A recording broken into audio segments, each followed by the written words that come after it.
Ding! Cashback system activation requirement met. System binding in progress. System successfully linked. Spend $1,000, 10x critical hit. Earn $10,000. The money has been transferred to account XXXXXX. Spent at least $1,000 on a beautiful lady. Received 1 lottery ticket. Do you want to use it? Yes, no. Kyle was a man that has never had any luck in life, and he was on the verge of ending it all after being fired from his minimum wage job due to a customer's complaint which turned out to be a lie, but due to the customer being an attractive lady, no one believed Kyle. To make matters worse, he had to pay for the damages that was caused by the customer. Beautiful people, they had it easy, didn't they? This was his last step, and he knew that he wouldn't see tomorrow as he searched for a river to throw himself in. He thought his mind finally broke as there was no explanation for the cyan screen that popped up as he clicked the Yes button. You have drawn charm. Charm, there is nothing the user can't charm his way out of or into. The universe has blessed you with charisma. Ha ha ha. I must have lost my marbles, Kyle muttered to himself, but his phone soon rang out to show that he had a notification. And to his surprise, he saw $10,000 sitting in his account and his jaw dropped. This is for real. My name is Kyle, and what can I say? My life is the definition of shit, a man standing at the edge of a bridge typed his final message on his phone. There was no doubt that this was a suicide letter, but the question was, what led Kyle to the decision to end it all? Damn it! Another shift. A young man cussed out. He had green eyes, but there was no life left in them, but that was to be expected working an extra shift in a minimum wage paid job. There was no doubt that this job was taking a toll on his body, but he understood that this was something that he couldn't escape, unfortunately. Kyle, the boss wants you to close up. Another employer said, but Kyle was already lost in his head, regretting the choices he made to land him at this point of his life. I will be going. Don't stay too late, the man cracked a joke that Kyle didn't find funny. Kyle couldn't complain because he was the one who asked for extra shifts to be given to him as he needed all the money he could muster. Kyle thought about returning to school to complete his education and increase his chances of having a decent life even though he was in his mid-20s. The sun was nowhere to be seen as it was well into the night. Kyle sighed in defeat, but the thing about his store was that they rarely even had customers and it would only be a matter of time before it went bust. Kyle lived in one of the busiest cities in the United States, and that was Los Angeles, the place where stars resided, and that meant that the cost of living was exceptionally high. It would be a miracle to see anything of real value around without breaking the bank. It wasn't designed for the average man. Kyle sat and just stared blankly at the door. He momentarily thought about a bullet flying in and putting an end to his miserable life, but the cackling thunder in the distance brought him back to reality as his thoughts were already entering dangerous territory. Before he knew it, rain began to pour outside, and Kyle realized at that moment that he had forgotten his umbrella at home. The moment he realized this, he just began to laugh at how ridiculous fate had it out for him. This had to be something supernatural. There was no other explanation at this point. Zeus! Is that how you face me? Kyle shouted at the top of his lungs, referencing one of his favorite games, but during his shouting, a customer walked in. Kyle immediately shut his mouth as his eyes settled on the person who had walked in. She was drenched from head to toe and most likely entered the shop for shelter. However, Kyle was amazed by how stunning she looked. She could be a supermodel, but considering this was Los Angeles, there was a chance she probably was. Kyle's eyes couldn't help but trace her figure in the body-hugging black dress she had on that left just enough space to let her cleavage out. She stood at the door without even acknowledging him. Kyle didn't expect much from her because this was his reality. No one ever took him seriously, especially beautiful women. He was tempted to ask her to get the fuck out. The camera in the shops wasn't working, but his boss left it there so it would deter theft. But before he could speak, she began to walk around the shop like she got the memo. She began to walk around the shop, but all Kyle saw was more work because each step she took dirted the floor. He was already overstimulated and knew that his breaking point was just around the corner. The lady walked through the aisle, but she came out with a bunch of snacks and a pack of cigarettes that didn't even cost up to $15, but that was a decent amount. Kyle didn't notice the bag hanging from her shoulder was a Louis Vuitton. This cost more than what he made in a lifetime, but this was mainly because of the angle at which the label was tilted. That will be $15.56, ma'am. Kyle tried his best to give her the necessary respect a customer was entitled to. Here, the lady handed him a card, but the perfume that oozed from her body was alluring. It felt like she put Kyle under a momentary spell. There was this look of disgust on her face because she caught Kyle sneaking a peek at her chest, but who could blame him? It was right in his face. Kyle quickly collected the card and swiped it. It was normal that people didn't carry cash around with them. Kyle handed her back her card, but he knew that she wasn't going anywhere. The fact that they had yet to restock their umbrella section meant that they both had no choice but to stay here. Do you need a chair? Kyle tried to be polite but immediately regretted it as she glared at him like it was forbidden to speak to her. She brought out a cigarette, but it was forbidden to smoke here and Kyle wasn't about to let her have her way. It was clear that she was used to having her way as she lacked respect. You can't smoke in here, ma'am. I am afraid you will have to go outside for that, Kyle instructed her, pointing to the bold sign that clearly showed that smoking was prohibited. But this was the single moment that ultimately shaped Kyle's life. The rest of the night passed by in a blur and Kyle found himself back home wondering what the deal with the lady he encountered in the shop was. People in Los Angeles were typically disrespectful, but not only did she make a mess of the shop with her wet clothes and muddy shoes, she was rude at that. Kyle didn't understand why it was so hard for people to be kind, but he didn't care much as long as they didn't bother him like this lady did. She walked out of the shop after receiving a call soon after he forbade her from smoking, but something told him that she would have done whatever she wanted either way. In hindsight, if it was anyone of prominent stature, then he would be in trouble even if he was in the right, as the store owner would most likely side with them. Celebrities were everywhere in this city and they always got preferential treatment, but with so many upcoming people in the industry, it was impossible to keep track. Kyle didn't understand the worship, but once again, as long as his bills were paid, he didn't care about anything outside of his immediate sphere. The one-bedroom flat he lived in barely had any furniture, just a chair and a table with an old TV hung on the wall. It wasn't like he was getting any coochie, so there was no point spending more money than needed, as he didn't even have time to have a social life. Kyle heard his stomach rumbling like an earthquake was about to tear it down, and at that moment, he realized that he hadn't gotten dinner. He was supposed to pick up leftovers at a discount from the restaurant. They did this for meals that weren't touched or barely eaten. It was against restaurant policy, but Kyle used the neat old "it is for my dog" trick to escape judgment. The fact that they resold it to him, however, was strange, but Kyle didn't complain because he knew the cost of these things. Fucking hell. Universe 7. Kyle 0, Kyle said under his breath as he unwillingly took himself to his fridge, but he already knew that there was nothing there to eat. He just opened it and stared at it. All there was milk that he didn't even know was good or not, with leftover food that wasn't suitable for human consumption. You do only live once, Kyle thought to himself, weighing the option before him before quickly pushing the idea out of his head. I guess no dinner tonight, Kyle muttered to himself in defeat, dragging his feet across the floor as he crashed into his bed. But his phone buzzed. Kyle already knew who it was, as he didn't have anyone that check up on him. He had no friends, and just as he thought, it was his landlord threatening to evict him if he failed to pay rent this week. Kyle couldn't be mad at Mr. Jones. He was a kind man that has been understanding of his situation and even waived a few payments, but he wasn't running a charity, he was running a business.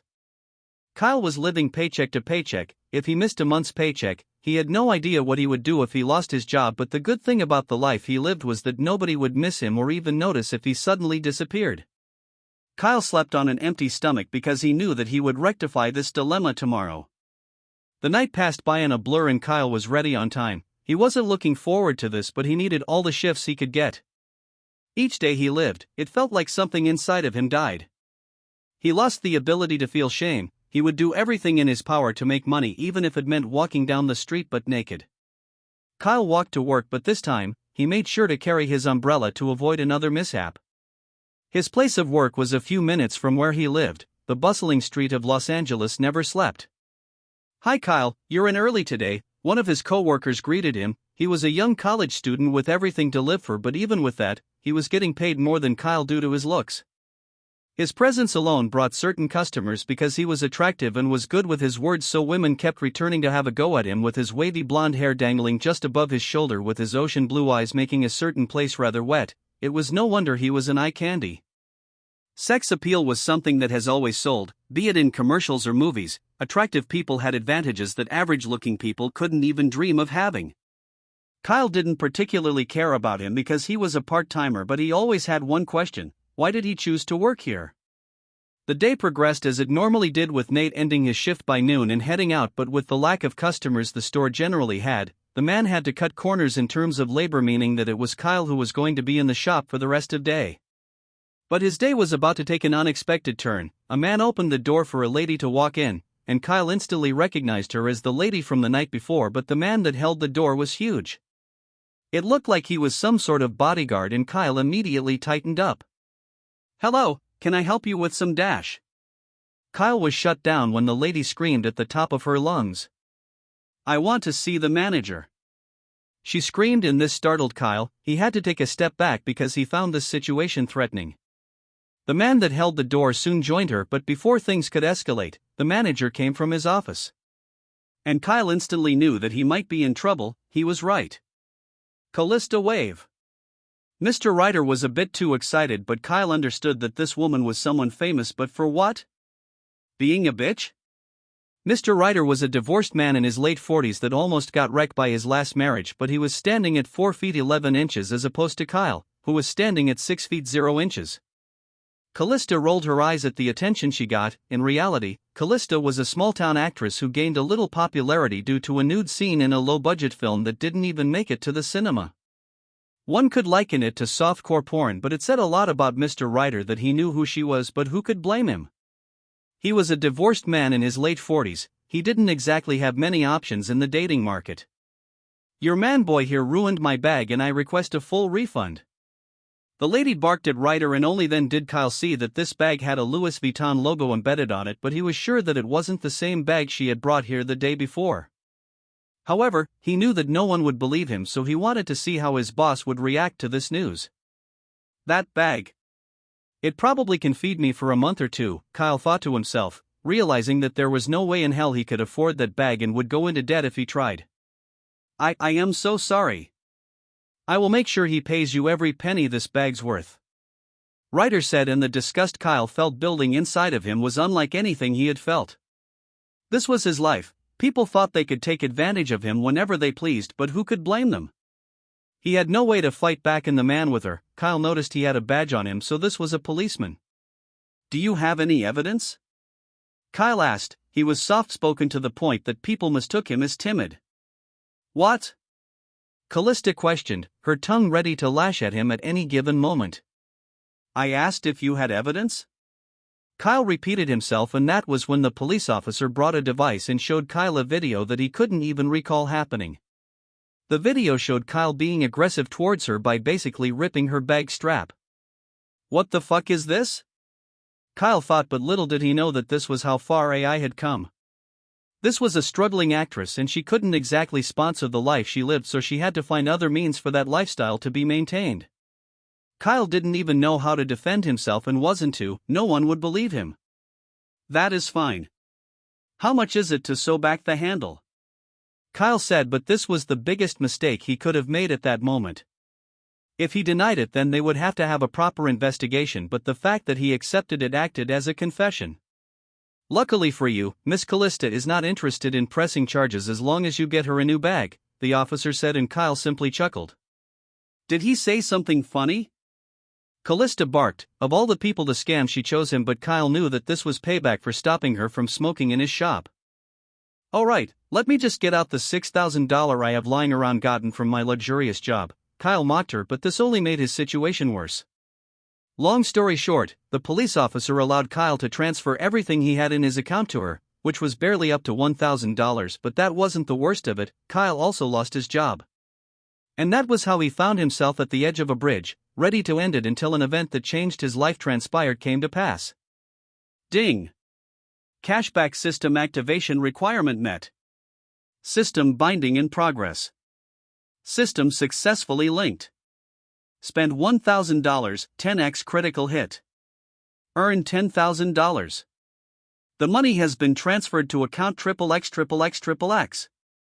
Spent at least $1,000 on a beautiful lady. You have received one lottery ticket. Do you want to draw? Yes, no. Kyle was a man that never had any luck in life, and he was on the verge of ending it all after being fired from his minimum wage job due to a customer's complaint, which turned out to be a lie. But due to the customer being an attractive lady, no one believed Kyle. Beautiful people, they had it easy, didn't they? This was his last step, and he knew that he wouldn't see tomorrow as he searched for a river to throw himself in. He thought his mind finally broke as there was no explanation for the cyan screen that popped up as he clicked the Yes button. Congratulations! You have drawn charm. Charm, there is nothing the user can't charm his way out of or into. The universe has blessed you with charisma. Ha ha ha. I must have lost my marbles.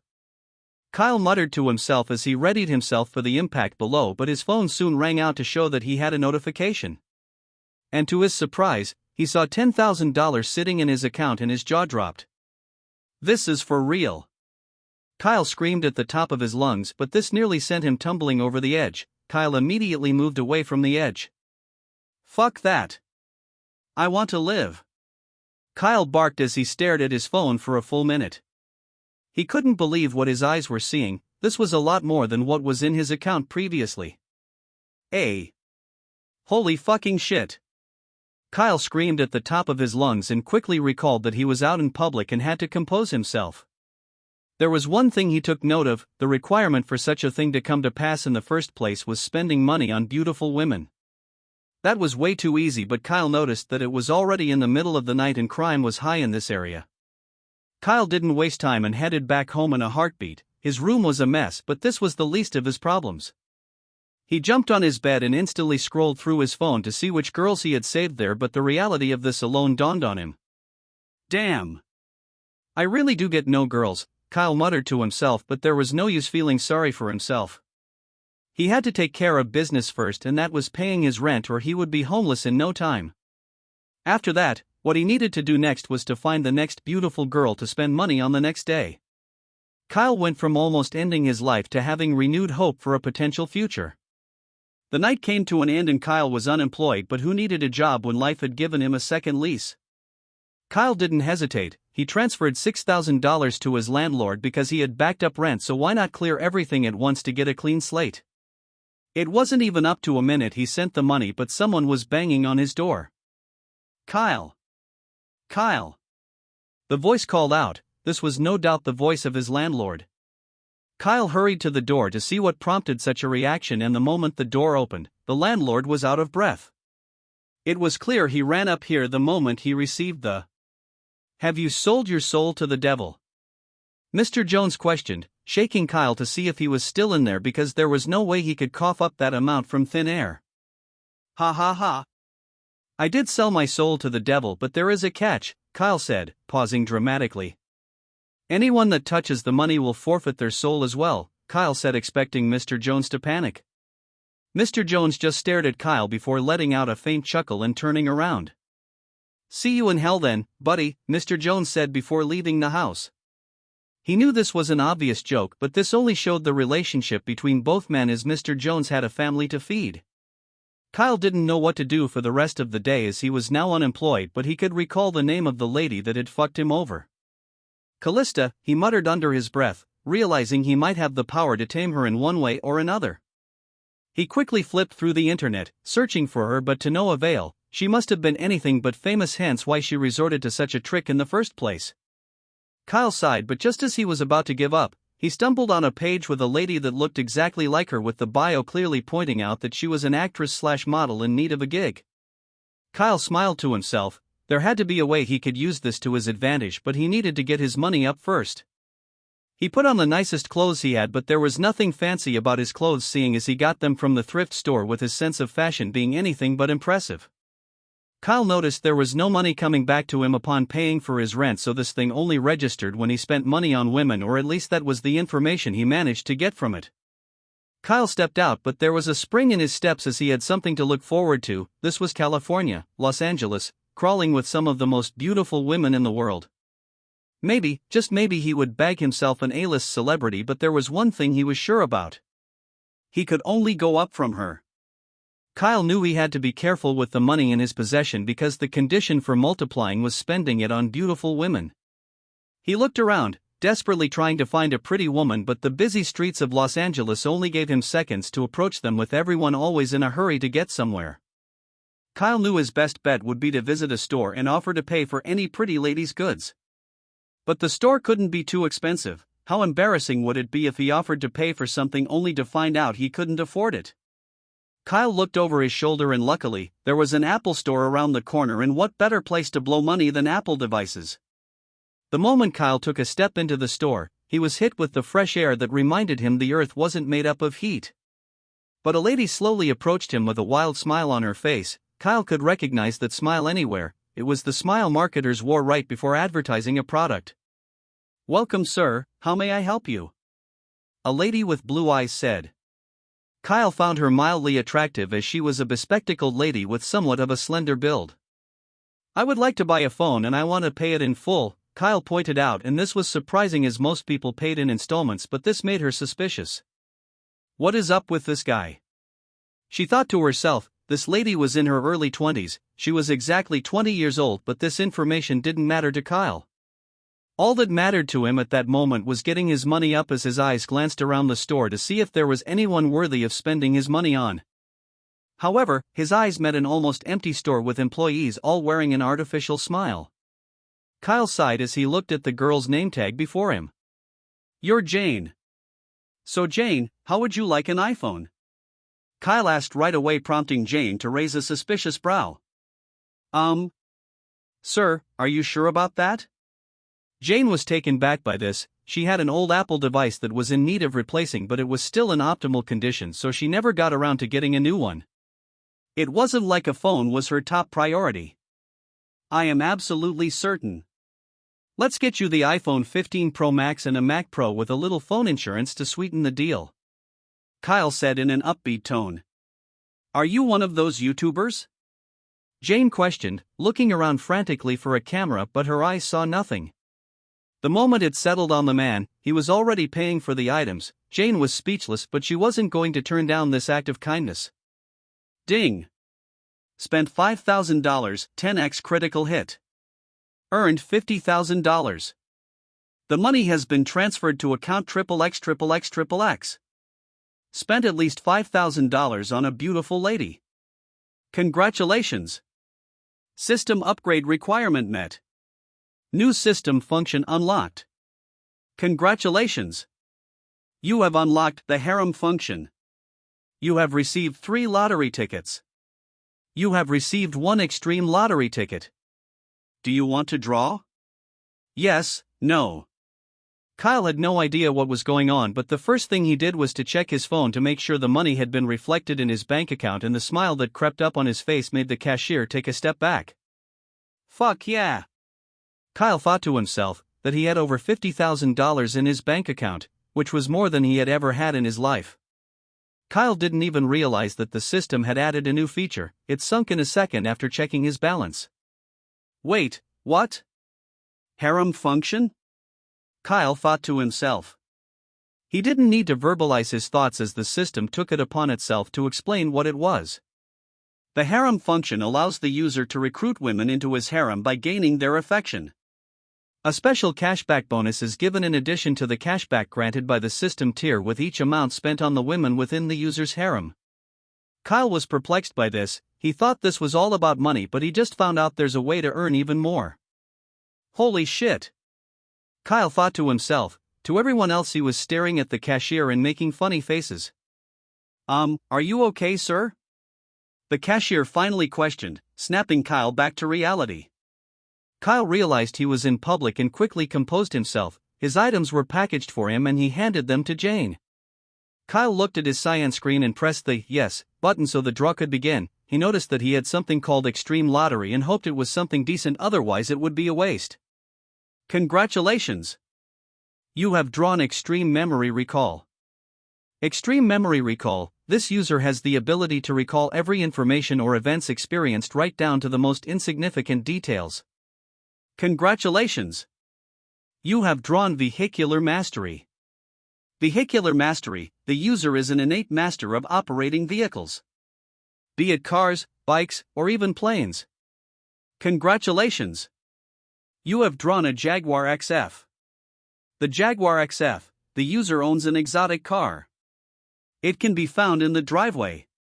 Congratulations! You have drawn JPD Agency Group. JPD Agency Group, the user is now the owner of a small acting agency in Beverly Hills. It is promising and has the potential to be among the best. The necessary documents can be found in your car alongside the address.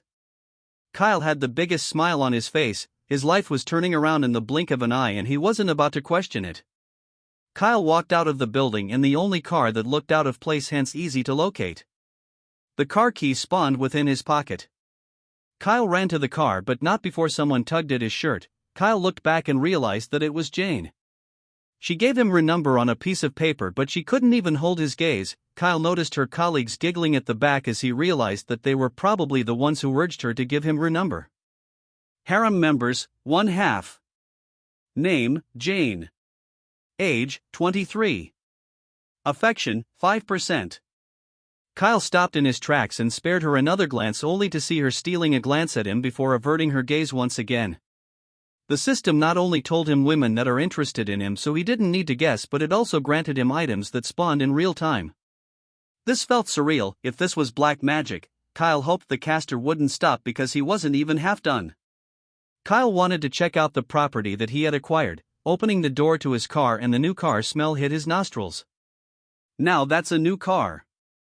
Kyle thought. Luckily he had a driver's license due to one of the jobs he had gotten in the past involving delivery. Kyle, thanks to the skill acquired by his system, could drive the car with relative ease. He instantly knew how to operate it, but he first needed to find the documents of the agency he now owned, and just as he suspected, it was there. Everything was signed and official in his name. Damn it, this agency might as well eat a double-decked shit sandwich. I chose you and I haven't had a half-decent gig in years. A lady barked at a woman with a clipboard who just stared at her blankly.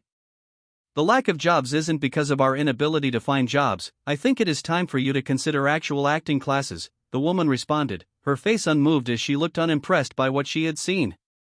You bitch. I am naturally born talent. The lady continued to bark, prompting the woman to take a deep breath. But before she could respond, one of her employees called her to the side. This lady had a powerful aura around her. She was clearly in her mid-20s, but the power she exuded showed that she was used to leading. She had that. What is it? The woman asked in a dismissive tone. The truth about this was that this agency was about to go under. They were barely floating above water as people would rather choose the more established agencies. Miss Isabella, I have great news. The employee responded. She was giddy and Isabella could instantly tell that it might be something worth listening to. Speak, Carly, I'm a busy with Dash. But before Isabella could complete her sentence, Carly interfered by showing her a page on her phone. Isabella's face went from neutral to surprised. She immediately snatched the device out of her hand. What is this? Someone bought the entire share of the agency. This means. Isabella screamed before clasping her mouth shut. We are saved, boss. Carly responded. Are you done? I have places to be. The talentless upcoming actress exclaimed, and Isabella realized at this moment that she didn't need to put up with this anymore. She walked up to the lady. She had to tolerate her before because they needed all the money they could get, but that problem had been solved by Kyle. I am afraid you're no longer qualified to work with us. You will be refunded your agency fees. Leave or I will throw you out myself, you spoiled brat. Isabella felt the weight lift off her chest the moment she said this. She had wanted to say this for the longest time. She already knew that the new shareholder would be coming here at any moment and realized she had to prepare the place to welcome him. Kyle arrived at his new agency and it was a lot bigger than he thought. It had an intricate design that exuded elegance with top-class infrastructure. It stood out compared to the buildings around it, but this was one of the more expensive parts of Los Angeles. Kyle realized only after he arrived that he should have bought something fancy to wear, as first impressions mattered. The clothes he wore weren't a reflection of his status. Anyone would mistake him for an average bum. Kyle exited the car and Carly was already waiting outside to welcome him. When Kyle left the car, Carly was surprised that he looked like the average American. He didn't stand out, but this only made her mistake this as humbleness and not the fact that he was indeed a bum only a few hours ago. Good day, sir. I have come to personally welcome you to the JPD, Carly greeted with a smile, but Kyle was surprised that this was a genuine smile. She was truly glad to see him, prompting him to wonder why, but this was an insignificant detail. Thank you, Kyle said, pausing abruptly as he looked at her name tag. Carly, are you the CEO of this agency? Kyle questioned, but this only made Carly blush at the thought of him thinking she could hold that position, not knowing that Kyle had no idea how a CEO should look. I'm afraid not, sir. She has been expecting you, Carly responded as she led the way. All right, Kyle responded. He didn't know what else to say as he was still shocked this was happening. Kyle entered the building and the fragrance that invaded his nostrils sent him into a trance. This place is so fucking fancy, Kyle thought to himself as he was led to an office at the end of a corridor. Miss Isabella will see you now, Carly said, but she emphasized the miss as if subtly telling Kyle she was single. However, Kyle wasn't paying enough attention to pick up on this. Kyle made his way into the room, and to his surprise, there sat a woman in a white uniform top with a black shirt just above her knee, exposing a little bit of her thighs in the process with long socks and high heels. But the thing that got Kyle's attention was how her shirt was barely able to keep those weapons of mass destruction intact without the buttons popping off. Kyle gulped as he stepped inside the room. There was a transparent table separating them, but that was an interesting choice. She got up the moment Kyle entered. He was officially her boss, and what he did to the agency was up to him. However, this was her moment to show him her vision. Mr. Kyle. So nice to meet you, I'm Isabella. Isabella greeted, stretching her hand for a handshake. She was confident, no doubt, but this didn't scare Kyle. He has met women like her at his various jobs, and they all had one thing in common: they were stuck-up bitches. And Kyle knew she was no different from them. The only reason she was like this was due to his position, and it wasn't a reflection of who she was. Isabella, that's a great name, but I would like for us to get down to business. Kyle knew he had to make a strong first impression. Oh, of course, please sit, Isabella stammered. She didn't know why, but just as Kyle knew how important a first impression was, so did Isabella. You don't need to be so nervous, I'm not the Grim Reaper or anything. Kyle made a silly joke, trying his best to break the evident tension in the air. Isabella was embarrassed that he noticed that, even if Kyle didn't have the skill granted by the system, he would still have spotted this without a doubt. I'm sorry, sir, Isabella quickly apologized. Kyle thought she was a powerful woman when he walked in here, but she was awfully submissive right now. I have to ask, why the transparent table? Kyle couldn't hold his curiosity, as it was a bizarre choice, to say the least. Our motto is transparency, so this is a literal demonstration that we hide nothing, Isabella responded. She knew how corny this sounded, but it was a clever marketing strategy. Ah, that is clever. Now that is how you get the client.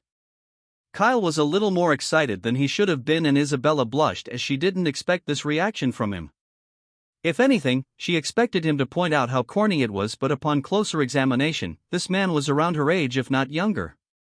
She kept her mouth shut as he carefully examined the document before him. Thanks to the ability he had gotten from his system, he could remember everything he read almost to a fault, even though he didn't quite understand what it was exactly he was reading. You know what, Isabella? How about I leave the technical issues to you? Keep running it how you have been running, and if you need anything, give me a call, Kyle encouraged her, and this was the best case scenario, considering this allowed her to retain control over the agency. Kyle snuck a peek at her chest once again when she was putting away the documents before averting his gaze. Things those big should have their gravitational pull, Kyle thought to himself. JPD agency status change. Congratulations, you just entered the top 1,000 promising talent recruitment agency. Well, not bad, I guess, Kyle thought to himself while exiting the building. He stood and stared at the sign, wondering if he should change the name to something that speaks more to him, as he didn't even know what the acronym JPD was derived from. Move it! A voice barked at him from behind, but Kyle recognized this voice without even turning around. Callista? Kyle muttered under his breath. Kyle couldn't believe his ears, but before he could turn around to see her, she brushed past him and waltzed into the agency like she owned the place. Kyle couldn't believe his eyes. There was no way that the stars were aligning this quickly, because what were the chances of this happening at this exact moment? At that moment, Kyle could feel nothing but disgust, but he realized that if that event never happened, he would never have awakened whatever this was, as there was no way he was going to ever spend $1,000 on any lady when he could barely even pay rent. That would be absurd, but he had that luxury right now. Kyle was tempted to call out to her to see her face, but he owned the agency. So whatever she came here to do would ultimately become his business. He realized that he needed to get new clothes because he did look like a peasant. Callista, Kyle muttered under his breath as a smile creased his face on his way to his car. He needed to do more research to see just what kind of movies she had been in. He also needed to do more research on the movie industry, as this could be his gateway into Hollywood and allow him to mingle with all A-list celebrities. Kyle smiled at the thought, but this might be a fantasy right now, but in the future, it would most certainly become a reality. He could become the richest man in the world with this power in the space of a day if he played his cards right, but Kyle knew something like this would raise suspicion. The last thing he needed was the government coming to ask questions, because the bank he had was in their system, so he had to be extra careful. Kyle got into his car and took a deep breath. He recalled how big Isabella's breasts were and how she was able to carry them around daily. The fact that he could remember every single detail he had seen only made this a lot more difficult to resist thinking about. Kyle recalled their interaction and just shook his head. He hoped the impression he left was a good one. Kyle knew he would have to give Jane a call, not because he liked her but rather because she was a means to increase his wealth.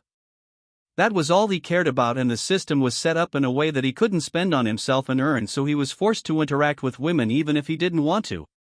Kyle was driving but in transit. A car nearly rammed right into him, but thanks to his innate mastery of operating vehicles, Kyle reacted just in time by swerving to the left to avoid a head-on collision. Kyle hit the brake to stop himself from hitting a stop sign. He didn't know what the hell happened, but that could have been the end of his life right there. That was close, Kyle thought to himself as this incident generated some traffic. Kyle left his car to see if the person that nearly ran into him was alright, only to see the car in a ditch somewhere. People gathered around to make sure they were alright, but Kyle waved it off. He was without a scratch, but he wasn't sure about the other driver. Kyle simply needed to see if it was a lady so he could pay for the damages, even though insurance would cover it. That's if they had any, to begin with. A lady stepped out of the car and she wasn't anything but attractive. She looked worn out and it was clear that she had little to no sleep due to the eye bags hanging on her face. Kyle could tell this was a young lady, but life must be winning against her. He was in a similar situation just a day ago, and for the first time in years, he had a proper night's rest. "Are you okay?" Kyle questioned the woman, but she was dazed. She had a little blood dripping from her forehead, but it was nothing to worry about. "Oh my God. I am so sorry." The woman immediately apologized, and Kyle experienced something that seemed hard to come by, and that was someone taking accountability. "I should have watched where I was going. Do you need my information?" The lady was rattled. Kyle noticed her hands were trembling and realized that, unlike him, she wasn't blessed with the motor mastery he had. "It is fine, allow me to pay for the damages," Kyle said, and the woman was confused by this, considering she was the one that caused the accident. She simply burst into tears, and Kyle didn't know how to react to this, but after a few minutes, he got her account details and sent a sum of $10,000 for the little dents and the shattered glass. This was more than enough to cover the costs of these things. The woman wailed and bawled her eyes out. Kyle knew that she needed this more than he did, but there was something strange. There was no notification from his system informing him of money being transferred to his account. Lag? Kyle thought to himself, but a cyan screen popped up in this moment to explain the situation to him. The rebate system only applies to women the user finds attractive. Kyle read this and looked back at the woman. He tried to make her appear attractive, but the mucus running down her nose quickly made this an impossible task. Would I be a dick if I asked her back for the money? Kyle thought to himself, as this was something that he did consider doing. Once again, Kyle realized he didn't know the quirks of the system, and he had just dashed a woman $10,000 with no cashback. This meant he was down to $40,000. He had to find a way to turn this $40,000 into $400,000, as he couldn't risk going back to zero. Kyle was glad he didn't give her every penny he had, or that would have served as a cruel lesson to learn more about his system. He got back into his car, but he didn't go home. Kyle was on the hunt for beautiful women, and they were everywhere he looked. However, he had to find just the right one. As he parked his car by the sidewalk, it got a little attention due to its vintage exterior, but nothing lingering. Should I have spoken to Callista? Kyle thought to himself. He flipped through his phone and quickly searched for his bank transaction history, which he found. He searched for the account number the $1,000 was deposited in and had a thought. What if he transferred the $40,000 into her bank account? This was sure to not only get her attention but multiply his wealth. It worked the first time, so there was no reason why it shouldn't work the second. This meant that Kyle found her attractive, and Kyle for some reason knew he had to have her wrapped around his fingers. This was his opportunity to get some sort of payback, and he did just that. Kyle transferred the $40,000 to Callista's bank account with a memo. "Here's my number, XXX, attached to it, and like clockwork, the system responded. It took nothing less than a minute before a cyan screen appeared to inform him that this was successful. Ding! Spent $40,000, 10x critical hit. Earned $400,000. The money has been transferred to account XXX. Spent at least $40,000 on a beautiful lady. Harem members, 2 halves. Name, Jane, age, 23, affection 5%. Name, Callista, age 21, affection, 25%. Kyle was surprised that Callista was added to his list, and all he needed to do was send her money to get this, but he also noticed the harem capacity was filled, which made him wonder what would happen now. But before he could process his thoughts, his phone rang out loud. He checked his phone and noticed it was a number he didn't have and instinctively knew that it must be Callista. That was fast, Kyle thought to himself. He expected her to play hard to get, but she called in less than a minute. Kyle took a deep breath. He didn't want her to find out anything about him just yet, but he didn't wish to pick up the phone call. Unlike her, he had every intention of leveraging his position. She was a money-hungry lady, so he wasn't surprised that money was all that was needed to sway her, considering she tried to scam him for her damaged bag. She couldn't afford it, or she wouldn't have done something as silly as that, and his phone suddenly came to a halt. Kyle took a deep breath. He was so close to making his first millions, but he needed to send more of this money. That was all that was on his mind. He remembered the crying face of the woman responsible for the accident and cringed.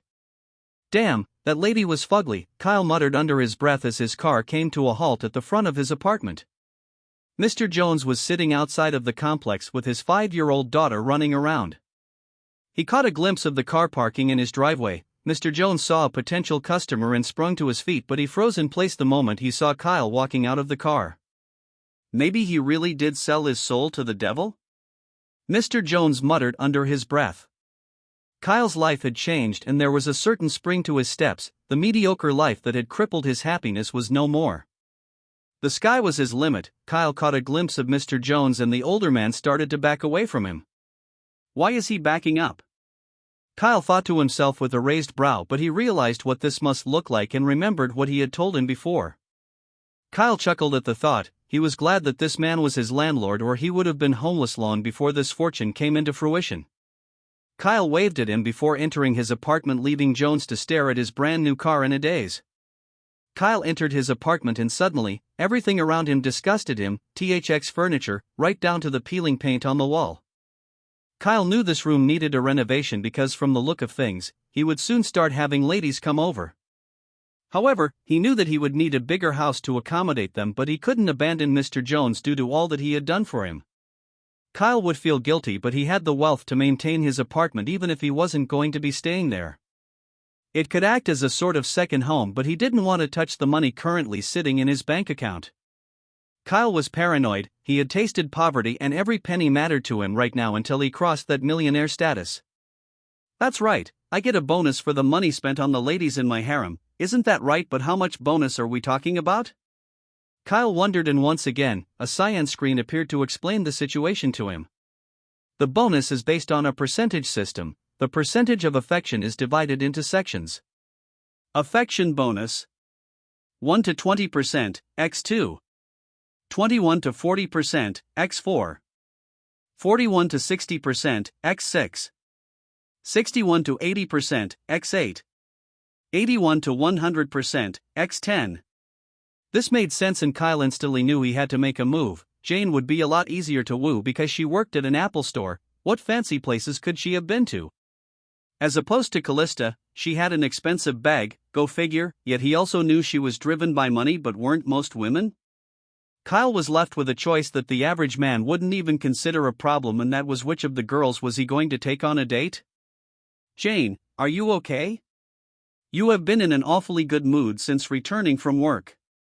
That is unlike you. A girl on a bed called out to her, but Jane showed her what she had gotten that day. What? You cannot afford that. The lady barked at Jane, but Jane simply chuckled. I know. There was this guy, Jane said. She had a smile on her face turning red as she recalled the encounter. A guy bought you all of that? You know he will expect you to put out, right? Her roommate said, rolling her eyes. Don't be such a pervert, Ella. He has no such intention. I was the one that even gave him my number, Jane pointed out, but Ella was shocked by this revelation. You made the first move? Ella questioned with a raised brow. Unlike Jane, Ella had the typical appearance of a goth with red hair with a black choker around her neck.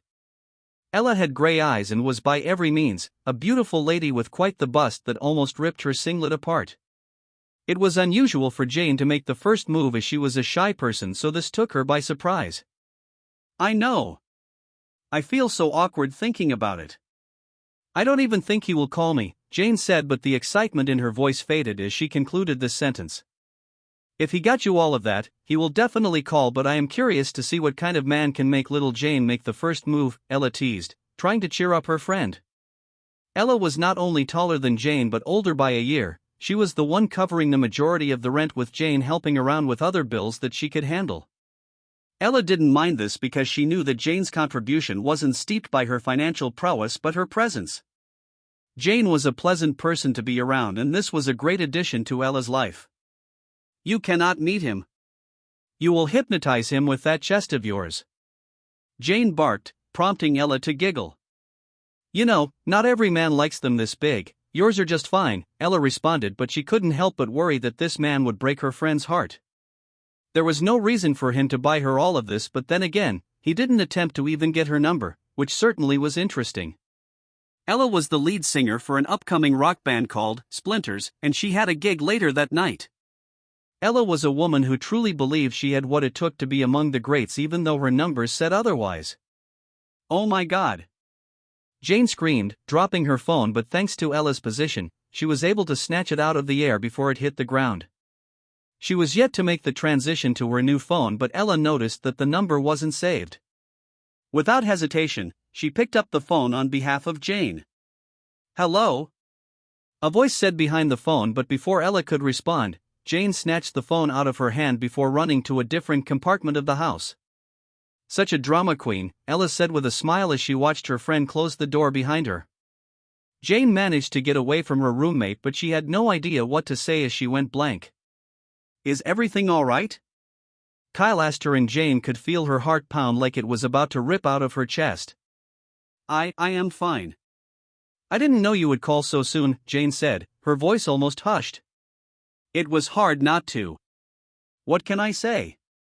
I am a sucker for girls that know what they want, Kyle responded, and this sent Jane's mind into a frenzy. She couldn't even give a verbal response, but Kyle found this refreshing. I was thinking, maybe you and I could get something to eat tonight, Kyle proposed, and this brought the biggest smile on her face. I would love that. Kyle, Jane said before clasping her mouth shut once she realized that Kyle never told her his name. She got it by asking the person who had swiped his card. It showed his name on the pop-up. Hey, you know my name, Kyle said, and Jane could feel the second-hand embarrassment creeping up on her. Little Miss Stalker, Kyle teased her, and Jane couldn't contain her giggle. Text me your address and get ready by 7, Kyle instructed, to which Jane complied as the conversation came to an end. Damn, he really has done a number on you, Ella said behind the day. Go away. Jane barked, but this was a byproduct of her embarrassed state. None of this mattered right now. She had a date to prepare for. Kyle was done with the phone call, and there was a sense of relief that came with it. He didn't know women could act this way around him. It wasn't something he was used to, but it also wasn't something he disliked. Kyle knew at that moment that he needed to go shopping. He didn't have any clothes worthy of a date. But he also had no idea what would be appropriate to wear or even the restaurant they would go to. Kyle knew it had to be expensive. It had to be very expensive so he could spend as much money on her as he could. A cyan screen soon appeared as usual, but Kyle wondered what this could be about. Update in affection bar. Jane's affection, 15%. Kyle was surprised it went up at all because all they did was have a little conversation over the phone. It couldn't be that easy, could it? Either way, this worked to his advantage and he planned to milk the heck out of it as he headed to a store to get some clothes for his date with Jane. Kyle got into his car and went to one of the shops around the corner. It wasn't anything too fancy, but they had some decent clothes. He has never been to this store before, so this was a nice change of pace. Kyle didn't care much about expensive clothes as this would only draw unwanted attention. The last thing he needed was a criminal following him home to steal from him. This would be possible due to the lack of security in the building. Kyle knew that he had to be careful, and this included a safe parking space for his car, even though he had yet to talk to Jones regarding this. There was a place where they parked their cars at an extra fee, but spare part thieves visited there way too often because they knew they would always find a car to steal something from. Kyle knew that it would be best to move out of the neighborhood altogether, but he needed to increase his wealth to do that. $400,000 was barely enough to do anything in a high-end neighborhood, as everything there was not only more expensive but the lifestyle that came with it would flatten his wallet in a heartbeat. Kyle took a deep breath and walked into the shop. He had little to no fashion sense, so he knew he needed all the help he could get in this case. Luckily, one of the store workers attended to him. "Good evening, sir. What can I help you with?" The man questioned with a smile, that same goddamn smile that everyone wore like zombies, a smile he too once wore. "I have a date, so I need something casual but at the same time, fancy," Kyle said with a sigh, knowing that this wasn't much of a description. "Right this way, sir," the man instructed, and Kyle complied, following him to a more exclusive section of the store. Kyle noticed the leap in prices. This man wasted no time in trying to milk him, and Kyle couldn't help but respect the hustle. Everyone was trying to make ends meet. Not everyone was as fortunate as him. If anything, no one was as fortunate as him. Kyle was led to a chair as the man brought a couple of clothes for him to check. The man didn't doubt if he could afford them or not, as he had seen the car he drove and couldn't make the mistake of treating this customer poorly or he could lose the sale. Kyle already received the address from Jane and he was looking forward to the date. He couldn't believe that he was even going on one. The last time he did was in high school and it was a forgettable experience. "That one," Kyle said, picking one of the four presented to him. He saw the price tag and knew it wouldn't dent his wallet. The man seemed pleased with this sale. Kyle could feel the aura around him shift when he picked one out. Kyle gave the man a generous tip of $1,000 and this made his day, he could tell. Update in affection bar. Jane's affection, 20%. Huh? Kyle was confused because he hadn't done anything, so why did it keep rising? He thought that he had to use money to raise the bar, but it looked like all he had to do was charm them. That could be why he drew charm on his first draw, not that he was complaining. This was simple. Jane was thinking about him, and the more she thought about him, the more her heart fluttered. Update in affection bar. Callista's affection, 10%. Wait, what? Kyle already hated that Callista was included in his harem, but he could already tell that she would be a difficult woman to keep happy. Of course, she has to be a problem. Kyle was already exhausted, but that could also be because he declined to pick up her call. He had seen with Jane how far a little conversation tends to go, as it leaves a mental imprint, something for them to think about when he is no longer there. Time flew by and Kyle found himself right in front of the address that Jane had given him. He walked up to the door and couldn't help but feel nervous. The flower in his hand trembled slightly, but he composed himself with a deep breath right before ringing the bell. It took up to a minute. This allowed Kyle to adjust his clothing and calm his thoughts. And the door swung open with Jane coming into view. "My God, you look beautiful," Kyle blurted out, and her face became red instantly. Jane was in a sleek, black gown that hugged her curves like a second skin. Made of luxurious silk, it featured a daring, plunging neckline that showcased her toned neckline. The fitted bodice highlighted her narrow waist. A subtle slit up one side revealed a glimpse of her toned leg, adding a hint of allure to the overall design. "Here," Kyle said, handing her the flower in hand. Jane noticed that he had chosen a more casual approach in his choice of clothing. The tucked-in white t-shirt and what looked like navy blue trousers gave him a classy look. Thank you," Jane said before briefly heading inside to drop the flower with Kyle following behind her. Partly because Jane had gestured for him to come in, she couldn't leave him standing outside after he came all the way here. She offered him a glass of water, but Kyle declined. there was no need for that considering that they were about to be on their way. Kyle glanced around her apartment and noticed that she didn't live alone. He also knew it wasn't in his place to ask questions as this would be prying too much. Right now, he needed to focus on the date that he was about to take her on. Jane finished what she was doing in no time and came out of the room before they both left. Whoever was living with her was not around. Jane was nervous. She couldn't believe she was going on a date with someone she just met on the same day and was already thinking about the multiple outcomes that could be derived from this. One of these outcomes included sex. Jane's face got a little red, but unfortunately for her, Kyle caught a glimpse of this. "Are you okay?" Kyle questioned, momentarily taking his eyes off the road. I am fine," Jane responded under her breath, but was glad she was putting herself out there. They arrived at one of the most prestigious restaurants in California just around the corner. Kyle had to pay a fine fee for reservations, but it was nothing compared to the returns he was about to get from the lady beside him. They found the best seat and Kyle could instantly tell this was Jane's first time somewhere so fancy. She was dazed and admired the class of the people here, but he also noticed that her confident demeanor quickly faded. She must have been intimidated by the people here, as the clothes they wore were easily some of the most expensive things she had seen in her life, begging the question of what Kyle was even doing with her. "You know," Kyle said out of the blue, bringing Jane out of her head. "Even if I were to choose who I want to have dinner with in this room full of these people, it would be you," Kyle said sternly, looking her right in the eye. Jane flushed red once again. "Where did that come from?" "That was smooth as hell." Kyle thought to himself. The words rolled off his tongue effortlessly to the point that it even surprised him, the speaker. "Good evening, Mr. Kyle and Mrs. Kyle. Would you like our special menu tasting order?" A waiter walked up to the table where they were seated.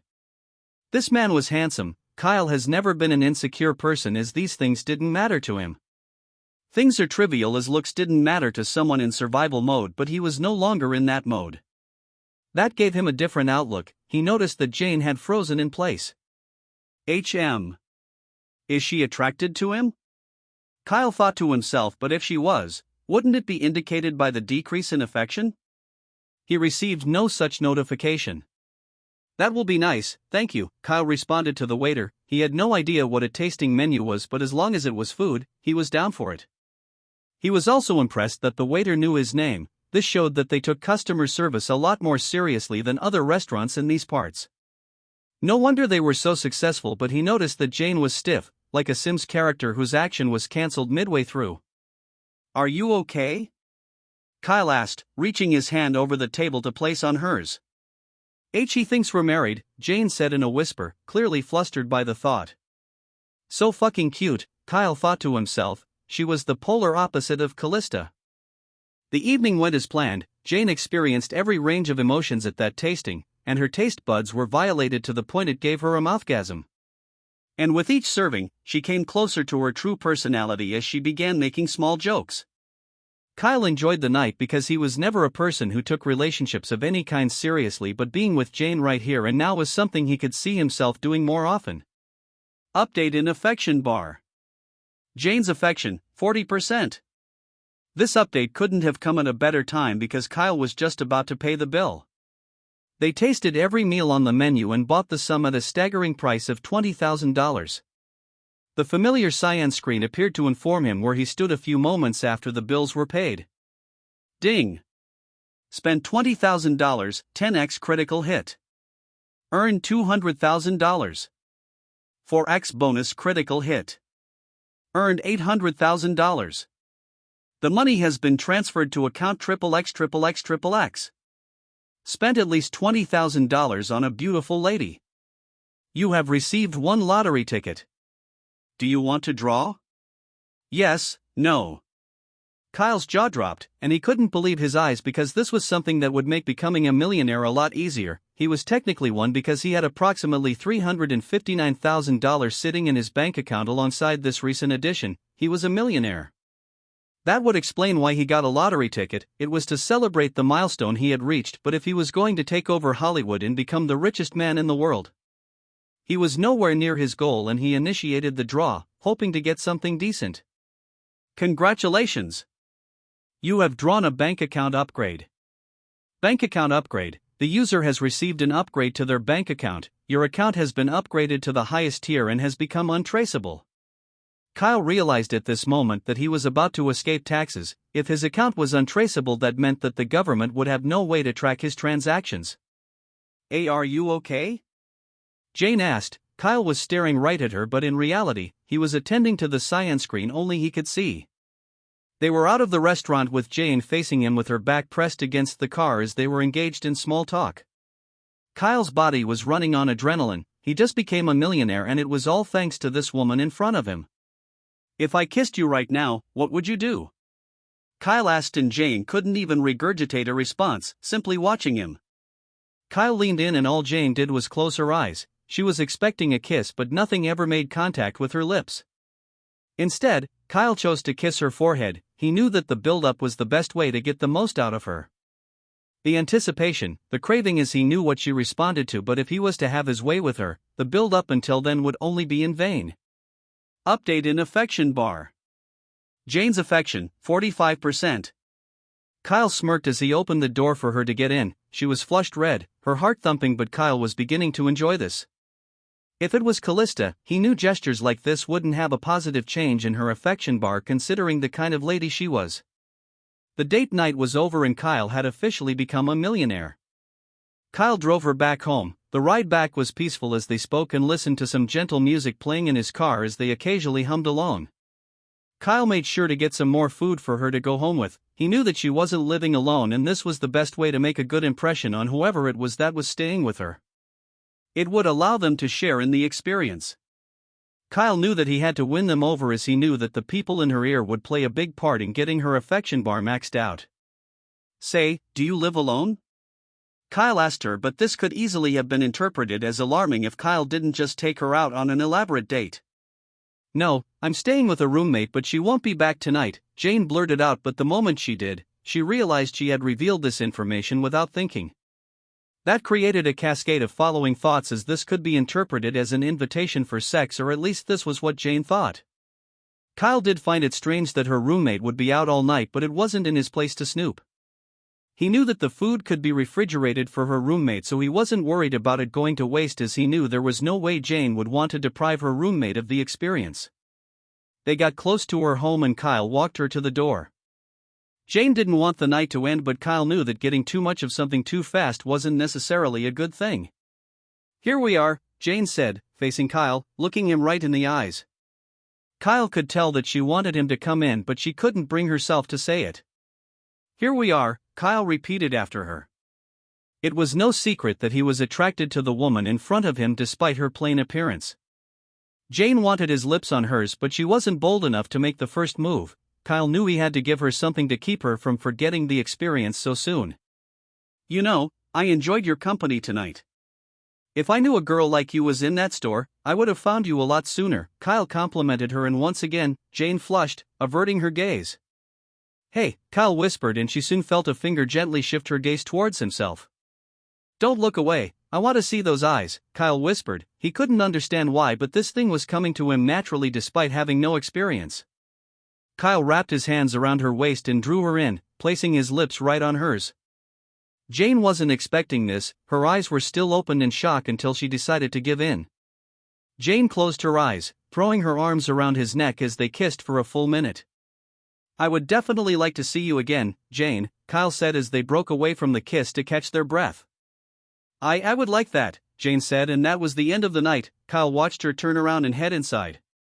It took everything in him not to give in to his temptation, but just as he expected, this had an impact on Jane's bar. Update in affection bar. Jane's affection, 60%. Kyle couldn't believe the progress he had made in a day. It felt unreal, but this lady must have little to no experience in this department, or was she simply that gullible? Either way, Kyle couldn't complain, but he already dreaded his inevitable experience with Callista. Ella was out with her gig going quite well, but the turn-up was a bit disappointing. She knew something like this was bound to happen, but she still had a little hope that maybe this time would be different. It was so hard for a new rock band to break out, especially when they didn't have the connection or means to promote their songs the way they needed to be promoted. Even if they wished for it to be played on a radio station, they still had to pay for that service. She was alone in the bar, drinking as her bandmates already called it a night. Ella knew the chances of her dream coming to pass were becoming less likely with each passing day, and tonight was a reminder of that reality. Ella was supposed to be out the whole night, but this was not fixed in stone. She expected a bigger crowd and they couldn't exactly perform in an empty bar. That would be insane, and Ella could tell that this band was soon going to disband if they didn't start making money soon. Her phone soon buzzed. She thought about leaving it unanswered, but she remembered that Jane had gone on a date. She quickly brought out her phone to see who messaged her, and just as she suspected, it was Jane. Ella smiled at the name. This was one of the constant things in her life that she didn't want to let go of. She knew that Jane might be with her new man friend, so she chose to stay out a bit later than usual so as to not walk in on them. But she also knew it was highly unlikely he would want to spend the night at their place if he could casually buy her the new iPhone and MacBook. "You wouldn't believe what just happened. We kissed. Hurry up and get back, I have a lot to tell you." The message read, and Ella realized at that moment that maybe her life wasn't all bad. She still had Jane, but she was more surprised that this was all the man did. If anything, Jane was ripe for the taking, and this made her more curious as to who this man was.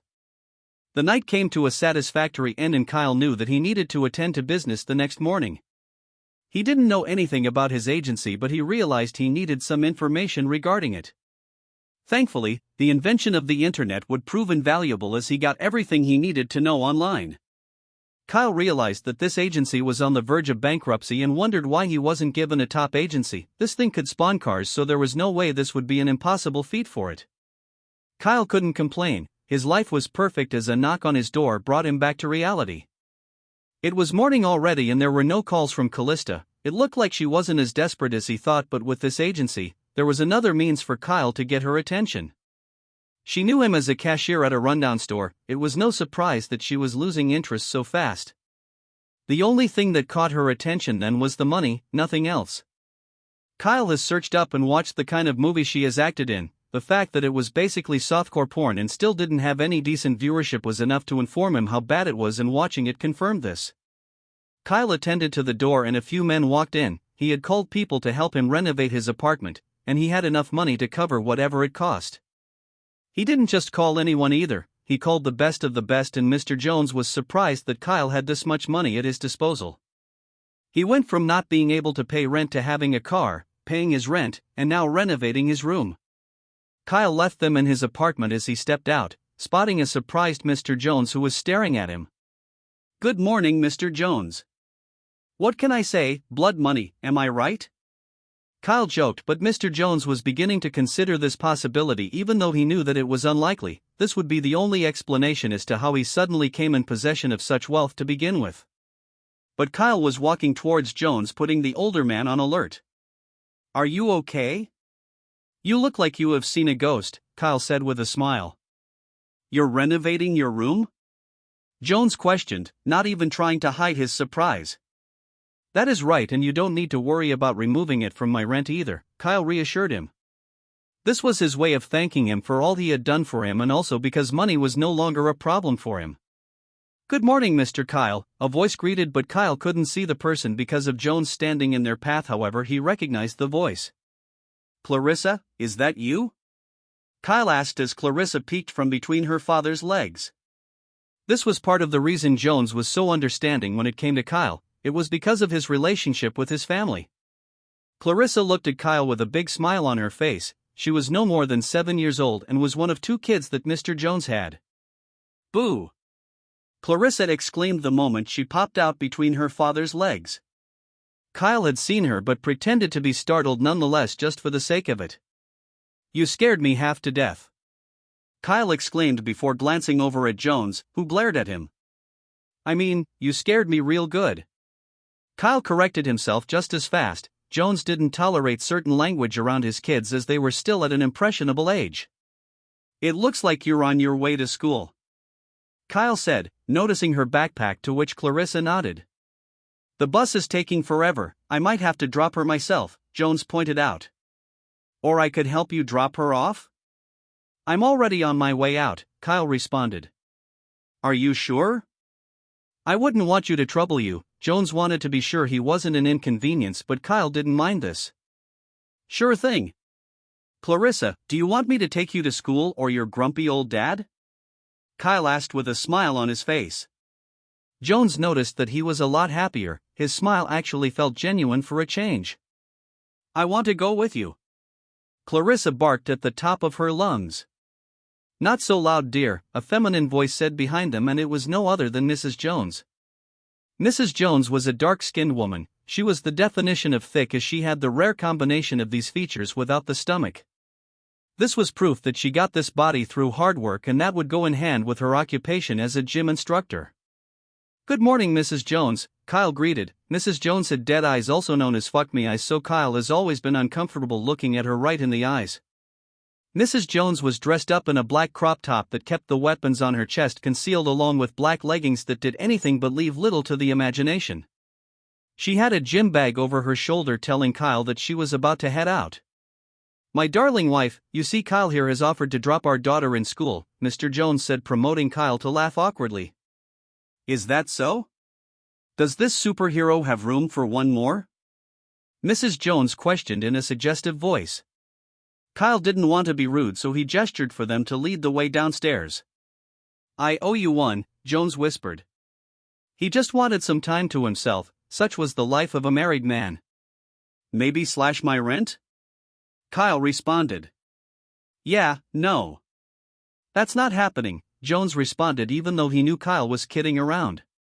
The door shut and Kyle managed to catch a glimpse at the bazooka that Mrs. Jones carried behind. It was impressive. The butt cheeks weren't only big, but they had the perfect shape.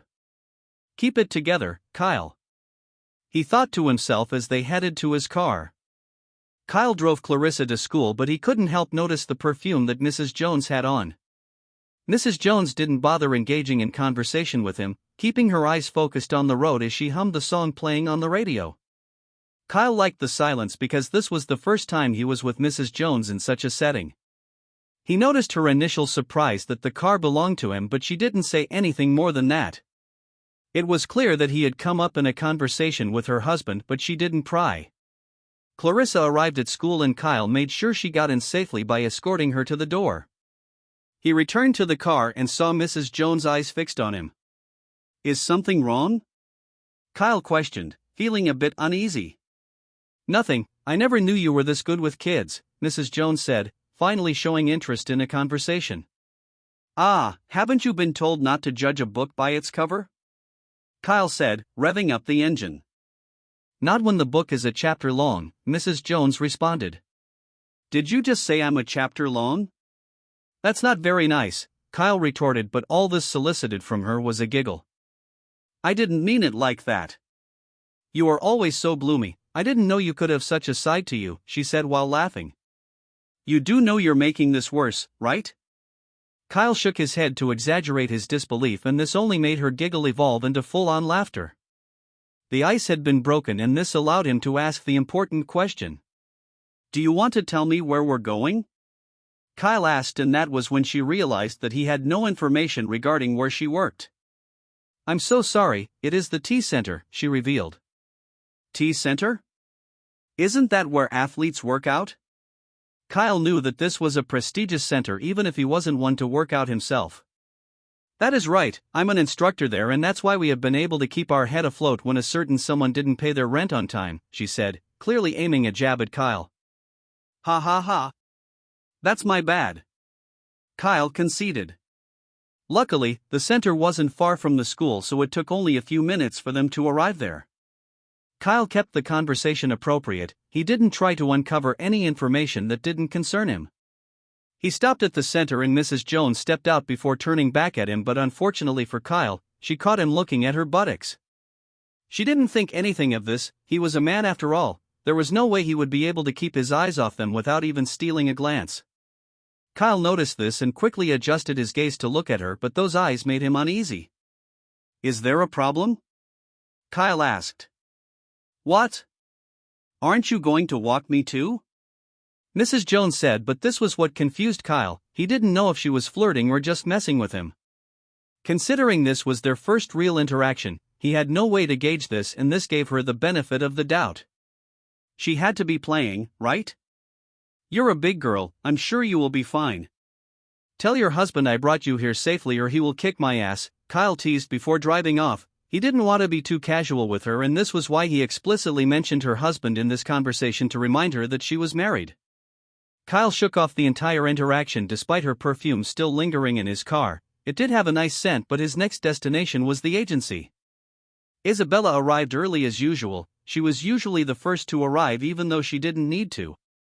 However, she was big on leading by example because if the boss could do something like that, then the employees had no choice but to follow suit.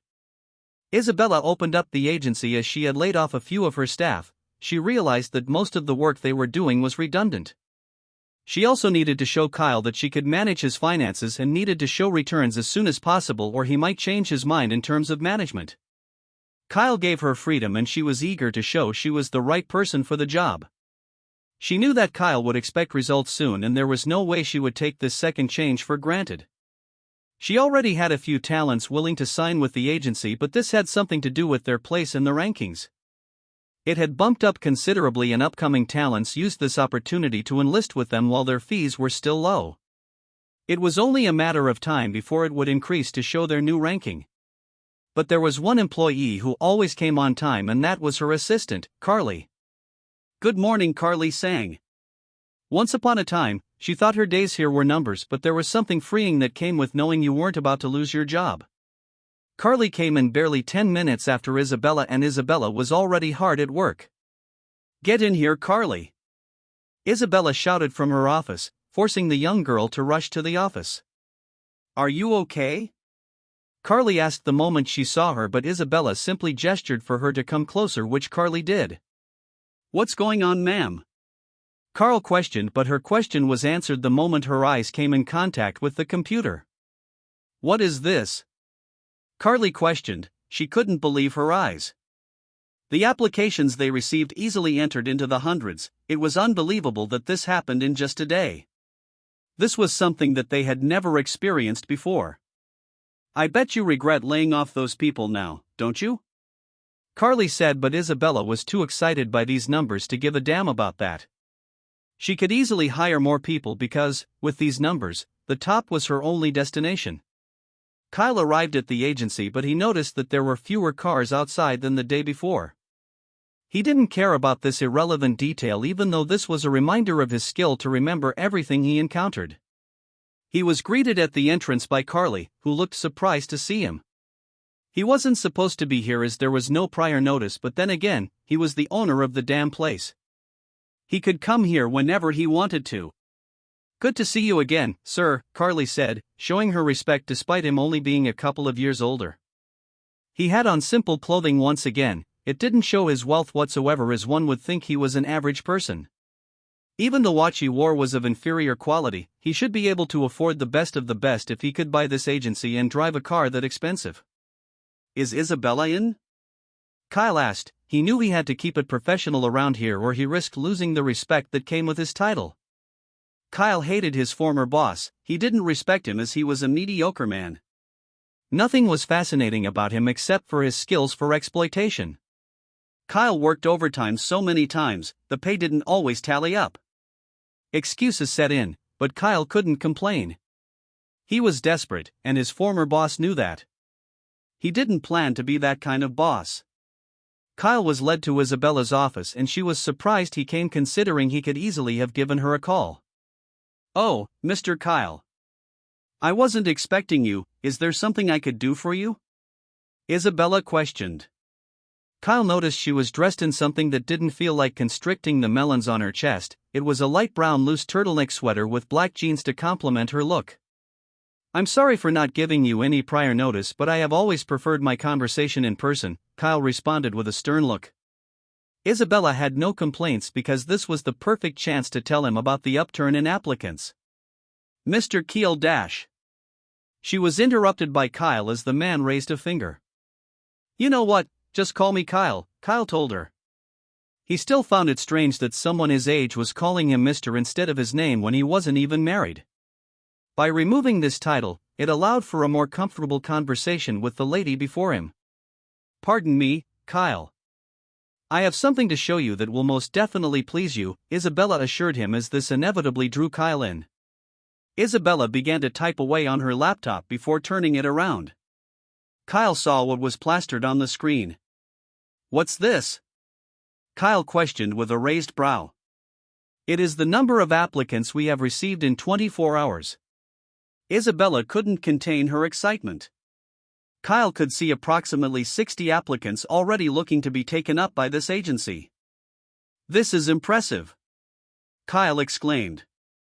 "Does this have something to do with the improved ranking?" Kyle thought to himself. This was the perfect opportunity to search for Callista's application. She was here the day before, so there was a high chance she had applied here. "Can you help me search for a name?" Kyle requested, and of course, Isabella was never going to say no.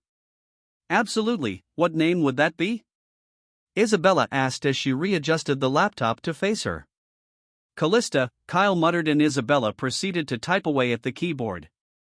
Kyle couldn't help but admire how flawless her skin looked. Her skincare routine must be top-notch. "Callista Wave?" Isabella asked, and Kyle smirked upon confirmation. This meant that Callista must be trying to revive her shitty acting career, and what are the chances that she applied to his now-owned agency? Kyle couldn't help but smile at karma for bringing him this sweet dish for vengeance. "Excellent, that is it. I want you to let her in," Kyle said. Isabella didn't know what this was about, but it wasn't uncommon for people to sleep their way into favors, and this was what she thought was going on. She didn't waste any time. The moment Kyle told her this, she accepted the application the very next second. "Done!"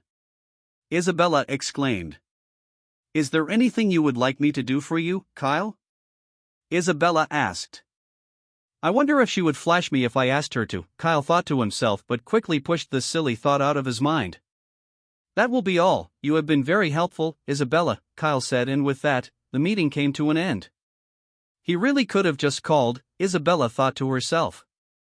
Kyle was now done with the technical aspect of the morning. It was time to meet Callista. Jane had a day off from work and couldn't believe that last night happened.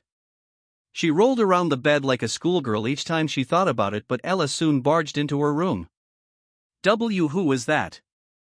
Jane was startled. "Who else do you live with? Did I walk in on you doing something naughty?" Ella questioned with a sinister smirk. "Not everyone is like you, Ella," Jane fired back. "That is right, I'm one in a million." "But that aside," Ella said, pausing as Jane fixed her eyes on her. What the hell is wrong with your stomach?" Jane barked, only for Ella to rub it like an old man. "I think I might be pregnant." Ella tried to be funny, but there was no doubt that she had devoured the food that Jane had brought back. There was no way that she could eat everything in one sitting, was there? Well, that question was answered the moment Jane opened the refrigerator and saw that everything had entered the abyss known as Ella's stomach. "So your boyfriend, when am I going to meet him?" Ella questioned, but in truth, Jane was insecure about Ella meeting him. Ella was more sexual than her, and she had better attributes with a prettier face. What if he liked her better than her? This was what Jane battled with, as it has happened on multiple occasions. "I will let you know," she brushed it off without giving a definite answer. Callista was hustling. She was putting the money that Kyle sent to her to good use by going shopping. She bought some of the most expensive things she could get her hands on, but she had no sense of financial responsibility, blowing the entire money in a day. She didn't care. She was a pretty girl and was sure she could get another sucker to pay for her bills. However, this didn't mean that she didn't have aspirations of her own. She wished to be a celebrity, an actress gracing the big screen and walking the red carpet with the biggest names in the industry, but that future looked like a long shot. However, she was confused as to why that man sent her money and gave her his number, only to not pick up. "Would you like to do your manicure?" a lady asked in one of the most expensive salons in Los Angeles. She nodded. It wasn't cheap to look pretty, because to sell a certain standard, she had to look the part. But her phone soon rang, and Callista knew that moving would interrupt the manicure. Luckily, she had her wireless AirPods in, even though it would have been a lot easier to leave the call until later, but considering she had auditioned for numerous roles, this could be a return call. "Hello, Callista on the line," she began, waiting eagerly for a response at the other end. "Congratulations, Miss Callista Wave. Your application has been accepted by the JPD agency. "We look forward to working with you." Carly was at the other end, informing her of some much-needed good news. Callista felt relief. The agency she has been with for the last few years not only had trouble getting her roles but they were on a decline. She couldn't be associated with an agency that wasn't even in the ranking. The truth was, Callista was barely making ends meet. She was living a life that she had no means of maintaining herself, and that's why she often accepted mediocre roles just to keep the light on at night and a few erotic photoshoots. Sex sells, that has always been the way, and Callista didn't oppose the system but instead chose to embrace it. The phone call soon came to an end, and so did her time at the salon. She noticed that she had received a message, and to her surprise, it was from the man that she had gotten fired. She had conflicting feelings regarding this, but if he was willing to send her that much money just to get her attention, it couldn't hurt playing along. That way, she would be able to siphon as much money from him as possible as she did other men. "Hey, I was busy earlier but I'm free tonight. How about dinner?" The message read, but there was an attached photo right after, which she opened. It was a picture of a beautiful green dress. Kyle already knew she had a thing for designers, so all he did was search for some of the most expensive dresses. "I think this dress would look good on you, so how about you wear that when I come pick you up?" The message read, but that wasn't all. Kyle had sent her a whopping $100,000. Callista didn't know what to say, because what the fuck was he doing working that job if he had this much money? Was he some millionaire who wished to experience the life of a normal man? He is fucking crazy. Callista thought to herself, but she couldn't peel her eyes away from the woman. And the dress was beautiful. There was no chance in hell she was going to turn this down. Ding. Spend $100,000, 10x critical hit. Earned $1 million. 2x bonus critical hit. Earned $2 million. The money has been transferred to account XXXXXX. Spent at least $100,000 on a beautiful lady. Update in affection bar. Callista's affection, 20%. This brought his total wealth to approximately $3,100,000. Kyle couldn't believe his life, but he knew that this woman would need a sterner approach. She was an untamed gold digger, but Kyle had just the means to tame her, an endless supply of the gold she was digging for. Kyle had made reservations with one of the finest hotels in this city. Only the rich could be found here, as he knew he couldn't bring Callista back to his apartment. Kyle wanted to see just how far his money could get him, and if he could get the bitch that ruined his life in the process, then so be it. One thing was certain, Kyle was going to screw her tonight, and the thought was a comforting one, as he knew that this was her karma. But before he could delve deeper into the roadmap he had drawn up for her, his phone rang. "Mr. Jones?" Kyle thought to himself before picking up. The summary of the conversation was Mr. Jones told him that there was a problem with his car, but he had promised his wife to escort her to pick up a couple of items that could only be found in a specific store. The problem was, it was a couple of miles out, and Kyle kissed his teeth in irritation. Mr. Jones was becoming too comfortable, but this irritation quickly subsided when Kyle remembered that he had inconvenienced him for years. This must also have been how he felt, yet he put up with it for years. Kyle accepted. He didn't want to admit it, but he didn't have anything better to do with his time. If anything, this was a welcome distraction, but he feared that this might blur the lines between tenant and landlord. Kyle was reluctant, but he ended up acting as a chauffeur for Mrs. Jones. The fact that they had conversed earlier that day would make things a lot less awkward. Mrs. Jones was given his number by her husband, which meant that she now had access to him and didn't need to go through her husband. This made it a lot easier for her to tell Kyle when to come get her, even though he had a date to prepare for that night. He could spare a few hours to help out with this favor and hope that this doesn't become a habit. The call came in. It was well into the evening, but considering he was going to spend the night with Callista, the later they went on the date, the better. It gives her less opportunity to go back home, as Kyle could use the late card and convince her to spend the night there. However, now wasn't time to think about that. Kyle headed to pick up Mrs. Jones. When his car parked outside, he drew stares from people around, but this was to be expected. Fortunately for Kyle, he didn't have to wait long. She was outside a few seconds after he arrived. This at least told him she wasn't taking his time for granted as she rushed to the car. Kyle noticed that she smelled different, but that was only because she had just showered a few minutes prior, so the scent of the soap used still lingered in the air. He also noticed she was out of her gym clothes and wore something a lot more casual. She noticed the black skirt hanging just above her knees with a sleeveless white top that was exposed just enough to reveal the top of her cleavage. It would make sense to want to give these parts some breathing space after a thorough workout. As soon as he sat on the passenger seat, her thighs doubled in size and Kyle couldn't help but steal a peek. I'm so thankful for this. In a day, you have done me two very big favors. I won't forget this anytime soon, Mrs. Jones thanked him. At least she had manners. Kyle couldn't be mad for long because she was so nice about it. You make it sound like I performed open heart surgery, Kyle responded, brushing off what he had done as something menial. However, the cost of petrol was over the roof right now and him driving her that far would use a fair amount. Kyle didn't want to grow attached to the family because he knew everything could change in the blink of an eye. He didn't know if the system was indefinite or had a limited span, and what if the system suddenly disappeared? Would he lose everything in his bank account? All of this was a possibility and Kyle hoped he wouldn't have to try to outsmart whatever this thing was. He drove with one hand on the steering, easily swerving left and right like he had been driving the moment he came out of the womb. She was impressed by the way he handled the car. You definitely know how to handle her, Mrs. Jones commented, her eyes lingering a bit too long at veins popping from his forearms. What can I say? I have my way, Kyle said without thinking too much about his response. She was a married woman, so there was no reason to be cautious considering the relationship he had with her husband. Mrs. Jones smirked, but this was an act that went unnoticed by Kyle as he kept his attention on the road. The car ride there was relatively peaceful. Mrs. Jones was in charge of the radio and Kyle noticed her preference for music was hip-hop. She sang along to almost every song, even songs that Kyle had never heard before, but she had an amazing voice to boot. He couldn't deny that, but he also knew that he had to keep his mouth shut due to wanting to keep professional. Come on, Kyle. Sing with me, Mrs. Jones exclaimed as the tempo in her voice increased, effortlessly hitting notes Kyle didn't even know was possible. Damn. I wouldn't want to steal the spotlight from you, Kyle gave a cheeky response prompting Mrs. Jones to giggle.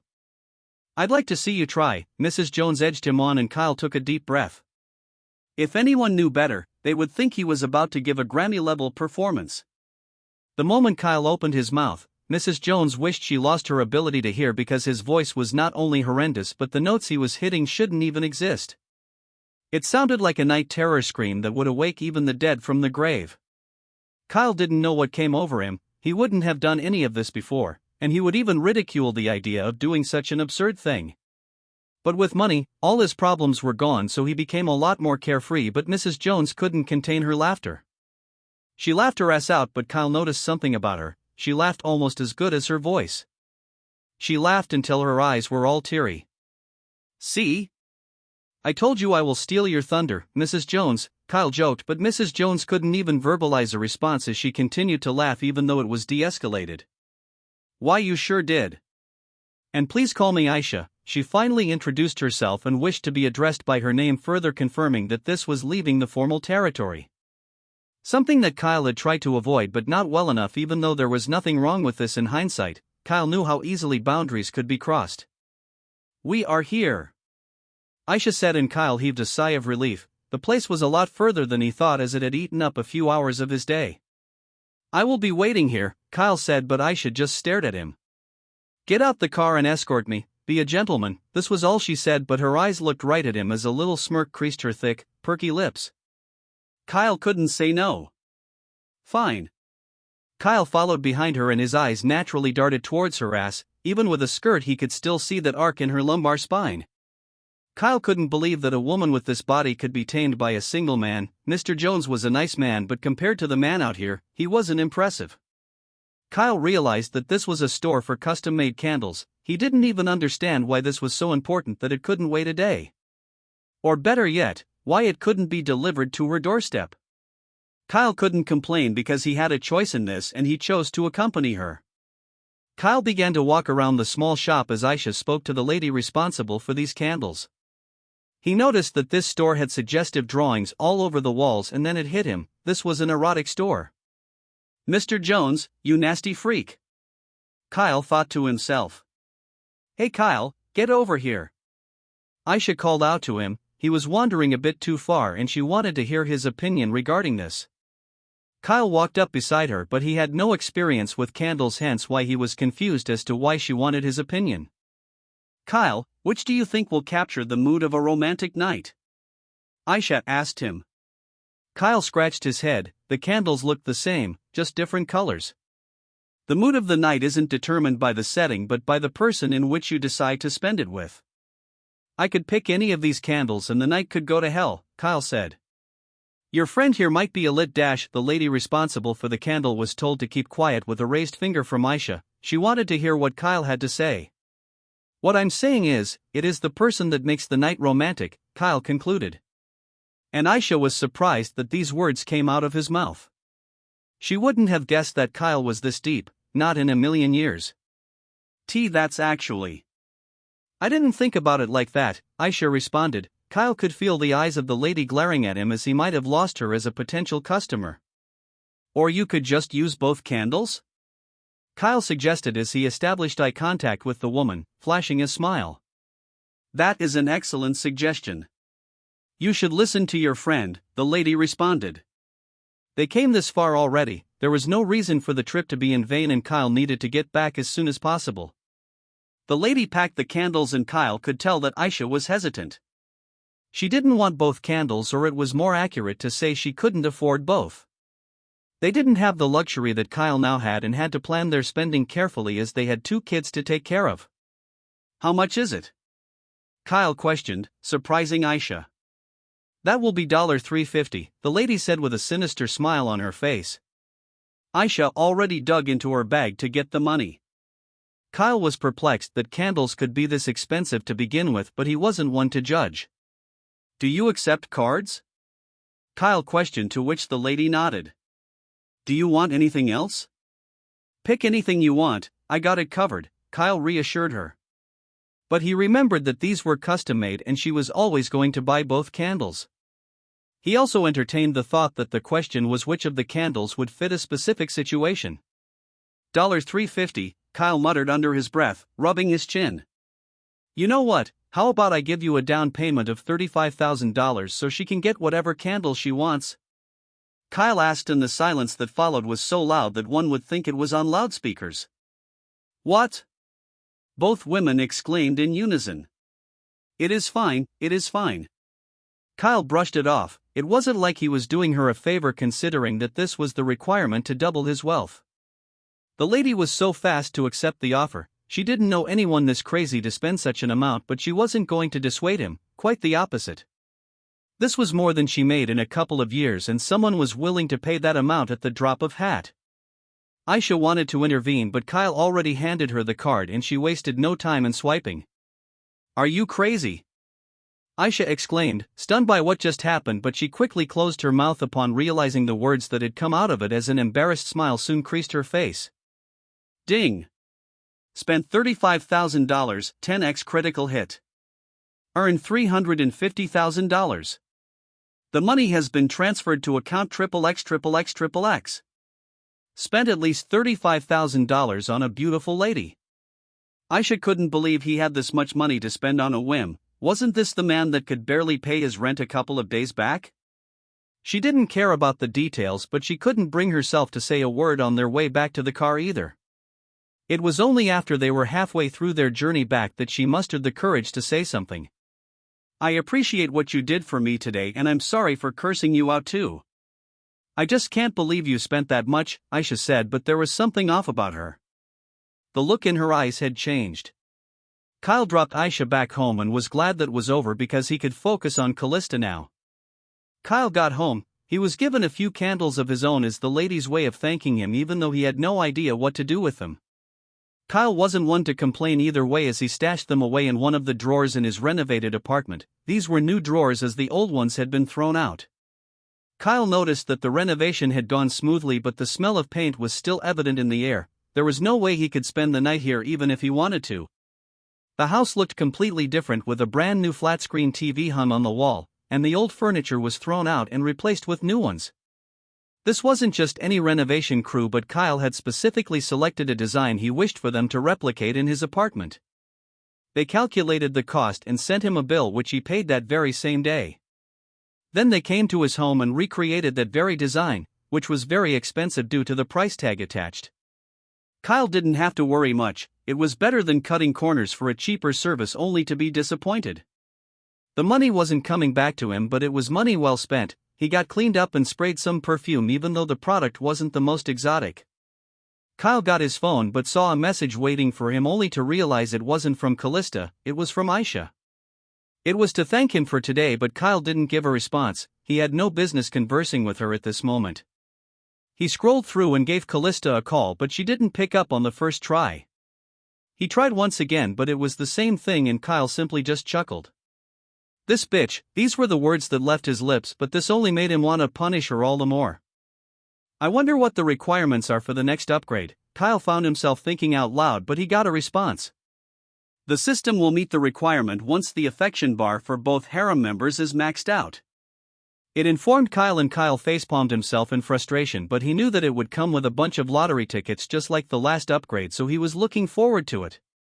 He also didn't know if the multiplier would increase as well as the members he could include in his harem. This made maxing out their affection a compulsory requirement if he wished to upgrade his system. Kyle couldn't deny it. This system was well set up to make sure his harem members were taken seriously, but this also meant he had to be careful whose name appeared on it. Callista was an unwanted addition, and now he was stuck with her until further notice. Her affection bar was unaffected, so he was unbothered. She was probably out shopping with the money sent, but he wasn't about her standing him up. He had shown her he had the financial power to take care of her and buy her 20 more designer bags if she wished. Kyle's phone soon buzzed. It was a text message from Callista. He wondered why she didn't just call, but she had sent an attachment. Kyle raised a brow in suspicion before opening it, but the moment he did, he felt his trouser tightened. She had sent a picture in a suggestive pose with the dress barely on. It looked so good on her. No wonder she was such a cunt. It was that body of hers. It was seductive and would make any man tolerate her behavior if they had a chance at screwing her. Kyle couldn't peel his eyes away from her body as the sky blue dress clung to her body and brought out her shape. He could almost undress her. Kyle noticed that she was typing a message beneath and waited patiently for it to be delivered. Luckily, he didn't need to wait long for this to happen, as the message simply read, "Oops. Wrong person." Kyle chuckled to himself. This woman was playing games with him. He knew what she was trying to do, but he had no interest in taking the bait. He also noticed that she had attached her location to the picture, so he had an address to go to. Callista was done sending the pictures. In actuality, it was Kyle that she wished to show, but this was not only to keep his anticipation high but also to give the false illusion of options. Not that Kyle cared, he had the money now. He could get any girl he wanted, and the only reason he was bothering with Callista was because he had done something to trigger her affection before he could any other lady. Callista wore the dress properly and she couldn't believe how good it looked, but she knew that Kyle was a man she had to keep by all means if he truly had this wealth. She had to play the usual games she did with men, but Kyle never responded to her message prompting her to question if he liked what he saw or not. By now, others would have flooded her with messages, but Kyle didn't even respond despite reading the contents. However, Callista pushed this thought out of her head. There was no way that he didn't know she wasn't attractive or he wouldn't have sent her the amount he did. But what if she wasn't the only one? Callista found herself having thoughts that she shouldn't otherwise care about. She checked her phone again and saw no response. That bastard. Callista cussed under her breath as Kyle had sent a clear message without words, and that was informing her he wasn't like the others. Night descended and it was time for the date. Callista didn't know where he planned to take her or what she would say, as this was the first time they would be meeting since that incident. She didn't know if she should apologize, not that she felt guilty for her actions, and an apology was only to give the illusion of remorse. His pocket was a lot deeper than she thought. If she knew he was this rich, she wouldn't have been such a bitch to him.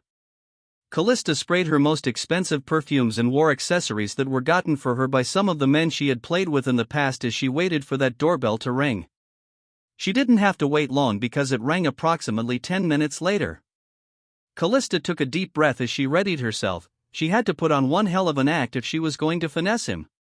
The moment the door opened, Callista saw that it wasn't even Kyle there but a man who was hired by him. "Madam Callista?" The man asked. This hurt her ego as it reminded her that no one knew who she was, further highlighting why she was the way she was.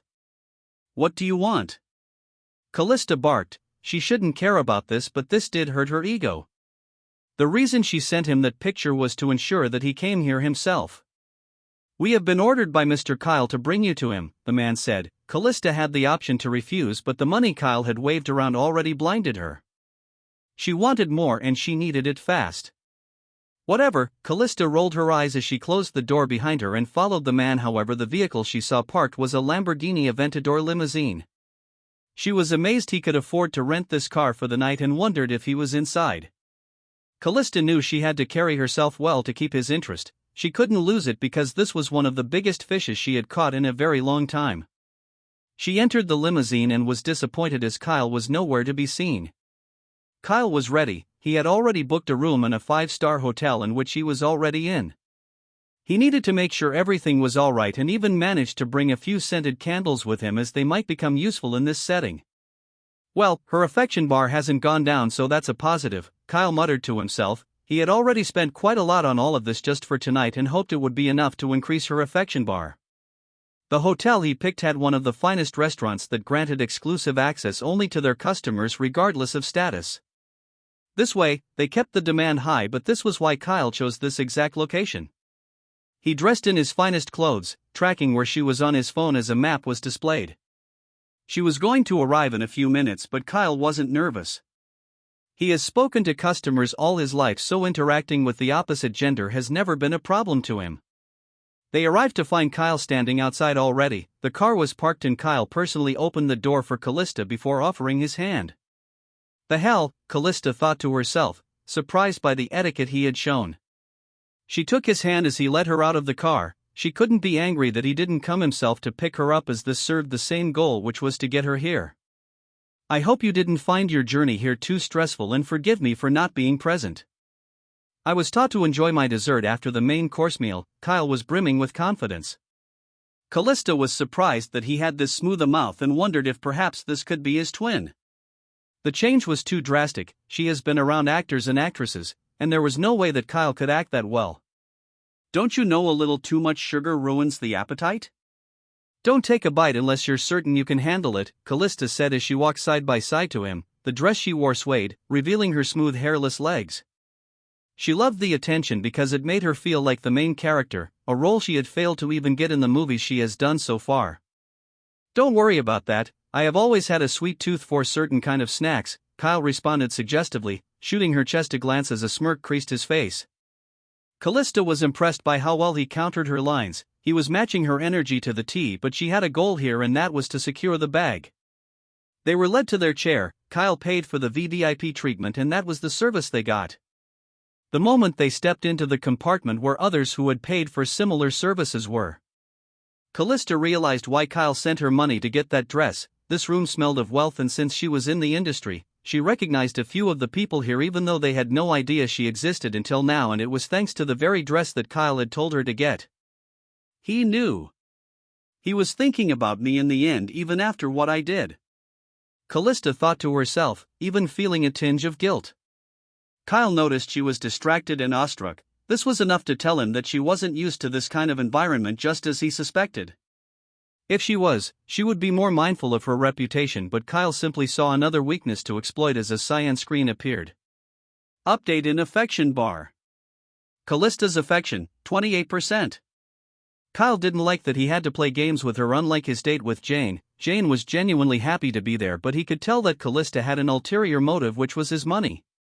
He didn't care about that. All he wanted right now was to max out her affection bar, and he knew that tonight was to help him find out what she responded to. He had established that she liked the spotlight, so all he needed to do was be the one responsible for doing that. They ate, but Callista was watching what she ate. She was a model and couldn't overeat, as being one required a level of discipline that was almost impressive. Kyle noticed that she didn't mention what she did at the store or even offer an apology. She acted like the event never happened, but this was good. Kyle could now do what he had planned for tonight with no remorse. If anything, he would consider them even as the night was slowly concluding. They both had a few drinks that could send the average man into debt, but it was worth it. This was when Callista began to loosen up and speak more about herself. "I can't believe I had this much fun," Callista confessed, resting her chin on the palm of her open hand as she stared at Kyle. "Luckily for you, the night is still young," Kyle responded, leaving it for interpretation. Ha! Is this where you convince me to follow you into your room? Callista questioned. No, this is when you convince me why I should take you to my room. Kyle quickly changed the direction of the conversation to steer it to his advantage. You really are something else, Callista gushed, and this wasn't the alcohol talking as she was still very much in control.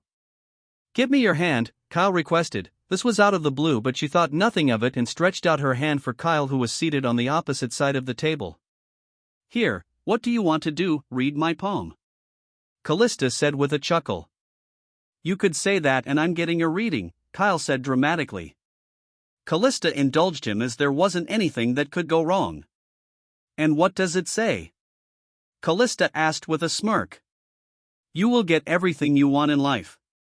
You will be on the cover of magazines, you will be the star in blockbuster movies, but you cannot give up, not now, not ever, Kyle said, and Callista's facial expression changed. Kyle simply used common sense to do a quick reading on her, and judging from her reaction, it looks like she needed to hear those words. You are a weird one, Callista said with a cute smile plastered across her face. Update in affection bar. Callista's affection, 30%. You know. I got into an agency and I had no one to tell about it, Callista confessed, showing a glimpse of vulnerability which Kyle associated with the sudden increase of her affection bar. Well, now you have someone to tell, you have me, Kyle responded with a warm smile.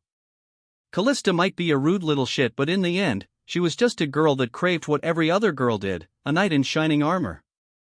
Callista simply smiled at this response, oblivious to the fact that her request would have been rejected if Kyle hadn't intervened directly. The agency didn't just accept anyone, the people applying had to reach a certain requirement because the clients they represented were a direct reflection of them. You are a lot different from what I imagined, Callista muttered. How so? Kyle asked, looking her right in the eyes. He knew that if it was Aisha sitting in front of him, he wouldn't be able to hold her gaze, but luckily, it wasn't. Callista was a beautiful lady, but she didn't have the same aura that Aisha had, and that was why Kyle could do what he did around her. I don't know, Callista bit her lower lips. Kyle noticed her eyes were fixed on his lips and all he did was grin. About dessert, she said, pausing briefly as she raised her eyes to meet his. I think I would like to have some now, Callista said with a smirk, and Kyle instantly knew what she meant by this. Is that so? Kyle responded, his eyes fixed on her chest. He couldn't wait to see how they looked behind that dress. It looks like you can't wait either, Callista teased, and she wasn't wrong. Kyle liked the way that things were going and knew that tonight would either break or make the affection bar. How about we continue this conversation somewhere more private, Callista said, and Kyle instantly called for the check. He paid the sum of over $5,000 like it was nothing, but that was because it was nothing. Ding! Spent $5,000, 10x critical hit. Earned $50,000. 4x bonus critical hit. Earned $200,000. The money has been transferred to account XXX. Spent at least $5,000 on a beautiful lady. Kyle noticed that his wealth was nearing $4 million, but it wasn't enough. He needed to fill in the requirements to level up as soon as possible. And right now, he could smell the pheromones coming off Callista's skin. She wanted him and Kyle wanted her as well, as they had filled their bellies. Now, it was time to satisfy their carnal lust. Kyle took her back to his room. He was glad that he had booked a room beforehand, or the ride back to his cramped-up apartment would have ruined the tension built between the both of them. But right now their libido was high and they both wanted it satisfied. Kyle swiped his keycard on the electronic lock and it opened on the first swipe, showing the high technology that this hotel had installed. Kyle opened the door and the room smelled even better than he left it. He realized that there was a device that constantly pumped a certain fragrance into the air. This place is beautiful, Callista couldn't contain her awe. Everything in this room screamed wealth. It is hard to classify this room as beautiful when I have you standing right in front of me. Kyle was being cheesy and Callista nudged him slightly, giggling. Stop, she muttered, but Kyle knew that she liked this sort of attention. It was only natural that she would react this way. You have a sweet tongue, Callista said. She made her way to the king-size bed, sitting on the edge. How can you tell if you haven't tasted it? Kyle questioned. He walked towards her, stopping only when he was mere inches from her. She had to tilt her head up to look at him, and she soon felt Kyle's warm hands beneath her chin. It was a miracle that she hadn't ripped his clothes open because she could feel her heart beating in her chest and between her legs. Do you want a taste? Kyle questioned, looking right into her soul, and at that moment, Callista knew she was the prey. She didn't know words could be this powerful because he hadn't even done anything and she was soaked. Kyle simply chuckled regarding her silence. He expected more of a response, but she was clearly flustered by the situation, so he was going to take charge. Kyle slowly guided her to her feet, wrapping his hand around her waist, dragging her closer to him. You sure know ho dash. Ah, Callista moaned. Kyle grabbed her butt cheeks tightly, it sank right in like pudding. They were so soft and Kyle was barely keeping it together, his cock was rock hard. It hasn't been this hard in ages, and it was the thought of betting this lady that got him to this state, but he couldn't rush it. I think I will be having some of that dessert now, Callista said with a grin as she leaned in to kiss Kyle. Kyle didn't hesitate, burying his tongue in her mouth. They coiled around each other, their breath was the only thing that they could breathe, it was hot and heavy. Kyle didn't let go of her ass cheeks, instead fondling it even more, it bounced all over the place despite the compact size. Callista broke away just for a second to catch her breath, the look in her eyes told Kyle that she relished it. So do you like your dessert? Kyle asked and Callista smiled before responding. I do, and what about you? Callista questioned him, but Kyle's eyes lingered on her chest. I'm yet to have mine, he responded. His left hand remained around her waist and the right one reached for her chest. Ah, Callista moaned. Kyle noticed that she had on no bra, but her nipples were already so hard as his hand grabbed them gently. Kyle pulled down the dress to reveal her breast. He was losing control, but who could blame him? Callista's body was like a temple and Kyle planned to say his prayers to them tonight. He placed his lips on her perky left nipple, fondling the other with his hand. Callista bit her lips, she threw her head back to savor the feeling. Kyle's tongue was running gentle circles around her areola that only increased the sensitivity of her nipples. Ah! Callista couldn't contain her pleasure, but she felt Kyle's bulge pushing against and she was shocked by how hard it was like a baseball bat about to rip through his trousers. Fuck. If you keep doing this I just might.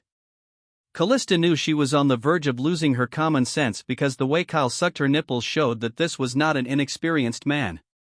She reached for his bulge and began to stroke it up and down gently. She wanted to feel the raw meat in her hand, but she could barely think straight. He.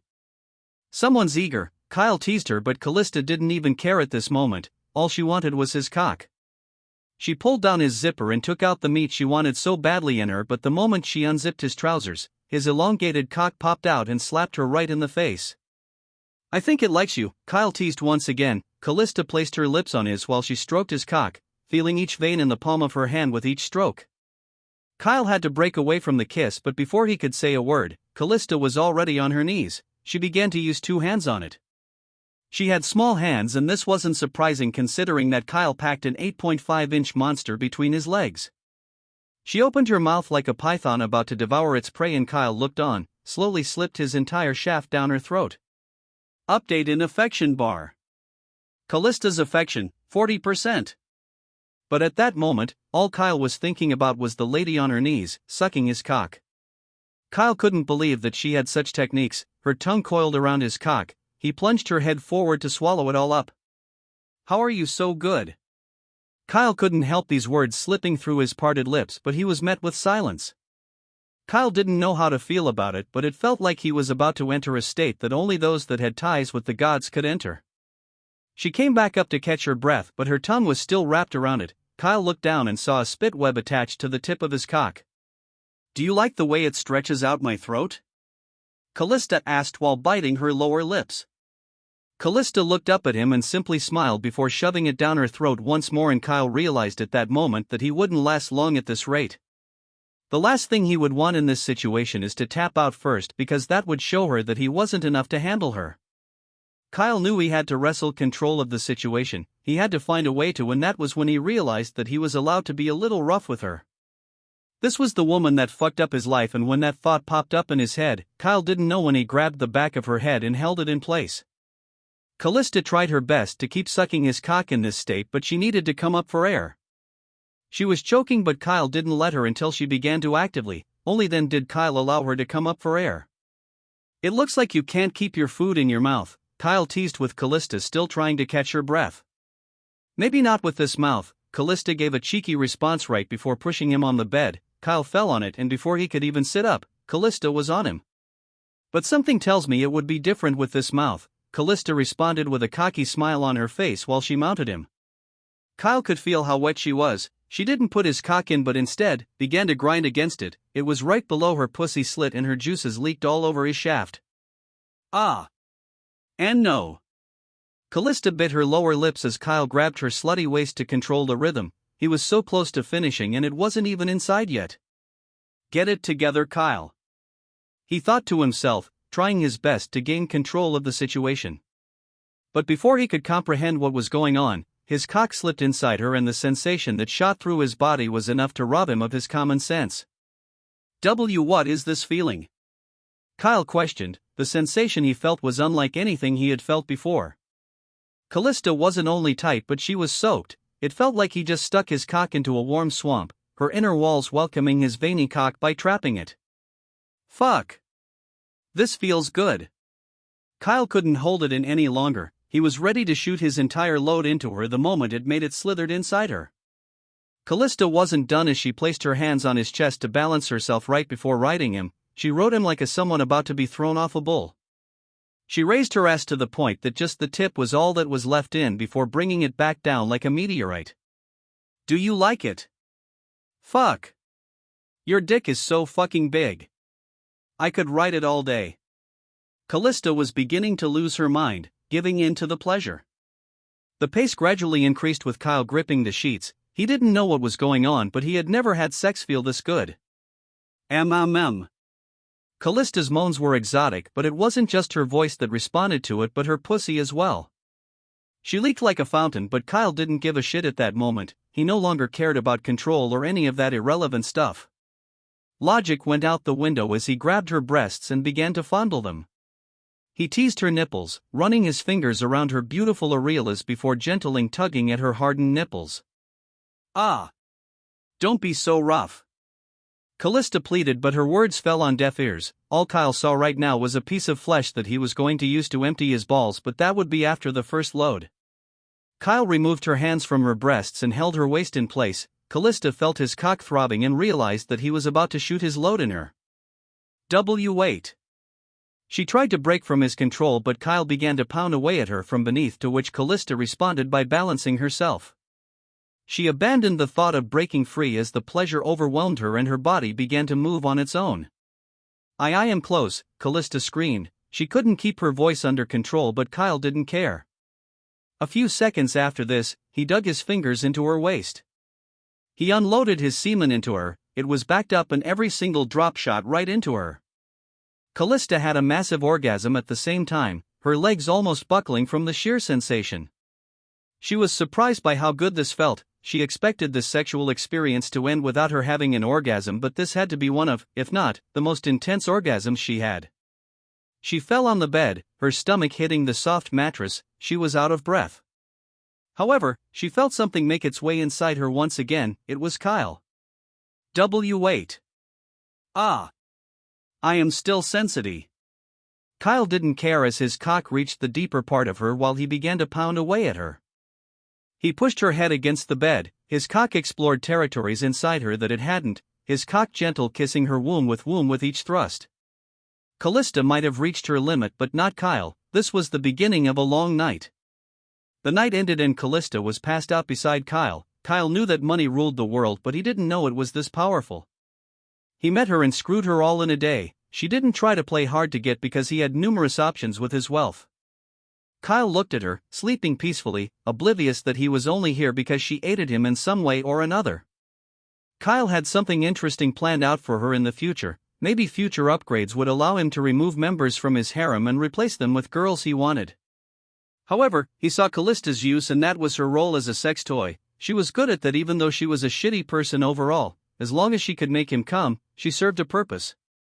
Kyle checked his phone and saw that he had a message from Jane. He was surprised that she had texted first despite her being so shy. Hey Kyle, it is Jane. Of course, you know it is me, you have my number saved. I just wanted to see how you are doing. And thank you for the other day, I had so much fun. Kyle stared at it and smiled as he recalled the night he enjoyed with her but wasn't going to reply because Callista was waking up. Good morning, sleepyhead, Kyle greeted her. He was already up and had dressed up long before Callista had woken up, showing she was knocked out. Kyle gave her maximum satisfaction and her body was feeling it, even this morning. Her breasts were out of the blankets and her toned abdomen came into view. Kyle couldn't believe he had just fucked her and realized that with enough wealth, he should be able to have his way with some of the most famous people around the world. There would be no limitation to his reach. Callista stood up and Kyle could feel his cock getting hard again, but he knew he had to keep her wanting more. The only way to do that was to have control over his urges. Go get ready, I want to take you somewhere, Kyle said, and Callista wondered what that could be, but either way, she needed to go to the agency today to sort out the technical aspect of her contract with them. It took a little over an hour to get ready. Kyle passed the time by watching the television hanging on the wall even though his attention was divided.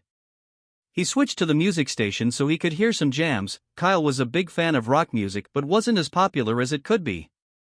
He sighed as he couldn't find the type of songs he listened to, but he didn't have to wait any longer as Callista was done.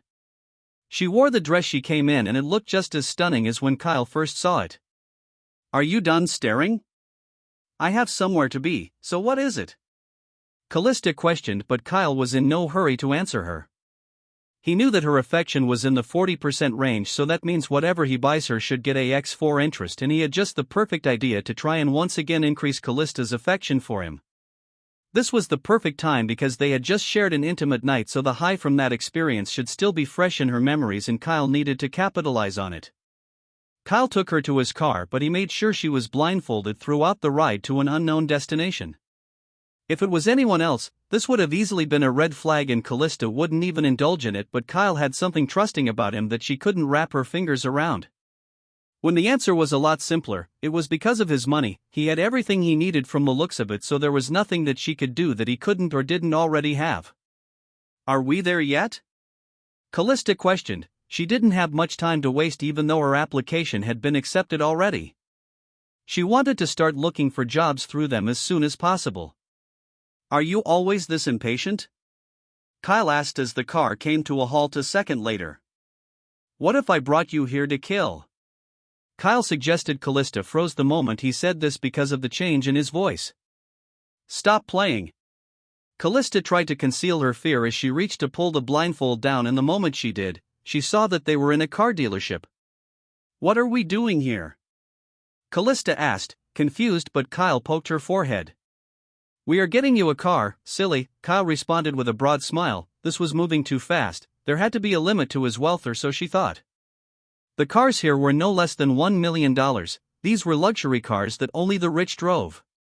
She looked around and was surprised by what she saw because if Kyle wanted to buy her a car, it could have been something simple. A car? Is this a joke? Callista couldn't believe what she was hearing, but Kyle was serious. He stepped out of the car and opened the door for her. Callista stepped out and her beauty was enough to draw the attention of the common man. She was a good accessory because Kyle's status felt higher with a beautiful woman by his side.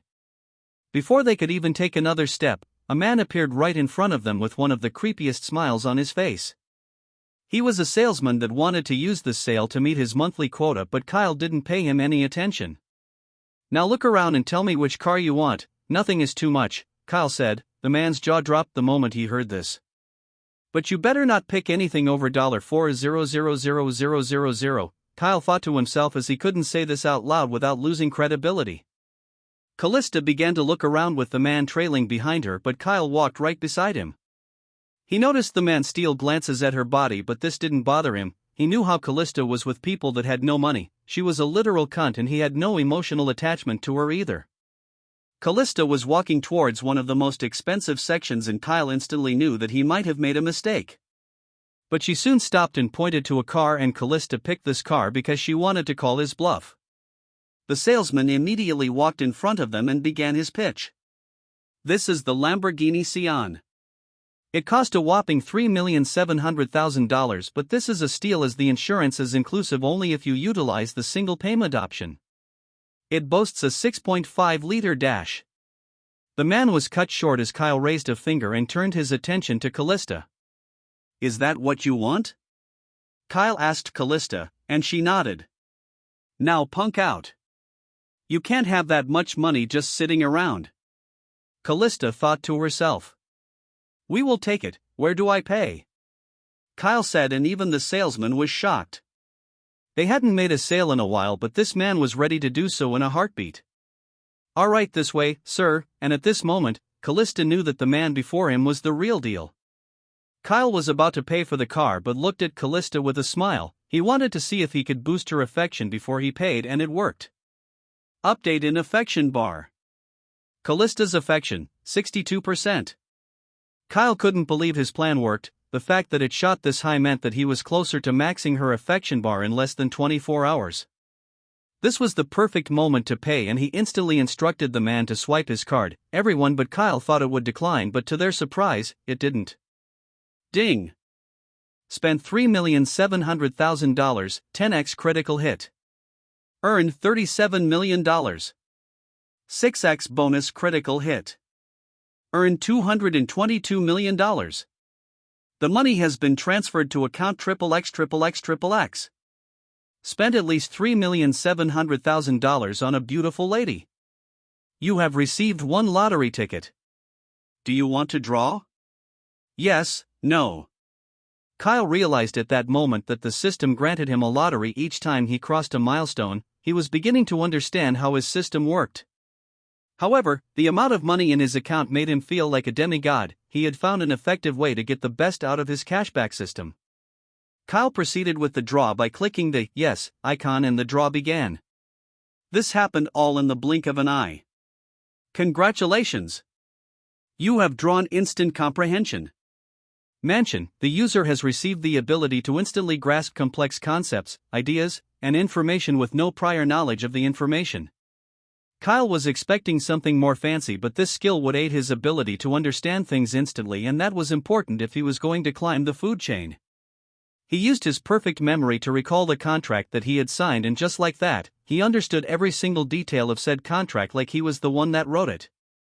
Kyle was amazed by this. Callista still didn't know how to react to the car that Kyle had just bought her.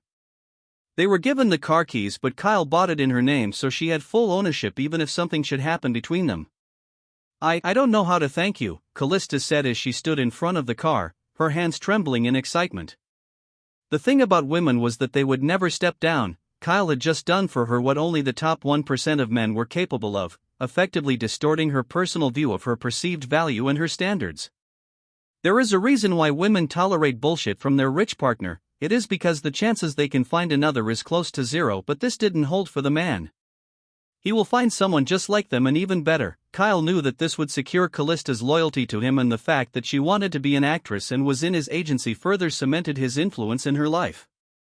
You already did, Kyle responded with a smile. Callista entered the car, and she knew that if the agency were to see her in the car, they would probably treat her with utmost respect. Do you want a ride? Callista asked. I have a car too, silly, Kyle responded. Shit. I forgot, Callista retorted, and both of them laughed as Callista soon pulled away from the driveway. Update in affection bar.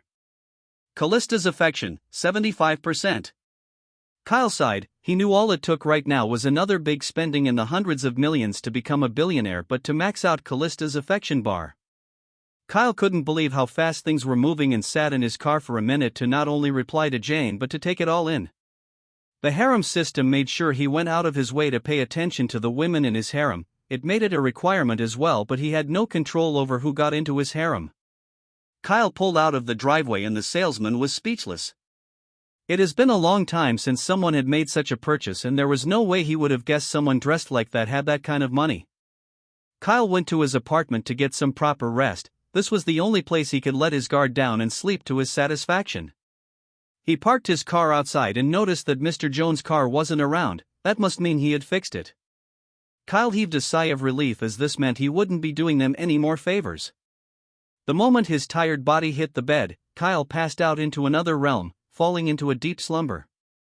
Jane was anxiously waiting for Kyle's response. She didn't know if she did anything wrong as he hadn't spoken to her since the date, but she also didn't want to come off as desperate. She had to bid her time, and this was why Ella snatched the phone out of his hand to help her reply to him. And there was nothing Jane could do but wait for a response. And the moment he did, she jolted up and Ella noticed this from the corner of her eye. "He has replied, hasn't he?" Ella asked. She didn't know what this man did, but he had a hold on her friend that she didn't particularly like.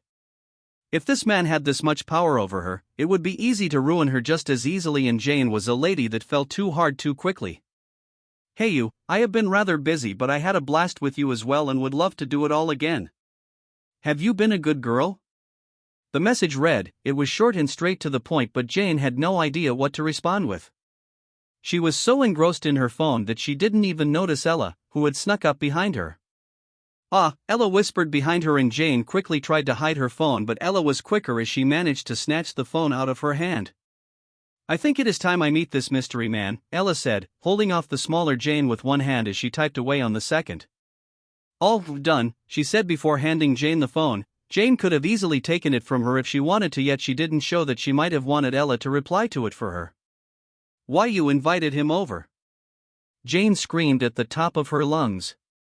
Callista went to the JPD agency, and the moment she pulled in with her new ride, everyone's jaw dropped. Carly was surprised that this was the same woman that had been there the previous day, but Callista was aware that Kyle's wealth was as solid as he had displayed so far. There was no doubt that she could use him to kickstart her career, but she couldn't be hasty. She had to bide her time carefully because she was aware of what could potentially happen should she act inappropriately. She didn't know what his deal was, but she was going to milk every penny he had. She couldn't help but wonder how he was that good in bed. He reached places she didn't even know could be reached. The saying that rich people are compensating for what they lack clearly didn't apply to Kyle, but now wasn't the time to be having sex flashbacks. Callista was quickly directed to Isabella. Isabella was majestic, but Callista was aware that she had to be on good terms with her so she could find her the best jobs. She knew Isabella would have other clients, and the best picks would most likely get the top jobs. She wanted to be among the top picks, and it started with building a good relationship with this woman right here. "Callista Wave, was it?" Isabella said, looking up her application on the computer. "That is correct, I'm Callista Wave and I was here yesterday," Callista responded abruptly. "I have gone through your reference and have seen the movies you have been in. You have no experience in being the main lead, is that correct?" Isabella questioned. Callista felt embarrassed. If she watched the movies, then there was a chance that she wouldn't take her seriously as an actress. "That is correct, but I am ready for the next step in my career, and that is why I have come to you," Callista responded. She was full of confidence, and Isabella liked that. But it took more than confidence to be a successful actress, or everyone would be one. "Then you have come to the right place," Isabella reassured her with an upbeat tone. Callista knew, at this moment, that this woman might be her last hope for stardom. Isabella checked her computer and there were a few openings available, or more accurately, auditions. "Callista, are you ready to get to work right away?" Isabella questioned, taking Callista by surprise as she didn't know there would be jobs available soon. "At your command, ma'am," Callista responded. Isabella smiled at this response. "Please, call me Isabella," she responded with a broad smile that made Callista's heart pound for a second. Isabella was such a beautiful woman that even straight women couldn't help but admire her. Either way, she made the most important step in her career on this day, and Isabella kept Kyle's involvement to herself as he had explicitly told her not to mention it. Isabella was the face of the agency and Kyle wanted it to remain that way. The last thing he needed was all the attention that came with having these assets, at least not now as he was still trying to figure his life out. A few hours had passed and Kyle finally woke up. He went to take a shower. In the middle of his steaming hot shower, the water was cut short and Kyle was left with an unsatisfied feeling. This happened every now, so it wasn't an unheard of event. It was simply one of those things. Kyle tied his towel, but before he could change into his clothes, he heard a knock at the door, and the only person that ever knocked at his door was Mr. Jones. He must have returned from wherever he went to. He contemplated putting on clothes first, but he liked to mess with Mr. Jones as he might as well be his only friend. Kyle walked to the door and opened it, but the person he saw wasn't the man he recognized. It wasn't a man at all, it was Aisha. Kyle immediately regretted his action. "Oh shit. I am sorry." Kyle apologized as he abandoned the door and hurried to his room to be decent. Aisha let herself in and it took a little over a minute for Kyle to dress up before returning. I came to inform you that the water would be out as maintenance is being done, but it looks like I am already too late. Aisha made a joke to break the awkwardness. She saw nothing wrong in seeing Kyle in that state. She was a gym instructor, so she had seen people in more compromising positions that outline parts of their bodies that shouldn't be visible. Ha! You sure are. Kyle responded before a deafening silence followed. You know, you should think about giving the gym a try, Aisha said, but Kyle couldn't hold her eyes for long once again. He hated it, but it made him uncomfortable, so he chose to look at the space between her eyes, not like she would know the difference. Are you saying I am not fit enough? Kyle questioned with a raised eyebrow before playfully flexing his non-existent muscles. Aisha couldn't hold in her laughter. She had a cute laugh, and it was high-pitched. That isn't what I am saying, but it wouldn't hurt to bring out the full potential of your body, Aisha said. This was true and something that Kyle agreed with. It might also be a good way to pass the time because something told him that time would be something that he would no longer have. I will only give it a try if you are my trainer, Kyle said without thinking. He said this with the purest of intention, but after saying it, he realized that it could easily be misinterpreted. Before he could explain the context, however, Aisha gave him a response. I wouldn't have it any other way. The strange exchange with Aisha came to an end. It was hard for Kyle to say if she was flirting with him or being friendly, but he hoped it was the latter. There was no doubt that she exuded a kind of aura that piqued his interest, but this was an interest he couldn't act on. He checked his phone and saw that Jane had replied a few minutes but was surprised by her invitation for him to come over. Hey, here's a crazy idea, want to come over? That was all the message said, and there was only one thing that came to his mind, which was sex. Was she calling him over to seal the deal? If that was the case, then he had grossly misjudged her, but there was also a possibility that this wasn't the case. Kyle wanted to stay optimistic. He already had a gold digger in his harem, and the last thing he needed was another one. He wasn't going to turn down Jane's generous offer, and with nothing else to do, he was down for it as he had nothing to lose in regards to this. He got dressed and headed out, trying his best to avoid Aisha as he didn't know what her deal was as of yet, but some tension in their conversation seemed to be on the rise. She never visited his place before to report any problems and always waited for her husband to do so, but maybe that was for her safety?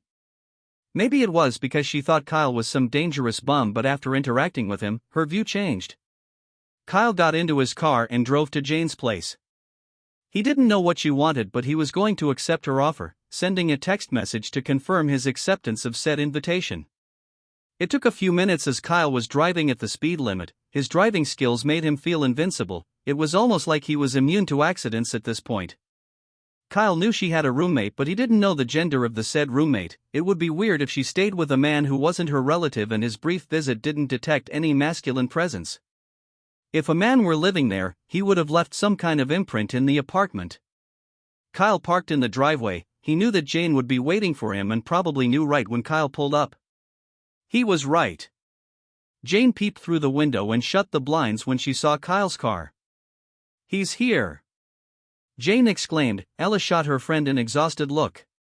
She was acting like a schoolgirl in love, and this was a recipe for disaster.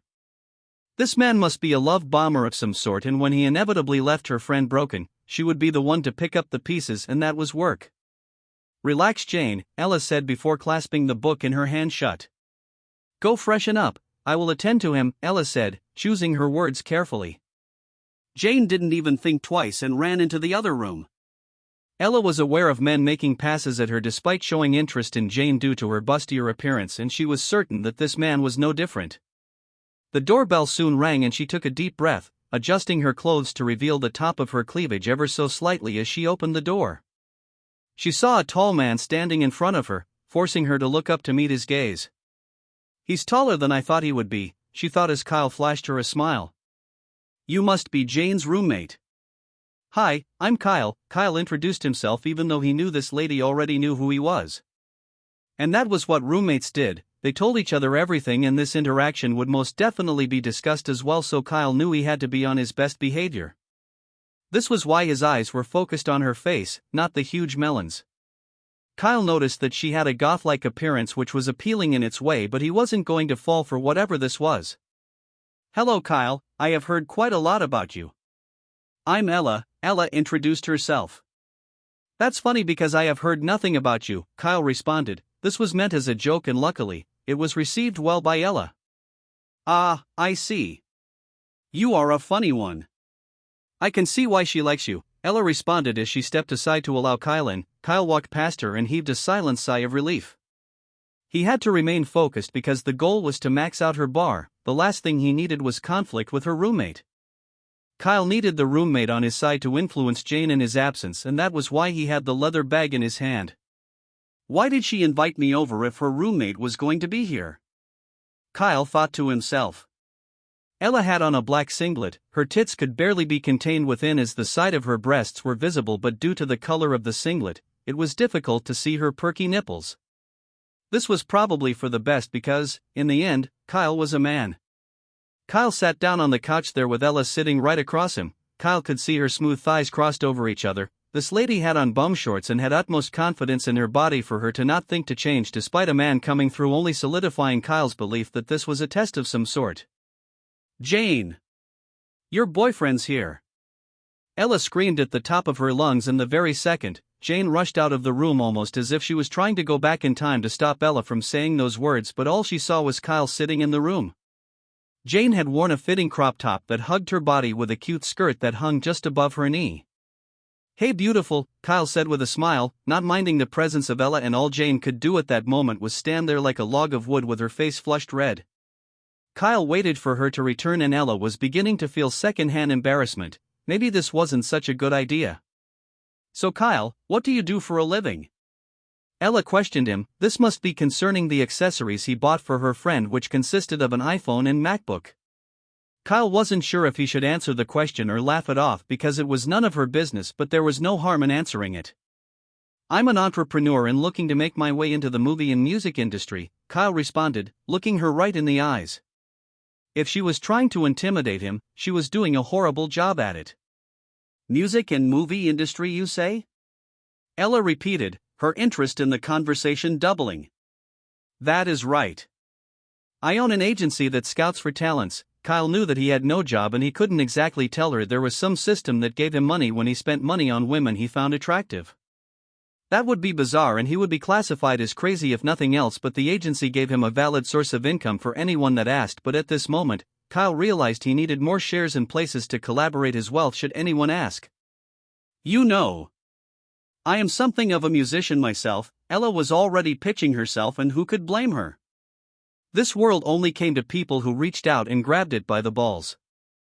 Kyle knew that she would try to levy his relationship with Jane, but this was the opportunity he was looking for to win her over. A musical talent?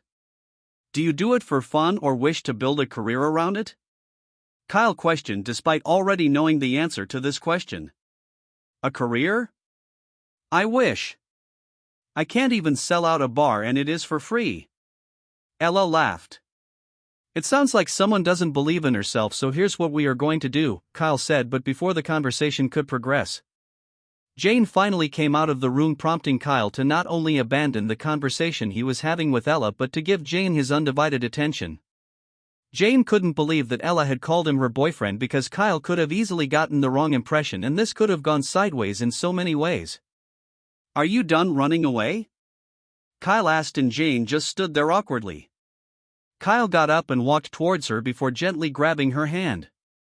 Did you not want me to come? Kyle questioned, but he was beginning to pick up that she wasn't the one that sent the text. She was too unprepared, or did she expect him not to come? He hoped she had loosened up. Their conversation on their drive back had less tension. Oh God, no. I wanted you to come, I just didn't. Jane's voice faded before she could complete the sentence. It is fine, this was all Kyle said to calm her down. Jane was a breath of fresh air. She wasn't simply after his money but wanted to spend time with him. Here, I got you this, Kyle said, handing her the gift he had bought for her. Ella stretched her head to steal a peek, but she didn't need to wait long to see what he had gotten. He noticed that Callista went crazy over Louis Vuitton bags, so it must be something that ladies liked. That was what Kyle was banking on, and he bought 2 bags for her. They cost $3,000 each, and this gave Kyle an additional $120,000, with the bonus hit bringing his current net worth to approximately $222,200,000. Ella's jaw dropped. She couldn't believe her eyes, but she quickly averted her gaze. Ella! He got us bags. Jane exclaimed. Ella was surprised by this because she swore that it was for Jane, and it was. Jane was simply that kind of person. It happened with the food as well, but either way, this worked in Kyle's favor. Ella jumped out of her chair and rushed towards Jane. Both ladies were so focused on the bag that they momentarily forgot about Kyle's existence. Just what Kyle needed to take a look at Ella's body, and boy, did she have a banging body. Kyle licked his lips. Having sex with Callista had intensified his sexual urge, and there was no way any sane man wouldn't want to explore the body before him. Her ass cheeks could be seen, just the cups of her buttocks, and Kyle just knew they jiggled. He wondered how soft they were, but before his perverse mind could go any further. Thank you so much, Ella exclaimed before hugging him, her breasts pressed firmly against his chest. He could feel her nipples poking him beneath her singlet. However, he kept his hands to himself. I am relieved you liked it. Kyle spoke like he didn't know the value of what he had just done. Thankfully, before the entity between his legs could come to life, Ella broke her embrace, admiring the bag in her hand. Jane looked at Kyle and she couldn't contain her smile. You really didn't have to, Jane assured him, but her reaction, she loved this. If it made you this happy, it was worth. After all, who wouldn't want to see that pretty smile? Kyle complimented her, and once again, Jane's face flushed red. Kyle was beginning to pick up that she must not have gotten a lot of compliments growing up. Did she grow up ugly and become this beauty into adulthood? If so, that would explain a lot, and Kyle was going to exploit this, but from the corner of his eyes, he noticed Ella staring right at him. The rest of the day went as expected. Kyle got to know Ella and also noticed that Jane was more comfortable around her friend. He could tell that they were friends for a long time. She made faces and spoke more than she did that entire date, but that was to be expected. She was with her roommate. She was home, but Kyle noticed that Ella's demeanor had changed. Before, it felt like she was testing him, but now, she wasn't as talkative and looked like she was lost in her head most of the time. This meant that they didn't continue the conversation regarding her talent. Time went by in a flash, and Kyle knew that there was such a thing as staying too long. He wasn't about to make that mistake, but he noticed that buying her the bag didn't increase her affection bar either, confirming that Jane wasn't driven by money.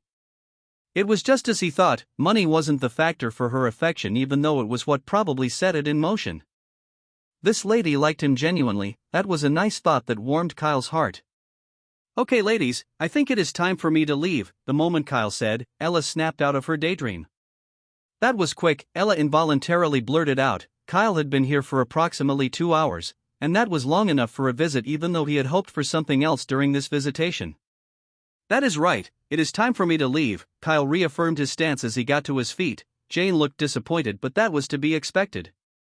She might not have been the one that texted him to come over, but she enjoyed his company a little too much. Jane, can I see you for a minute? It was a pleasure meeting you, Ella, Kyle said. The pleasure was mine. Thank you so much for the bag. I don't even know how to thank you. Ella was almost speechless at this point. She couldn't count how many times she had said this already. Promise you will never give up on your dream, Kyle said. This was unexpected and took Ella by surprise. This was the first time that someone had paid this much attention to her without trying to take off her clothes. I promise, Ella exclaimed with a broad smile. Then we are even, Kyle responded before walking out the door with Jane following behind him. Ella couldn't explain it, but this man, he was different. It wasn't you that texted me, was it? Kyle could see through it, and Jane looked embarrassed. It wasn't, she confessed. So you didn't have a good time with me? Kyle asked, feigning disappointment. I did. I mean I did. That part was me, Jane said, but once again, this was Kyle pulling her leg. I am glad you did, Kyle responded as she walked him to his car. Say Jane, Kyle said, prompting Jane to lean in close as he was barely audible. Yes? Jane responded, giving him the go-ahead to speak further.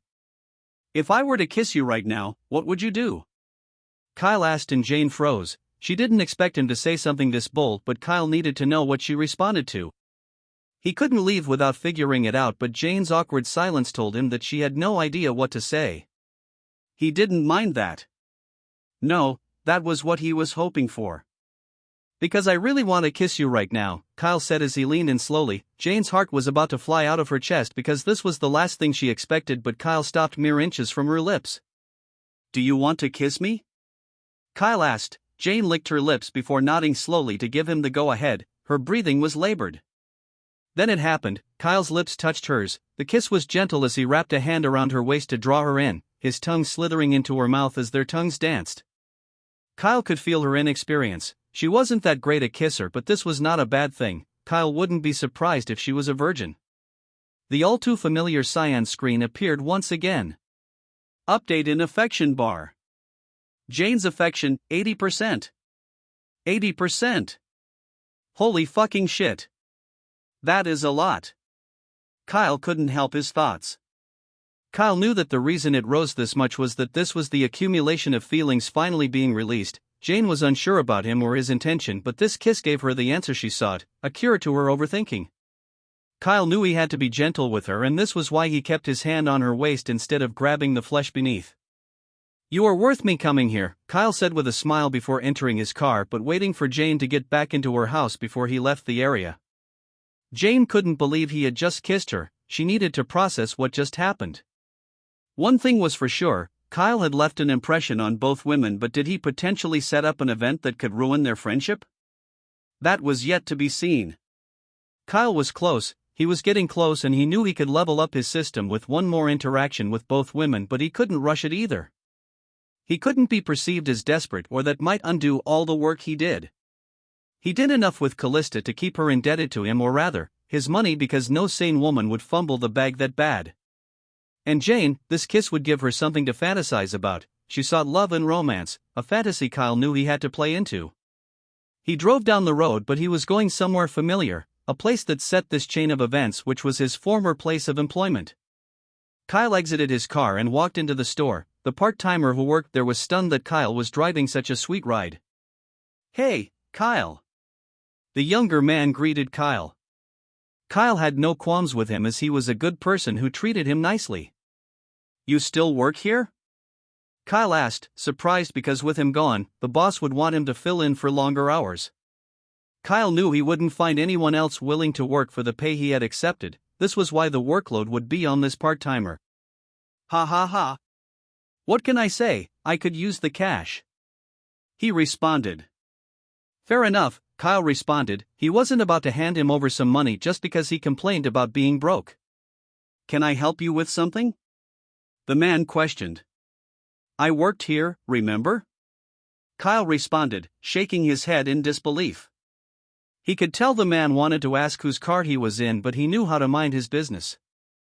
This was why he kept his mouth shut, but the reason Kyle was here wasn't to shop. He came here to see the owner, Ryder.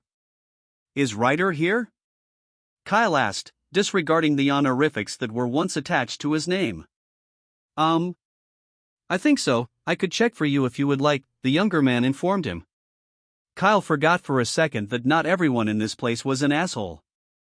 That would be helpful, Kyle responded with a sigh of relief. The man left his post momentarily to check Ryder's office. Kyle waited patiently, but it was taking longer than expected. The man probably thought Kyle was here to beg him for his old job. However, after 5 minutes, the man came out with the younger man returning to his post. What is it, Kyle? Ryder questioned in a condescending tone. Kyle was aware of this place's financial situation, so he knew that Ryder was barely hanging on. Mr. Ryder, it looks like you are doing well, Kyle said with a broad smile, confusing Ryder. If you are here to beg for your old job back, I will only reconsider if you work for half the pay. Ryder gave Kyle an ultimatum. This was how he took advantage of him in the past, but this wasn't the past. Kyle couldn't help but chuckle. Ryder was a reminder of how pathetic he was, but that was in the past. Did I say something funny? Keep laughing and you will work for a quarter of the pay, and this is me still being Gene Dash. Ryder shut his mouth after being interrupted by Kyle. Did you like listening to yourself talk? Have you ever learned to shut your mouth and listen? For the first time, Kyle disrespected the man he once called his boss. How dare you? Get out before I call the police. Ryder barked, but Kyle was unfazed. You know, I am aware of your financial struggle and learned that this building doesn't even belong to you but is rented, Kyle said. And how's that your concern? Ryder questioned, prompting Kyle to chuckle as he brought out his phone to show him something. What is this? Ryder questioned before taking Kyle's phone. Kyle was still using his old phone when he could easily be using the latest gadgets, but that was partly due to him not seeing the importance of changing a working phone. It is the deed to this place, I have bought it, Kyle informed him, to which Ryder laughed. Sir Kyle, sure, Ryder dismissed this as mere delusion, and who could blame him? This was a man who could barely afford 3 square meals talking about buying this building in a few days. That was unheard of. But Ryder's phone soon rang and he looked down before looking back at Kyle. However, his facial expression had changed. He excused himself for a moment to pick up the phone, and there it was. Ryder returned a few seconds later, but his smug attitude was nowhere to be seen. How? Ryder questioned, but Kyle didn't care about the conversation that was about to follow. Give me the key and leave, Kyle said. He could have said so many things, but Ryder was below a reaction. He had taken the one thing that sustained him away from him. He could spend the rest of the days jerking off in peace. You arrogant bastard. Do you think this is over? This isn't over. I need to get my goods in. Ryder barked, but the loudest dog rarely bit. Kyle took a deep breath before exhaling. Do I need to call the police? Check your account balance, Kyle requested, and the moment Ryder heard the police, his rebellious nature was suppressed. He looked at his account balance only to see that Kyle had transferred money, buying out everything in the store. He reluctantly handed him the keys because if the police got involved, things could get complicated, as he had no reason for resisting. Ryder packed his things and left. Kyle had no idea what to do with the building, but there was an awkward silence between himself and Nate. I just lost a job, didn't I? Nate questioned with a defeated look. Just leave, Nate, Kyle said, but before Nate left the building, there was one more thing that Kyle told him. You want to leave empty-handed, take anything you want and give the rest to a shelter. I will be in touch, Kyle told him before handing him the keys. Holy shit. Are you giving me this place? Nate asked, but Kyle just stared at him. Nate could tell he was tired of his antics. I mean, you can't blame me for trying, Nate confessed, but Kyle wasn't going to push it. He knew that Nate was trustworthy. There were so many opportunities for him to dip his hand into the cashier to steal some money, but he never did, even the goods within the stores. He was an honest person, that was rare, but Kyle knew whatever he was going to turn this place to, it definitely wouldn't be a store. Kyle had spent approximately $1,200,000. This was why the permit and documents were given so swiftly, as he had given them a price they couldn't even think of refusing, and the money he spent to buy the goods in the store was inclusive in the total sum. Kyle just bought a building to spite Ryder. He wanted to ruin his life like he did his. In the end, it wasn't Callista that messed his life up. If Ryder took his side or fixed the damn CCTV cameras, then none of this would have happened, even though it turned out to be a blessing in disguise. Kyle didn't even know what he wanted to do with the building, but he would figure something out eventually, because he not only had all the money in the world but time as well. Nate was a strange person, but he was an honest man, even though it would be more profitable in this corrupt world to be dishonest. But maybe he hadn't seen the temptation to question his moral principle? Kyle watched Nate pack as much goods as he could. He could very well take everything to sell it without giving a single thing to the shelter. This wasn't Kyle's concern, but it was a good way to measure the type of person he was.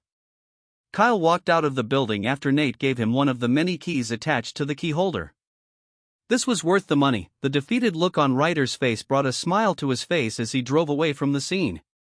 This was the upside of having money. It gave him the freedom to do as he pleased, and he was beginning to enjoy every second of it.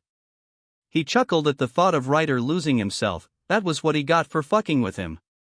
Kyle returned home. He wanted to get a bigger place. It was time to start living life to its fullest, but he had to get a real estate agent to find him the best of the best.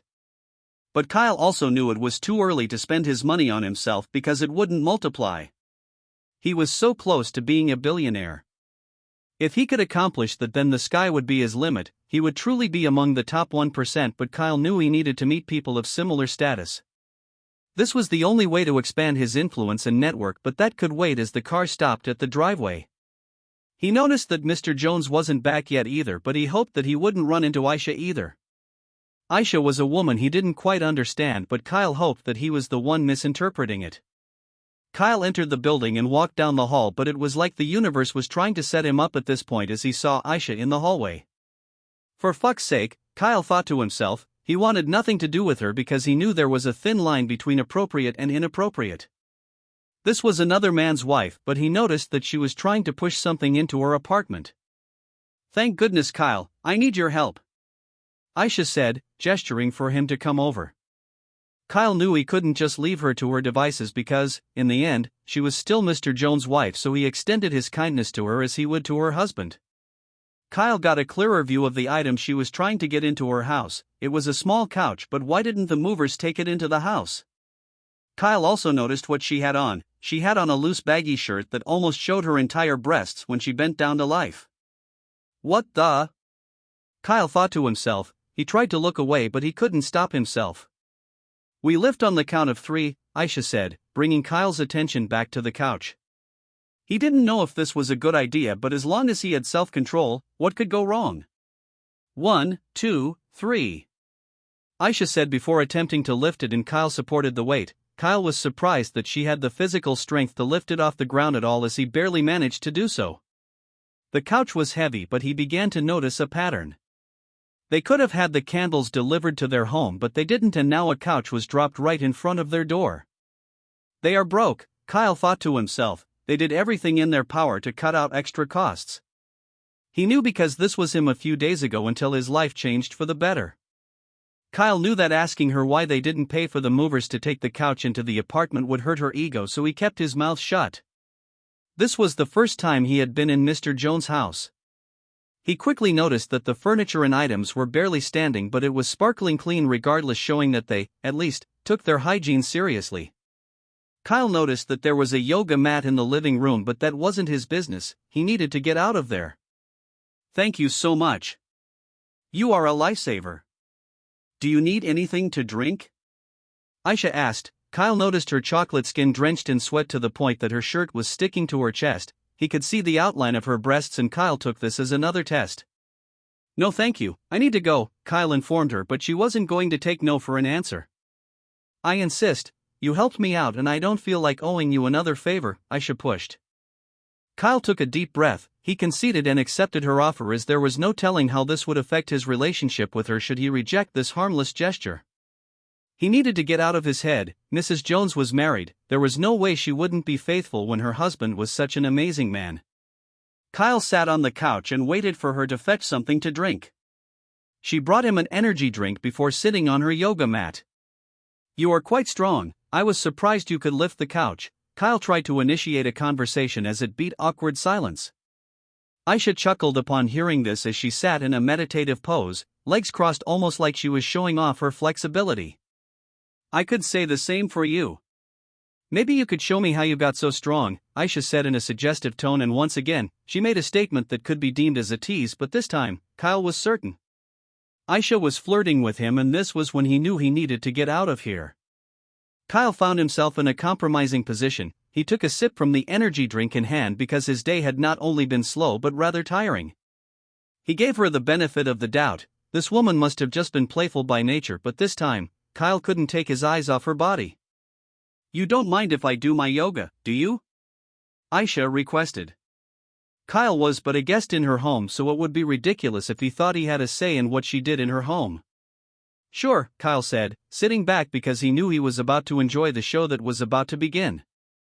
He noticed that she was facing away from him so he could see her backside in all its glory as she began with the downward-facing dog, her ass raised in the air with her hands touching the floor. Kyle could imagine grabbing her by the waist and just ramming it in. The shorts she wore revealed the outline beneath her buttocks. He knew he had to purify his thoughts or his cock might just hear his call, but then he watched her slowly change her pose, touching her toes with her ass still raised in the air. What kind of demonic flexibility is this?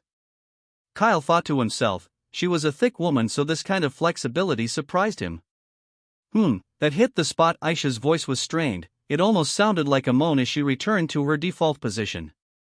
Kyle understood that she was used to this. There was no way she would be a workout instructor without being confident in her body, so this level of exposure or dressing was ideal for working out. While Kyle might have found it alluring, it might be an everyday situation for Aisha. Get it together, Kyle thought to himself, slowly readjusting to hide his semi-hard cock. Hey, come over here, Aisha called out, but Kyle pretended not to hear her as he thought of the most disgusting thing known to mankind: to return his cock to its flaccid state.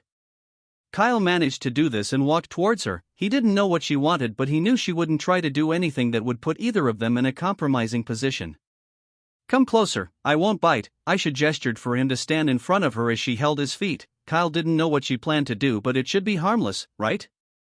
She used his feet as support to do a handstand, with her legs placed firmly on Kyle's shoulder. She was using his body as a support for her weight, but something happened. The baggy shirt she was wearing had all but lost against gravity, exposing the underside of breasts, but due to the position he was in, that was all he could see. Sweat was exploring the crevices he wished he could, slipping between and around them. And because she was pressed up against Kyle, she could feel his crotch pressed against her stomach. This is bad, Kyle thought to himself as he could feel the blood leaving his brain and finding the meat between his legs. And that's a wrap, Aisha said as she fell to the ground. She had only used him for a few seconds, but it felt like minutes for Kyle. Kyle began to realize that this shift in his hormones might be the effects of having sex with someone as experienced as Callista. That was the only thing on his mind right now for some reason. It had awakened something in him, but this was a forbidden fruit he knew he couldn't take a bite out of. I think I should probably get going, Kyle said to Aisha. She looked over at him and realized that sweaty thighs had soaked into his clothes. I am so sorry.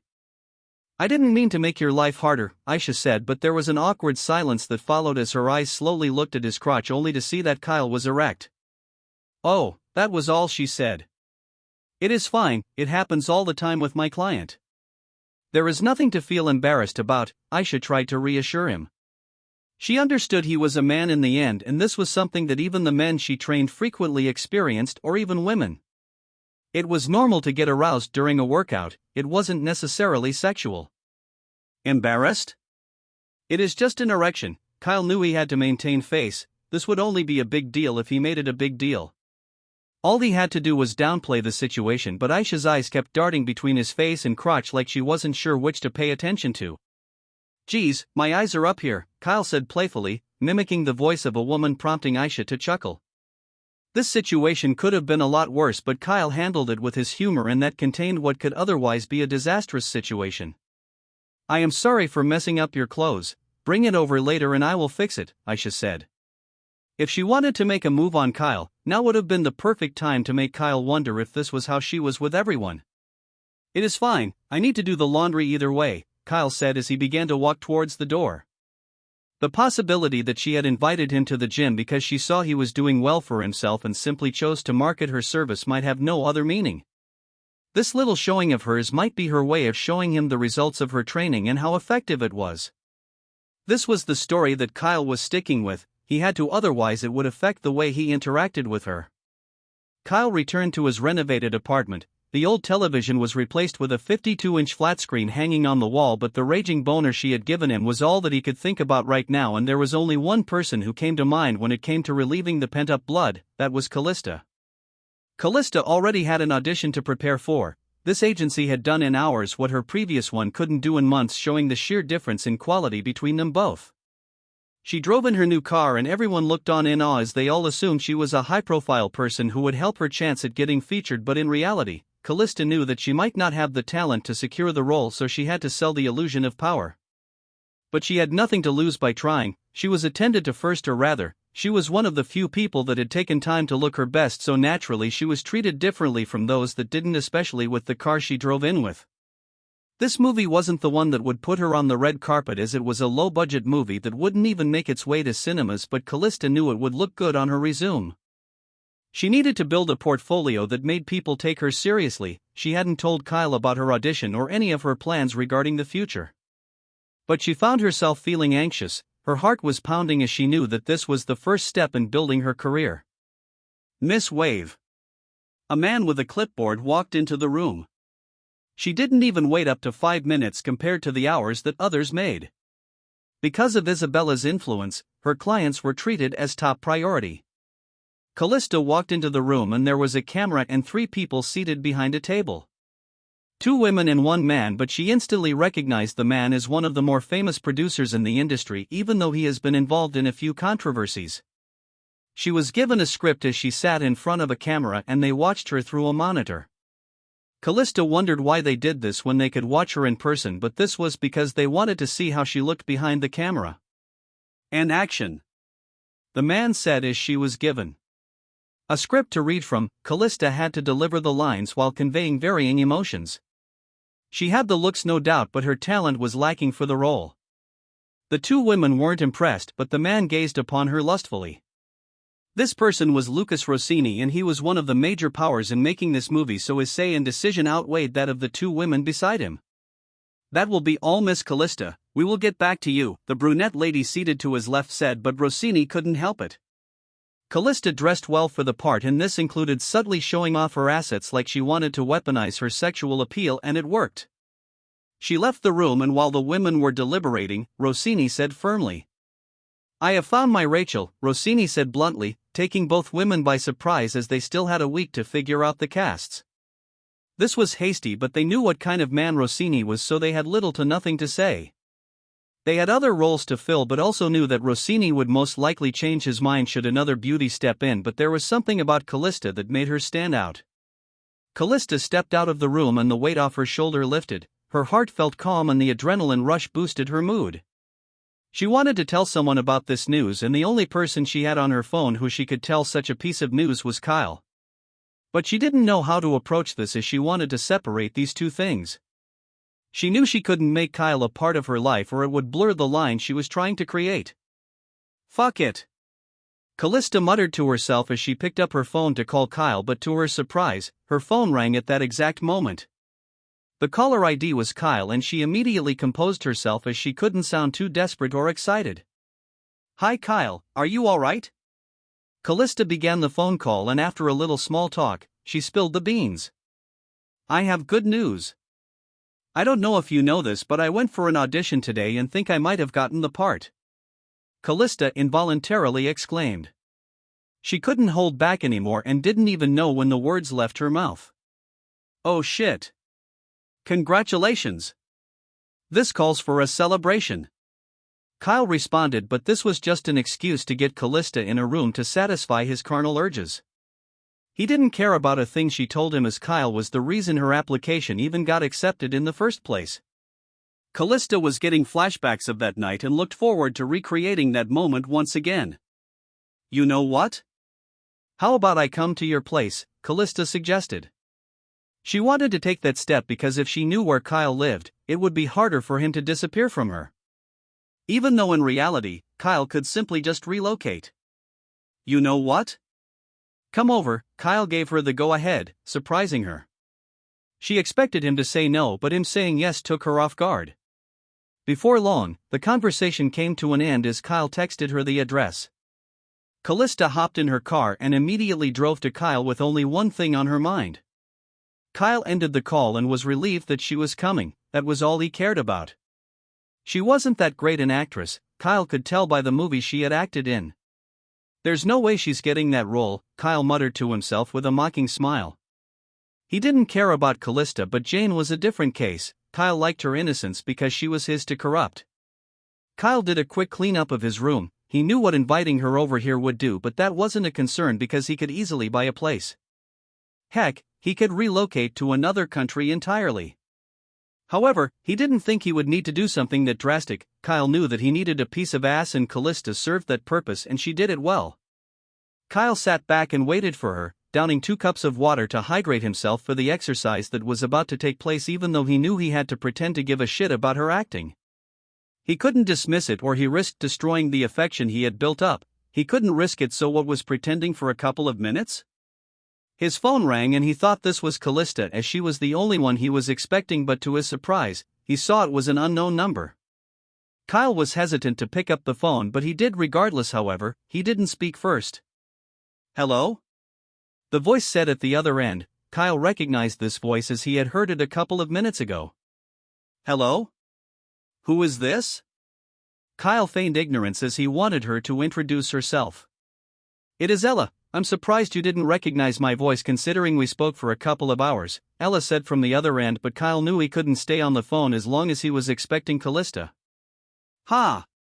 You did make an impression, but I'm a busy man. Kyle quickly downplayed her importance as this would subconsciously let her know she was one of many faces that Kyle experiences daily.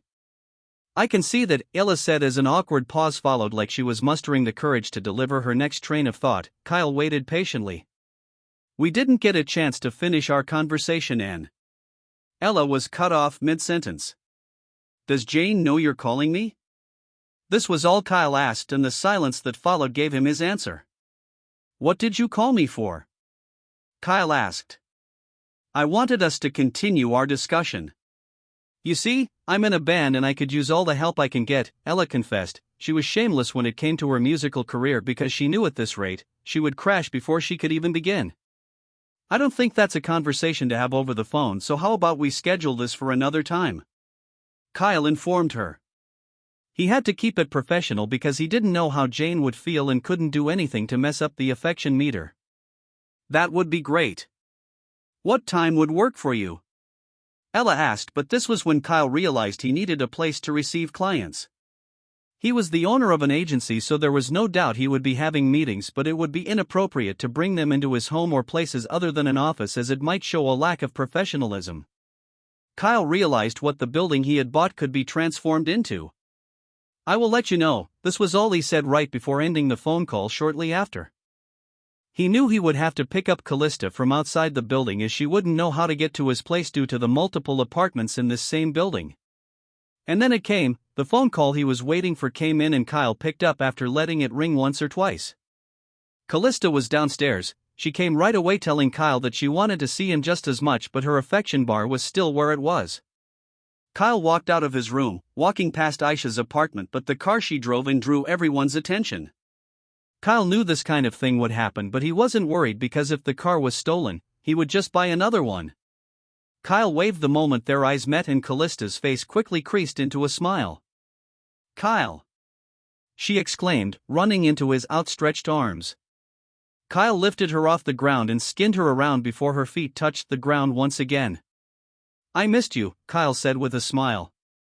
I don't blame you for that, Callista said smugly, but Kyle didn't mind this arrogance because she was going to lose it all soon enough. But staring through the window from their apartment was Aisha, and to her, it now made sense why Kyle could suddenly afford the lifestyle he was living. It was because he had a sugar mommy, or in this case, a rich girlfriend. She thought he was single and didn't know how to react to this news, but it shouldn't be any of her business, should it? Kyle could feel someone staring at him, his AUX sense so to speak, as he looked right at Aisha through the window, to which she responded by quickly shutting the blinds. But not quick enough as Kyle had spotted. It would have made a lot more sense for her to simply smile and save, but she acted like she was doing something she shouldn't be doing. Luckily, Kyle didn't think too much about this and redirected his focus on the lady before him. We should head in, Kyle informed her. He expected Callista to make a face of disgust because he was living in a place that in no way spoke about his wealth in any capacity. But this was a man who was working as a cashier. If anything, this was the most logical place for him to be living considering the kind of person he was. All right.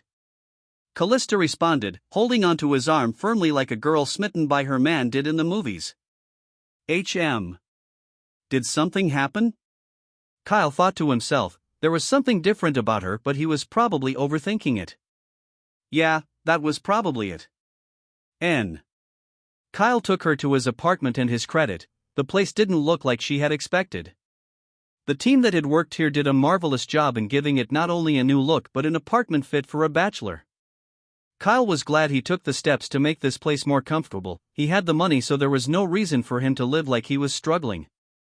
Callista was impressed. She expected something decent, but there was no way that the things inside this place didn't cost a bit.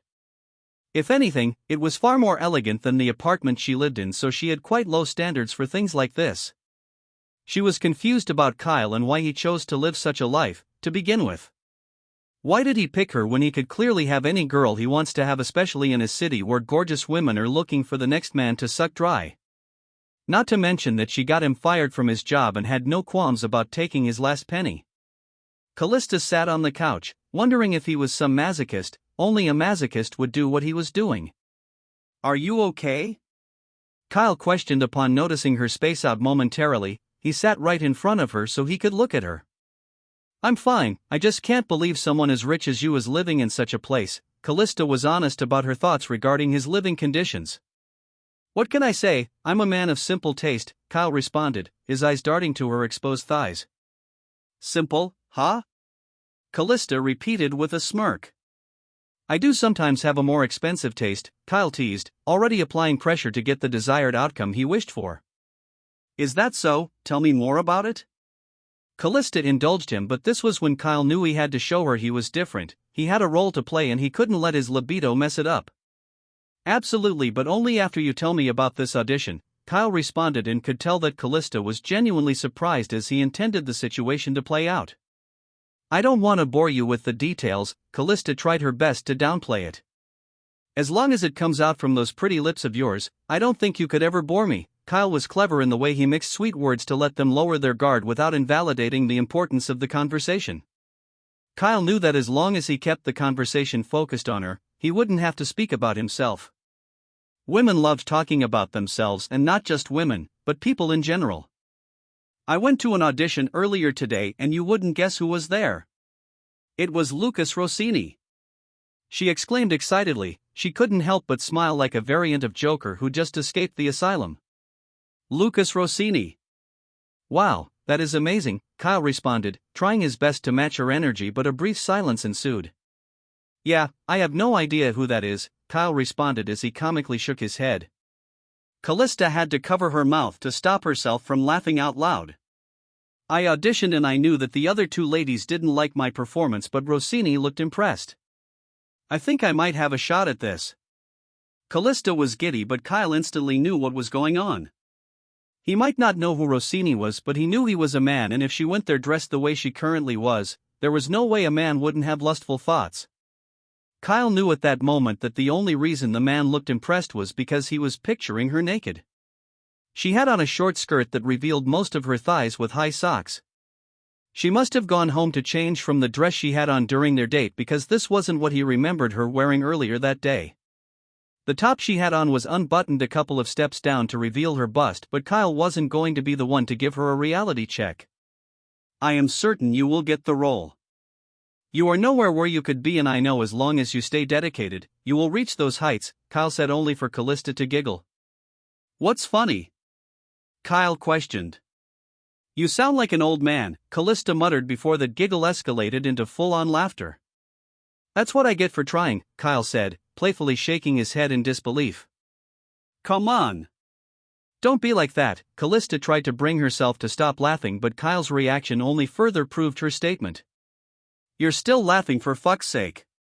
Kyle barked and Callista almost lost it. His reaction was fueling the situation even though she knew he was just messing with her.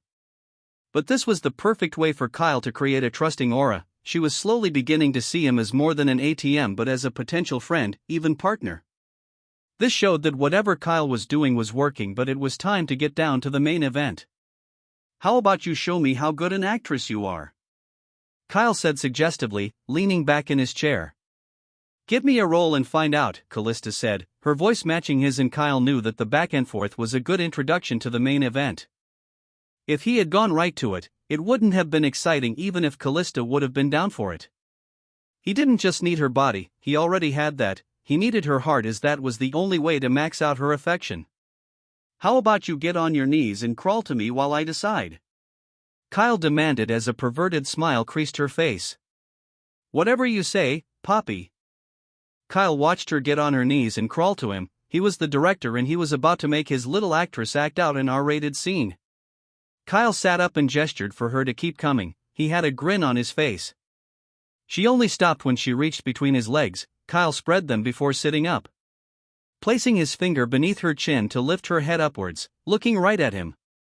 "You see how easy things are when you listen to me?" Kyle said. His eyes looked like a predator that had conquered its prey. Callista felt the intensity of his gaze and tried to momentarily look away, but Kyle didn't let her do this, redirecting her gaze towards himself.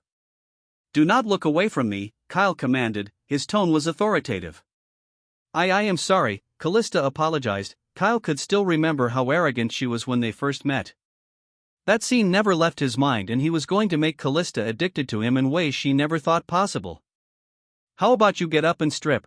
Kyle commanded her, and Callista was taken aback by this because his crotch was right in her face. He could pull out his cock and have it in her mouth in a second, so why did he ask her to strip? Callista didn't think too much about it and got to her feet as she began to unbutton her shirt. Slowly, Kyle added, and Callista reduced her pace until her shirt popped out of her shirt like a prisoner finally escaping its confines. Kyle zipped down his trousers and took out his cock. It was already throbbing. Callista bit her lower lips. It looked so good, and her mouth salivated thinking about it between her lips. She tried to take a step forward, but Kyle's raised finger non-verbally told her to stay in place. He began to stroke his cock, looking at her body, examining every curve. Callista didn't know what to do. He had her here, and this was what he chose to do. She felt like a property being auctioned off, but this only turned her on the more. "Turn around," Kyle commanded. He wanted to see the body that had made Rossini into a horn dog, and he understood that this bitch right here belonged to him. There was nothing anyone else could do to take them away from him because he was going to be the richest man in the world. Callista turned around and Kyle saw the outline of her buttocks. This was the perverse body she kept hidden beneath that clothes. "Do you like what you see, Daddy?" Callista asked. "Did I say you can speak?" Kyle asked, and Callista clasped her lips shut. Kyle kept jerking his cock. It didn't take long for precum to start dripping down his shaft. "They are so round, so perfect," Kyle complimented. Callista had never been subjected to something this embarrassing, but she was soaked. This humiliation made her heart pound, and she couldn't understand why.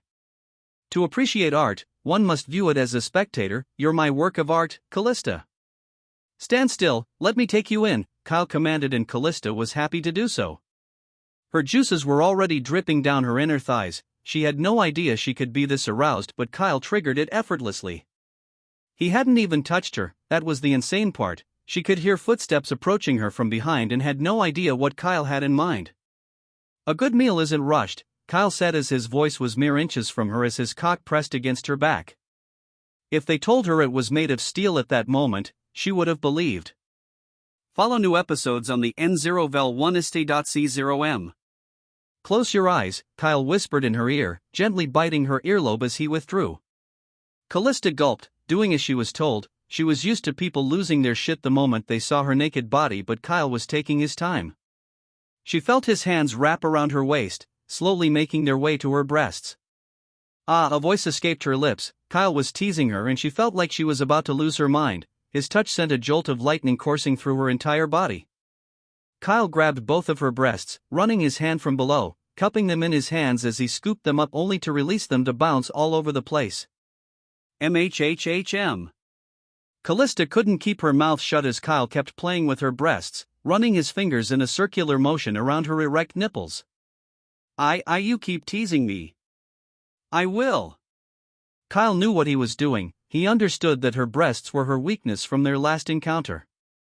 This was why he was focused on them. "You will what?" Kyle whispered in her ear, his hot breath brushing against her neck. Put it in," Callista whimpered, her voice barely audible, but Kyle wasn't about to let her off easy. "Pardon?" "I can't hear you," Kyle responded, trapping her nipples between his fingers as he squeezed on them a little harder than he should. Fuck. Please. Put your cock in me." She pleaded. Kyle chuckled. There was something about hearing someone beg to be fucked. Update in affection bar. Callista's affection, 90%. This was a bonus, and Kyle was pleased with this development. Teasing her was the right thing to do, and Kyle bent her over. Callista had to stand on her toes due to their height difference. Kyle aligned the tip of his cock to her coochie slit before placing both hands firmly on her waist. He slowly pushed it in, watching the tip being swallowed up by the tight black hole between her legs before he could push a full inch inside her. Callista couldn't wait and slammed her ass down, swallowing up his entire length. She has been waiting for this, and she kept throwing that ass back like Kyle's cock was performing an exorcist. She met Kyle mid-stroke, and her eyes gradually rolled to the back of her head with her tongue hanging from her mouth like a dog. "I'm fucking coming." Callista barked. Kyle realized how loud she was at that moment, but he didn't give her shit. This coochie was taking him to another plane of existence. The walls sucked him in like a vacuum. it didn't want to let him go, and Kyle got closer with each stroke. The sound echoed in the room when their flesh collided. Kyle wrapped his hand around her neck and pulled it back. Her legs left the ground as Kyle began to fuck her while she was suspended with his hand around her neck used as a harness. She couldn't breathe, but Kyle didn't care. He was close to his nut, but so was Callista. As her legs began to shake, it was like her memory momentarily wiped, as there was no thought going through her head except the pleasure she was feeling. But Callista wasn't the only one having an orgasm, as Kyle had one of the most aggressive nuts he has had in his life.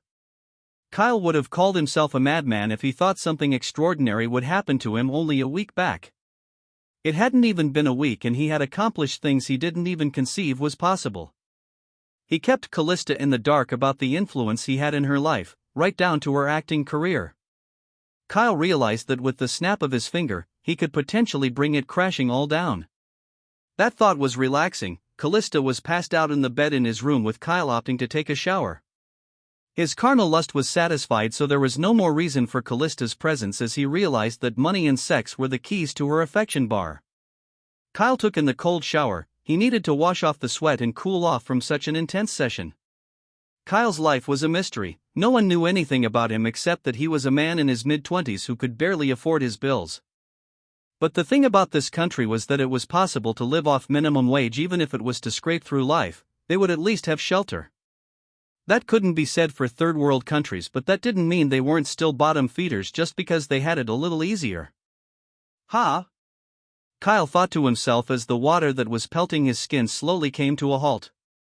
The water had been cut short again, and this made Kyle realize that this building was falling apart. It was happening more frequently as well, and he also established that Mr. Jones was struggling financially if he had his wife doing all the heavy lifting when he was hard at work.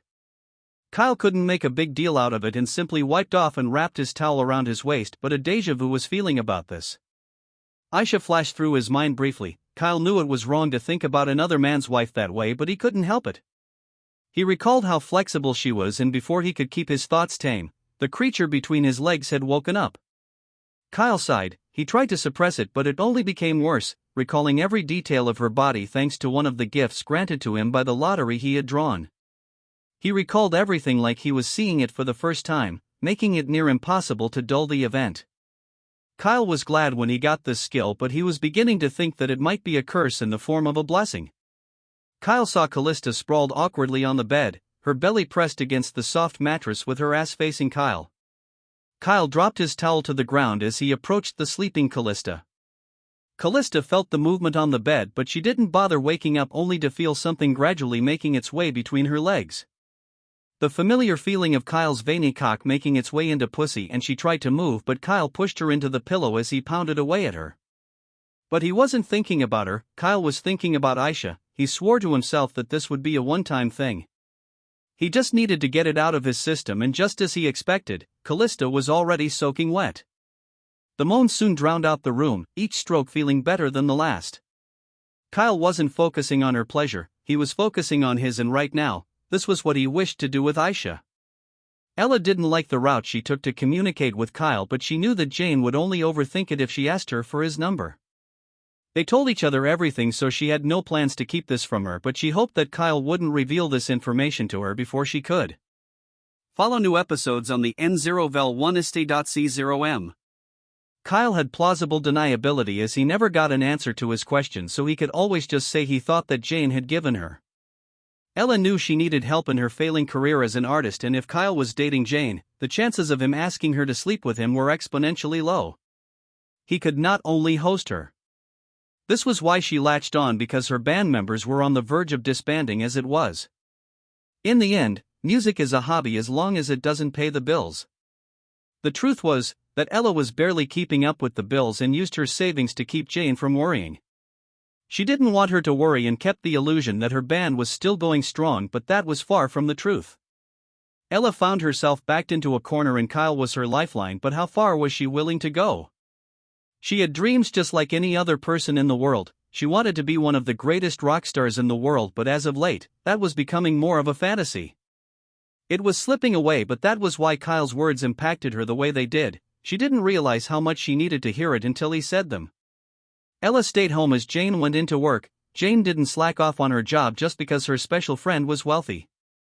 If anything, she worked harder, but Ella knew that this man would potentially get her anything she wanted. He spent a lot of money on her after only a few minutes of meeting her. "Hey Ella, are you with me?" A man seated across the table snapped his finger at her. It was the drummer in the band. Ella had spaced out as he was announcing he had joined another band. This broke Ella because what she feared was happening right in front of her. Kyle was done with Callista. This time, he had properly emptied his balls. He couldn't even get an erection if he wanted to, but he might have overdone it with Callista. She passed out on his bed and Kyle wanted to go out, but he couldn't wake her. That would be somewhat insensitive, wouldn't it? Kyle decided to write a note before exiting the house. He knew there was nothing worth stealing, and why steal when he had already demonstrated the ability to take care of her needs? Kyle hopped into his car and got a call from Nate. He remembered the task he had given Nate, but it was a bit too early for him to have carried it out. "Hello Nate, what's up?" Kyle had no qualms about starting the conversation. "Hey man, I'm all done. Where do I keep the extra keys?" Nate questioned. Kyle could tell he was out of breath, but this meant that he carried out the task without any delay. He has taken Nate out of a job but knows that Nate should be able to get another, as he could use the advantage granted by his genes. However, Kyle knew he was a good person and that he would need people around him if he planned to reach the goal he had planned to achieve. "Where are you right now?" Kyle asked. "I'm at 4th Street. You know what, let me share my location." Nate knew this would make it easier for Kyle to track him. Kyle's phone soon beeped, prompting him to glance at his phone before bringing it back to his ear. "Alright, see you soon," Nate responded from the other end of the phone. Kyle drove to the location, arriving only a few minutes later, but what he saw surprised him. Nate hadn't taken a single thing for himself. He had taken everything from the store and gone to an area well known for harboring homeless people to distribute the goods. Kyle had stopped by the road, parking his car a couple of paces away to not draw attention to himself, just out of sight. He knew approaching Nate by foot was the best course of action. Nate saw him and immediately waved. Kyle was older than him by a few years, but Nate was a person that had earned his respect. "What are you doing here?" Kyle questioned him as he saw a queue. It was funny seeing homeless people more well-behaved than those who supposedly were more civilized. This could have easily been Kyle, realizing how lucky he was to have Mr. Jones. "I know you told me to take it to charity, but I have volunteered in some, and I will tell you for a fact that they are not as honest as you think," Nate said, but this was the same in most organizations. They tend to take certain things for themselves and then share what they don't want with those that it was originally intended for. Kyle didn't need an explanation, but he was beginning to understand Nate a lot better.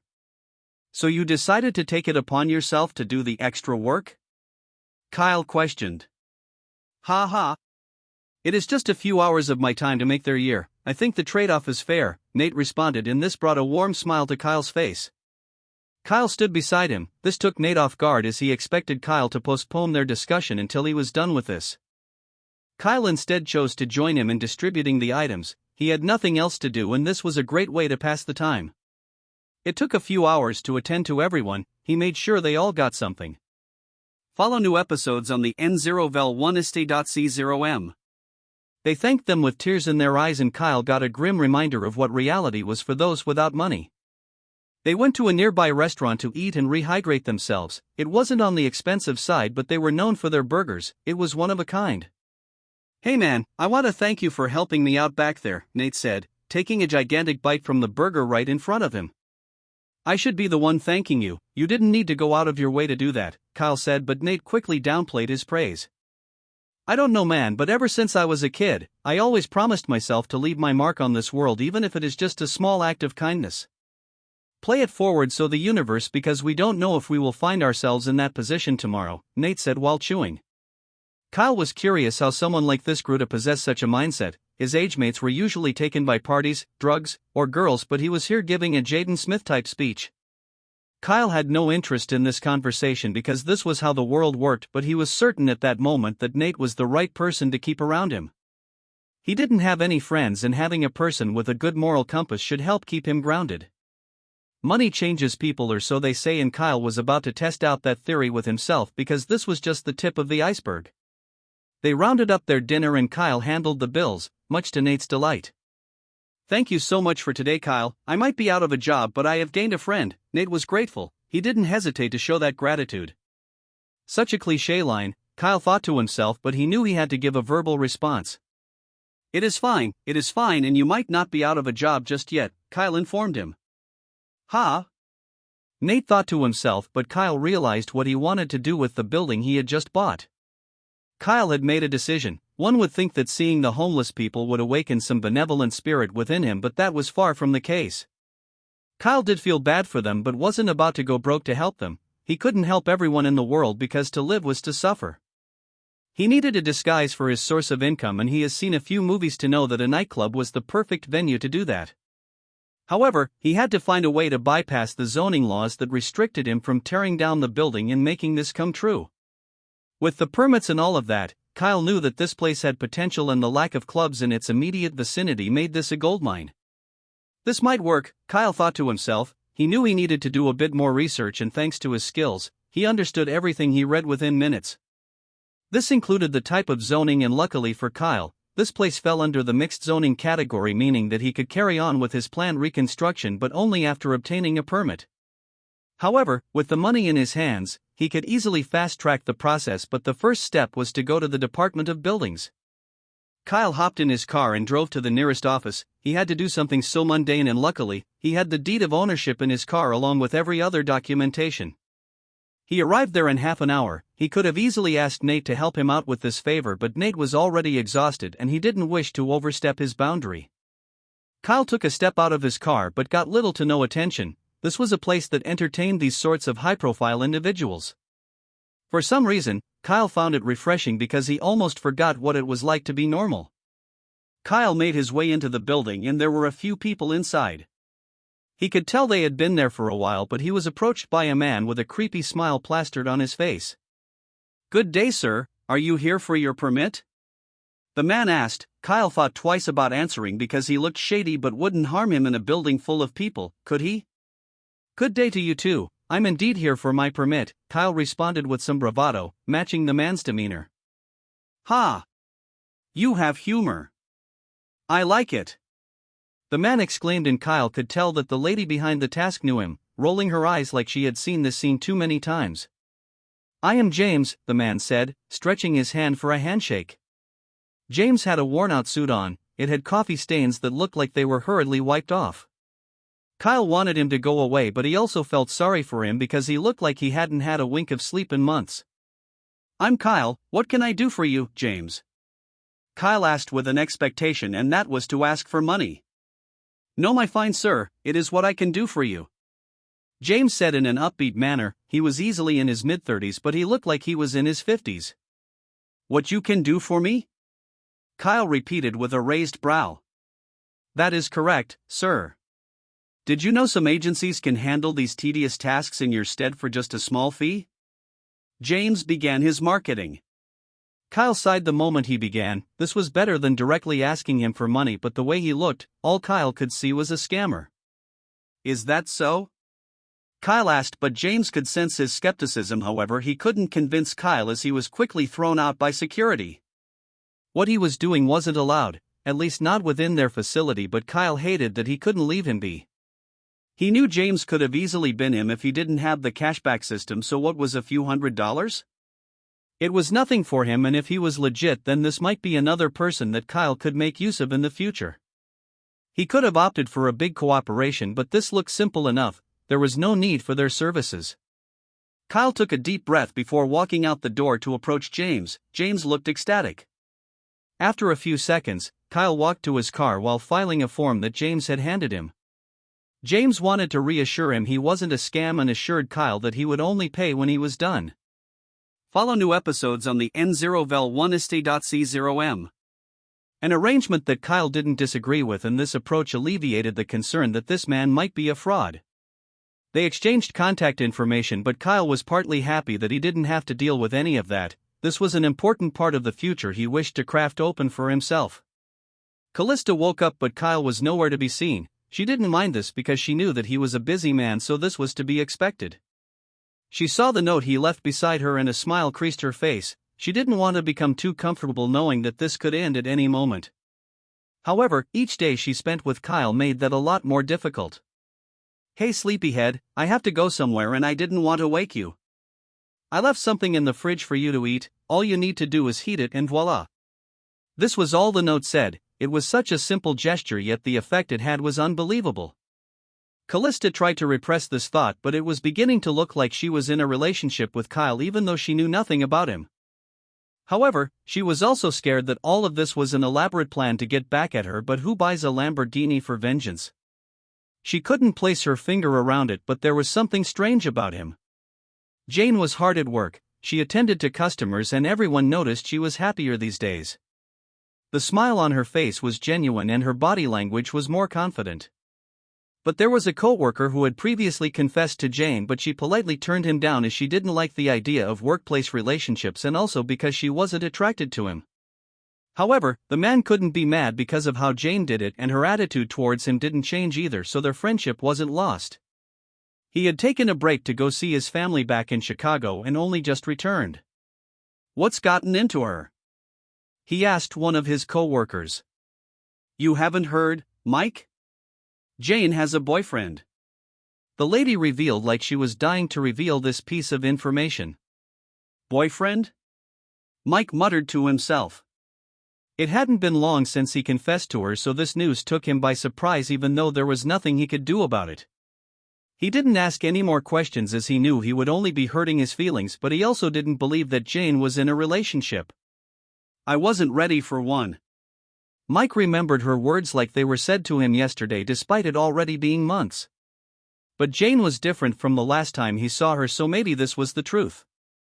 The lady who revealed this information nudged him slightly. Hey, didn't she reject you?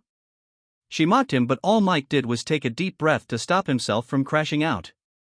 He bought her a new phone and a MacBook. We were all in awe, and guess who made the first move? It was Jane.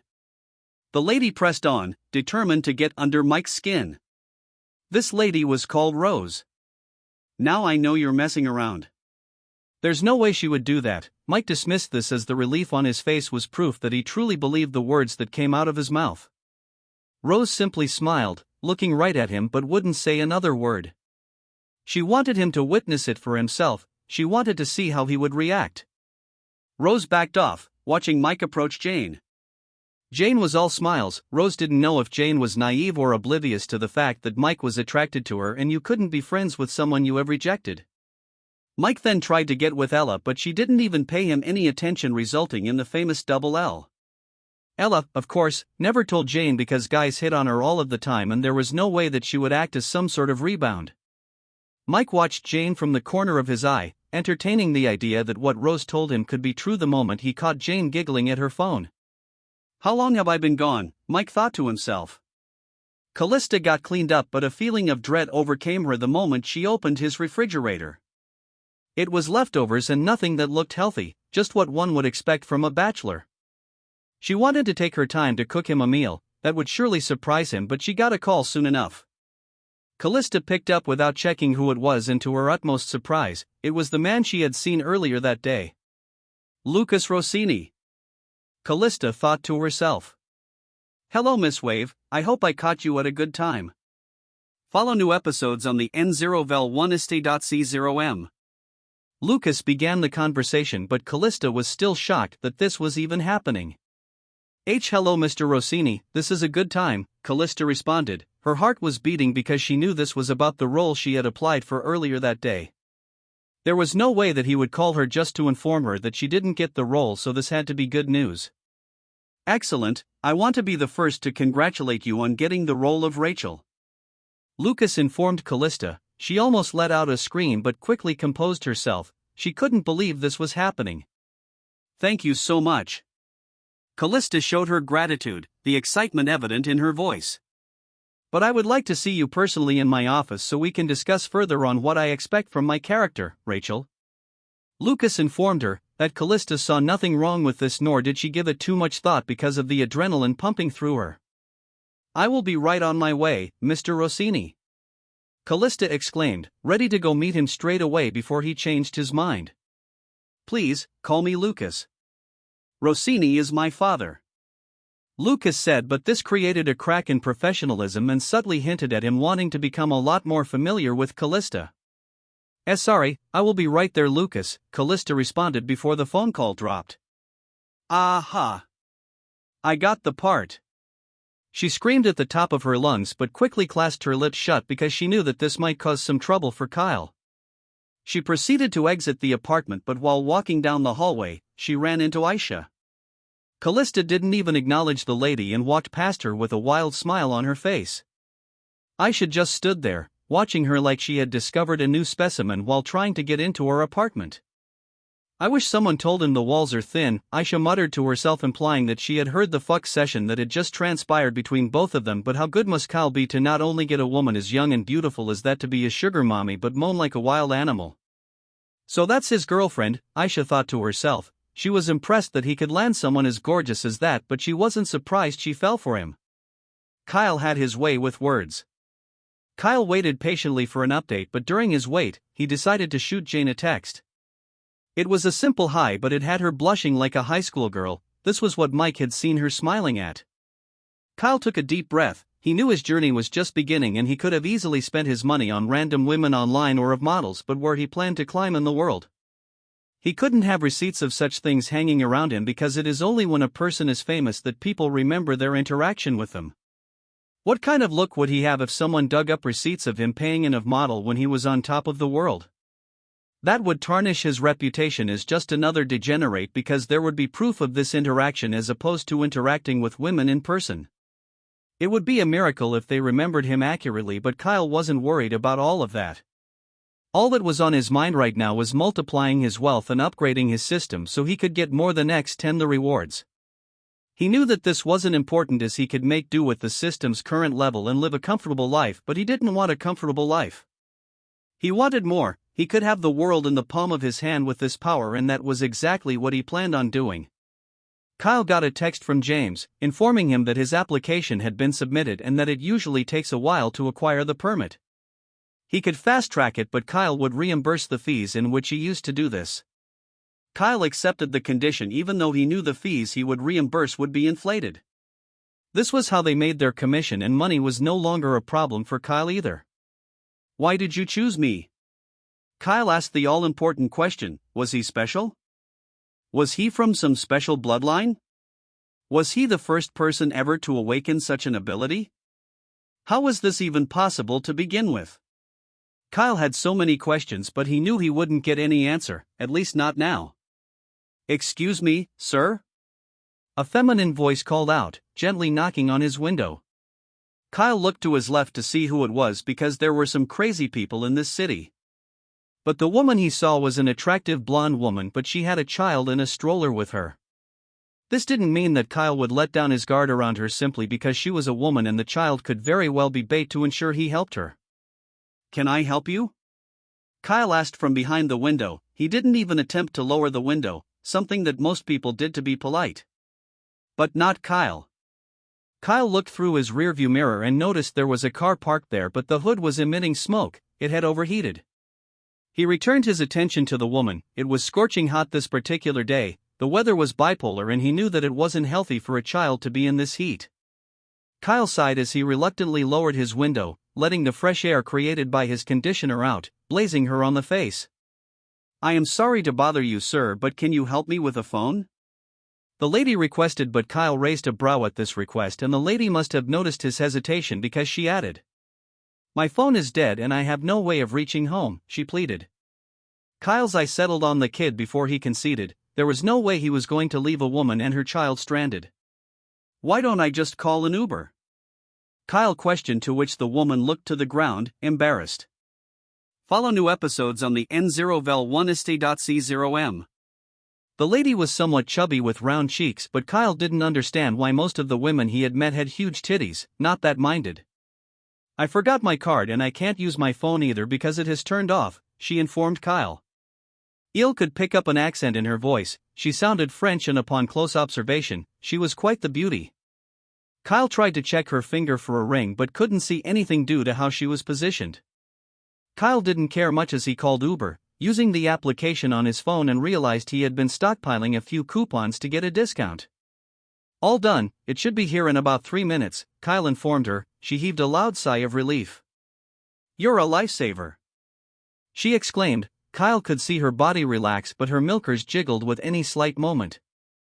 It's either she couldn't find her bra size or she didn't bother wearing any, even though he couldn't make out her nipples. That must mean they were inverted. Do you want to get in? Kyle asked, opening the door for the woman and her kid from within.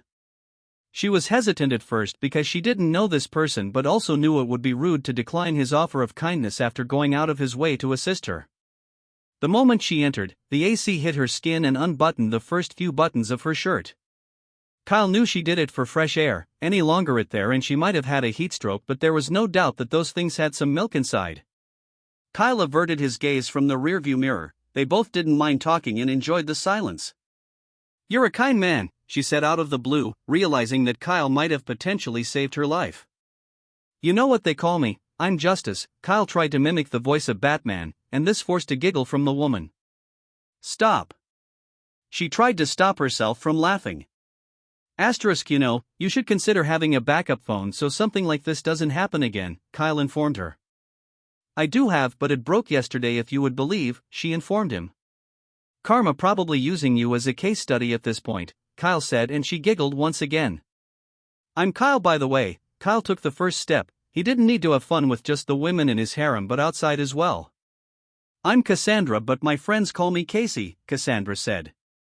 And what do men interested in you call you? Kyle said, but only after he said those words did he see the ring on her finger. His wife. I'm married. You're a little too late and too young, if I may add, Cassandra informed. She was polite and soft-spoken even when turning down his advances. Too young? You speak like you aren't in your early 20s, Kyle dismissed her accusations, but she covered her mouth with a hand to hide a blush. Stop it, she flushed. This woman was easily in her mid-30s and Kyle knew that marriages tend to get stale after some point, and this woman might be a good case study. He hoped he could use her to quench his lust for Aisha, but it was worth the try. The Uber soon arrived and Kyle got her number under the pretext of making sure she got home safe. She was hesitant at first but eventually gave in before exiting the car with her kid in hand. Kyle didn't know how these things kept happening, but he had met Casey, a married woman that he planned to use to distract himself from Aisha. Mr. Jones was one person he couldn't hurt because he was like family. Kyle also knew he wouldn't just be hurting Jones but his children as well. He understood what it was like to have your family ripped apart because he, too, came from a divorced home. Man, what am I doing? Kyle thought to himself. He stayed parked, thinking about his life. Kyle was a lonely person and he didn't have anyone he truly wished to spend this money on. He had no friends, no family that he spoke to anymore, but right now, he needed a foundation. There would be questions about his wealth, so the best thing to do was to establish a foundation. Mr. Jones wasn't nosy, but Kyle knew he had his suspicions, and if it was a lesser man, he would have called the police. And what would he tell the police? He has no way to prove where the money was coming from, to begin with. He also noticed that there was nothing in the space of the sender. There was no name or information regarding the sender, so he couldn't even track them if he wanted to. This is a hassle, Kyle thought, but he was taking the first step to make sure that he had a valid reason. This was also the reason he had slowed down in regards to spending on women. He could have easily been a billionaire by now if he wanted to, but he knew how the real world worked. His bank might be untraceable but not the assets he acquired. This was why the nightclub he wanted to set up was essential in masking the system's gift. I feel like I'm laundering money, Kyle thought to himself before stepping on the gas pedal and speeding away into the distance. Hey system, what else can you do? Kyle questioned, trying to strike up a conversation. The cashback system grants the host a multitude of rewards for spending money on beautiful women. This was all it responded with. Kyle wasn't surprised that it didn't go into details. Is that so? Kyle muttered to himself. The system had told him what he already knew? Kyle couldn't help but think about the current state of the building that he lived in. If it went on like this, there was no doubt that they would have to shut down or slash the rent, which would make it impossible for them to sustain themselves. Kyle knew that this might be another opportunity to give him probable proof of a source of income if he partnered up with Mr. Jones. They could transform the entire building and leave the rent as it is. There was no doubt that it would be a Goldmine, even if it would be difficult for them to break even, but who needed to break even when you had unlimited money? Kyle wasn't doing this for profit but simply because he didn't wish to see Mr. Jones lose everything when he had the power to avert this fate. It was time for him to have a conversation with the married man, and luckily, Kyle knew where he worked. He didn't know if he would be intruding. However, this was business and no man in the world didn't have time to talk about increasing his wealth. Callista arrived in Lucas' office. She waited in the waiting room. She was surprised by how empty the place was considering his stature. The good thing about these productions was that the office was stationed within the building of the interview. He was still carrying out interviews for other roles. Are you Callista? A lady behind the desk asked. Yes, I am. I have a meeting with Mr. Rossini, Callista informed the secretary, her tone soft. Follow new episodes on the N0vel1ist.c0m. Mr. Rossini isn't here right now, but he has told me to inform you to meet him at the Pica Resort, the secretary dismissively informed her. Callista didn't understand why he didn't inform her right from the start, and the venue did seem inappropriate. She thought about it for a moment, but that was all. There was no way she would let this opportunity slip through her fingers when it was hers to grab. But there was something about the secretary's tone that told her this was something she was used to doing. Callista knew that she and Kyle weren't official or weren't even a thing, but Kyle had introduced her to a lifestyle she knew she wouldn't be able to find elsewhere.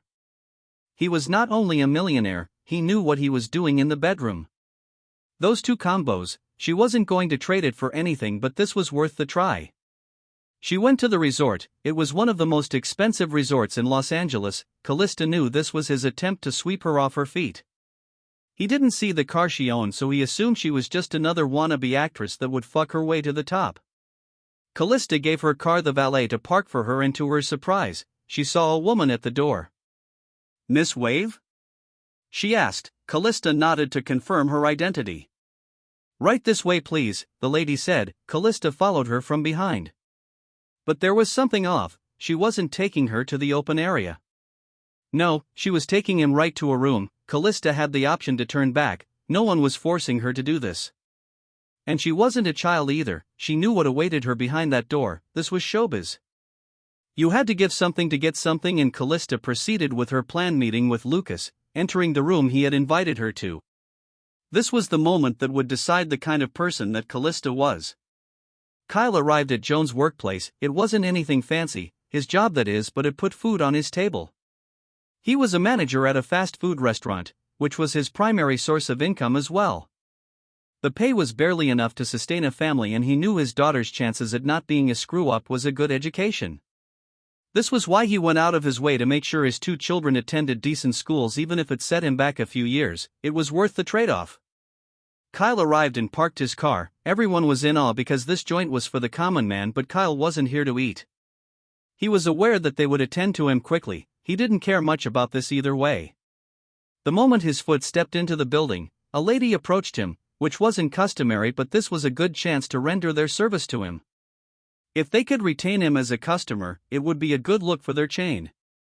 Mr. Jones, I'm here to see Mr. Jones, Kyle informed her. Mr. Jones? The lady was surprised because no one came to look for him, and judging by the way he called the name, this man was no doubt familiar with him. Kyle knew that his work hours were flexible for some reason because the restaurant rarely had customers, but that was because their competition was major chains like KFC and Burger King. There was no way they would do well in such a saturated market, but they made just enough to record a little profit every year, so it wasn't all that bad. That is correct, Mr. Jones. You see, I'm a friend of his, Kyle informed her, but she looked even more shocked than he did a second ago. But she wasn't the only one that shared this look. The employees behind the counter were all shocked. Mr. Jones has a friend? She said out loud before quickly covering her mouth. She didn't realize when this slipped out. Trust me, I know, Kyle said with an understanding smile before looking at her name tag. Jim? Kyle read her name out loud before looking at her in horror. Why, you are a man. Kyle recoiled at this thought because she looked so feminine. She had a cute face with delicate skin, but that wasn't all. The outline on her chest told him she had the assets every woman had. That is right, she said, trying her best to deepen her voice before everyone in the restaurant laughed, including the few customers within. You're messing with me, aren't you? Kyle realized this, shaking his head with a defeated smile, but he realized how close everyone was here. This didn't feel like a gathering of strangers, it felt like they were all friends, customers included, and he instinctively knew it was Joan's influence. You should have seen the look on your face. These are old name tags from the previous employees, the lady confessed. Kyle heaved a sigh of relief. The last thing he needed was to misgender a person and the drama that came with it. My name is Alice and I will take you to Mr. Jones.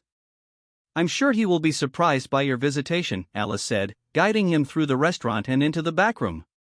Kyle could feel the aura of the people around, and this was proof of how amazing Jones was.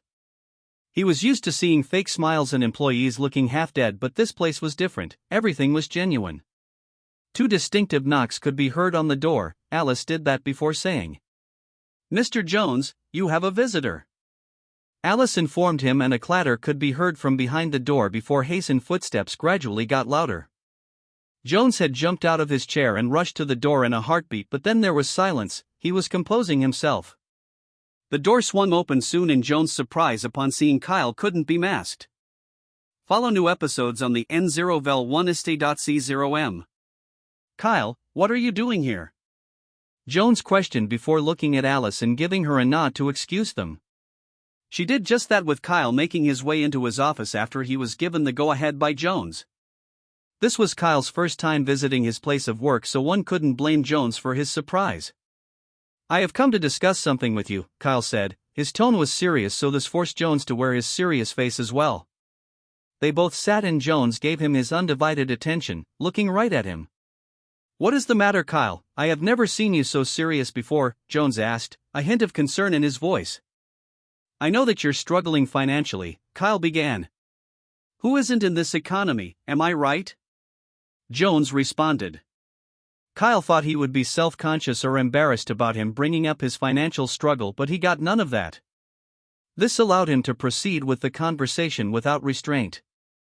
The building's condition is getting worse, year by year. I have noticed that the number of tenants has reduced as well, Kyle informed him, to which Jones sat back on his chair, heaving a loud sigh. Let me guess, you want to move, is that it? Jones knew this day would come, but he couldn't blame Kyle if he did decide to move. And leave my sweet place to you? You wish. Kyle quickly rubbished this accusation. He could visibly see Jones' body loosen up, telling him how important his residency was. Then why are you here? Jones questioned. He came all the way here, so it had to be important. I have come to give you a solution to all your worries, Kyle said like a demon about to offer him a contract to sell his soul, and Jones read it this way too. No, Kyle, I'm not giving you my soul, Jones said, but this only made Kyle chuckle.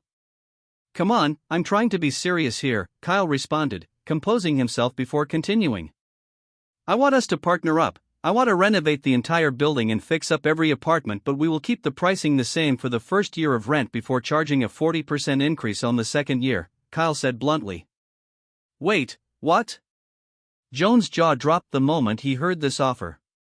He knew that Kyle came into contact with money, but what was this eagerness to spend it, or was this Kyle's way of trying to buy the building from him? That had to be it, but before Jones could respond. And all the profits will be yours despite me being an investor. I just wanted to hear your thoughts. This is my way of giving back to you for all you have done for me, Kyle said, but this was partly true. He could use this as another avenue to mask his source of income. Do you even have to ask? I'm in. Jones accepted the moment he heard all profits would be his, because he knew what this meant for his family.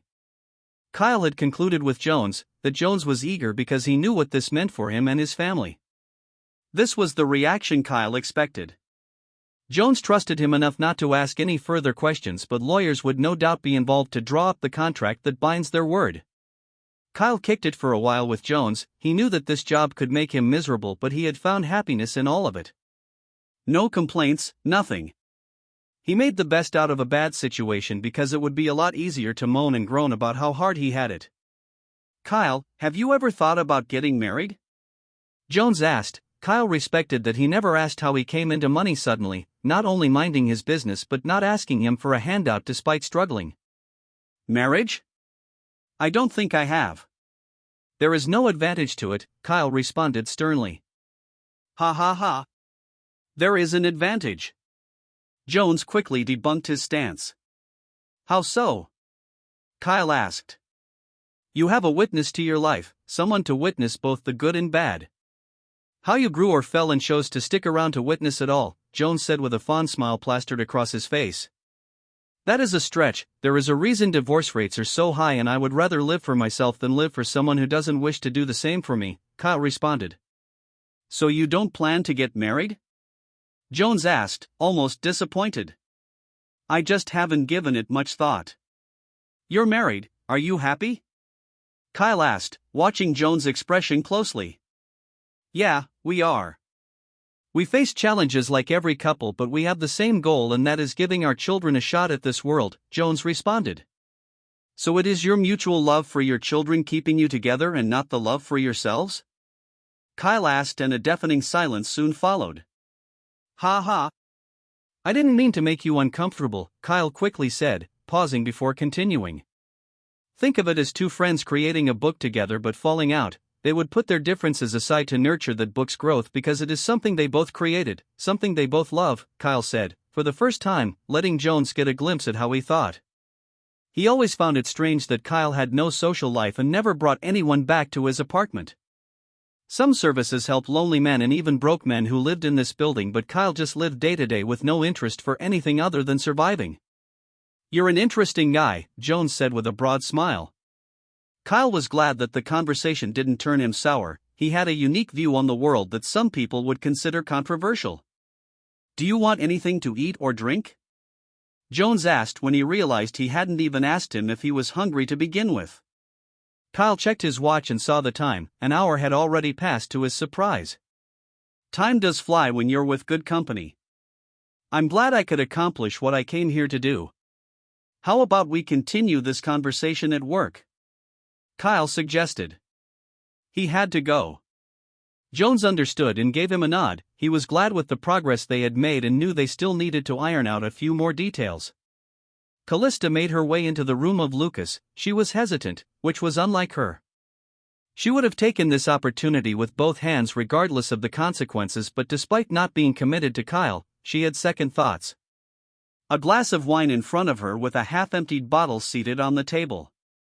Lucas chatted with her, but it was sexual. It had nothing to do with the job that she applied to.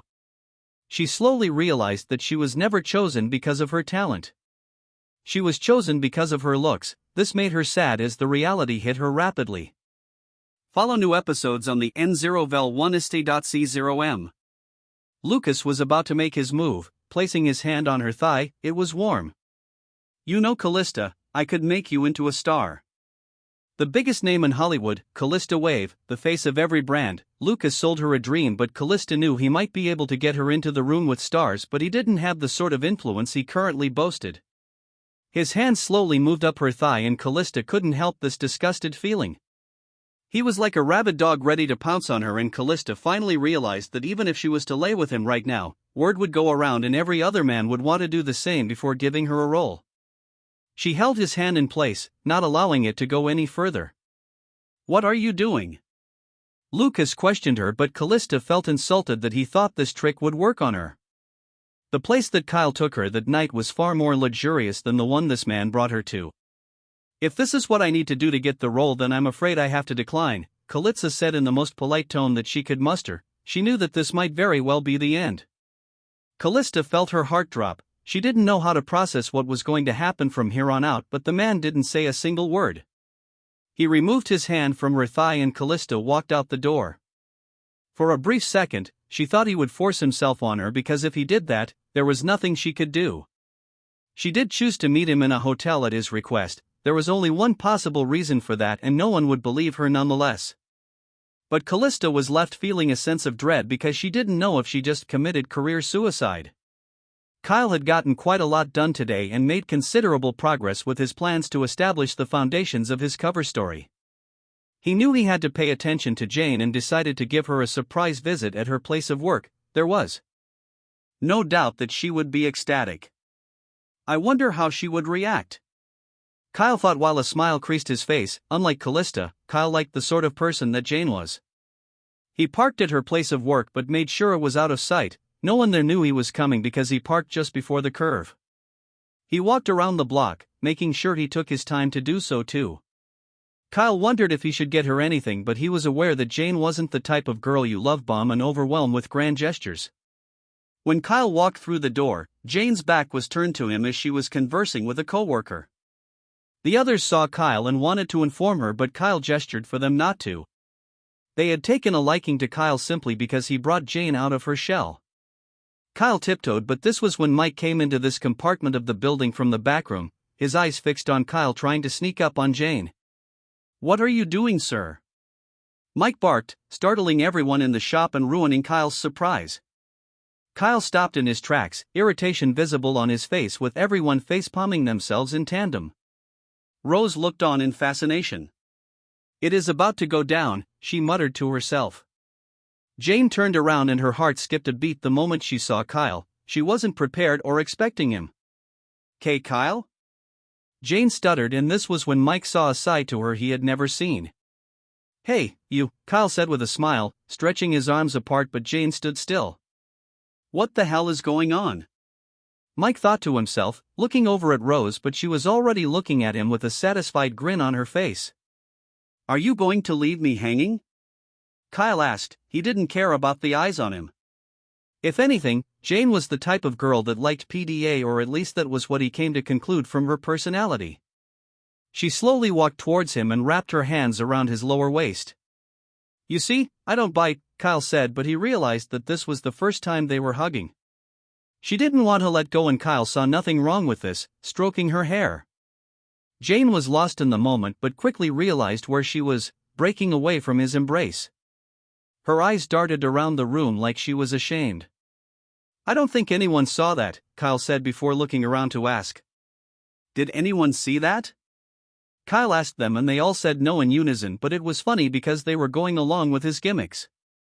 Kyle saw how the employees were at the place he just come from and knew that the possibility that such a relationship existed here was high.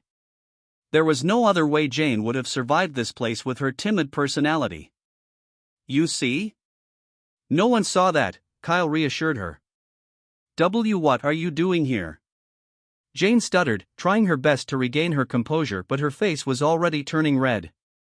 Follow new episodes on the N0vel1ist.c0m. "I came to see you, silly," Kyle said right before poking her forehead. Change in affection bar. Jane's affection, 85%. Me? Jane was hesitant, but these words made her heart flutter. Mike watched all of this in silence. He didn't know Jane could make those faces, yet he saw it on full display with a man she had not known for long. This was unprecedented and the feeling of jealousy grew in him, but this was no place for something like this to be happening. "What are you both doing?" "This is a workplace," Mike informed them, and Kyle looked at him with a raised brow. Mike was right, however, he was the only one who had a problem with this for obvious reasons, but Kyle was a customer. He didn't know what was wrong with this man, but he was becoming a pain in the ass. There was always that one person in every group, and Kyle sighed before looking around. "You're right," Kyle said. He didn't want to make him look bad, that was the last thing he needed. Kyle had no intention of creating trouble for Jane, but also knew he needed to keep this man in his place. "So how about this? I buy everyone here a brand new iPhone, you included, but of course, only if my lady is fine with that," Kyle said, and everyone's face lit up. Kyle had set up the situation to make Mike the bad guy by possibly making everyone benefit from the situation. Did he just call her his woman? Mike thought to himself. He couldn't believe his ears because this was the same woman that rejected him. He just called me his lady. Jane's thoughts were in disarray. She couldn't believe what she just heard. Well, Kyle asked her. Kyle had turned Ella into his ally, but what if he was able to turn the people at her workplace as well? Well, he was about to find out. "Why, yes," Jane's voice was barely audible, but he got the message. And in the blink of an eye, Mike had no choice but to play along, because as much as he didn't like the situation, this was ideal because they would all be getting new phones. "There you have it, folks," Kyle informed them as they all hurried to get the phones of their choice without hesitation. The last thing they would want was for him to change his mind. Kyle knew that this man was a stickler to the rules, but there was something off with him. This man tried to make him look bad. This wasn't just some buzzkill, it was a man trying to mark his territory, and Kyle just showed him that he had no control as long as he was here. Kyle spent some time with Jane, but he couldn't stay there for too long because this was her workplace. He had to leave soon before he caused her any trouble. He knew that buying everyone a phone might have been a little overboard, but he had a point to prove. A dick measuring contest, if you will, but this resulted in Kyle being the victor as Mike was put in his place. Mike didn't like Kyle, but Kyle didn't care. Mike couldn't make any meaningful contribution to his life after all. This was the perfect scenario, but Kyle knew it was time to go, planting a kiss on Jane's forehead before leaving. It was him marking her and letting everyone in that store know she was his. He could recognize the look of a man interested in a woman. Mike had those eyes, and Kyle made sure to let him know to stay off. This was the only thing he could do, even though he trusted Jane enough not to entertain another guy. Unlike Callista, the moment Kyle left the shop and into his car, his phone began to ring. He picked up the phone only to hear Callista sobbing profusely from the other end of the phone. "What's wrong?" Kyle questioned, but there was a feeling of irritation he felt in his bones. He listened to Callista narrate what had happened to her, and he couldn't believe that Lucas wasted no time in trying to bed her. But more so, he was shocked that Callista turned him down. But why? This would have been the right step to take in regards to her career, but she had a warped sense of loyalty to Kyle, as Kyle knew she didn't do this because of some moral compass. Huh? He tried to sleep with you? Kyle was more surprised than enraged. However, Callista misunderstood the tone in his voice. She wrongly assumed it was rage, but Kyle naturally wouldn't want anyone using the hole he used to keep his cock wet. That would turn him off quickly, and that was why he knew he had to tame Callista before sticking his cock in. "Where are you right now?" Kyle asked, but he couldn't hear her through the sobs. She was crying because she might have potentially lost the role, even though Kyle wasn't affected by this. The call came to an end. Kyle knew that this would take time, but this was what he wanted. The only way to hurt someone is when they think you're the last person who would. Kyle knew the probable course of action would be to go and comfort her, but that wasn't the best-case scenario. He wanted her to know how alone she was. He knew that she had no real friends or anyone who had her back, or she wouldn't be living this way. This was a manipulation tactic to get her stuck in her head when she realized she had no one. It would only make her cling to Kyle all the more because he is the only person she has. Hyperdependency is something that people can't come out of easily once the process has been initiated. Kyle could shape her and turn her into whatever he wanted. Then he could break her and have her bound to him until she was all used up. Only then would he toss her aside. He didn't know how many levels they were, but at some point, one would think that he would reach a status where he wouldn't even need to level up his system because there would be no need for any of that. He understood that by releasing her into the world right now, there was still a chance she would heal and marry a sucker to pay for her fees. She was a beautiful woman, and rich men liked having trophy wives or even mistresses. But if Kyle could rob her of her prime, then this would make for a very bleak future, as men would always go for younger women. Kyle knew this wasn't practical, and she had great use in the bedroom so she could keep him satisfied for the time being, as this would allow him to focus on a non-sexual relationship with Jane, or Jane might think all he wants is her body. It worked in his favor either way, and there was nothing to lose. Kyle wanted to place his phone in his pocket, but to his surprise, he got a call from James. Follow new episodes on the N0vel1st.c0m. HM. What does he want?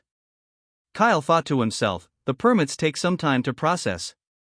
Don't tell me he wants money, Kyle thought to himself before picking up. Hello? Mr. Kyle? James began the conversation, but Kyle knew he had nothing to lose by entertaining this conversation. Hello, James?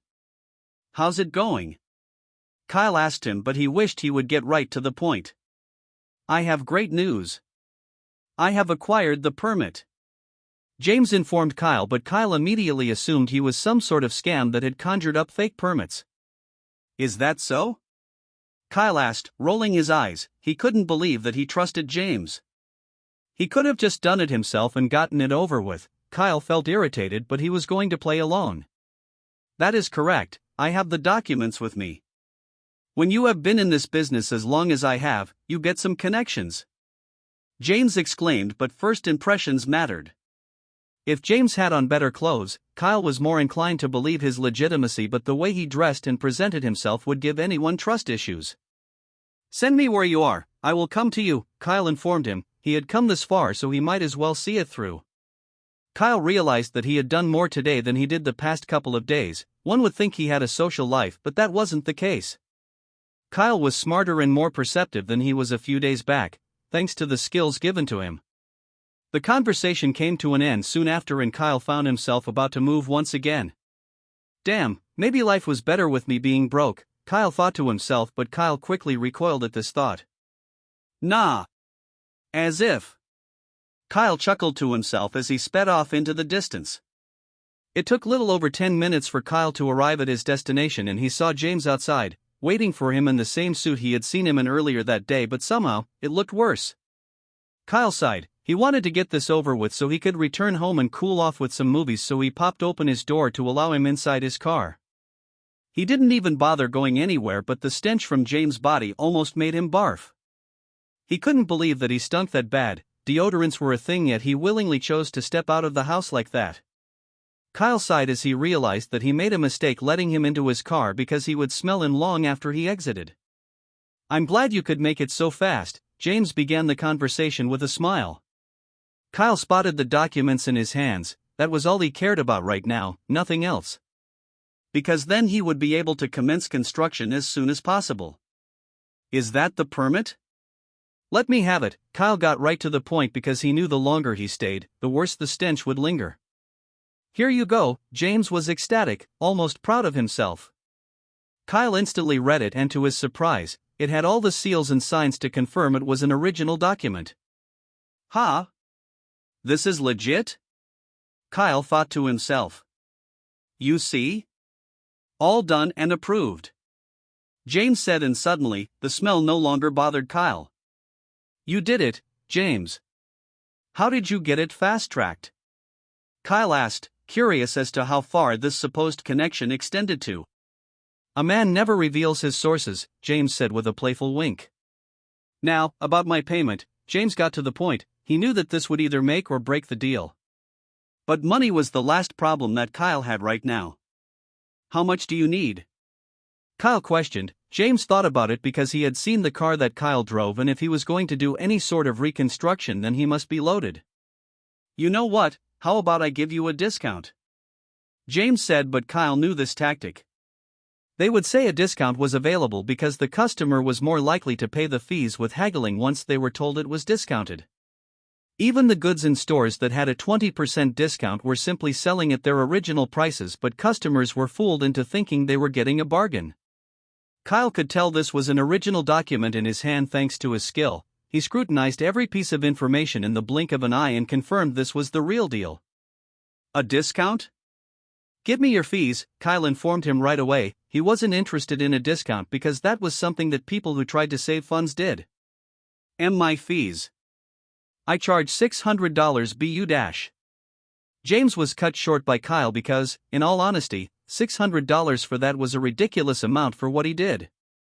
The way he spoke, even he knew it was absurd as he didn't sound confident, but that was why he wanted to give another price that was closer to his original offer.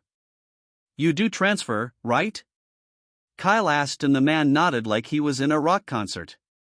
Kyle sent him the required amount in a heartbeat, and James knew at that moment he had caught a whale. The white whale was every man's dream, and he wasn't about to let him go. You know, if you need help with your construction, James said, but Kyle helped him complete it.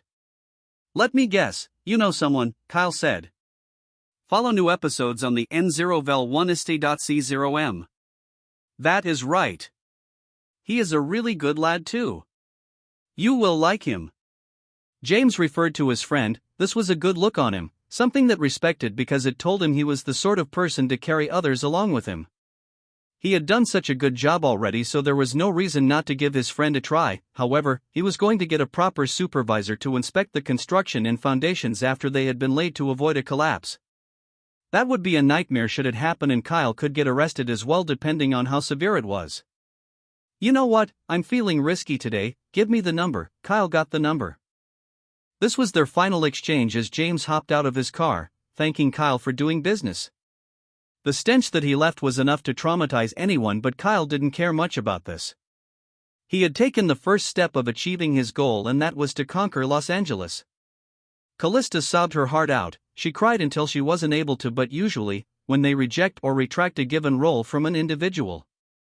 They were informed that Callista hadn't received the message yet, but she knew it was coming. Lucas Rossini was famous as he was controversial. There had been rumors about him sleeping with women, but it has neither been confirmed nor debunked. But there was no doubt that the women had a boost in their career after this. Callista, however, got a call from Isabella. A call she wasn't expecting, to say the least. "Hello?" Callista greeted, her voice hoarse from all the crying she had done. "Is something wrong, Miss Wave?" Isabella was quick to ask. No. I'm all right. Just allergies." Callista dismissed her concern. She couldn't tell her what had happened after all. She didn't want her pity. "Take care of yourself. I have been informed that you got the role and formally wish to congratulate you," Isabella said, but this took Callista unaware. She was certain that it would have been retracted by now. Why was it taking so long? "Thank you, but are you sure I got the role?" Callista had to be sure. She wanted to confirm when Isabella was told about the role. "I just got off the call. A contract has been sent over as well," Isabella informed her. Callista was shocked. Lucas hadn't taken away her role despite her turning down his advances. Kyle finally returned home. His body didn't go through too much physical assertion, but he felt weak the moment the building came into view. He could already imagine his body on the soft cushion, embracing the beauty of slumber. Kyle walked out of his car after parking it. He saw Mr. Jones' car parked outside as well. This made him feel easy for some reason, but there was no telling what awaited him inside the building. He hoped that he wouldn't run into Aisha again. He had to find a way to distance himself from her because he knew what could potentially happen if they kept running into each other. Kyle didn't trust himself to always have such self-control. He hoped that Callista had left his home so he could have his space all to himself. He needed it, and fortunately for Kyle, he didn't run into either Aisha or Callista. Kyle walked right into his bedroom, crashing into the soft mattress in front of him. He didn't know living could be so exhausting. "Why am I so tired, having done so little?" Kyle thought to himself. He didn't know what else to do because he couldn't sleep either. He was restless for some reason. Callista's scent still lingered, and only then did Kyle remember what she had told him earlier on the phone. He sighed, staring at the ceiling, contemplating his lift. Kyle couldn't believe he had come this far. There was no telling what heights he could reach. The sky wasn't the limit for him, it was just the beginning. "I should probably text her, shouldn't I?" Kyle muttered, lazily taking out his phone from his pocket. "Fuck, do I have to?" Kyle blurted out, typing on his phone. "Hey, I know you think you bombed the interview, but I'm certain that you will get that role. I have no single doubt in my being, so get ready to nail that role." "I believe in you," Kyle texted. It was cliché and corny, but that should do the trick. Reassurance was the ultimate human delusion that fed one's need for security, a very powerful tool when it came to the act of manipulation. But before he could put the phone down, Callista replied immediately. "Callista, you wouldn't believe it. I got the role. I don't know how you have so much faith in me, but thank you. Kyle, I knew you could do it. You're Callista Wave, for crying out loud. There's nothing you can't do. I mean, you even got me for a dash." Kyle thought about it for a second before deciding to erase a few words. "Kyle, I knew you could do it. You're Callista Wave, for crying out loud. There's nothing you can't do. Callista, hey Kyle, about that day. Callista, I never got the chance to apologize for getting you fired. You embarrassed me, so I wanted to hurt you. I didn't mean for you to lose your job." The fuck? The disgust on Kyle's face spoke volumes because she had an edited video created by AI. Now that Kyle thought about it, he would have been found innocent if he stood his ground, but he was already so mentally exhausted. Even though he knew that wouldn't have stopped him from losing his job because he worked for a moron. Kyle didn't believe a word she said. She went too far just to hurt him unless she was a sociopath. "Kyle, it's fine, I was going to quit soon either way, but you really were a cunt. LOL. Follow new episodes on the N0vel1ist.c0m. Callista, I'm so glad. I can neither deny nor confirm the allegations at this time. Angry face. Kyle chuckled. This was a funny response, but it didn't change his mind about her. Callista was only apologizing because she had more to lose than gain if she lost Kyle. What the hell is that emoji though?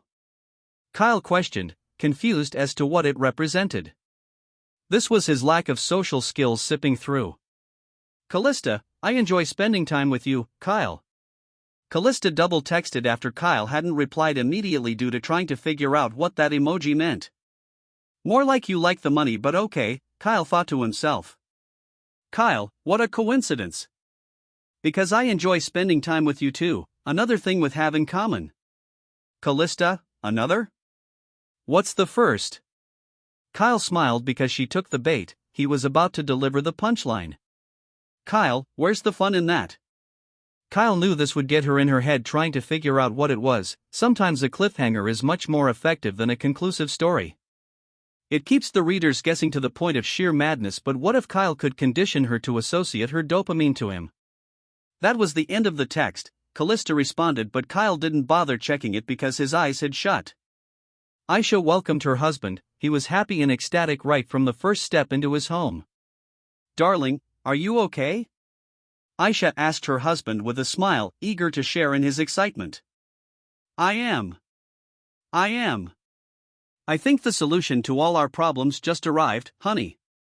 Jones exclaimed. He was like a child that just discovered a new flavor of ice cream. Jones didn't pay her much attention and she knew why. It was their kids. He always went to them first to tell them he was home and do a little ritual that was exclusive to them. Jones was a great father and an even better husband. He came back out and focused all his attention on his wife, and Aisha's face went from shock to surprise to shock once again. Kyle offered that? Aisha couldn't believe what she was hearing. Yes, baby. I don't want us to celebrate just yet until everything is signed and sealed, but things are looking good. Jones never knew that his single act of kindness would yield such a reward.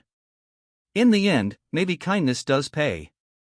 There was good news all around, but Kyle was in a deep slumber. He didn't like sleeping previously because he never had peace of mind. He always had to wake up due to the requirements from his work, but either way, Kyle knew he had priorities. But he had a strange dream. Kyle couldn't recall the place or scene, but was a 7-year-old child, standing in the middle of an abandoned playground. Kyle looked around. There was no one there, no cars, or any sign of life. This place felt familiar even though he had no memory of it. Kyle had the consciousness of his current self even though he was a child in this dream. Hello? Kyle called out but got no response, only the echo of his voice. Kyle knew he had to explore the area, so he walked around hoping to find signs of life. He walked carefully. This didn't feel like a dream. If anything, it felt like reality was mixed into some morbid fantasy. Where the fuck am I? Kyle thought to himself, looking at his hands. It was so small. This isn't right, Kyle muttered to himself in fear, but saw a figure seated a couple of paces in his front with its back turned towards him. It had long brunette hair dangling just above its lower back. Kyle knew this person wasn't there a moment ago, so how did they magically appear? Either way, this was the sign of life he searched for, approaching the person slowly. Hello? Kyle called out in a calm voice, as if he didn't want anyone but them to hear it. He got no response, not even a twitch to acknowledge his presence. Kyle expected this much, but once again, there was something familiar about this. Kyle couldn't wrap his fingers around it, but he knew this person, or at least he thought he did. The way they sat, their posture and hair, but he was within range. He grabbed the shoulder of the person, slowly turning them around, but what he saw horrified him. Kyle saw a person with no eyes in their sockets, no tongue, and blood dripping out of their ears. It tried to speak but it couldn't. Kyle was frightened and backed away instantly, dropping on his arse. What the fuck, man? Kyle barked. The figure got to its feet and slowly walked towards Kyle with its hand outstretched. He tried to crawl away from her, but his legs were weak and didn't respond to him. This has to be a fucking dream, Kyle exclaimed. He tried to force himself awake but to no avail. He wasn't waking up regardless of how hard he tried to, but suddenly, the sluggish creature was walking towards him, accelerated, making Usain Bolt look like a snail, as it was mere inches from grabbing Kyle's face. Only then did Kyle jolt awake. His breathing was heavy and sweat trickled down his forehead, but the problem with this nightmare was that Kyle couldn't remember anything that had just transpired, or at least that would have been the case before he came into contact with the system. I remember, Kyle was shocked. He remembered every single thing he had seen in this nightmare, which made it scarier. He no longer had the luxury of forgetting. Kyle was still in a dazed state but checked the time only to realize he had slept for approximately 2 hours. It was the early hours of the evening and the time was reading 3:12 p.m. Kyle didn't have anything planned on his agenda today but had to get out of the house to get some fresh air. It felt like he would suffocate if he stayed here any longer. Kyle rushed to the bathroom and placed his head under the shower to cool off before looking at his reflection in the mirror. He didn't like what he saw. He realized that he needed a haircut. He needed to change his overall appearance so he could look neat. Follow new episodes on the N0vel1st.c0m. He looked a tad bit unkempt and Kyle realized that his next destination should be a beauty parlor even if he had no idea what kind of haircut he wanted. Kyle stumbled out of his apartment but didn't feel the need to use the vehicle. He opted to walk instead because he needed to clear his head and didn't need the attention that came with driving such a vehicle. Kyle didn't want to be perceived as he headed to the nearest salon to get a haircut. The scorching heat didn't do him any favor, but it was the least of his problems. Kyle kept recalling the figure he saw in his nightmare and what it could mean. Why was it in such a state? "Watch it, punk!" A man barked at him the moment Kyle bumped into him. "I'm sorry." Kyle quickly apologized. Fortunately for Kyle, this was enough to de-escalate the situation.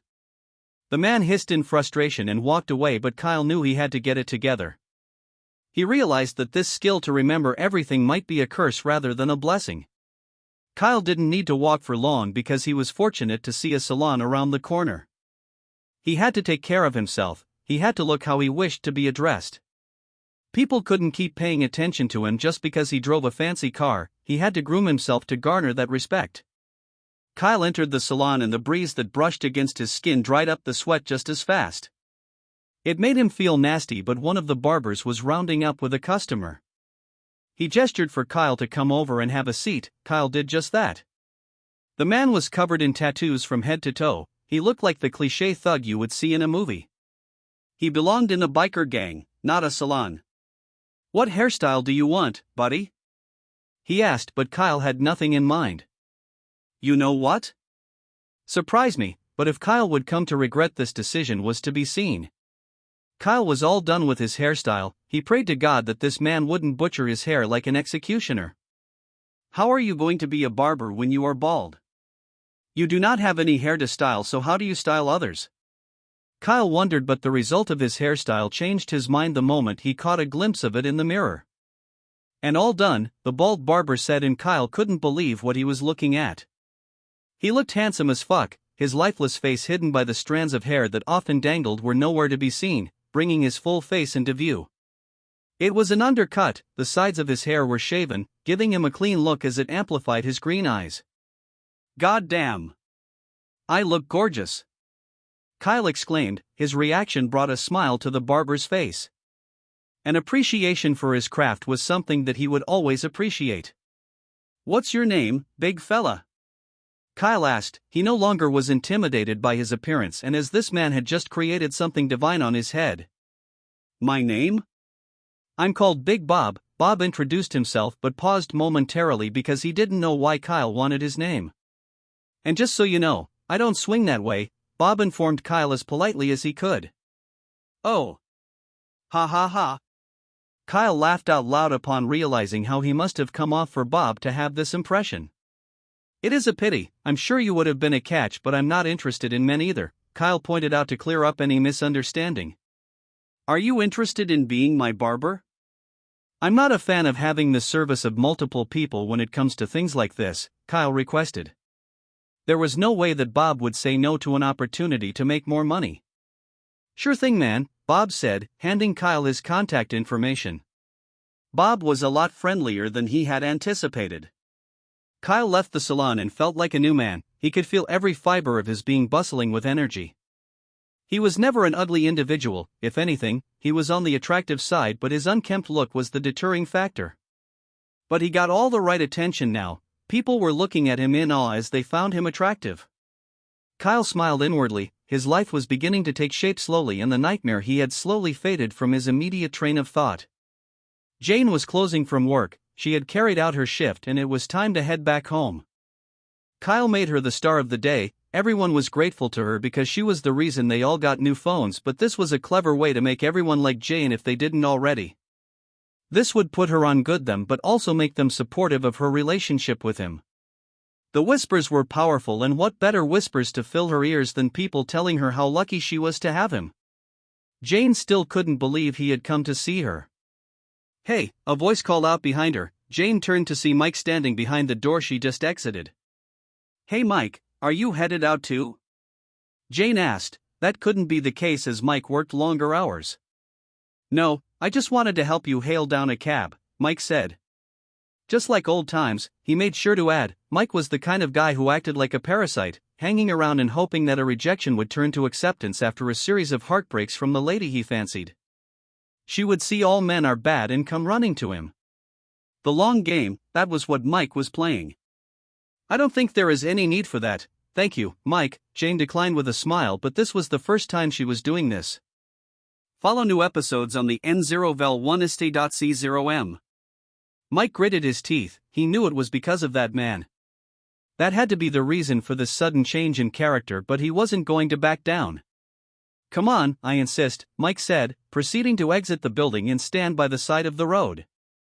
This was harmless, so Jane conceded. She didn't mind him doing this for her, but she knew it would be unfair for her to keep expecting certain things from him even after rejecting him. Jane walked up to the roadside to meet him. There were rarely any empty taxis by this time of the day as someone was already in them. "I appreciate this, Mike," Jane was quick to express her gratitude. "It is fine." Mike downplayed it, but that was the end of the conversation. Jane didn't attempt to strike up any small talk, leaving Mike to do the honor. So, Mike began, capturing Jane's attention. "That guy. I haven't seen him before, is he your boyfriend?" Mike tried to hide his jealousy as best as he could, and it worked. He managed to present this as a normal question. Jane's face flushed red the moment she heard the word boyfriend. She never knew what Kyle was to her, but she knew that she liked him. They hadn't done anything about labels, and she didn't want to spook him either, but the thought of Kyle being hers turned her brain to mush. He is not. "At least I don't think he is," Jane responded, but Mike hated this. He hated that another man brought out this side of her and not him. "You don't think?" "I would think people know when they're dating," Mike responded, masking the question behind a series of fake laughter. Jane, already disconnected from the conversation, stuck in her head because she was thinking about how Kyle would look being her boyfriend. But Mike got his answer. They weren't dating yet, and that meant that it was fair game. "I still have a chance," Mike thought to himself. Kyle was done with his haircut, but he didn't want to go back home straight away because he needed the fresh air. He sat in a park and simply took in his environment, appreciating everything that came with being alive, because attempting suicide was no easy feat. It took a different level of bravery, and that still affected Kyle. He decided to end it all only to find something to live for, but this emptiness still existed within him. A part of him that longed for human connection. Maybe that's why the system introduced a harem category. Did it understand his innermost desires? He had done things he wouldn't have done otherwise thanks to the affection bar, and that was why he felt closer to Jane. Without that affection bar, he wouldn't be inclined to be so direct, and the affection bar in real time would have been dangling at around 20% or thereabout. Jane wouldn't be as taken as she was with him, and neither would Callista, even though the latter was more of an experiment than actual interest. Kyle threw back his head, staring at the sky, but knew this was just the start. He had so much to do. He went from having no dreams to having one people would call unrealistic. Money commanded attention, but status commanded respect. He couldn't have any doubts whatsoever, but he began to understand the system only adds women he's attracted to, but also if they have feelings for him. Kyle simply had to control how he interacted with these women. He had to do so carefully. His legs were already exhausted. He wasn't exactly in peak human condition. Perhaps I do need to exercise, Kyle pondered on Aisha's offer, but he couldn't risk interacting with her more than he needed to. There were other gyms around, and there was no way that Aisha would know if he decided to apply to a different gym with another trainer, but what if she does find out? Arg! Kyle muttered to himself. This was becoming a lot more complicated than he anticipated. He knew the influences wives had over their husbands, and that was the last thing Kyle needed due to Mr. Jones not just being his landlord anymore but a business partner as well. Kyle needed a distraction. He had spoken to Callista a little too much recently and knew that too much communication would do more harm than good. He had just spoken with Jane and knew he needed to give her space to miss him. But then he remembered, he had a new lady on his radar. He had Cassandra even though she hadn't given him any green light. Kyle knew trying to get would be fun, that was the thing with most married couples. After a few years, the passion and romance die, and what better way to reignite the dying flame in one's heart than with a stranger that reminds them of the desire long lost? Kyle took out his phone but he saw a missed call from Isabella. Huh? Kyle thought to himself, not because of the missed call but because he didn't hear it ring. He shot Isabella a call, hoping it wasn't anything important, and it didn't take long for her to pick up. Kyle knew if he wasn't who he was, a lady like Isabella would never have bothered picking up the phone. "Good evening, sir," Isabella began the conversation. "Hello, Isabella, how are you? Is everything all right over there?" Kyle inquired. He had told her to inform him if she needed anything previously and as such, entertained that as a possibility for this conversation. "I'm great, sir, and everything is better than ever," Isabella reassured him before continuing. Follow new episodes on the N0vel1ist.c0m. I have called to inform you that Callista Wave has secured the role, Isabella informed him. "You did everything I told you to?" Kyle questioned. "That is right, sir. I have told the Distort Company that the White Whale film is being produced, that we were willing to cover 15% of production cost if they used one of ours as their main cast," Isabella informed him. Kyle smiled to himself. Callista's life revolved around his fingers and he could easily bring it all crashing due with a snap of his finger. Kyle knew that he needed to start small and gradually gain contacts that opened the door for him to enter the doors of Hollywood. "Thank you for this, Isabella," Kyle responded. Callista didn't retain her role because Lucas decided to spare her. Lucas knew that Callista being chosen was a directive the higher-ups gave him. The $15 million has also been transferred from the agency's primary funds to conclude the deal. "Would that be all, sir?" Isabella questioned. She was keeping a professional tone, but she wanted to know who Callista was for him to go the extra mile for. "That will be all. Thank you, Isabella. We need to get as many actors or actresses under our agency out there so others will be inclined to register under us." Kyle knew how actions came off as strange to her, but this cover story did its job in giving her an answer. And what better way than to show the world that even someone like Callista could get a lead role in a movie? Kyle dropped a rhetorical question, but Isabella got the gist of it. Kyle had picked Callista due to her poor track and used her as an example to show what the agency is capable of, even if it was a facade. It was a great marketing tool. She has underestimated him, swallowing up the lie because it was a good one in all honesty. "That is genius. I can't believe I never thought of this," Isabella exclaimed. "Good thing I'm here. Get some rest, Isabella," Kyle concluded. "I will, sir. Thank you for giving me a chance to show you my vision." Isabella showed her gratitude that Kyle retained and gave her full control of his company. "You're too modest. I will talk to you later," Kyle responded, hanging up the phone. Kyle showed that he had a side that far surpassed cruelty. Callista's success was linked to him. That was cruel because only Kyle knew what the end goal was, but that wasn't what was on his mind right now. Kyle had approximately $206 million left, but he wasn't scared of running out of it. He could easily double it, but that wouldn't be ideal until he set the foundations for his wealth. If by some miracle his account was discovered, this amount could be explained.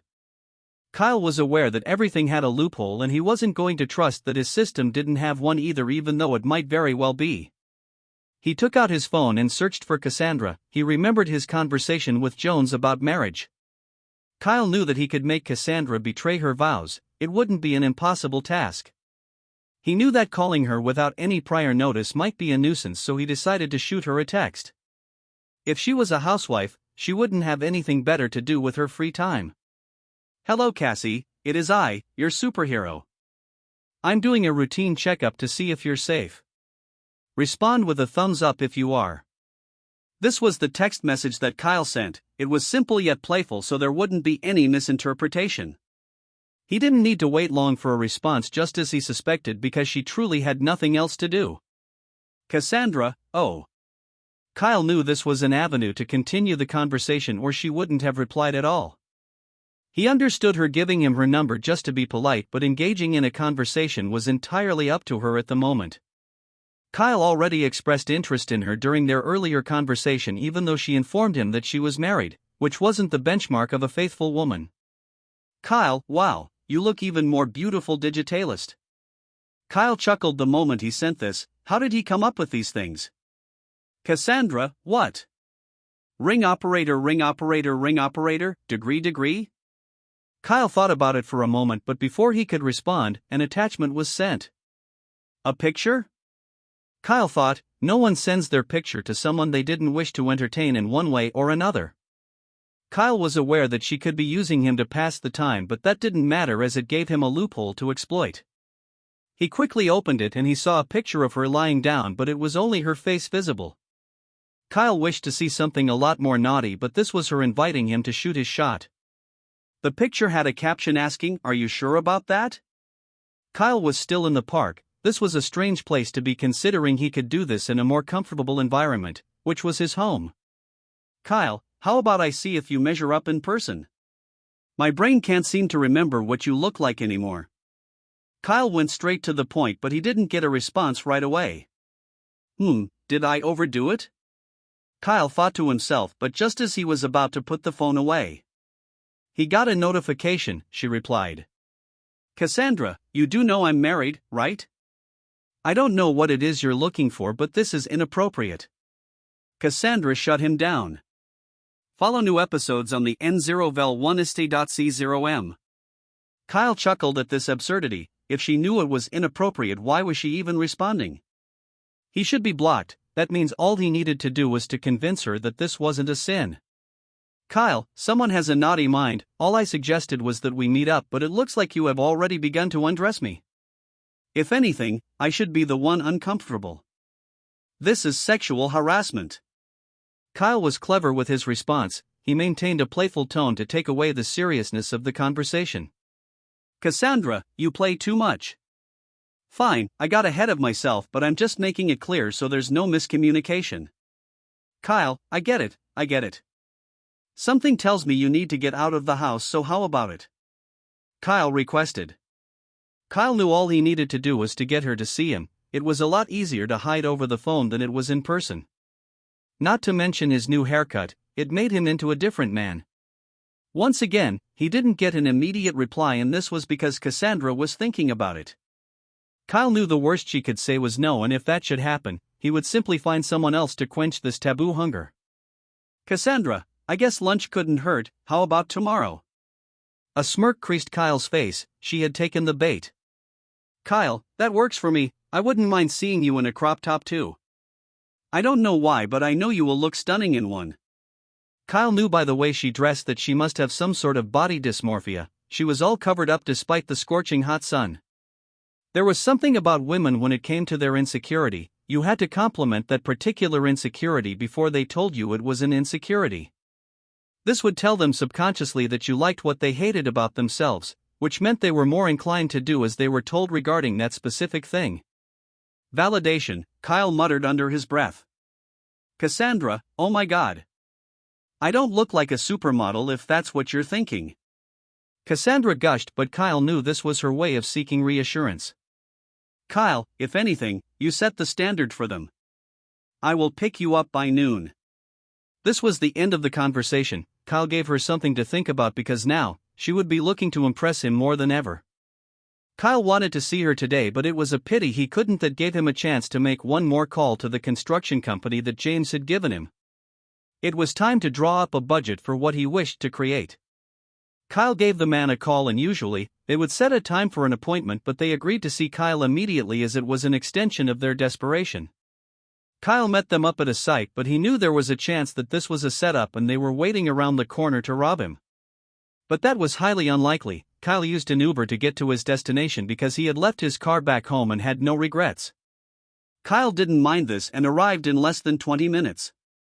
He left the car and noticed that the site had all kinds of fancy construction trucks around. This was either to show them that they were the real deal. There were no buildings on site, just an RV in the middle.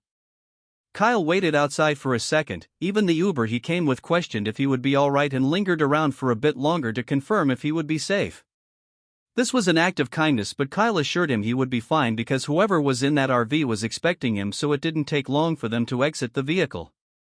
It was a man in his late 40s, but his body was built like a Greek god that was summoned from Olympus to show mankind the next step of evolution. His gray hair betrayed him despite his face doing anything but look his age. "Hello there.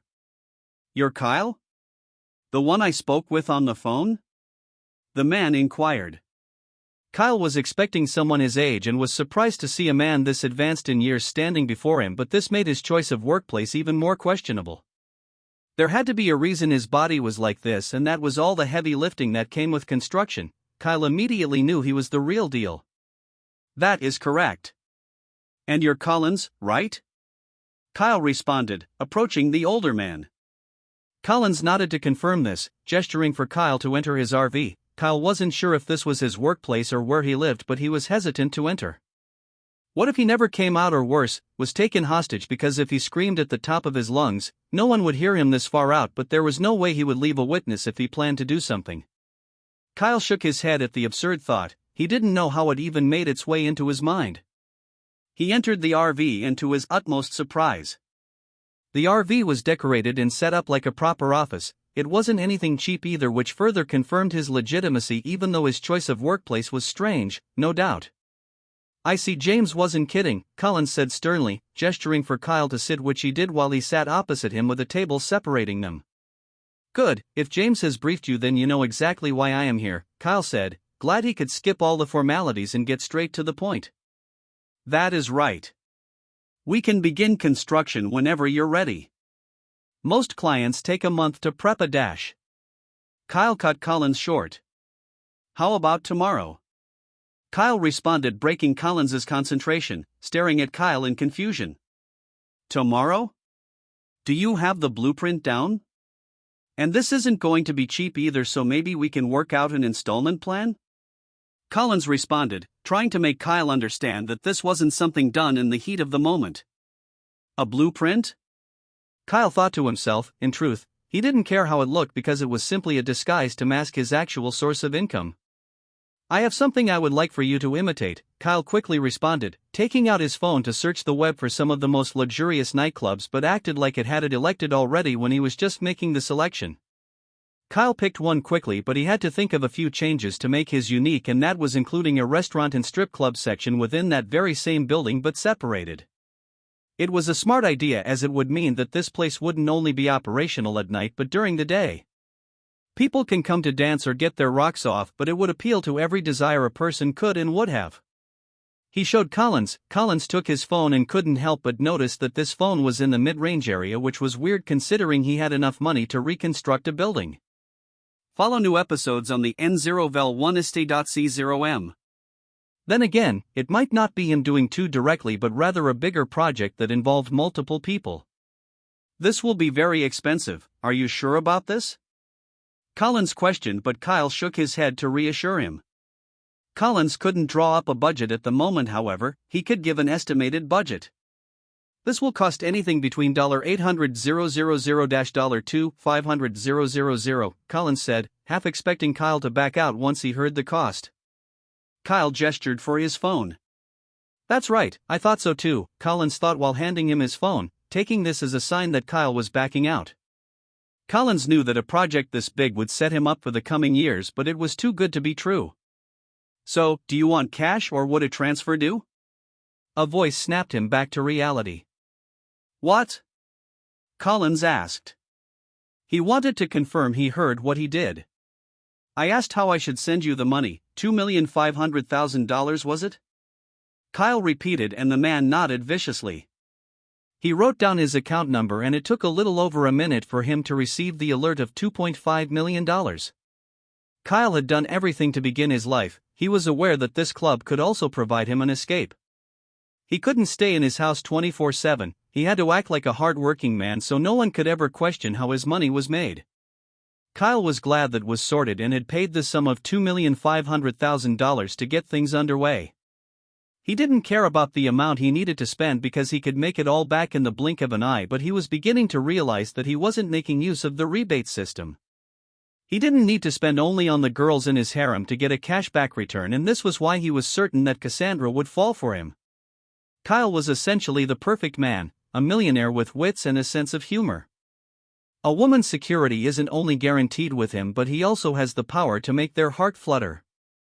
Kyle had paid the Uber an extra amount to hang around the area, so he didn't need to wait too long for another to come here, but Collins wanted to see the place he would be working on.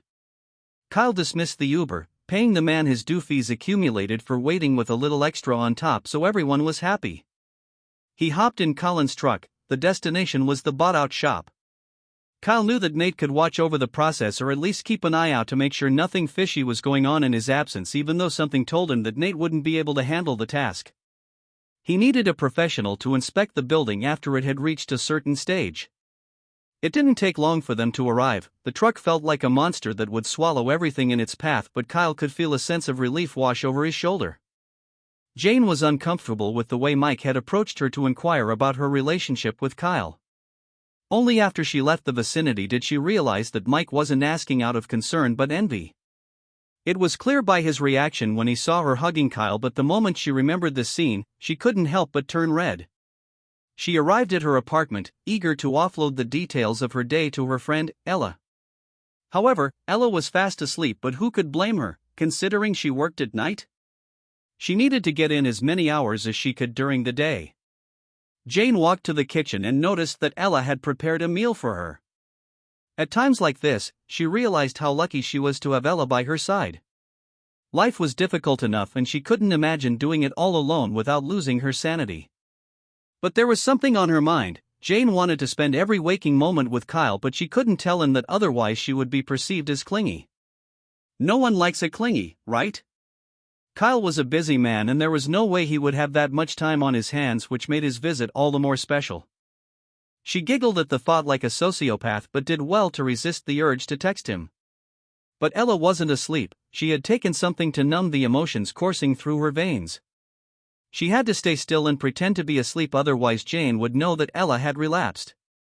That's right, Ella was a drug addict who had become clean, but her failing music career was pushing her over the edge. Kyle's words only did so much, but for today, she wanted to escape. Kyle never got back to her to set up a date, so she thought he was blowing her off and only responded the way he did to be polite. It wasn't any of the hard drugs that she had consumed right now, which was a relief, but she needed an escape from her thoughts, from reality. Jane grabbed Ella's phone. They didn't hide anything from each other, so there was never any need for a password. Ella was out of it. She had no idea what was going on in her immediate environment. Follow new episodes on the N0vel1st.c0m. All she knew was that Jane had returned, but nothing else. But will Jane find her conversation with Kyle? Ella? Jane called out. She noticed something was strange when a text came into the phone. She didn't open it to read, but the preview in the notification gave it away. Do you need a top off? I'm in the AR. That was all she saw through the notification. Jane's heart dropped and she stared at the phone, motionless for a full minute without uttering a single word. She turned her head over to Ella in horror. Ella? She called out, but there was no response. Ella tried to open her mouth, but her entire body was numb, almost paralyzed. Jane placed her hand on her and shook her lightly to see if she would respond, but the searing heat emitting from her skin altered Jane that this wasn't just Ella getting high. Whatever she took must have been a bad fix, because there was no way it was supposed to do this to her. Ella! Jane let out a desperate cry, flipping her friend over to see that her eyes were opened but not responsive. She was just staring off into the distance. Jason was almost done with the inspection of the site with Collins. Collins took measurements and did all the appropriate preparations for work to begin. The good news was that they didn't need to tear down the building and start afresh, so the foundation was already set, even though the insides would completely be rearranged. Kyle was in the midst of a conversation with him when his phone rang. Kyle looked down at it and saw it was a call from Jane. Ishem, that's strange, Kyle thought to himself, but he couldn't pick up because of his conversation with Collins. He had to give him his full concentration. But then it rang again. Only then did Kyle know it must be urgent, and the last thing he wanted was to be absent when she needed him the most. Hello Jane, are you alright? Slow down. Ella is what? Kyle was having difficulty listening, but the look in his eyes soon changed when he heard what Jane had said. Kyle rushed to Jane in a heartbeat. He hailed a cab to take him there because there was no time to get home to grab the keys to his car. Jane had called the ambulance and they had taken Ella to the hospital. Kyle didn't know the full details, but hearing Jane cry made him feel anxious, unlike when Callista shed tears. Maybe it was because of the gravity ID the situation? Kyle arrived in the hospital soon after and rushed inside. He saw Jane in the waiting room. Jane, are you alright? Kyle asked. Jane tried her best to remain composed, but she burst into tears the moment she saw Kyle. She hugged him tightly and Kyle knew he didn't need to say another word, feeling Jane's grip tighten as she cried into his chest. Kyle knew that something happened to Ella, but he didn't know what. But he was here now and wasn't going to allow Jane to hurt alone, gently stroking her hair. Breathe in, breathe out. Let it all out, Kyle whispered, and Jane kept sobbing. She wanted to stop, but it was like the faucet was broken, it just kept pouring. It took a good 5 minutes for Jane to compose herself. She took a step back, but her eyes were bloodshot. That was to be expected with how much she had cried. I am so sorry for calling you here. I didn't know who else to call, Jane apologized, and this brought a sense of relief to Kyle. The fact that he was the first one to pop up in her head reminded him of the importance he held in her life.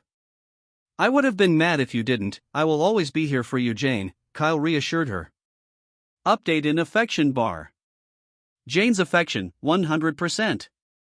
The cyan screen informed Kyle that he had maxed out Jane's affection bar in less than a week. This warmed his heart because he no longer had to worry about increasing it but simply maintaining it. Thank you so much, Jane whimpered. Jane noticed his new look, but she didn't say a word, only feeling lucky that someone this attractive was interested in her. Kyle didn't know much about her, but this situation would unnerve anyone. A doctor soon approached them to brief them about Ella's situation. Miss Ella is stable, but the drugs in her system are highly prohibited, so I'm afraid we must call the police as police dictate, the doctor informed them.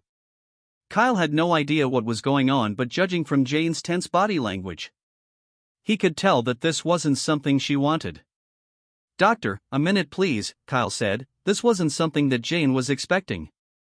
The doctor excused himself as Kyle took him away from Jane, but the first thing Kyle made him do was to explain the situation in detail. Ella does drugs? Kyle thought, but he wasn't one to judge. He didn't know her story or what brought her this far, but this wasn't a good addiction to have because Kyle has seen drugs ruin so many lives, especially celebrities. Follow new episodes on the N0vel1st.c0m. If she already has a disposition to it, the chances she would ruin her life on the way to the top were exponentially high. I think there's been a misunderstanding. I can vouch for her that whatever is in her system must be a misunderstanding. Kyle began the conversation. That may be the case, but I cannot break protocol, I'm afraid. The doctor was adamant. Kyle sighed. He didn't know how serious this could get, but involving the police was a sure way to complicate what could be a simple solution. I feel safer that you don't bend protocols, but can I have a little time with her before you call the police?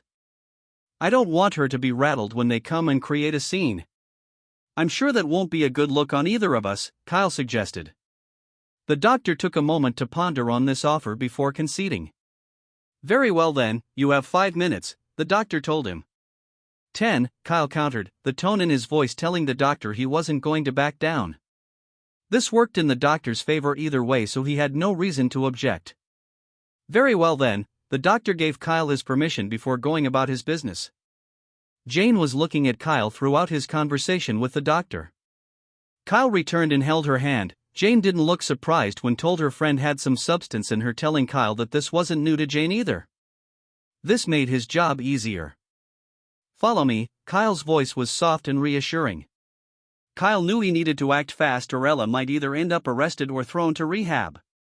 Rehab might be the best case scenario because it would help her battle her addiction, but Kyle spoke to her. She didn't seem like an addict and they had been able to maintain that home. He was certain that it wasn't on Jane's income, so there was a good chance that Jane would implode without Ella. Kyle couldn't let this happen and Ella was shocked but embarrassed to see Kyle. What are you doing here? Ella questioned, looking at Kyle and then Jane. Jane couldn't look her in the eyes because she was the one who called him here. "It is okay, I came to tell you that the doctor is going to call the police," Kyle revealed, shocking both women in the room. But before it could escalate into them having panic attacks, Kyle continued. "There's no need to panic. The doctor can't report you to the police legally just because he found drugs in your system, because it would break the code of doctor-patient trust," Kyle reassured the women. "But he said he would call the police," Jane reminded Kyle. "He wouldn't be telling us that piece of information if he was going to do it." "He's bluffing, but I will handle it." Kyle was like a guardian angel, and Ella could tell by the look in his eyes that he wasn't judging her. Kyle sighed. This wasn't on his agenda for the door, but this was a good chance to get solid with Ella. "They have been here before," Kyle thought the doctor knew Jane. /N, I know. We all want to see our MC conquer women and get his cock wet, but how about we flesh out the story a little? Hang in there with me, I'm trying to give the characters some sort of depth. Invaluable in the long run. There had to be a reason why the doctor threatened to involve the police despite the patient-doctor relationship. There also had to be a reason Jane gazed upon him with an aura of familiarity, but Kyle knew he couldn't ask these questions now. This was why he excused himself to find the doctor. He didn't say much, but after a short discussion, Kyle asked him for a final grace and that he would call the police himself should something like this repeat itself. Of course, he sweetened the deal with a substantial amount transferred into the doctor's bank account. If doctors reported every drug abuse incident to the police, there would be no celebrities left on the streets telling Kyle that there was more to this than meets the eye. However, they didn't need to worry about that as Kyle handled it. He returned to the room and gave the ladies a thumbs up to confirm that he had it handled. "Thank you so much," Jane exclaimed. "It was nothing," Kyle responded, but Ella was ashamed to look him in the eyes. She felt like she had disappointed him in some sense, but Kyle's eyes conveyed anything but disappointment. "Ella, I don't want to come here again. Will you make me revisit a hospital because of you?" Kyle asked sternly. Jane was surprised by his tone, looking at Ella from the corner of her eyes. "No, you won't." "I'm sorry for bothering you all," Ella said. "Bother? Is that what you think this is?" Kyle requested with a raised brow. He sounded like a father scolding his child because something told Kyle that Ella didn't have that growing up. "I don't know what's going on, but if you're ever in trouble or need help, you can always find me before pumping your system full of drugs. Think of drugs as your last resort." "Can you do that?" Kyle looked her right in the eyes when he said these things because he knew that these things wouldn't just affect Ella, they would affect Jane as well. Kyle knew asking her to stop completely would be delusional because addiction was never stopped that easily, but putting himself into the equation gave him a degree of control. Because the next time she needed a fix, it was Kyle she would call first. That beats asking her to stop it altogether. Kyle didn't know how Jane would react to this, looking at her quickly, but she was already staring at him. "The eyes, Chico, they never lie." Kyle remembered this movie quote because Jane's eyes were lost in his. He was relieved she was fine with this alongside Ella agreeing to Kyle's proposal. "Hey, you," Kyle called out, snapping Jane back to reality. "Hi," Jane responded with a goofy smile. "Are you all right?" Kyle asked, to which Jane nodded her head. "I'm all right now thanks to you," she thought. Kyle came and not only de-escalated the situation but also gave Ella a light scolding. "Ella, I want you to give this lady a call," Kyle said, handing her a card. It was a talent agency that mainly dealt with movie roles, but Kyle saw this as an opportunity to expand into other categories, including music. Ella's face lit up the moment Kyle handed her that card because it felt like he gave her a lifeline.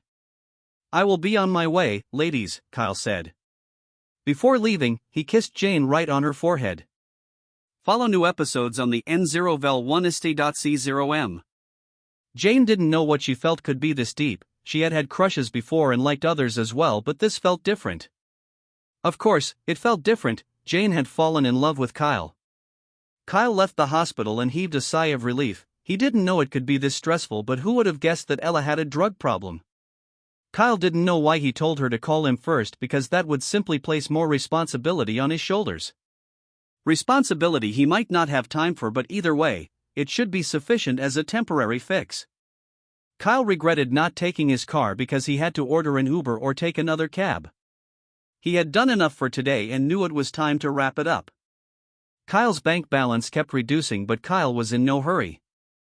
It was impossible for him to go broke with this system, and he was so close to upgrading his system.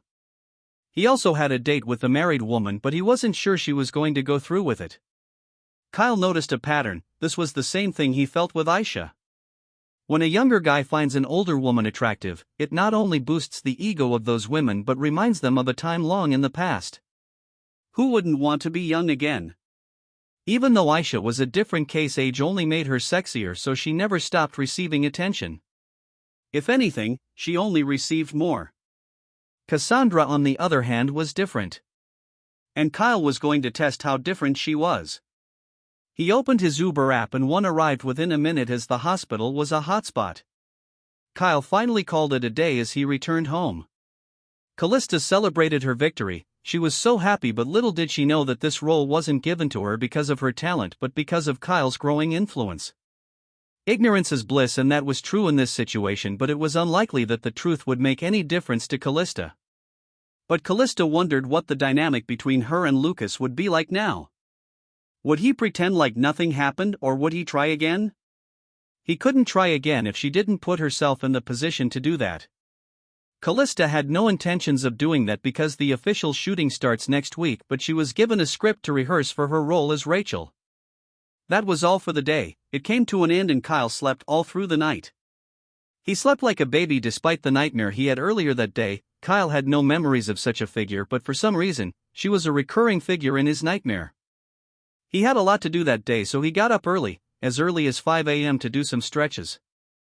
Kyle had all the ability to become the richest man in the world, but wouldn't it be funny if he died because he wasn't healthy enough to enjoy the wealth he had accumulated? Kyle realized that he needed to take his physical health seriously if he was going to live as long as he possibly could. Kyle knew that he had to enroll into a gym soon to get the most out of his body.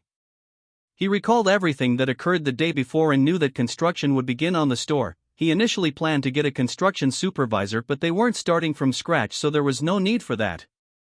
Kyle decided to give Collins a try and gave him the freedom to bring his vision to life, but what he was looking for the most today was Cassandra. He took a deep breath and freshened up, doing the usual hygienic routine to get him up to speed.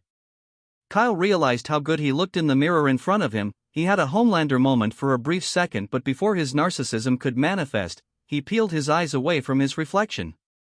Kyle picked up his phone to see if he had any messages, but it was dry, to his utmost surprise, but it didn't bother him too much. Callista informed him about her win, but he hasn't heard from her since then. Kyle knew this was strange, but there was nothing that could be done about it. As long as her affection bar hadn't been affected, he didn't care what she did with her free time.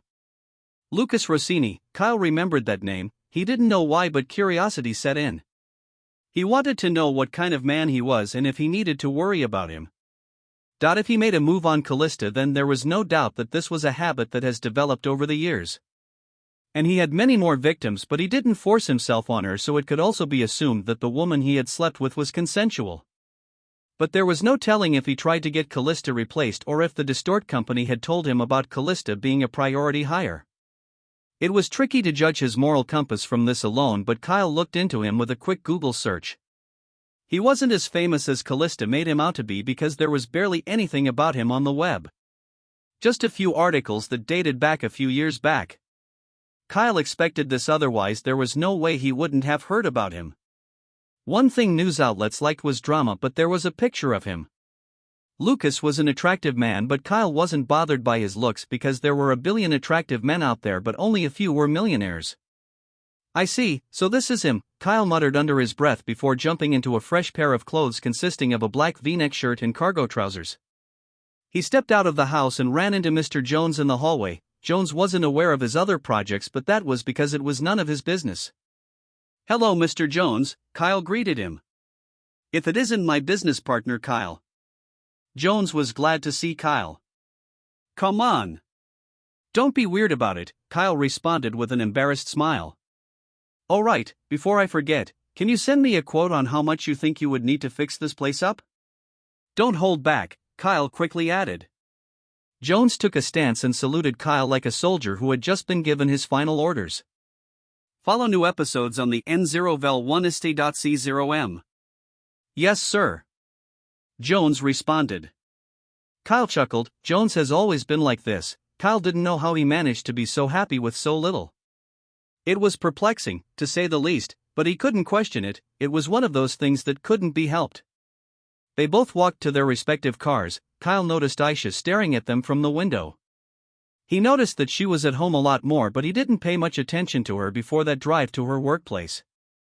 One could say in getting that car was what got him into this complicated situation, but Kyle didn't make it obvious that he had seen her. You have a productive day now, Jones screamed over from his car. You too, Mr. Jones, Kai responded, equally enthusiastic. Jones pulled out of the driveway, but Kyle followed suit soon after. One of the things they needed to add to this building was a secure parking lot. Kyle was surprised that no one had tried to steal his car yet, but that wasn't a concern of his because he could easily buy another one. He drove off to the site where his nightclub would soon be erected. Upon arriving, Kyle saw a full crew assembled already with all the materials they would need for this work.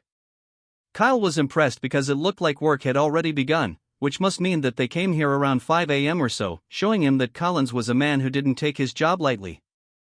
All the crew members were built like him, buff and strong as they emptied the store. "Hello, Kyle," Collins greeted Kyle from his blind spot, startling him. Kyle quickly turned around and regained some distance between them. "Collins, I see you have already begun to work. I didn't expect you to start so fast," Kyle said. "What can I say? When my employer tells me to start something right away, I start it right away," Collins responded with a reassuring smile. Kyle noticed that they were attempting to expand the building to take up more space. Ryder hadn't used the plot of land efficiently and there was space to fit at least one more building. Or would it be more accurate to say that the person that Kyle bought it from hadn't? It does take money to do these things, so there was no surprise. Kyle watched his vision come to life. He was satisfied and realized that James might have found him yet another gem. Kyle stayed with Collins for an hour or so, watching the construction of his multipurpose nightclub. If this went well, he could have Ella perform here. Kyle knew this place would be a success because he planned to run it with no profit in mind. This meant that the prices would be marginally cheaper than his competitors. There was no way that people wouldn't hop on any opportunity to save money, so there was no reason to do more than needed. He wasn't going to run it at a complete loss, and this mode of operation would be for the first year only. After that, he would raise the prices, but he would have an established customer base by then. "Well, Collins, I have to go. It looks like my project is in good hands," Kyle said. Collins caught a glimpse of his car and wondered why he chose to use an Uber if he had such a sweet ride. "Sure thing, boss man. We will have it done in no time," Collins reassured him. "I expect nothing less," Kyle responded with a smile before excusing himself.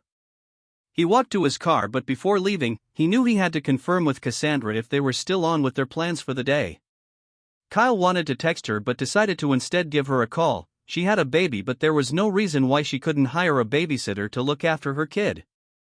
She wasn't going to be gone for long, and if she had a husband, then there was no reason why he should still be home and not at work. Kyle called her, and it took only 3 rings for her to pick up like she was waiting for the call. "Hello, Cassie?" Kyle began the conversation. "Cassie here, how are you, Kyle?" Cassandra asked. "I'm good, but I will be better once I have my morning coffee," Kyle responded, putting emphasis on coffee. "About that, I don't think I will be able to make it," Cassandra responded, but Kyle didn't feel disappointed. He expected her to get cold feet, but it was his job to convince her. "Is that so? I guess it can't be helped," Kyle responded. There was no hint of disappointment in his voice. "Coffee alone it is." "Maybe some other time," Kyle said before ending the call. Rejection wasn't the end of the world, but how you react when rejected would determine how you're perceived in the long run. He could have pushed and pressured her into meeting him. The chances of this working were high, but she wouldn't be as comfortable as opposed if she made the choice entirely of her own volition. Kyle had other things to do. For starters, he could redirect his attention to the hospital that Ella was admitted to, but he had doubts she was still there. There was no reason for her to stay longer than needed because they needed the beds for more patients. Kyle was about to start his car before his phone rang once again, bringing his attention to his phone. It was Cassandra. She cancelled on him, so why was she calling him again? That could only be because she had reconsidered her stance on the coffee meetup. Hi Kyle. My schedule just cleared up, Cassandra informed him, but Kyle already knew she had nothing planned. The chances of that being the case were low, but he wasn't going to press her about it. That is great, should I pick you up? Kyle asked. He knew he had to because he had no idea if she had nosy neighbors. That would certainly stir up drama if news should spread of a married woman entering the car of a man. No, I will come to you. Cassandra responded. Follow new episodes on the N0vel1ist.c0m. Don't worry, I will handle the fees. This is the address, Kyle reassured her. He had chosen a place that wasn't too far but also not close to where she said, so the likelihood that someone would recognize her was low. It is fine, I can handle it. I will see you soon, Kyle. Cassandra responded before the call came to an abrupt end. Kyle had gotten the first stage out of the way, but there was an energy shift. She not only sounded formal, but she left no loophole for her to owe him any further. She said she would handle the transport, felt like a rejection, like she was establishing some sort of boundary that Kyle wasn't allowed to cross. Kyle sighed. He thought this was going to be easy, but he was beginning to realize that she would be a lot harder to crack than he realized. Is this even worth it? Kyle thought to himself, but quickly pushed this thought out of his head. The harder it was, the less likely he was to think about Aisha. It was perfect. Kyle arrived at the coffee shop. It wasn't far, nor was it close to his place. They met halfway literally, but he waited for Cassandra. She didn't even share her trip, or was she planning to drive here? Kyle didn't care much about her mode of transportation as long as she came here. This was none of his business, and Kyle realized that she was running late, checking his watch to see that she was approximately 30 minutes late already. The hell, Kyle thought to himself. He was getting visibly irritated because she could have just said no instead of wasting his time. Kyle was about to call it quits, but before he could, a lady walked in. It was Cassandra. She had on different clothes than the one that Kyle had told her to wear, instead opting for a similar style of dressing that she wore the first time they met. She was covered from head to toe with black shades. The only thing different was she didn't have the kid with her. Kyle realized that she was taking back all the power she had given him, and a hidden smirk creased his face because he found this fascinating. Hello Kyle, I'm sorry I'm late. It was hard finding a babysitter at the last minute, Cassandra apologized, sitting on the opposite side of the table. It is fine, I'm just glad you came, Kyle responded. He gestured for the waitress to come over, and they did just that. They had already approached Kyle multiple times, but he told them he was waiting for someone. For a minute, I thought you were going to stand me up, Kyle said, looking her right in the eyes, but Cassandra didn't break eye contact. I just ran a little late, that is all, she responded once again, sounding distant. Kyle knew he was in for a long coffee date. They both ordered their coffee, and the conversation that followed felt more like an interview.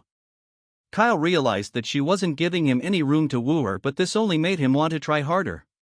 He wanted to see if a woman could truly be faithful to her husband regardless of the circumstance. This was how he expected Aisha to act with him, but then again, Aisha was a woman whose occupation thrived on social interactions, unlike Cassandra, who was a housewife and had no use for such skills. Kyle wasn't going to bring this to her notice. He didn't mind this, to be honest, because he knew he had a lot to learn from this interaction. He didn't care if Cassandra stayed or went. He just wanted to screw her, and the fact that she wasn't in his harem meant he could treat her however he wished. They sipped their coffee, their conversation dangling on the surface, but Kyle had an idea. You know, I envy married people, Kyle said. This was a good leeway to break the small talk, because even if she didn't want to know, she was inclined to ask why, but Kyle could tell she was curious to hear what he had to say. You envy married people? Cassandra asked, slightly surprised by this revelation. I do. You're telling the world you have found your person. Everyone, this is the person I'm spending the rest of my life with, Kyle said, taking a sip from his coffee. Ha ha ha. Cassandra laughed for the first time in this conversation, but it was more of a giggle.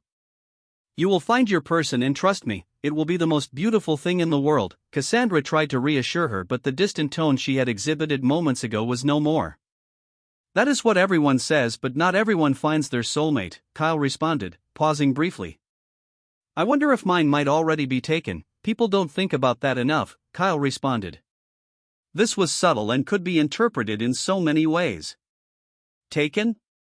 If they are taken, then they aren't your soulmate. Cassandra quickly rubbished this theory, but she was warming up to the conversation.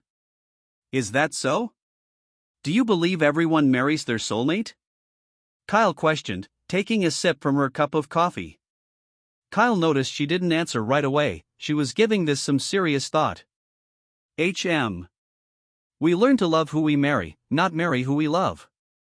I believe that once you learn to love someone, then your peace will change to match theirs, Cassandra responded, and this was a good response.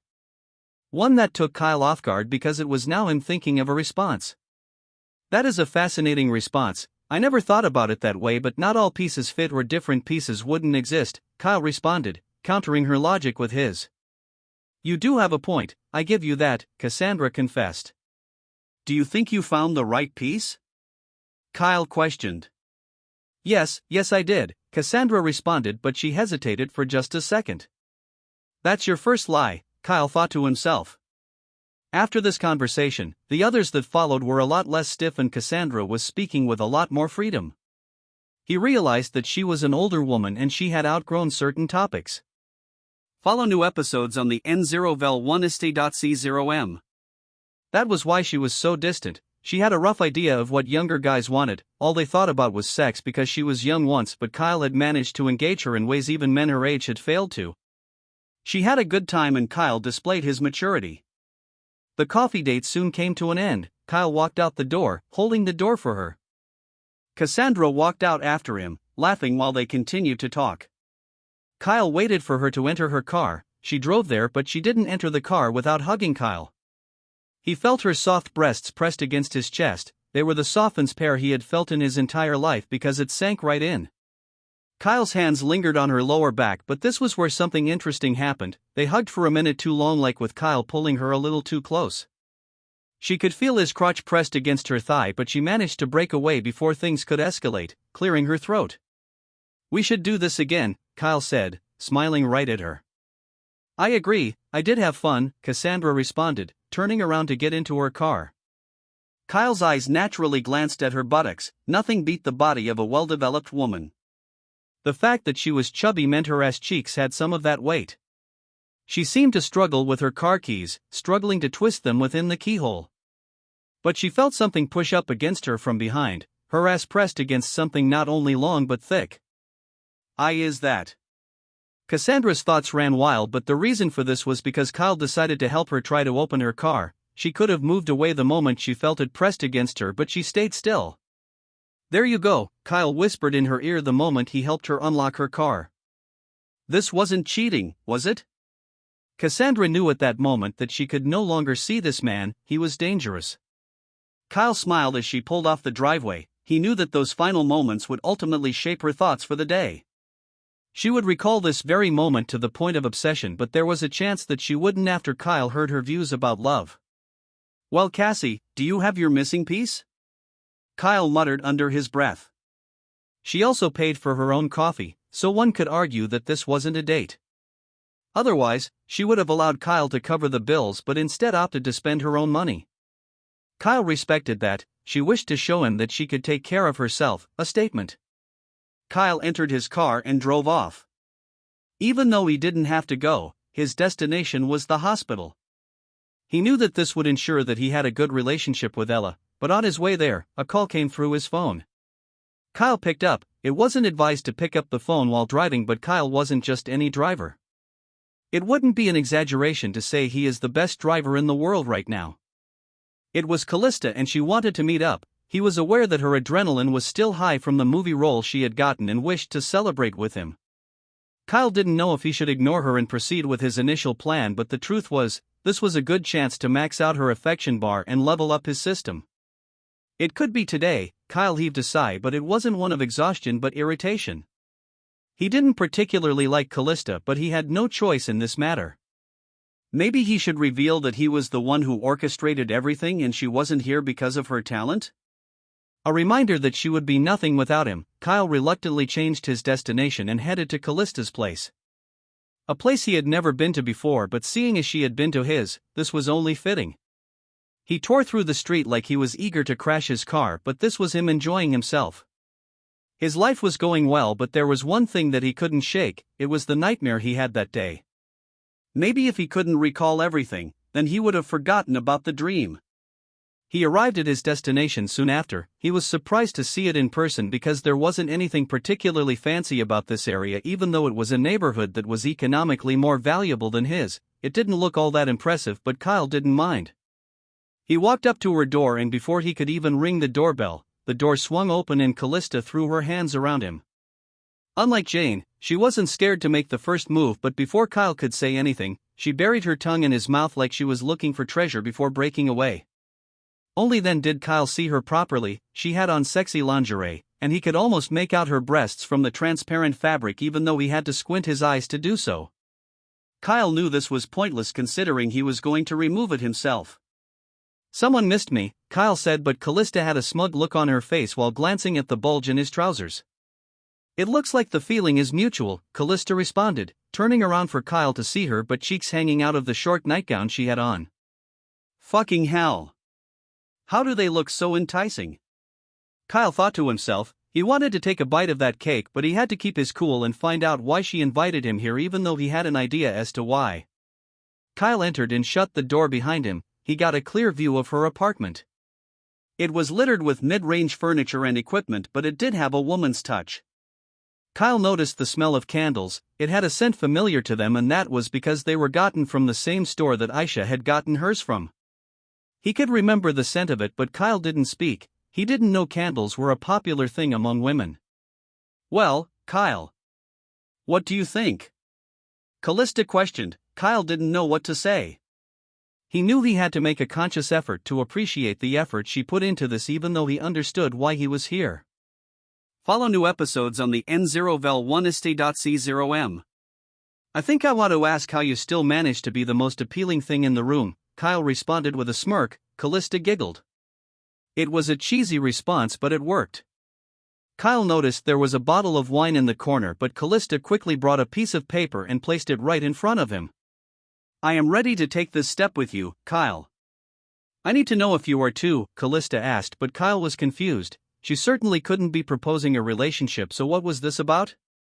A quick look at the paper allowed him to understand this was some sort of consent form. "It would make me very happy if you consent," Callista said, handing him a pen while sitting beside him with her hand moving up his thigh. A BDSM consent form?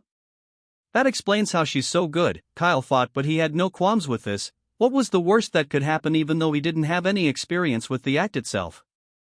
He has watched a few videos regarding this, but details in the form that one would otherwise have missed. Kyle comprehended everything. It had a no disclosure clause which worked for him but also worried him because he had no idea what Callista planned to do if she had such a rule in the contract. But keeping it a secret was a plus because the last thing he needed was what he did in the bedroom becoming public knowledge. He wasn't some degenerate or porn star, so he didn't think too much about this as he signed the paper. If anything, it would save him the stress in the future because he planned to get a copy of that document as soon as possible. "I trust you and I'm willing to take this step with you too, Callista," Kyle responded with a warm smile. Updated in affection bar. Callista's affection, 99. Kyle kissed his teeth silently. He was so close and he wondered what the fuck was holding the last 1%. Callista sprung to her feet immediately to keep the paper somewhere safe, only returning with the wine in 2 glass cups. "Now, we can truly celebrate," Callista said while pouring him a glass of wine. Kyle took a sip from the glass, but it had a weird taste. "What?" Kyle thought to himself, but before he could do much else, his body soon became numb, falling back first into the couch. He could barely retain consciousness, but at that moment, he came to realize how crazy the woman before him was. This bitch. She drugged me?" Kyle lost consciousness and he instantly regretted signing whatever form she had drawn up. Kyle didn't know what she had in store, but this was unacceptable because it left him in a vulnerable position, but his eyes slowly woke up. Kyle could feel something around his wrists and hands, but that wasn't the most concerning thing. He had no clothes on. Kyle's eyes were soon able to assimilate his environment, but Callista was nowhere in sight. He realized that if she decided to record this, it could serve as good blackmail material when Kyle became someone. Kyle couldn't believe he lowered his guard, but that was on him. The paper he signed meant he could take legal actions, but that wasn't all. That paper also worked to his advantage. He was cuffed to the bed, his hands above his head with his legs bound to with rope. This was no doubt sex play, but Kyle had little to no experience, so he didn't know how to respond to it, but drugging him was a no-no. Callista. Kyle called, and only then did she come into sight, but she had on a weird mask. However, Kyle knew it was her thanks to the temple that was her body. She was no longer dressed in the transparent lingerie she had on previously, but a weird set of clothing. She had on a choker, but what took Kyle off guard was the set of clothing she had on. She had on a latex skirt that barely covered her butt cheeks with a shirt tied at the torso to leave her stomach exposed. Callista didn't say a word, but Kyle didn't like where this was going. He tried to break free from the cuffs, but he couldn't. However, the ropes around his legs didn't loosen as well. What's wrong with my body? I can barely think, Kyle thought. He had a throbbing erection, and that was where all the blood was being redirected. She had not only given him something to knock him out but also to boost his libido. Kyle was beginning to question if that was truly Callista behind that mask. Was this some sort of weird ritual? He looked around and saw there was no one else in the room. This isn't funny, Callista.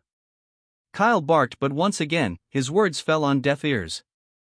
Callista grabbed his hardened cock, but the sensation that shot through his body wasn't pleasure, it was pain.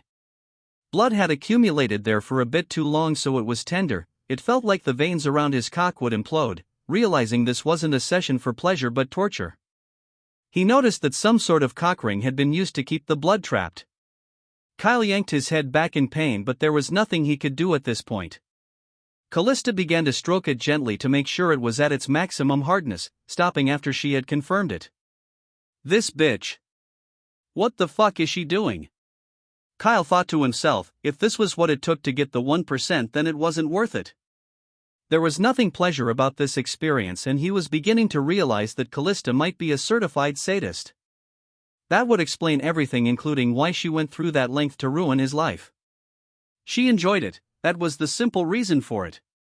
Kyle knew that struggling would only hurt him and chose to talk to Callista. You know, a safe word is usually given for times like dash. Kyle found he was unable to speak as Callista had shoved her panties down his throat without saying a word. Even if Kyle wanted to say his safe word, he couldn't, and he watched Callista take out a long needle, roughly the size of his cock, from the bedside drawer.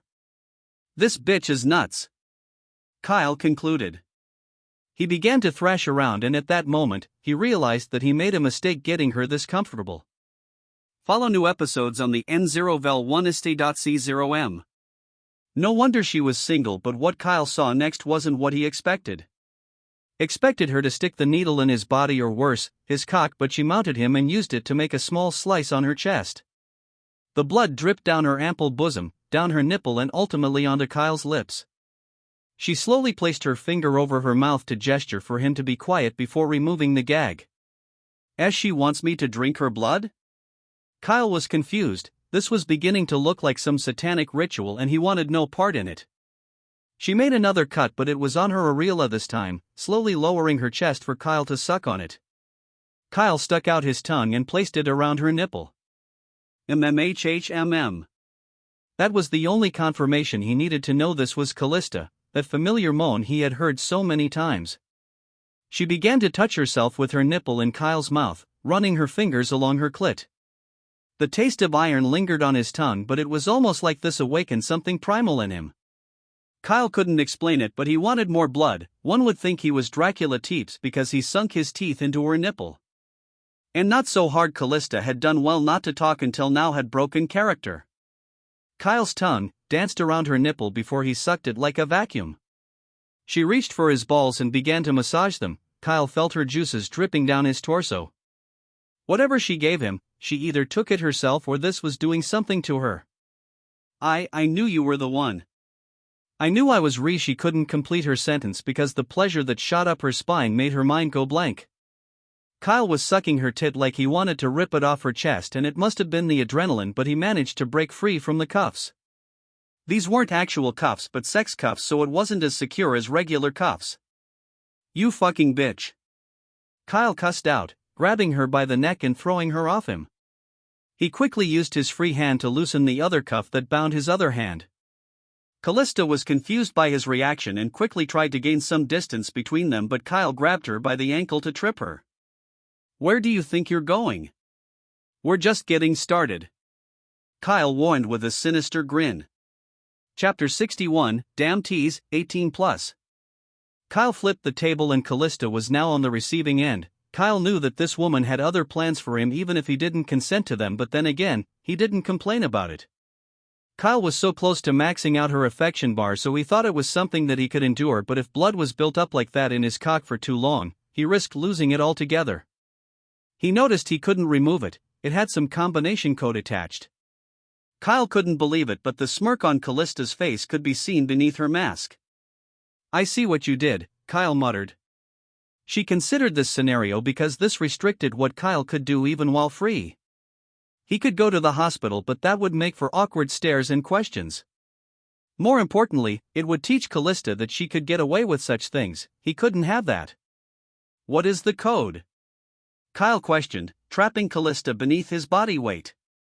I wonder what it is, Callista responded in a mocking tone. Kyle kissed his teeth in irritation.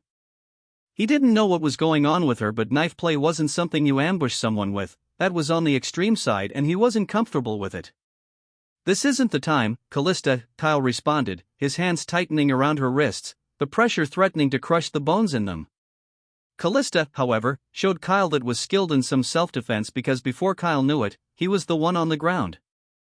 I didn't know you were so strong, Callista teased him, but before Kyle could say or do anything, she removed the cock ring that held his member captive. It was still extremely sensitive, but the numbness was slowly fading and Kyle could feel it returning to life. But the blood trapped needed to be expelled, and there was only one way to do that right now. Callista looked at the bed and realized that the cuffs were missing, but before she could react, she felt something around her left wrist before being pushed off Kyle as her right wrist followed suit. Kyle cuffed her hands like a police officer. You have the right to remain silent. You know what, you have the right to scream, Kyle responded because Callista could only squirm. I will do things to you that you would wish you didn't invite me over, Kyle teased. I can take whatever you dish out, big boy, Callista fired back, indirectly calling his bluff, and that was all Kyle needed to give him the drive to make a mess out of her. Kyle raised her hips, her ass hanging in the air, but her coochie was dripping wet. It was a miracle that Callista didn't stick it in herself, but that gave Kyle the advantage. If she was this aroused, there was no way that she wouldn't be a sensitive mess down there, and Kyle was about to confirm that. He didn't need to wet his fingers with the amount of juices dripping down her legs. He placed a finger in, but the force that sucked it in, Kyle smirked upon realizing that he had complete control. Why, you bastard, Jay just put it into Callista, damn nearly begged, but Kyle wasn't listening to her. He didn't care about her needs. She had drugged him and put him through some weird torture ritual that he couldn't even explain to a stranger without sounding like a sociopath. Shut the fuck up. Kyle barked and a loud smack followed. Kyle had spanked her right on the buttocks. MHHMM. Callista's muffled voice filled the room. Kyle's finger slithered into her, exploring every curve and fleshy terrain that her pussy had to offer. Follow new episodes on the N0vel1ist.c0m. Even with a single finger, it was so tight, yet it was able to gobble up his entire cock at a moment's notice.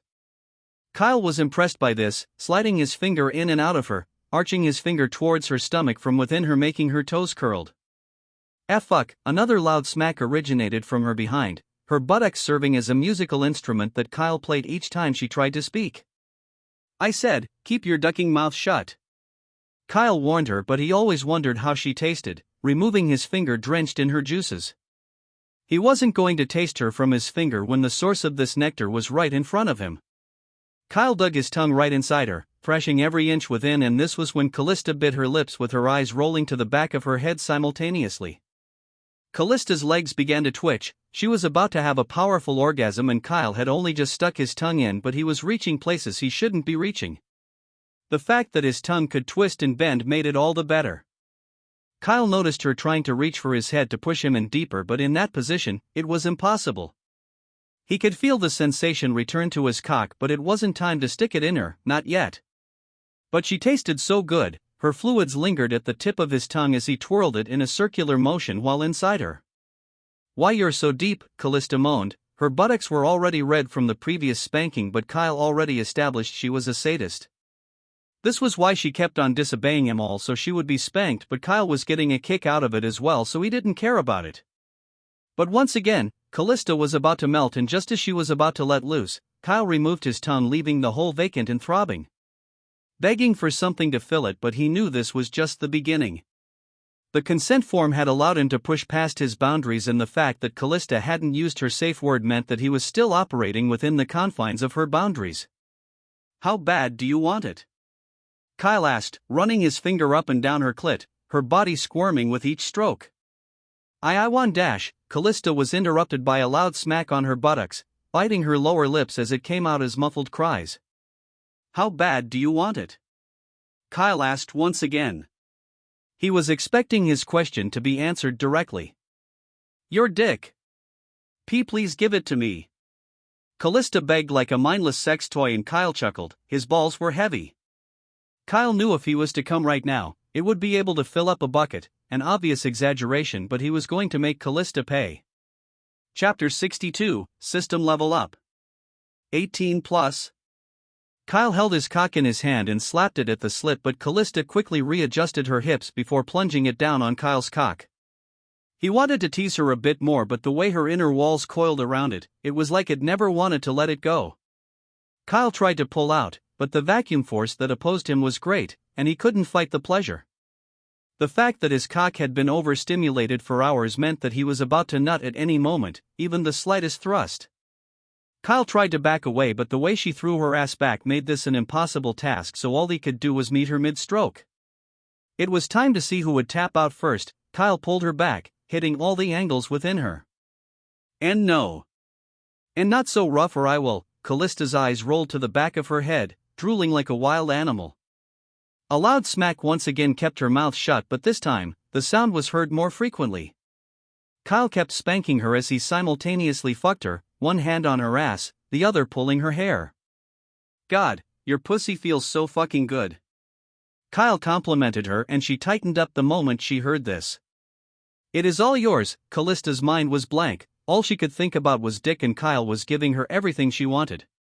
Kyle recalled what she told him that day about a man making advances on her. He didn't have any emotional attachment, but the thought that someone dared think of touching what belonged to him was provoking. Kyle needed to imprint himself on her body. He needed to make her body respond only to him. That's right, you belong to me, Callista. Don't you ever fucking forget that, Kyle barked, putting his hand on her back, pushing it to the ground while her ass remained elevated and his hands around her slender waist. Kyle grabbed it tightly as he began to fuck her even more aggressively. The fact that he has been edging Callista made her extremely sensitive. Each stroke felt like she could have an orgasm, but she had to mentally restrain herself because if Kyle felt like she was close to it, he would stop, and that was the last thing she wanted. Kyle couldn't believe the pleasure building up within his balls. He was so close to coming, but he didn't want to give Callista that satisfaction. Tell me, Callista muttered, but she wasn't able to finish her sentence. Kyle didn't let up with his strokes, it only got harder and far more aggressive. He didn't care about anything at that moment, but he wanted to hear what she had to say. This was the only reason his strokes slowed. She was out of breath and could barely speak through the moans. Tell me you love me, Callista whimpered, her voice cracking, and this took Kyle by surprise. He felt nothing for her, but he didn't hate her per se because, without her ploy to ruin his life, he would never have activated his system. There was no way that Kyle was ever going to spend $1,000 on a lady when he could barely afford rent, so this was fate. The universe put Callista in his path to make this happen, and he was going to keep her under his thumb as a keepsake until he no longer had use for her. Say it.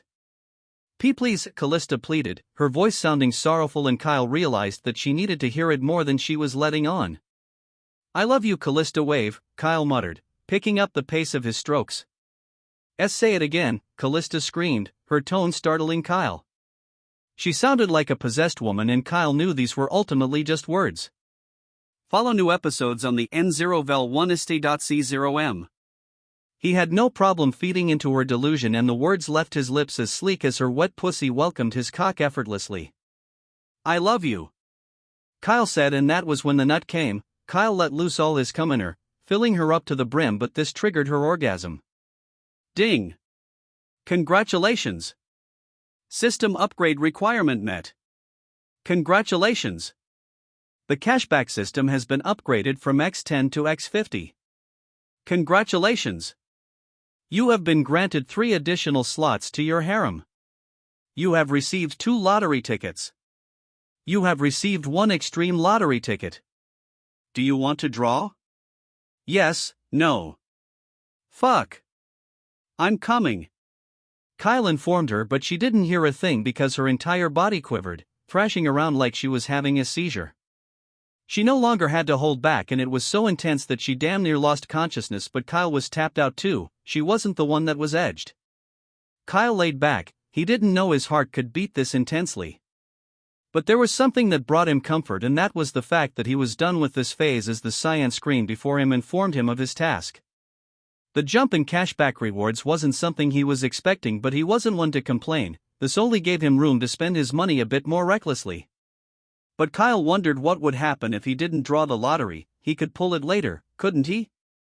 He wondered what he would be given this time, because the lottery usually was a manifestation of something physical. He got his car and agency with these draws, so he knew that he was going to get something decent. But he didn't want to worry about that. He wasn't sure if these draws would be influenced by his current situation, and if that was the case, it would be best to draw these lotteries when his back was up against a wall. He closed his eyes with a content smile as his consciousness drifted away into a dream, or was it a nightmare? This place again, Kyle thought to himself, the same abandoned environment, but he noticed that there was something different about this dream. He was no longer a child, but he retained his current appearance. Kyle couldn't believe it, but he recalled every single thing. A dream was meant to be an escape from reality, but Kyle didn't have this luxury. He quickly rushed to the bench to check if the lady he had seen there previously was present, but he met no one. Where did she go? Kyle thought to himself. One would think a person has more control over their dreams, but Kyle felt like a stranger here. Where are you? Kyle screamed at the top of his lungs, but all he heard were echoes of his voice. He felt uneasy, his breathing became heavy and fear crept up on him. Kyle couldn't understand what was going on. Wait. A thought came into his head. Kyle never thought about this until now, and that was if he could use his system in this world. System. Respond if you can hear me, Kyle called out. Even if this was his dream, it was still part of his reality, and as such, the system should be accessible to him in this world. This would be an ideal time to initiate the lottery draw, but Kyle got no response to this request. Damn it! Initiate the draw. Kyle screamed, but once again, he got no response. I must be losing my mind. Why did I think this would work? Kyle's face palmed himself with a look of disbelief. He couldn't believe that he thought this would work. It was a dream and thus wasn't real. K. Y. L. E. A voice called out. Kyle turned around immediately, but he saw nothing. There was no doubt that this was the voice of a woman. Who is there? Kyle screamed at the top of his lungs, but there was no response. Kyle. The voice rang right behind her, and Kyle felt this immense fear swell up him. Something told him that if he turned back, he would die. Why? A scream echoed, and that was when his eyes shot open. Callista was still passed out beside him, but this nightmare jolted him awake. Kyle's breathing was heavy as immense fear lingered in his heart. He remembered every single thing, including the fear he felt. Kyle knew he needed some fresh air. It couldn't be helped considering the thoughts in his head. He walked out of the room. He didn't wish to snoop, but he wanted to see what kind of place she had, so walked around. Kyle couldn't snoop around for too long because the doorbell rang. Kyle knew it wasn't in his place to answer, but Callista was out of it after that session, so there was no way in hell she was going to hear the doorbell. Kyle thought about answering, but quickly pushed that thought out of his head. The last thing he needed was for someone to associate him with Callista, even though she made a good accessory. Maybe I should just see who it is, Kyle thought. After all, he could do that without opening the door thanks to the peephole on it. But what Kyle saw made his heart sink, because this was no doubt the police. Chapter 63. Police? Kyle didn't know what the police were doing here, but it would be suspicious if he were the one that answered the door. Kyle knew they couldn't break in without a warrant and quickly tiptoed back to Callista. How awkward would it be if she took her last breath? How would he even explain the situation? Callista died because she couldn't handle his cock? That sounds absurd to the point that even Kyle wouldn't believe himself. But a sigh of relief escaped his lips. He confirmed that Callista was still breathing. There was no telling what awaited him, But he wondered if she was the one who had called the police. It would make no sense for her to do so unless all of this were a setup. The current situation didn't look good, and if they were to see her state, she could easily act as an abuse victim, and with the signed document not in his possession, all he had were his words. The fuck? Kyle thought. The doorbell rang a couple of times before they gave up. Kyle wanted to get the hell out of there, but he noticed that the police were loitering around. They didn't leave, but another patrol car instead joined them. At that moment, he realized he had to wake Callista up. He rushed to her side and shook her awake. She was drooling, in another world, and it took her a minute or two to recalibrate, with Kyle waiting for her to go through the motion. Kyle? Callista muttered, rubbing her eyes. You have a guest, Kyle informed her, but the look of surprise on her face showed that she wasn't expecting anyone. I wonder who it could be. Callista thought to herself, but Kyle didn't care about this. She was an actress, so this could all be an act, even though she was a shitty one. Callista walked to the door and Kyle remained out of sight, already searching for a way out in case things go haywire. He wasn't about to be caught missing, even though his car was parked right in front of her house, but there was a high chance that they would think this was Callista's car. After all, there was a Lamborghini parked right there. This couldn't be a coincidence. Kyle leaned in, trying his best to eavesdrop and hear what she was discussing with the police officer, but to no avail. What are they talking about? He thought, but in his attempt to find out, he made more noise than he would have liked. Callista looked back before returning her attention to Kyle. He didn't know what to make of this and realized that he might have been had. Kyle instantly thought about initiating his escape plan, but the door shut, prompting Kyle to peek one last time. All he saw was Callista walking towards him. There were no cops around her. Babe, you wouldn't believe what I just saw, Callista said, but Kyle was beginning to realize that she thought that they were in a relationship, because why the fuck was she calling him babe? It made his skin crawl, but there was nothing that could be done at this point. In time, and decided to be oblivious. Who or what? Kyle asked, feigning interest, but what interested him was why the police came here. The police, they thought I was in danger. Someone called them, Callista said amid laughter. She wasn't done and Kyle waited for her to land the punchline. It was because I was screaming. That's what that meat of yours does to me, Callista chuckled, and Kyle just shook his head with a smile plastered across his face. Of course, they would call the police, but this told him something, if it was a usual occurrence. Follow new episodes on the N0vel1st.c0m. Then her neighbors wouldn't have called the police, as they would know what kind of timing she was on, so this wasn't something she usually did. Interesting, Kyle thought to himself. It was ridiculous, but he was done here. He wanted to go and see how the construction of his nightclub was going, and with the upgrade of his system. He ate something at her place before ultimately leaving the area. There was no reason to stay any longer, and Callista knew he had work to do, but before Kyle left, he needed to say, "You know, Callista, I never thought we'd reach this far, but I'm glad we met." Kyle fed her fantasy of a relationship, but he didn't expect anything from her. This experience was another reminder of why he needed to keep Callista. She would help him make up for his lack of sexual experience. This was an invaluable tool if he was going to keep the women in his harem faithful to him. Kyle knew that with available harem slots, he had to be careful because there was no telling who would be inscribed into it. The last thing he needed was another Callista situation where he had no control over who entered his harem. Kyle hit the gas pedal and arrived at the construction site in no time, partly expecting the workers to either be slacking off or taking a break, but they were working just as hard as he had left them. He noticed that the store had already begun its altering stage, and Kyle was content with what he saw. "You're back?" Collins said. Kyle looked over his shoulder and saw that he was drenched in sweat. He wasn't just observing the workers, he was partaking in the construction, something he didn't need to do. Damn, I need to hit the gym, Kyle thought the moment he saw Collins' muscles glistening in sweat. He needed to get not just his money up but his physical body as well. "You guys work fast," Kyle said, and Collins chuckled at this compliment. "We do, and at this rate, you should have your nightclub in a week because my boys are eager to get this work done with." "It has been a while since they have had a project this big," Collins responded. "If you do a good job, I would be more than willing to pay extra fees to show my appreciation," Kyle encouraged him. This was to dissuade him from cutting corners. And that would be enough for Collins even if he was going to do a good job regardless of this offer because he knew the power of referral. Jane remained in the hospital with Ella. She took a day off from work to make sure that her best friend was alright because she knew that Ella needed all the support she could muster if she wasn't going to relapse. The fact that she turned to drugs without speaking to Jane first made Jane feel bad, but she couldn't make this about her as there was a chance that it had nothing to do with her to begin with. Jane didn't know what her friend was going through and didn't bother asking because if it was something that Ella wished for her to know, she would have told her. Jane had no intention of forcing it out of her because there were certain battles one needed to conquer before they could talk about it. This was one of those. The doctor already informed them that she should be good to go home today. Jane couldn't sleep and remained awake beside her sleeping friend. Ella was getting the drugs pumped out of her system and thankfully, this didn't have any adverse effects.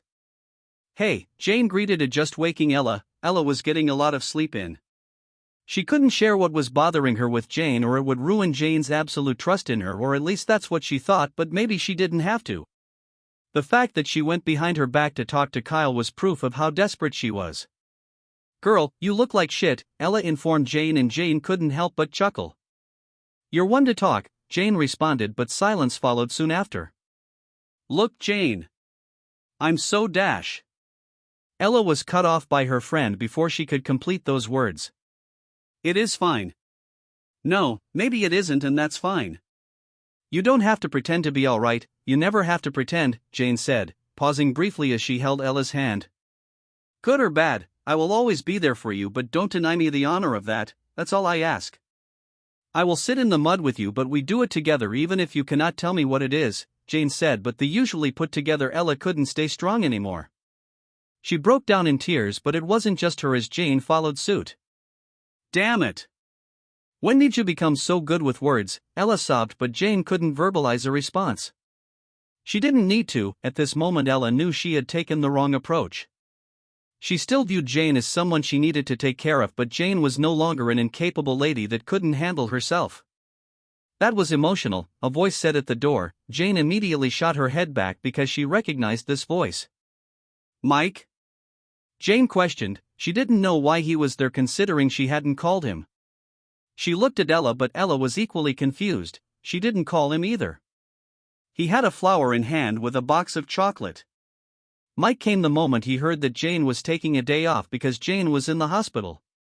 Everyone at her workplace knew who Ella was, but no one knew about her struggle with addiction.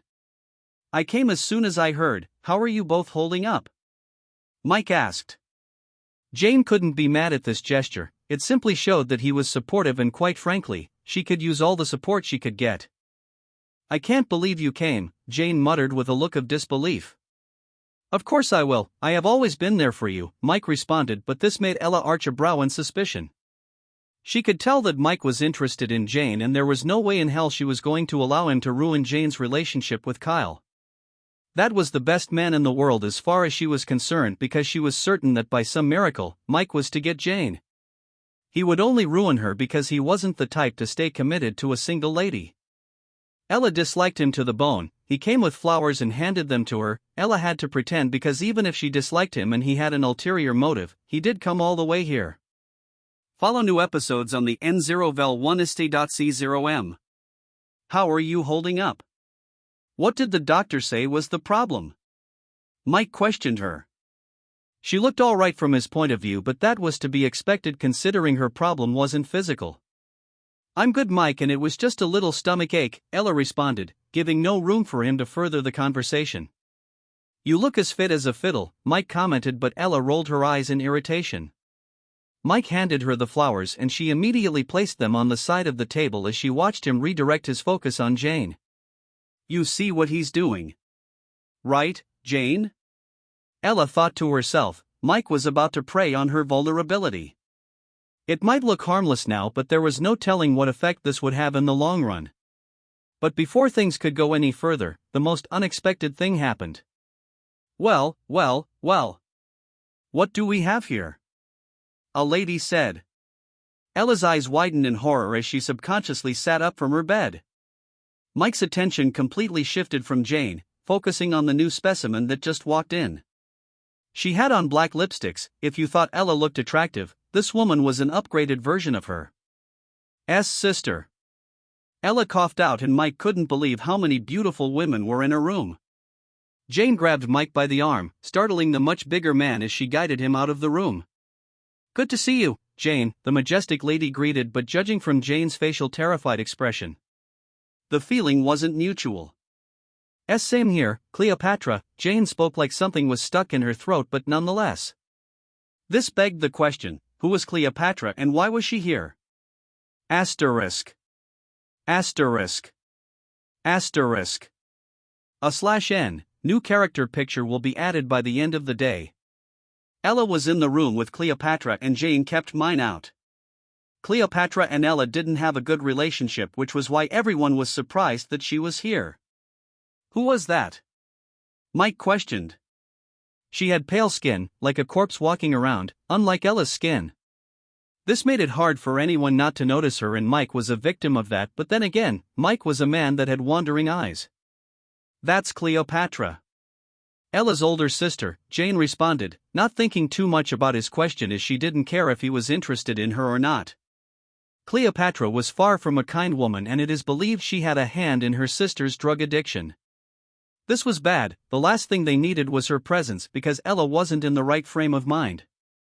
Cleopatra always brought out the worst in her younger sister. This had the potential to undo everything Ella worked so hard to accomplish.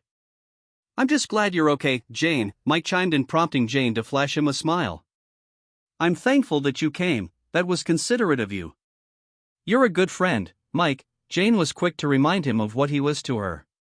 She didn't want any lines blurred so there wouldn't be any misinterpretation. "Friend, huh?" Mike thought to himself, but he knew this was a temporary label, or at least that's what he truly believed.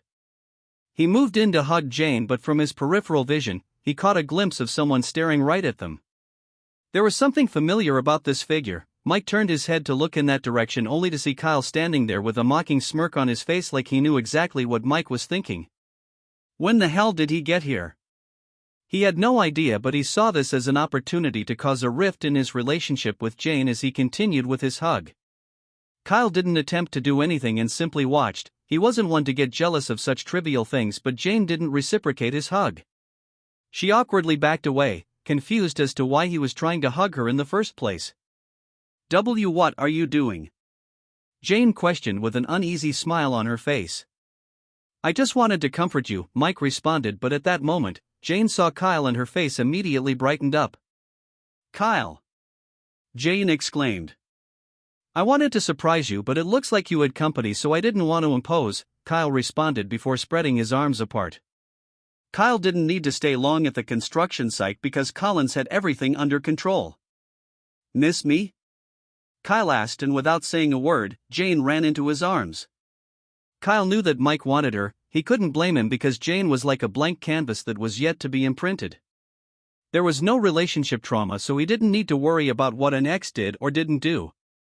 She hugged him tightly and Kyle's mocking smile remained on his face, looking right at Mike. I did." Jane managed to respond and Mike felt sick to the stomach. "Why the fuck are you acting this way in front of me?" Mike thought to himself. Jane was making him look like a disposable dog and he was beginning to believe that this was intentional. "How's she? How are you?" "I tried to come earlier but I had some business to attend to," Kyle informed her. Jane didn't care about any of that. What mattered to her was that he was here now. Follow new episodes on the N0vel1ist.c0m. "I'm fine now," Jane said. Kyle stroked her hair lovingly. "I'm glad to hear that." The hug soon came to an end and Kyle approached Mike. "I know you." "Jane, is he a friend?" Kyle asked, indirectly making her introduce them. "Yes, he is." "Kyle, this is Mike." "Mike, this is Kyle," Jane introduced them. There was nothing suspicious about her body language, so Kyle knew there was nothing going on between them, but he also knew how dangerous a man that wanted a woman could become. He needed to see if this Mike would become a threat to Jane in one way or another. Kyle stretched his hand for a handshake. Mike knew he couldn't cause a scene, so he took Kyle's hand to shake, but what was this grip? Mike didn't know what his deal was, but Kyle was a strange man even though the grip didn't particularly hurt because of Kyle's physical strength. A good friend that is there in her time of need? Thank you for keeping her company in my absence, Mike, but I can take it from here, Kyle said sternly. Mike knew opposing this would make him look bad, and Jane wasn't even paying attention to the conversation.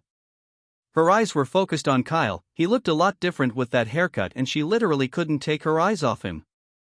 Before Mike could speak, Kyle redirected his full focus on Jane, so even though he was to speak, it was of no concern to Kyle because as far as he was concerned, that conversation was over and Mike just stood there, feeling like a clown.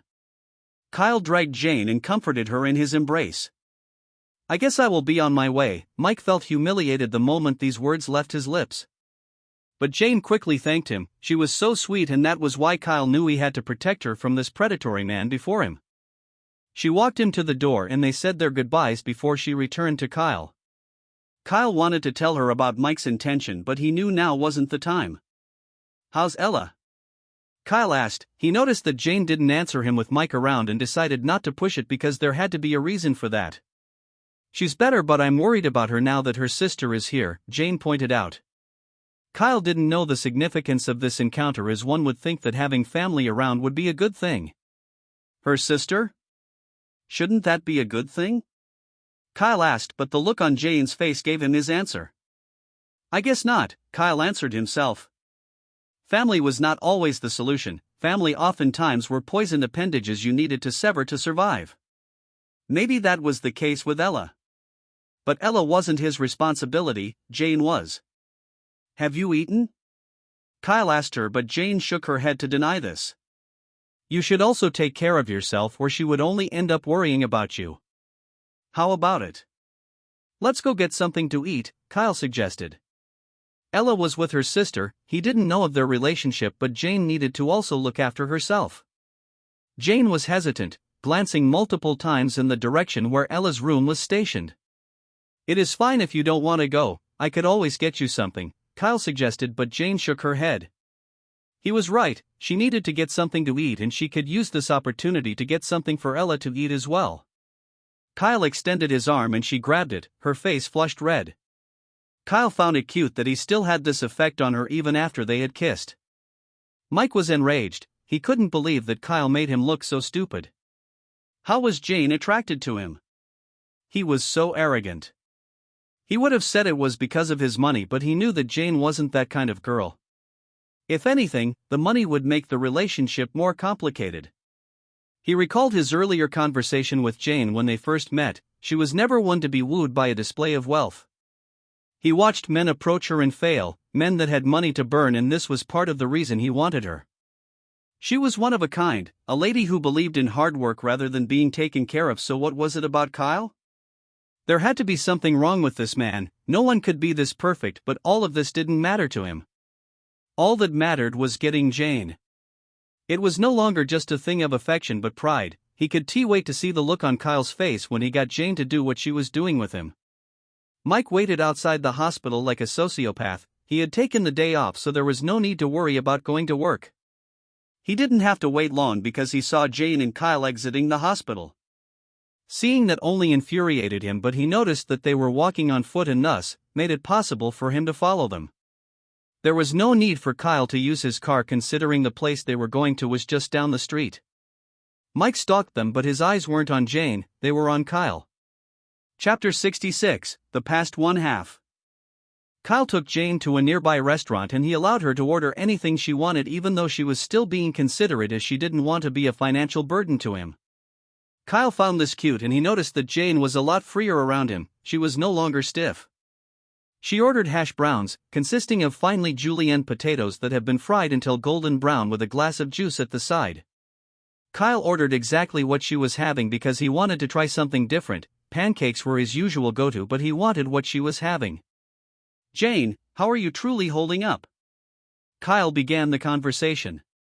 If I'm being honest, I don't know. Ella has been struggling for years, but I thought the worst was over. Jane was opening up, and Kyle knew this was his chance to get to know Jane. He knew nothing about her, and this was his chance to gather crucial information. I am sorry, I didn't mean to bother you with my mess, Jane quickly apologized, but Kyle wondered why people always did this. They were on the verge of opening up only to apologize for doing so, as if they were putting the listener on the spot. They would be more prone to give them their full attention if presented in such a manner. "If you can't talk to me, then you might as well be mute," Kyle teased. He had to laugh at the end of this sentence or there was a chance that it would be taken wrongly. Jane gave him a reassuring smile before taking a deep breath. She realized that Kyle was a person she could give her soul to. She had feelings for him and it went beyond a mere crush, and she was willing to take this risk with him. "This is how it goes," Jane began. A young girl in her mid-teens had on braces, but she was seated in the toilet, sobbing. Her school uniform was wet with her broken glasses shattered on the ground in front of her. This was a younger Jane, and she was a victim of bullying in the all-girls school she attended. This was because of her plain look, and she was one of the kids that wouldn't be considered conventionally attractive.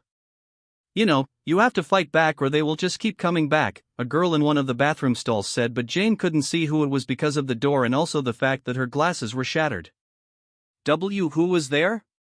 Jane muttered, backing away from the direction the voice came from. The door to the stall shot open and out came a girl with red hair. It was Ella. "Gray your ass up or I will join in," Ella barked, and in a heartbeat, Jane got to her feet. Ella walked up to her and smacked her lightly on the head. The correct answer was no. You don't do everything you're told, only what you want to do. You would get your ass beaten either way, so isn't it better to be beaten for putting up a fight? Ella shrugged. This was a sound argument, even though bullying wasn't that black and white. Ella was a delinquent in this school, but she didn't care about anything enough to participate in. And she was on probation after her last run, and this was only because of her family's influence within the school. "Oh, you can't see me?" Ella questioned, and Jane nodded to confirm this. "Is it the mean girl clique?" Ella questioned and Jane nodded once again, snot running down her nose. Ella sighed before awkwardly patting Jane on the head. Follow new episodes on the N0vel1ist.c0m. There, Ella didn't know how to comfort her, but she realized that this particular group of girls were becoming a nuisance. She had to clip their wings soon or it would only escalate. She grabbed Jane by the hand and walked her out of the bathroom. She was dripping wet. There was no doubt that she would attract attention, but that was about it. No one dared laugh because Ella was with her. Jane couldn't see clearly, but the moment she heard laughter in the distance, she forcefully stopped in her tracks. "What are you doing?" Ella asked, but Jane didn't say a word. She thought Ella was setting her up and didn't want another beating, but Ella began to drag her forcefully. They soon came into view of the girls and Jane hid behind Ella. "Hey!" Ella screamed and the girls turned to her. They were 3 in number, but even they looked alarmed when they saw Ella. Ella had a nickname within the school, and that was the blood-sucking witch. She absorbed the blood of those she beat, and that's why her hair was so red so naturally. Everyone knew she was trouble, but she was outnumbered and on probation. These girls knew it, and that was the only reason they confronted her. "What do you want, bitch? You found a stray puppy to protect?" One of the girls teased her. Ella muttered as she examined the uniform they had on closely. "Okay, yours will do," Ella said before approaching the girl that had just spoken, but the leader of the clique stepped right in front of her. "Are you stupid or some dash?" A roundhouse kick to the side of the head sent the bigger girl flying. "I wasn't talking to you," Ella said, and the other 2 girls immediately surrendered because if she could do this to their leader, there was no telling what she would do to them. She got the girl out of her uniform in the hallway for all to see and measured it up against Jane. Jane couldn't see what had happened due to her blurry vision, but she had an idea. "Remember, if anyone asks, she fell." "Tea for thanks," Ella said to the girls despite witnesses being present. She knew that everyone was tired of these girls, and if anything, she was doing them all a favor.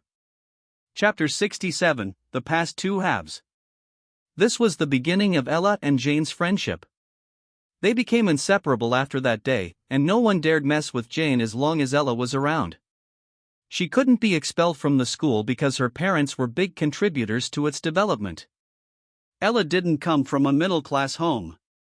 On the contrary, her family was quite wealthy, and they sent her to an all-girls school to straighten her behavior because her parents considered rock music devil music. Meanwhile, Cleopatra was the treasure in their parents' eyes because she wasn't shipped off to some faraway reform school. She attended the most prestigious schools around the world to not only give her exposure but also train her on basic etiquette to represent the family properly. Ella was the black sheep, but she didn't care about this. She knew that she wouldn't be able to find her path as long as she remained under her parents' thumb. But the final straw was her expulsion from the school. There were only so many times they could turn the other cheek, and around that time, Ella was disowned by her parents. However, they didn't leave her stranded. She might be a rebel, but they still loved her in their own twisted way and gave her a fixed amount of money for her to get by. This was how she got into college, and luckily for her, she was in the same college and room as Jane. But this was where her spiral began. Ella found it difficult to find her way in college. College granted her a certain level of freedom she had never experienced in her life. There were essentially no rules and she could live as she deemed fit. Ella, who had been sheltered all her life until now, went loose. College was the place to experience, or so they said, and that was how her relationship with drugs began. It started with weed, but it slowly evolved into harder drugs. Jane didn't know what to do. She was still a timid lady that was scared of Ella, so she watched Ella spiral out of control. This continued throughout her sophomore year, but it got bad to the point she had to be admitted into a hospital temporarily, but that didn't do anything. She went right back to her habits, with her grades plummeting into the ground. It was until her second year that the unexpected happened, on a fateful night. Fuck. That shit was good. Ella muttered. She didn't know where she was or who was with her. She just loved the high she was experiencing, but this also meant she blew through most of the money her parents had given her to set up the foundation she would use to build her life around. She stumbled into a lonely place, but she had no idea how she got there. A couple of men were trailing her. A drugged-up girl? She was an easy target, and each step she took into this secluded area endangered her life. Ella didn't have any idea that she was being followed, but it was too late by the time she knew she was in the wrong place. "Hey, sexy," one of the men said, grabbing her by the arm while the other two chuckled. Even if she screamed, it didn't matter because no one would hear her. "How about we have a little fun?" the man said, but the moment Ella showed any signs of resisting, she was smacked right in the face, forcing her onto the ground. "Hold her down, I'm going first," one of the men said, and the two quickly pinned her to the ground. Ella was too weak to fight back, and what she wore made it easy for them to have their way. It was a skirt. Ella was aware of what was about to happen, feeling the filthy hands creeping up her legs to remove her panties, but suddenly, a loud smack was heard. Then what followed was an agonizing scream. Follow new episodes on the N0vel1ist.c0m. Ella refocused her eyes and noticed a slender figure. For a brief moment, she saw Jane. Jane used a rock to smack him over the head, but the others pounced her in no time. They focused their rage on her, completely ignoring Ella. They replaced their lust as the man beat Jane until she was a bloodied mess, but by the time they wanted to violate their bodies, a voice called out in the distance. "Hey! Stop right there!" The man screamed at the top of his lungs and the men ran away. The man that Jane had hit over the head with the rock was bleeding profusely from his head. This allowed the police to extract his DNA from the bloodied rock and arrest him. Naturally, they got his lackeys as well. Jane and Ella were admitted to the hospital, and this was their first meeting with the doctor. Jane was timid and never spoke to Ella, but she stood up for Ella for the first time. This was the first time that Ella had had anyone stand up for her. Ella realized that her decision didn't just affect her but Jane as well, giving her a new sense of responsibility. That was the last time that Ella did any form of drugs until now. Kyle was astonished by this story. He expected some teenage angst, but this was a bond he couldn't have foreseen. And Jane standing up for Ella? This Jane? That told him how important Ella was to her, and Kyle couldn't contain his smile. "God, that was intense," Kyle muttered. He didn't know why it pulled at his heartstrings the way it did. Kyle couldn't help but feel a sort of familiarity with the story he had been told. Are you crying?" Jane questioned, but Kyle was confused about what she meant, but she was right. A teardrop had escaped his right eye despite it not being teary prior. Kyle wiped it up, but he also didn't make a big deal out of it. "I guess your story moved me more than I thought," Kyle said with a smile, and this gave Jane a feeling of comfort. It was like he had momentarily connected with her emotional wavelength and felt exactly what she did. "Do you have anyone important to you, Kyle?" Jane asked, but Kyle couldn't give a direct answer. I don't know. Chapter 68, I will fucking kill you.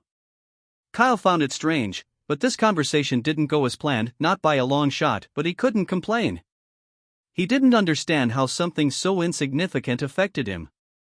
There was no reason for this to have such an effect on him, but Kyle was beginning to realize that he might have to revisit his past. There we go, all done, Kyle said, diverting attention from the current conversation. The waiter came over for the bills to be paid, but Jane took the check before Kyle could get it. What are you doing? Kyle asked with a polite smile on his face, but Jane was confused as to why he was asking such a question when it was clear. I'm paying for our meal, Jane said with a nervous chuckle, and Kyle simply smiled. He wasn't about to make her feel bad for something most women didn't do. If anything, this was another reason as to why she was special. I took you for a treat and I'm the one being treated, Kyle said, but Jane flushed red. She took this as a compliment because she didn't know it would be such a big deal. She got something for Ella and they were on their way. Kyle held her much smaller hands in his and they got a few stares from people around them. Jane wanted the ground to swallow up and take her in, but she loved the feeling of being seen with Kyle. It was like he was showing the whole world that she belonged to him, but Kyle noticed something was off. He thought to himself, but he wasn't going to tell her about it and instead allowed her to go into the hospital, but he didn't go in. Kyle noticed that someone was following them and knew it was up to him to nip it in the bud. With a swift turn, he caught Mike staring right at him. Mike tried to avert his gaze, but to no avail. Kyle already spotted him. Kyle kissed his teeth in irritation and walked towards him. Mike pretended like he was surprised to see him. However, Kyle knew he couldn't get physical. He didn't have the physique nor experience to fight the more muscular man. He just knew that Mike had a few tricks under his belt, but he also knew that Mike wouldn't want to cause a scene either. He knew it was time to set some firm boundaries because this was something that couldn't be allowed to go unchecked. Call me crazy, but I think you're following me, Kyle got right to the point. That is crazy talk, man. I just happen to be in the area. You don't own the hospital, you know? Mike fired back, slowly taking a cigarette out of his pocket as well as a lighter. You're right, I don't, but I do own Jane and it seems you have eyes on her. Kyle's voice was stern, the playful tone he had earlier had all but vanished. Are you trying to insinuate something? Mike responded, the atmosphere was becoming increasingly hostile. Oh? You misunderstand me. I know you have eyes on my woman, but I know you can't get her. But hey, you can keep trying. A woman needs an orbiter or two to do the heavy lifting. What I want to know is why you're following me, Kyle responded smugly. Mike gritted his teeth in anger. Kyle was far too arrogant for his liking and he was getting under his skin. You talk a lot, you know that, right? You better have evidence before you accuse someone of following you. Mike denied it once again. Ha ha ha. Don't mind me, but there is something I want you to know, Kyle said while leaning in. If you keep this up, I will put a fucking bullet between your eyes. Kyle threatened him and he knew the art of bluffing as he often joked around with Jones, but the tone he used here was dead serious. Anyone would have believed him. Mike was startled, stumbling a couple of meters back to get some distance away from Kyle. He didn't know if Kyle was joking, but judging from the look in his eyes, something told him he wasn't. I'm just kidding. Kyle quickly downplayed it, but Mike wasn't sure it was a bluff. Why, you are a crazy man, Mike stuttered before regaining his composure. Follow new episodes on the N0vel1st.c0m. Now that's not very nice, Kyle responded with an over-the-top facial expression, but he hoped that this would be enough to dissuade Mike from doing whatever it was he was doing. He wanted to see how Ella's sister looked. There was something chaotic about that family that struck a resonance, but if it was what Jane said, then it was only a matter of time before Ella relapsed. Jane was no longer a strong enough anchor to keep her sober, otherwise she would have never done what she did. Kyle knew he couldn't let her know about this as he knew it would break her, but this was why he was going to help Ella establish a new anchor. The anchor wasn't going to be him, it was going to be her career, the career he was going to help her build with his influence. Kyle knew he could make it happen. If he could get Callisto on television, then Ella would be a piece of cake, but he had to hear her sing before he could conclude. She had to be half decent, but something told him he wouldn't have to worry about her talent. Kyle's life was taking place with a little bit of drama. He knew he had to be careful around other women, including Cassandra. However, there was one thing he knew for certain: he had to get the physique of a Greek god, just like Collins. That man intimidated him, and that was what was missing from Kyle's arsenal, but the problem now was, where would he gym? That would be later. Right now he needed to be there for Jane. Chapter 69, let's talk about the future. Kyle returned, but by the time he did, Cleopatra was nowhere to be seen. She had left, but maybe that was for the best. But he didn't need to stay there long. Kyle needed to make inquiries for Ella about a potential musical career, but he had gotten a demo from her that she had on her phone. That was smart considering she didn't know who she would meet and where, but he wanted to listen to it with Isabella so they could both make an accurate assessment. A neutral party to give her opinion as to why the music either appeals to her or not. Kyle knew he had the option to call her, but he wanted to see how they were when he came unannounced. Kyle arrived at the agency soon enough, but he was surprised by what he saw. Multiple people were in line because news of Callista's affiliation with the agency must have sparked interest from other upcoming talents. Kyle chuckled to himself because he knew he was about to make a lot of money, but the money made wouldn't enter his bank account but rather reinvested in the expansion of the talent agency. Kyle made his way to Isabella's office, getting a few confused glances from the ladies around. Kyle noticed that there weren't any men. This wasn't a lady-only agency either, so he found it quite strange. Was Isabella only entertaining female clients?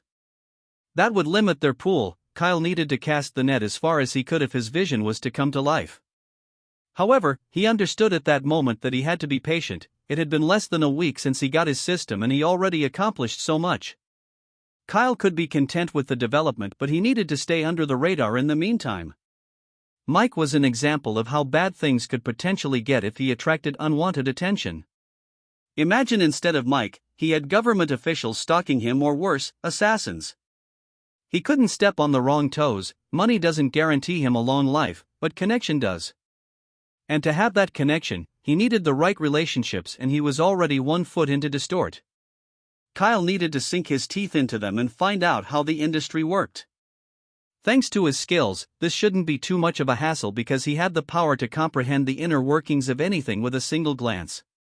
Kyle needed to set up a meeting for future partnership. He had the means to sponsor future production, and this would help bring his agency into the limelight. A legitimate means to enter that world. Kyle didn't know if now was the time to draw his lottery, but he resisted the urge. "Oh my! Mr. Kyle, I wasn't expecting you," Isabella greeted him. She looked tired from all the work she had been doing, and the AC blowing barely cooled the room. Kyle noticed this. She was sweating and unbuttoned her shirt a couple of steps down for air to touch her skin. She had yet to make the hires to fill in the slots as she was trying to save costs and record a profit as soon as possible, but that was beginning to look impossible. "Isabella, I would have said you looked well, but I would be lying," Kyle teased. Isabella chuckled at this response because she didn't expect it from Kyle. "I was right to trust you. You have done exceptionally well, but I want you to hire everyone you need. Do not hold back whatsoever because we're going to be #1 soon enough," Kyle was certain in his voice. Isabella felt like the gods had blessed her with Kyle. They just dropped him right into her lap and he had the means to further her vision. Isabella planned to buy back the agency from Kyle in the future, but at this rate, she wouldn't be able to afford it because the stock kept rising.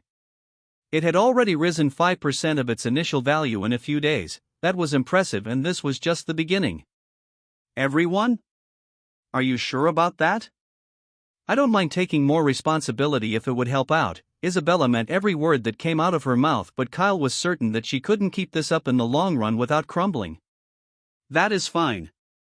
Anything you want, but that isn't why I am here," Kyle responded, pausing as he watched a sweat bead trickle down her cleavage.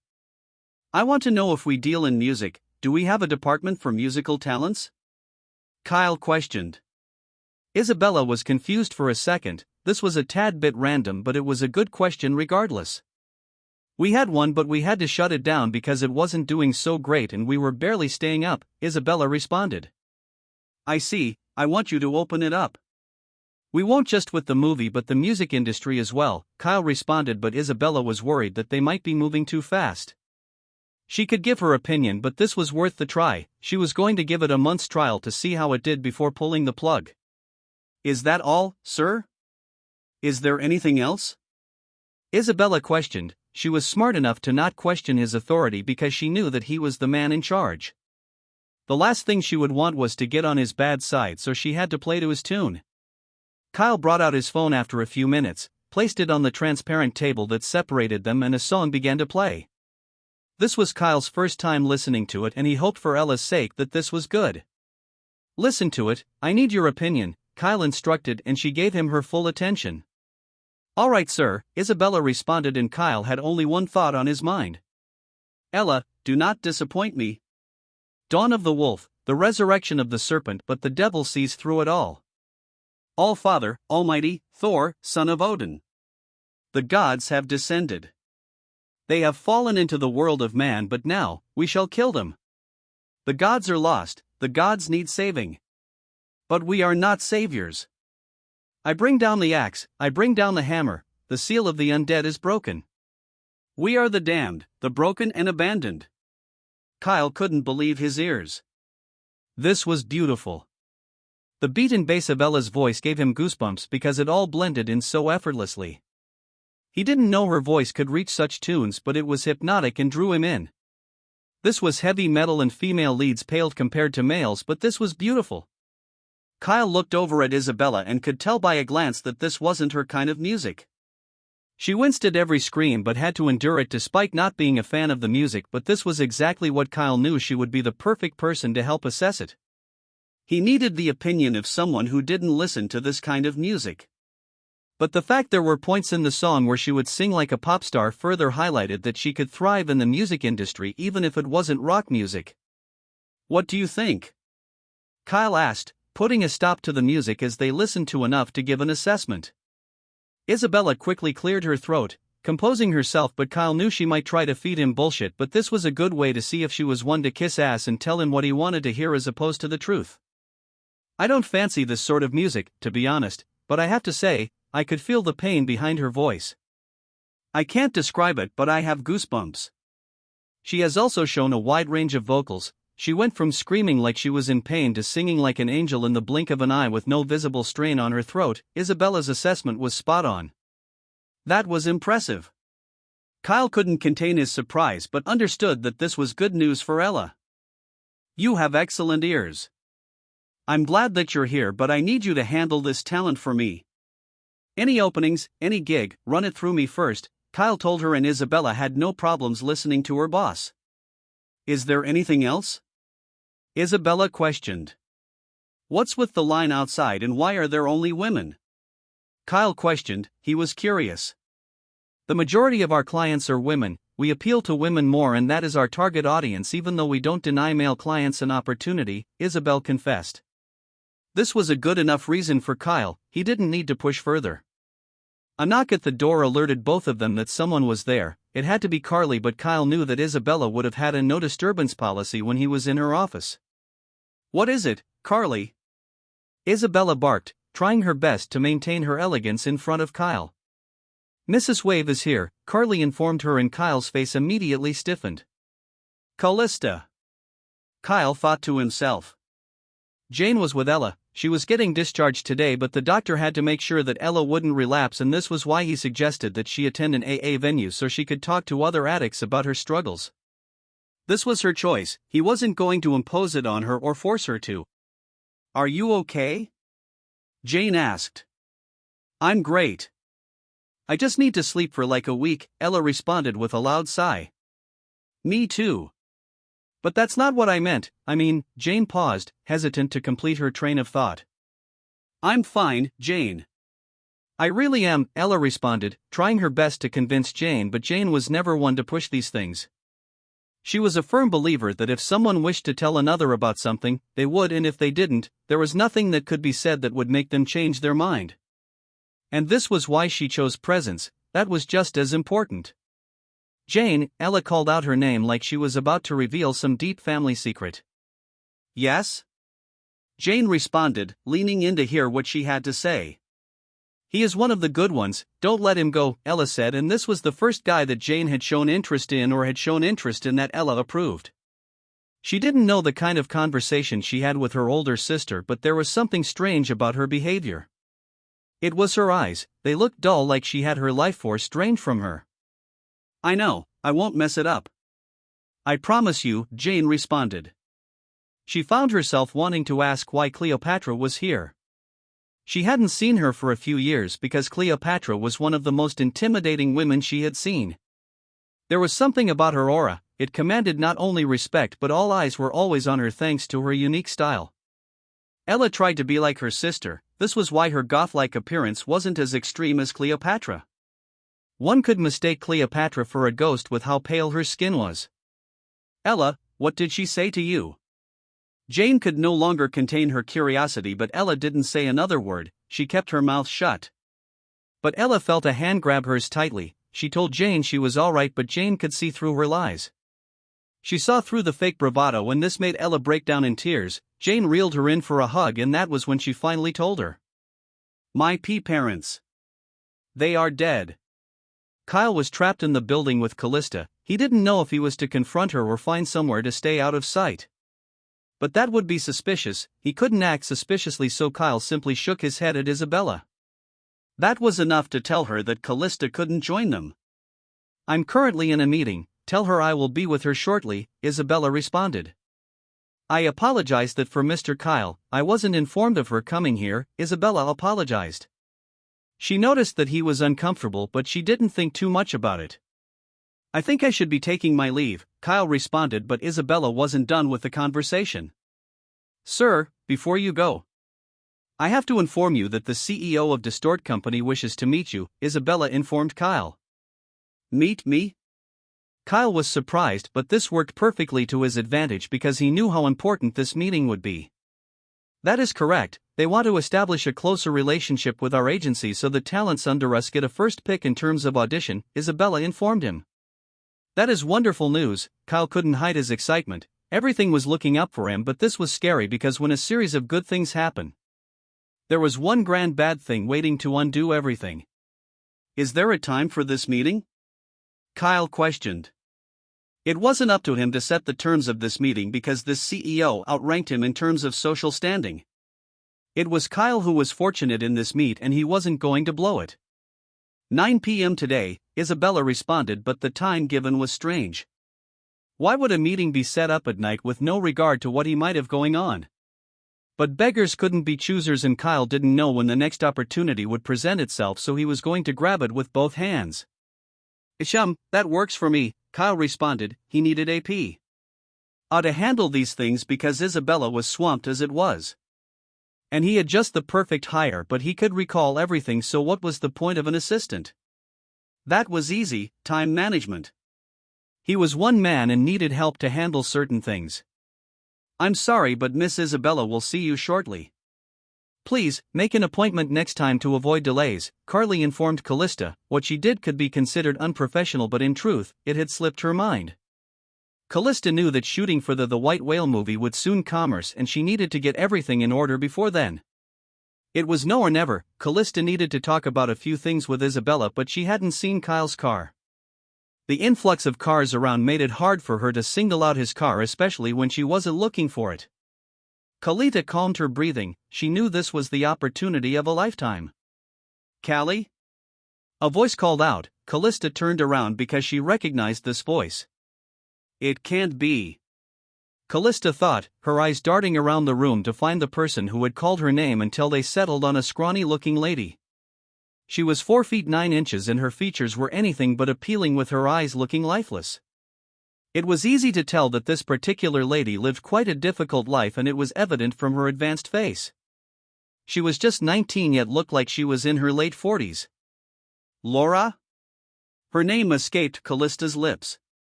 She couldn't believe that she was there. Laura was a lady that had worked with her in one of her lesser movies, and even in that movie, she was a background character. She didn't know much about Laura, but she looked even more horrendous than she remembered. I can't believe you're here. Laura barked and rushed to Callista to hug her, but she backed away. Laura wasn't looking good, but that wasn't why Callista backed away. The stench coming from her body was doused in perfume, but the repugnant stench from her body was mixed in.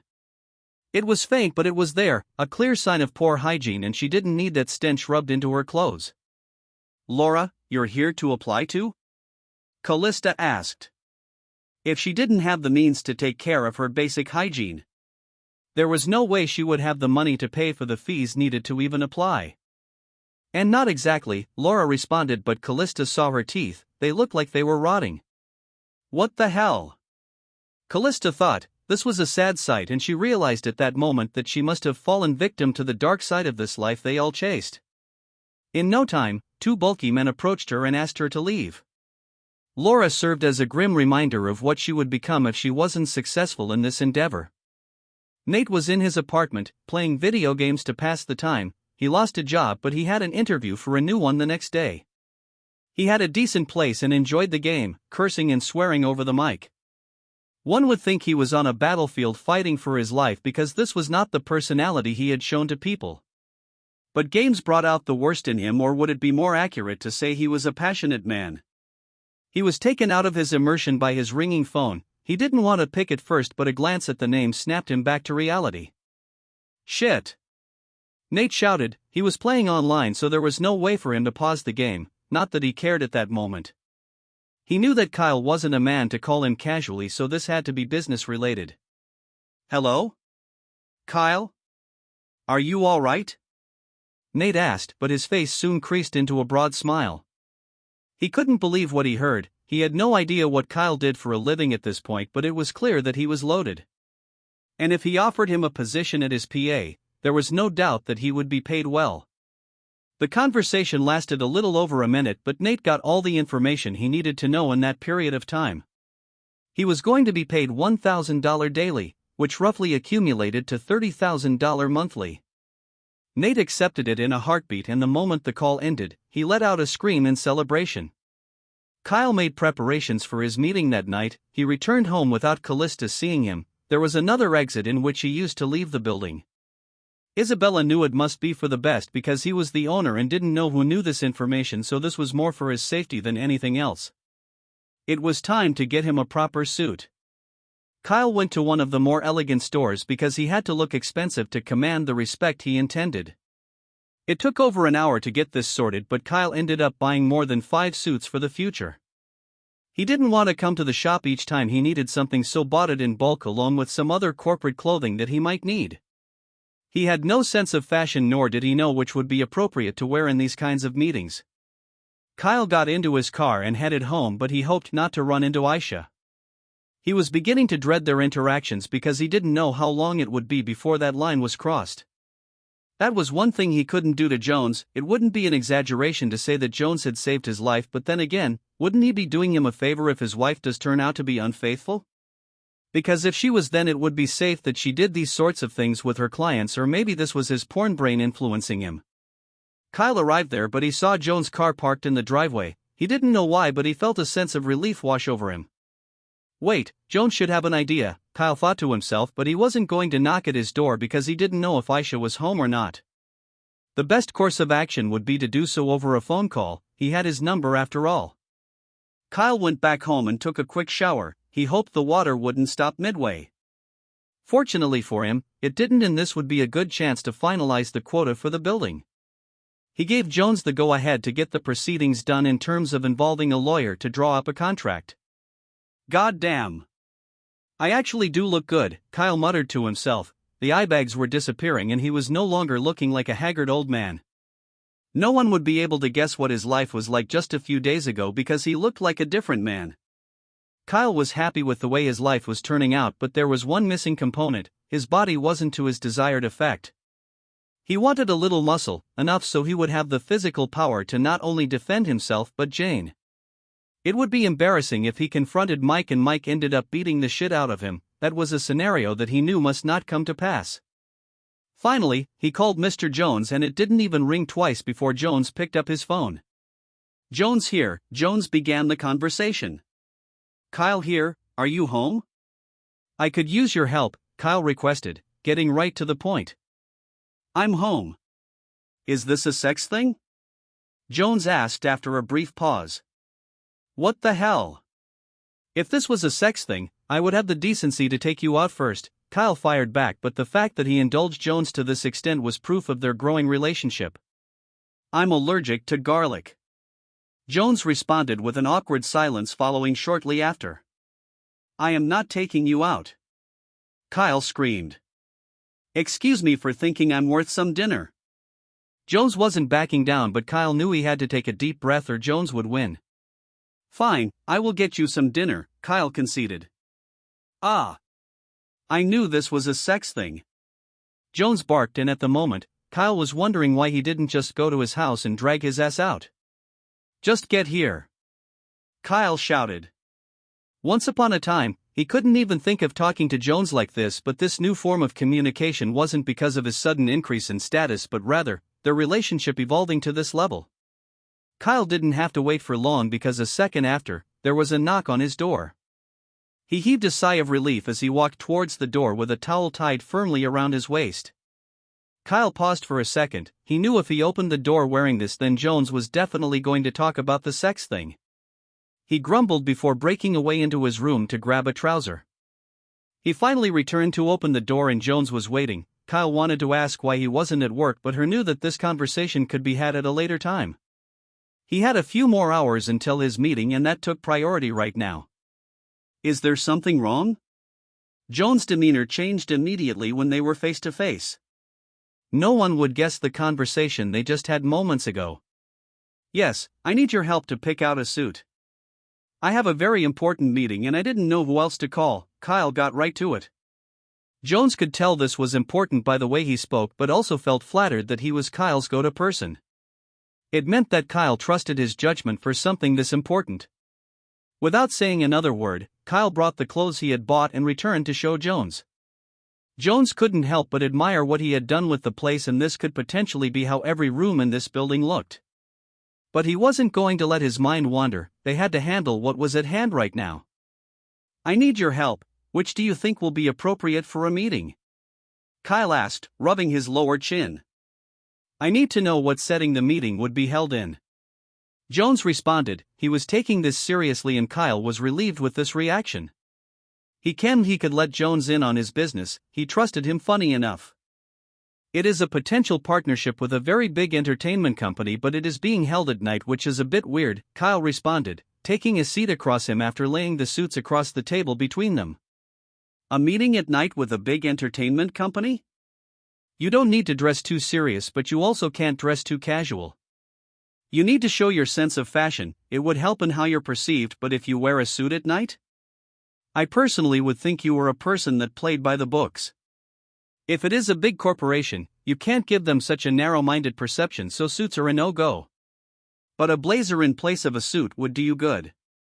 I also noticed you have no accessories. I never see you with any jewelries. You should probably get some. Jones have an in-depth analysis of what he saw. Kyle was surprised that he could see things in this light, because these were thoughts he didn't even know were possible. Kyle realized that Jones was spot on. There was no way a big entertainment got there by playing by the rules, so if he came dressed like a lawyer, they might take it as a sign of his ability to be inflexible, but wearing a blazer would make it harder to get a read on him, but he had no jewelries. That was the only problem. Kyle never bothered with these things, but if Jones thought it would help, then he saw no harm in doing it. I don't have any jewelries and I don't even know what would be appropriate to wear, Kyle confessed. You don't need to worry about that, but first, how do you feel about piercing your ears? Jones asked, and Kyle raised a brow at this suggestion. Huh? Kyle was confused. Jones was taking an interest in this a lot more than he thought he would. It was like he wanted to use Kyle as some guinea pig for an unrealized dream. Kyle already came this far and saw no reason why he needed to back out now. A few hours later, Kyle looked like a completely different man, and he was stunned that Jones had such a skill set under his belt, because he looked like your everyday dad, yet he managed to make Kyle into a godlike specimen. But Kyle had also gotten a piercing in his respective ears with a green dye on one side of his face, but only on the tip. But the moment of truth was in a few hours. Kyle crossed his fingers and hoped that this would be enough. Kyle was ready for his meeting.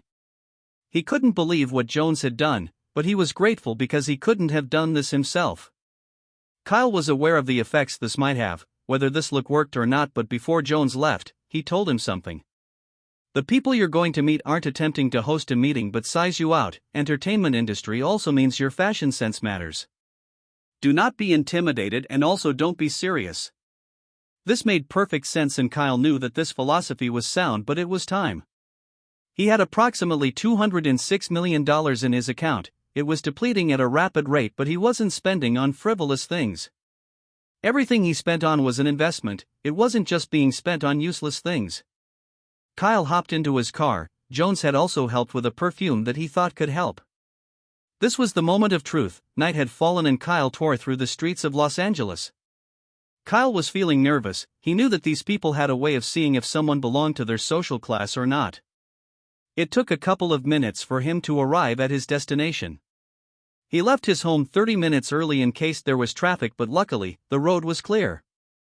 He parked the car outside the location, but he was surprised by what he saw. The name of the location had thrown him off, so he assumed this was a normal hotel, but to his utmost surprise, it was a nightclub. The relief on Kyle's face was evident because he knew that Jones had saved his life. Imagine wearing a suit to a nightclub. The time for meeting now made sense as well, and Kyle got a lot of stares because Kyle looked like someone that belonged on the big screen and they weren't sure if he was a celebrity or not. Kyle was feeling like a god, but he noticed that there was a bouncer at the door checking names. He didn't know if he should just walk past him or stand in line like everyone else. He didn't have much of a social status after all, but the person he was meeting was supposedly important, hence his dilemma. "Mr. Kyle?" A voice called out behind him, startling him. Kyle jerked his head back to see a lady standing there, but if she knew his name, then it had to be her. No, she wasn't dressed like someone who held that sort of power, nor did her presence command much authority. "Hello there, do you sneak up on everyone?" Kyle responded, but the woman didn't show much of a reaction to his joke except for a polite smile. "Mr. Nakamura will see you," the lady responded. She had on high heels, but even with that, she was standing at 5'1". She was small, but Kyle could tell she was originally from America because of her little accent. "Isn't it customary to introduce yourself?" Kyle requested, but all she did was gesture for him to follow her. She wasn't polite, but she told Kyle that she didn't think much of him, and this was a direct reflection of how Nakamura also felt. She was a reflection of him, but Kyle knew this would have to change. He checked the owner of Distort online, but there was no Nakamura, so he didn't know just how important he was. Kyle knew he might have to kiss ass, but there was no way he was doing so with someone as insignificant as an assistant. "You know what? I think I have changed my mind," Kyle said, staying in place. He had to make a strong first impression, and he knew that this might be a test to measure him. Jones did hint at something like this happening and realized that he might have to call their bluff. She had a choice, to keep working or return, but the moment she stopped, Kyle had his answer. The lady returned to where he was, but her forced smile was nowhere to be seen. "Mr. Nakamura is a very busy man. Can you please follow me, Mr. Kyle?" The Asian lady said, but Kyle was unimpressed by her behavior. "So am I, if you're done wasting my time." "I will be on my way. I think I will take my business somewhere else," Kyle responded sternly. "Huh? You are not a representative?" The lady was surprised by his statement. The truth was, no one knew who Kyle was.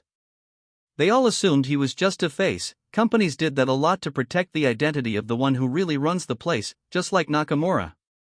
On the internet, the company didn't belong to him, but that wasn't the case in reality. "I am the owner. You called me here for a meeting and treated me with this much disrespect?" Kyle was disgusted by this. The lady's body language changed the moment this information was relayed to her, and she bowed to apologize for this transgression. Kyle understood where the disrespect stemmed from, but he found it strange that this was their character at the core. The rich looking down on the poor, how typical, Kyle thought to himself, but this was how the world worked. "My name is Yuki and I'm Mr. Nakamura's personal assistant. I was told to wait for you and usher you inside. My character is not a reflection of Mr. Nakamura." "I'm sorry, I didn't know who you were," Yuki responded with her head still bowed. Yuki was petite, but this also included her features. Kyle didn't find her attractive even though she was cute. "It is fine, just take me to him, Yuki," Kyle responded. Kyle was eager to make a good first impression, but in the end, it was Yuki that made a bad one. If this was how they treated someone supposedly inferior to them, he had no qualms about using them to get to where he wanted to go. He is so young. Yuki was surprised by his age. This was the only reason she thought he was a representative. If he was older, there was no way she would have made this mistake. He walked behind her and right past the bouncer, once again noticing the intimidating aura that his body exuded. Kyle needed that sort of energy, and this was why he planned to enroll into a gym as soon as the sun rose, but that was his future him problem. The present version of him had to nail this, and the moment he stepped into the building, the smell hit him hard. He expected a terrible smell to invade his nostrils, but that wasn't the case. One would think he walked into an elegant parley. Kyle noticed that there was no music here either, no sound whatsoever. Everyone on the dance floor had headphones on, they were dancing to no music. What the? Kyle thought to himself. He heard about this as it helped with noise pollution, but this took the old school experience away from the scene. Everything had become so modernized, but there was no need to change a working system. However, it gave Kyle an idea, but he noticed a Japanese man sitting in one of the VIP. "Here you go, sir," someone said behind him. Kyle jerked his head but saw a short man handing him a pair of headphones. Kyle declined. He had no interest in partying or partaking in the activity either.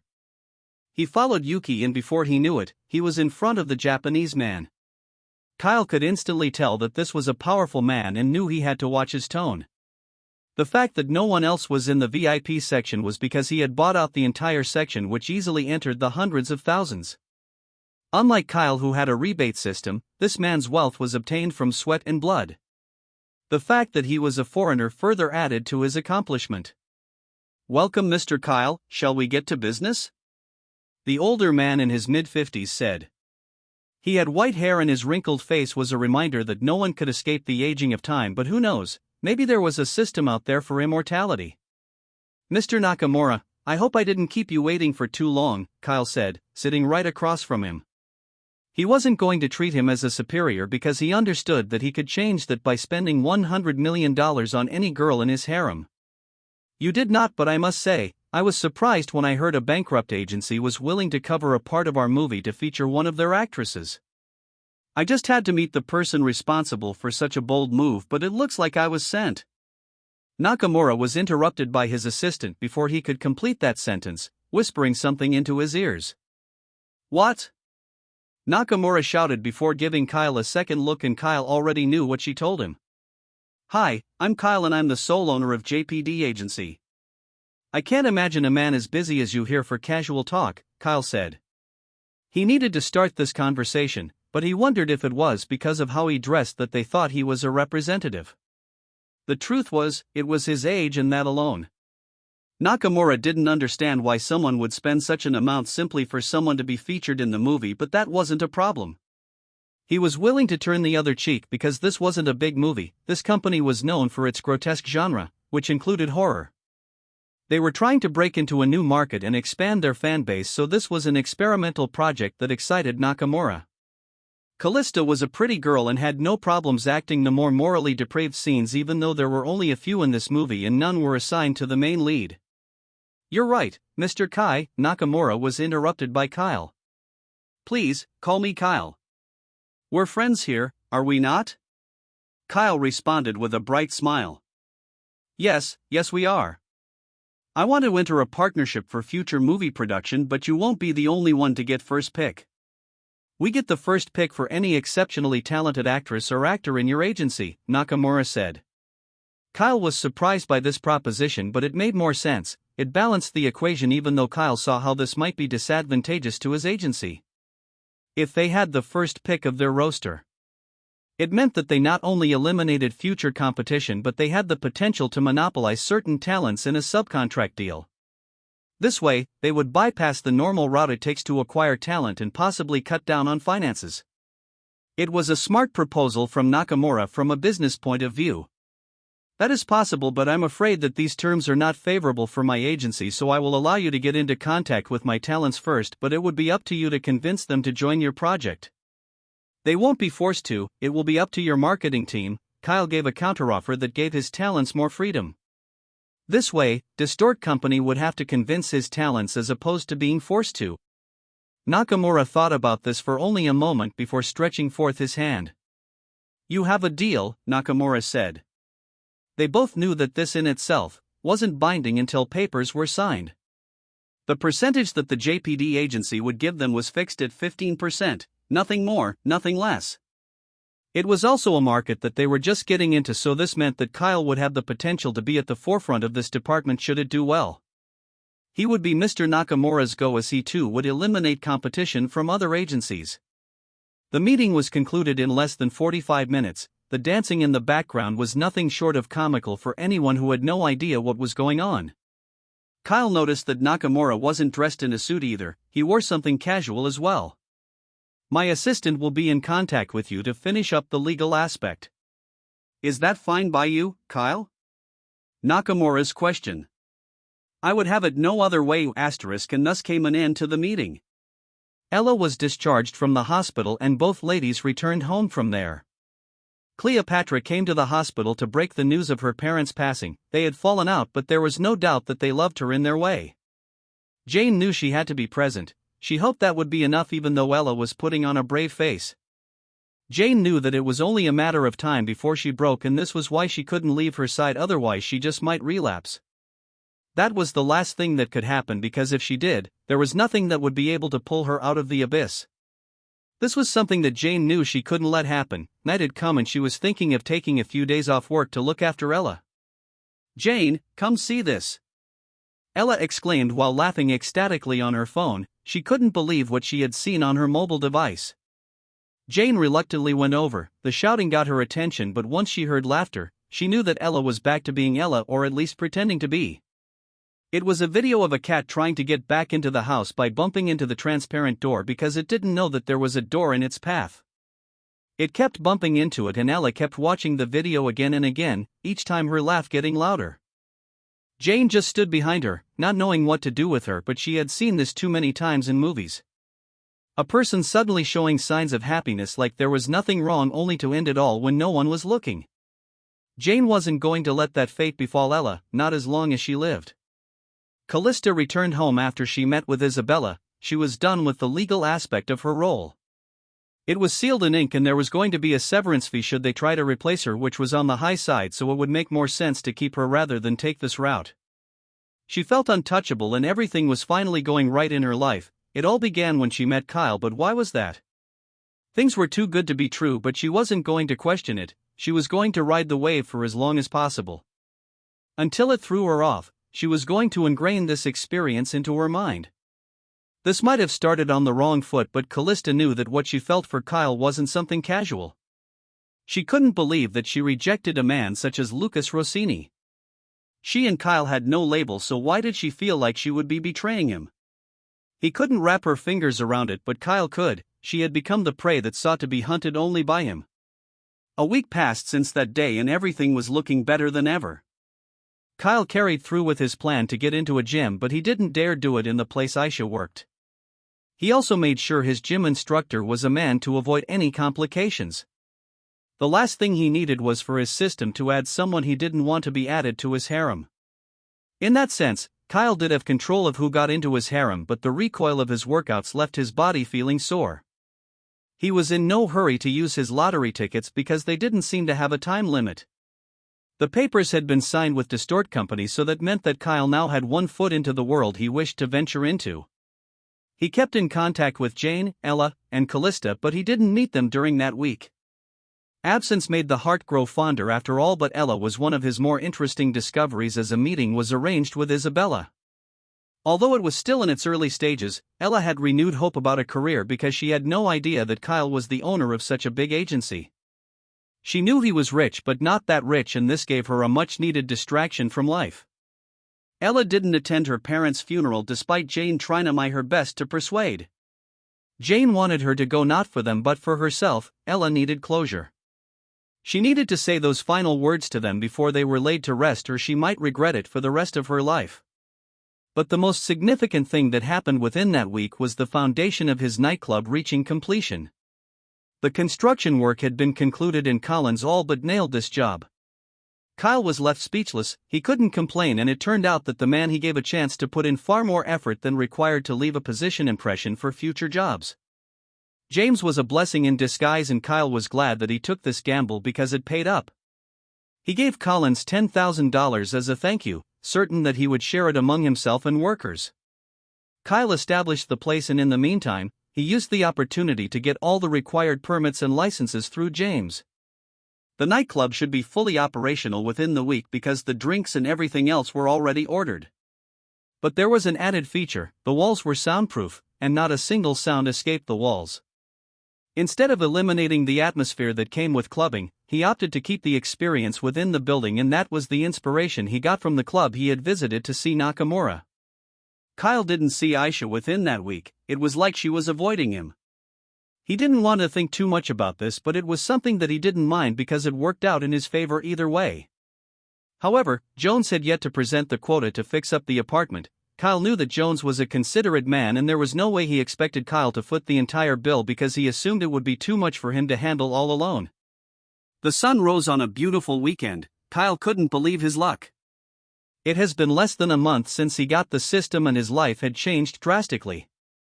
His face had brightened and he looked healthy for the first time in a long time. What a wonderful day! Kyle exclaimed, stretching on his bed like he was in the middle of having a seizure. This feeling, he was about to have a great day, but a knock at his door informed him about a guest. There could only be 3 people at that door, but Jones was the person he hoped was behind that door. Kyle answered and he was relieved to see it was Jones at the door. He had no energy to entertain any ladies right now. He opened the door without hesitation, but there was something off about Jones. He didn't have his usual facial expression. Kyle instantly knew this visit wasn't one of the pleasantries and immediately ushered him in. Jones didn't say a word, and Kyle somehow knew this had to do with their finances.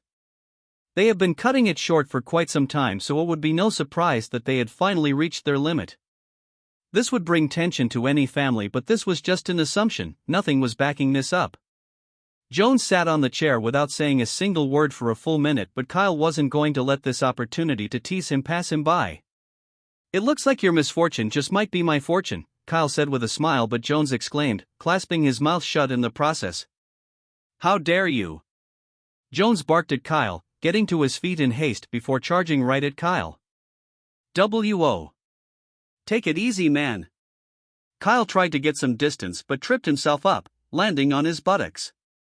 Jones reached for his neck and Kyle tried to defend himself, but all that came after was an uncontrollable laughter from Jones. "You nearly shit yourself." Jones had tears rolling down his cheeks. Kyle heaved a sigh of frustration. He couldn't believe that Jones found a way to reverse the situation, but Kyle expected this much from him. If it was finances, then Jones would have been a lot quicker with the quota because that would be their ticket to financial freedom. "You're way too old to be doing this. You have kids, for crying out loud," Kyle said while getting to his feet. "We never grow up," Jones responded as he returned to his chair. "Yeah, tell that to police, R. Kelly," Kyle fired back, but he understood what Jones meant. "Ha! Nice one," Jones responded, but he had yet to tell Kyle why he was there, prompting him to just come out and ask. "Why are you here?" "I just need a break from Aisha. You see, she is ovulating," Jones revealed, and an awkward silence followed. "Yeah, maybe I shouldn't have told you that," Jones confessed. "You think? Get out." Kyle fired back, to which Jones simply chuckled. Kyle couldn't believe that Jones was running away from having sex with his wife, but this could also mean that he couldn't keep up with her libido. That was dangerous. Jones had to learn to, because there was no telling what a sexually frustrated woman was capable of. Jones had to learn how to satisfy her, but maybe it wasn't that simple. Kyle knew that women had a way of wearing men down, but the fact that Jones had a job and probably wanted to get the rest that had evaded him till now. "About the quota, I know you have been waiting for it, but I have drawn up the budget, and the numbers frighten even me. I'm trying my best to bring it down and remove things that aren't necessary," Jones said, bringing up the all-important topic that Kyle waited for. "You do not believe I can pay for it?" Kyle questioned with a raised brow. He expected Jones to play the fool, but he nodded to confirm this was indeed the case. "I don't. After all, $5,500,000 isn't easy to come by," Jones responded. This building had multiple apartments, but only a few were in service as the other rooms were too faulty to live in. There were approximately 22 rooms excluding Kyle and Jones' apartment, which would take up to 24. Kyle sighed before leaning back on his chair, locking eyes with Jones. He understood that Jones was being considerate, but this wasn't the way to go. Maybe it was because he said he could keep all the profits that was why he was self-conscious? He didn't want Kyle to do all the heavy lifting while he just benefited from it. That would make him feel like he was a liability. You know, after this, I'm never paying rent again, right? Kyle asked.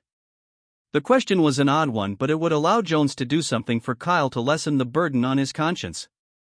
And as for the $5,500,000, where am I sending it to? Kyle continued. He was shocked to hear this. Kyle spoke like he had that amount sitting in his account. Quit joking around, Jones responded, but Kyle simply took out his phone and waited for Jones to give him his account details. Well? Kyle questioned, and an eerie smile crept up on his face, but this was when Kyle realized this was an opportunity for him to multiply his money. You know what, give me your wife's details instead before you get too excited and lose it, Kyle responded, and judging from Jones' facial expression, he didn't mind this. She's the one that manages our finances, Jones responded with a smile, and in no time, the sum of $5,500,000 was transferred to her account. Ding! Spent $5,500,000, 50x critical hit. Earned $275 million. The money has been transferred to account XXX. Spent at least $5,000 on a beautiful lady. This took his sum to $476 million. This was a smart move on his part, but this was what Jones didn't understand. Kyle already made back not only his investment but the potential profits of a couple of years with this. He made sure that he didn't go over $1 billion. It was only a matter of time before he did, but for now, all his needs could be satisfied with his current net worth because he was essentially in the top 10% when it came to money. Jones heard his phone ring, and as he expected, it was Aisha. Aisha was transparent with their finances and informed her husband of everything within the account. She was acting as an accountant, the same course she majored in college. Jones picked up and he tried his best to hide his excitement, but he couldn't. He didn't know how Kyle became this rich overnight, but it wasn't in his place to pry, and frankly, he didn't care because he knew that it must be legitimate if it was Kyle. Jones' face creased into a full-teeth smile. Kyle could hear Aisha's excitement over the phone. Truth be told, they thought Kyle would pay in installments and not cough up the entire thing at once, but he did. The phone call soon came to an end.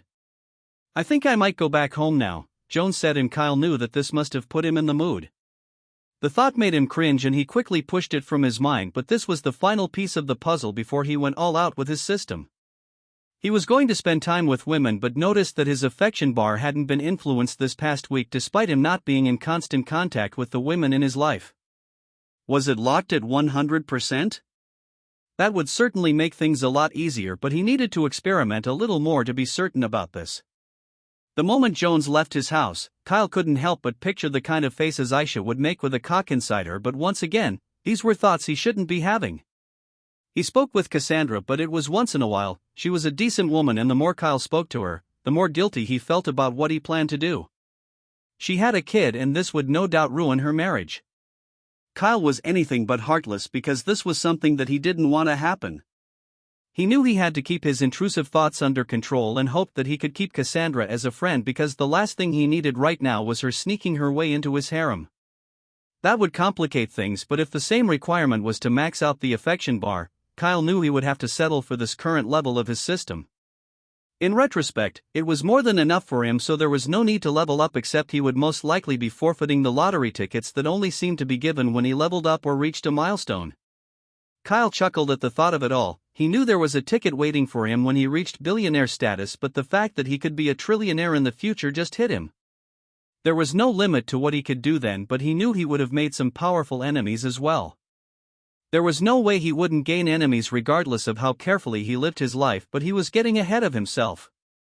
This was nothing to worry about right now. He needed to enjoy and appreciate the moment because time had a way of flying by too quickly. But just as he was in his thoughts, he got a message from Cassandra. This wasn't the most surprising thing. She sounded upset and angry. Kyle didn't know whether he should respond or wait for a few minutes until she calmed down. He didn't want to deal with any emotional burden that came with this conversation, and this was why Kyle was hesitant to respond right away. Fuck it, Kyle cussed under his breath before looking at his phone, but she was still sending more messages. The single message that got his attention was her asking him to come over so they could talk. Kyle knew the safer option would be to get her out of the house before the husband returns and shanks him. That was the last thing that he wanted to happen right now. Imagine building yourself up and having the cheat code to conquer life only to be killed by a woman's jealous husband. That would be a pathetic ending to such a promising life. This could also be a setup. Kyle didn't know Cassandra that well enough to trust her. He wasn't just anyone, and that was beginning to sink in. He was slowly becoming a man of high status, and he couldn't be seen with just anyone. Then a thought hit him: what if he invited her over to his house? It was in the perfect condition to receive a guest like her, but he understood that things could go south as well. Kyle sighed as he put down his phone. He realized it wasn't worth the risk and decided to focus his energy on what he was building. Women have brought down the greatest of men, and Kyle knew he wouldn't be an exception. I should probably call up Callista. I'm backed up, Kyle thought to himself, but he wanted to see Jane too. Kyle sighed while opening the cyan screen to initiate the lottery draw by pressing yes. The draw was initiated, and before he knew it, what he drew came to light. Ding! Congratulations! You have drawn extreme endurance. Extreme stamina. The host's body can endure 10 times what the average athlete can endure in regards to stamina. Congratulations! You have drawn Begone Thought.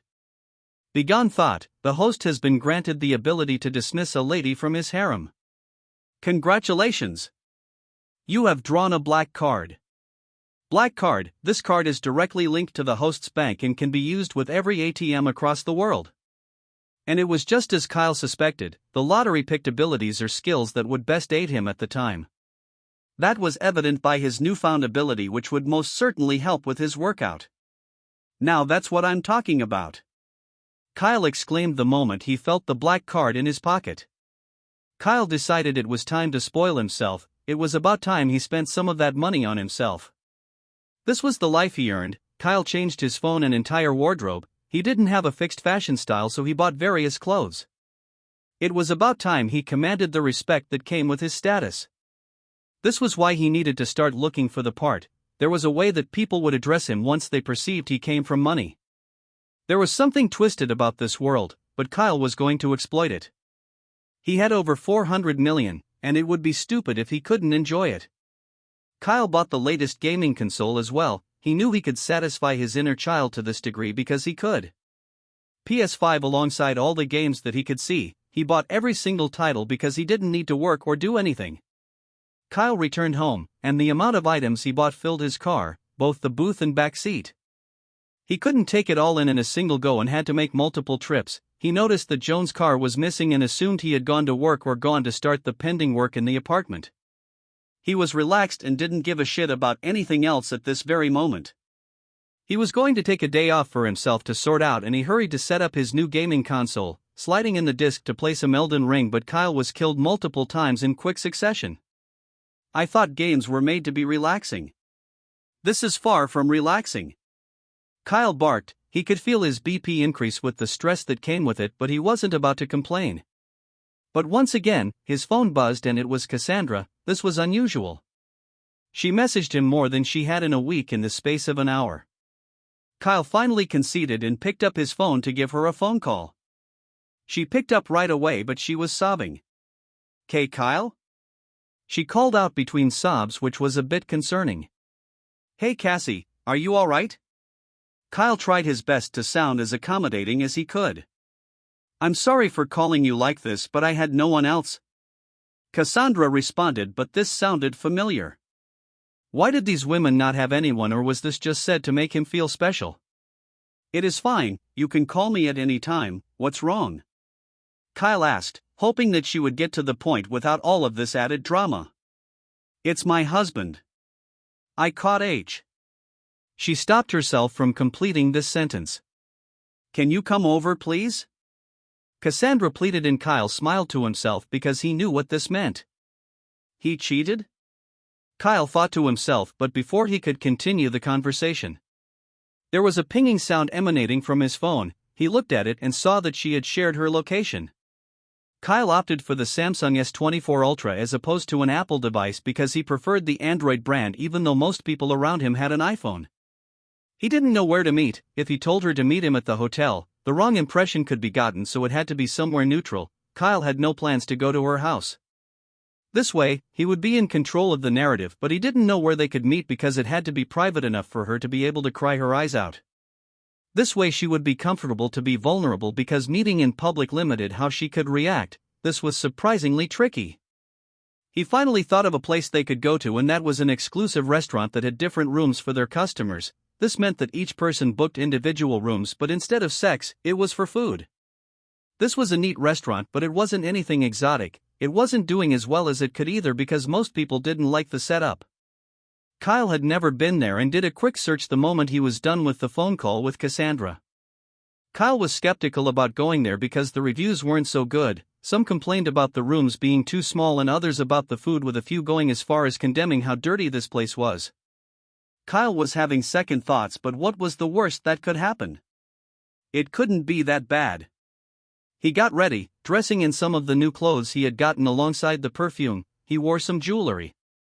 He loved what he saw in the mirror. This was something that he couldn't have envisioned in a million years. He was on his way there. It was still early, but Kyle wanted to make sure the place was in optimal condition to receive Cassandra, or if he needed to make a last-minute venue change.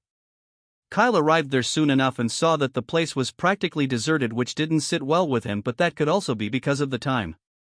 This place's activity spiked at night, not during the day, so this wasn't so strange after all. The moment he walked in, he was swarmed and given maximum attention, but the women there were actively blushing with how good-looking he was.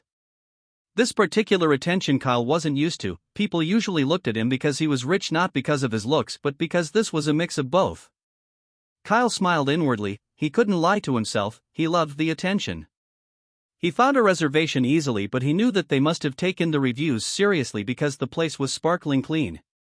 Kyle couldn't believe how clean it was. They must have given him their best room just as he requested. They charged an extra fee for the rooms, separate from the meals and services rendered. That was a smart business plan, but poorly executed. The only way this could work was if they had a steady influx of customers, but the bad reviews limited the people who walked into this place. This might be a good thing because it meant that they gave their full attention to the little customers they did have. Kyle heaved a sigh of relief. It wasn't as bad as he thought. The reviews were clearly an exaggeration, but this was why he came in person to give it a try. He got the room for the day and waited for Cassandra to come in, but he didn't have to wait for too long as Cassandra came 20 minutes later. And just like that, she walked through the door and Kyle was surprised by what she was wearing. It was the exact clothes he told her to wear the first time they met. It was a black crop top that barely exposed her stomach as her belly button wasn't in full view. Her breasts felt like they were stretching the fabric out. Kyle was surprised she wasn't walking around with a hunched back with something that large on her chest. She didn't have any bra strap, so it was clear that she wasn't wearing any, but Kyle couldn't see the outline of her nipples, telling him that she must be concealing it somehow. But Kyle noticed that she had on a skirt that hung just below her knees. It was longer than he would have liked, because it would expose her luscious thighs. "Don't stare so much, please," Cassandra said, but Kyle didn't take his eyes off her. He wanted her to know he liked what he saw. "You see? I was right, you do look good with that too, but I'm more concerned about why you sounded so upset." "Please, talk to me," Kyle responded, gesturing for her to take a seat. Cassandra smiled awkwardly. This was one of the few times that someone had complimented her physique.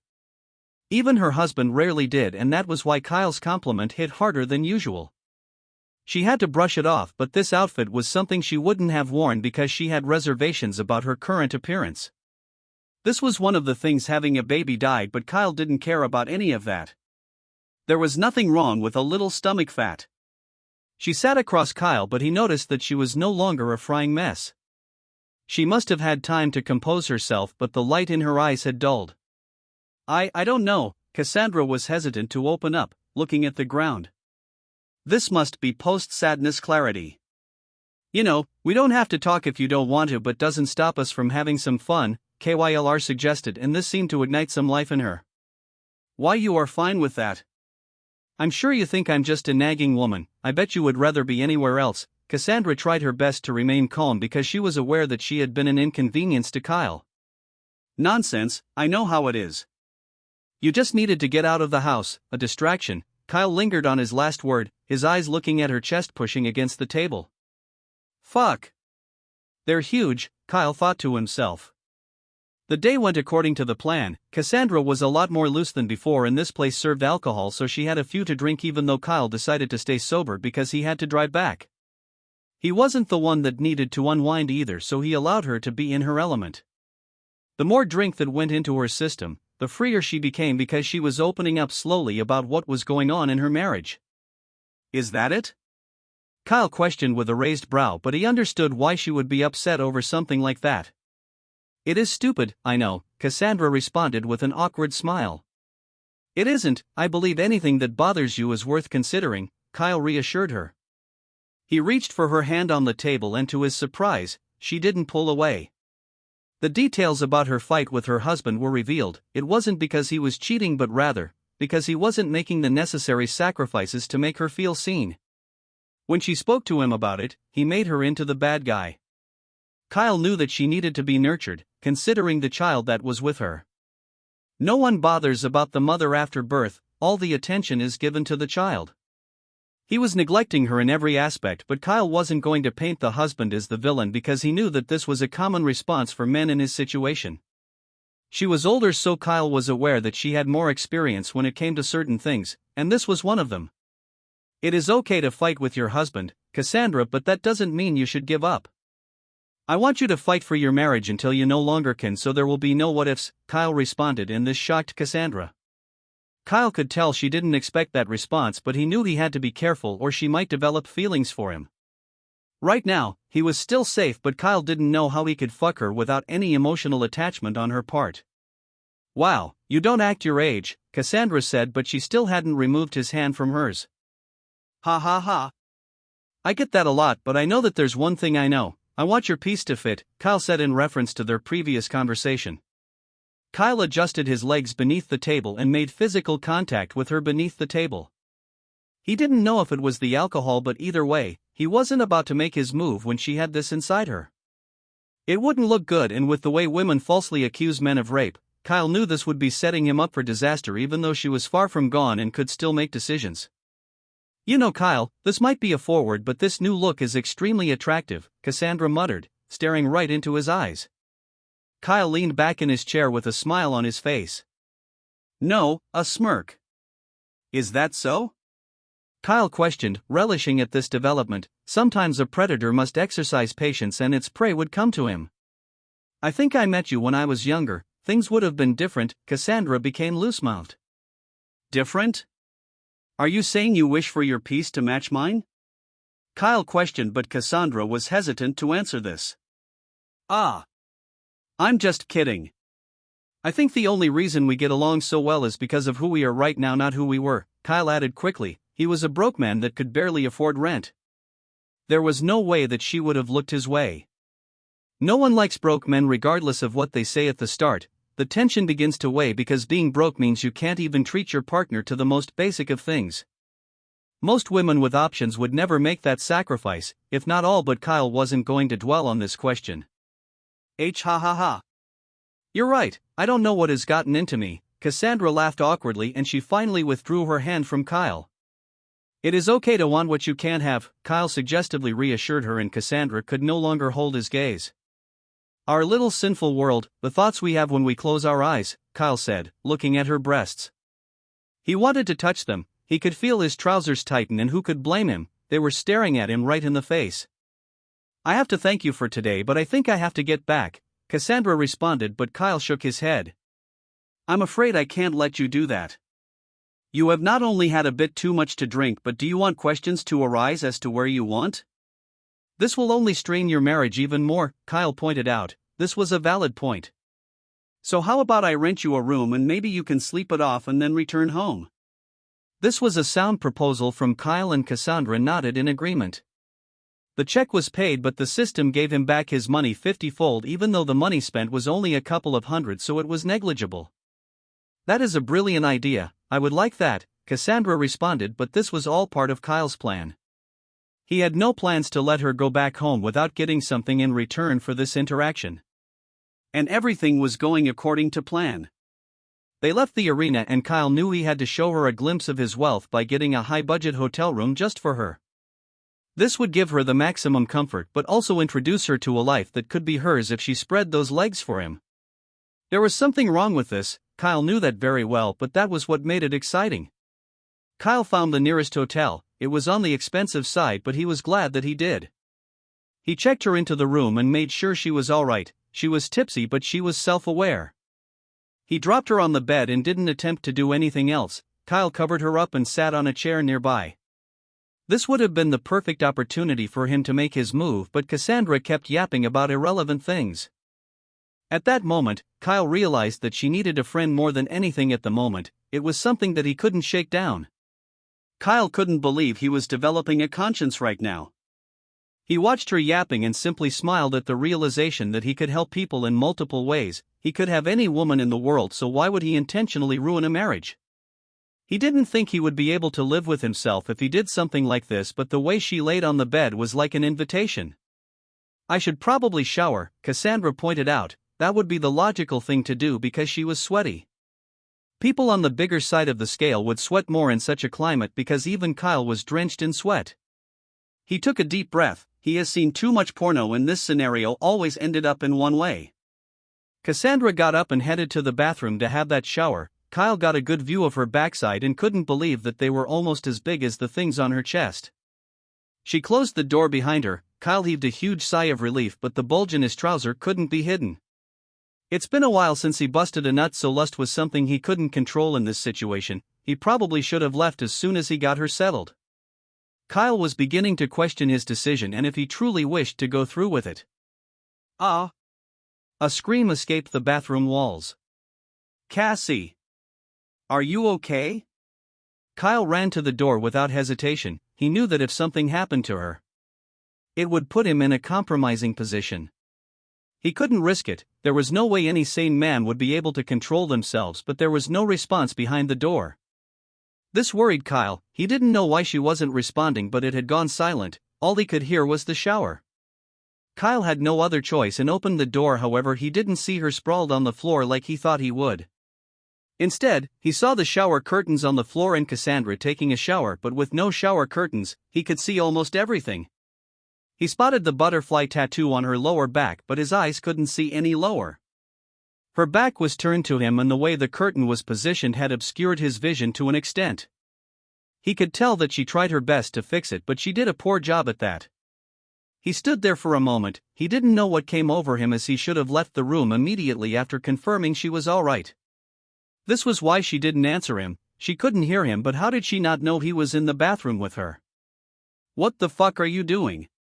Leave Kyle, Kyle thought to himself, and fortunately for him, his body responded to his thoughts as he began to back away. Kyle, Cassandra called out, and Kyle froze in place. He thought she knew he was there, and just as he was about to answer, she called out his name once again. Kyle. And that was when Kyle realized she hadn't seen him, and what she was doing was something far more perverse. She was touching herself to him. Kyle didn't know how to feel about this, but it was clear that he had left quite the impression. Part of him wanted to walk right over, push her against the wall and have his way with her, but the more civilized part wanted to get the hell out of there. He listened to the latter voice, leaving the bathroom, but he stayed behind it. He loved his memory as he recalled every single thing he just saw and heard like he was experiencing it for the first time. Kyle took out his cock and began to jerk off behind the door using what he had just seen as material. Jane was seeing less of Ella, and that could be expected considering she was about to kickstart her music career. She was happy for her. Ella had simply swapped one addiction for another because she never truly confronted what made her relapse momentarily.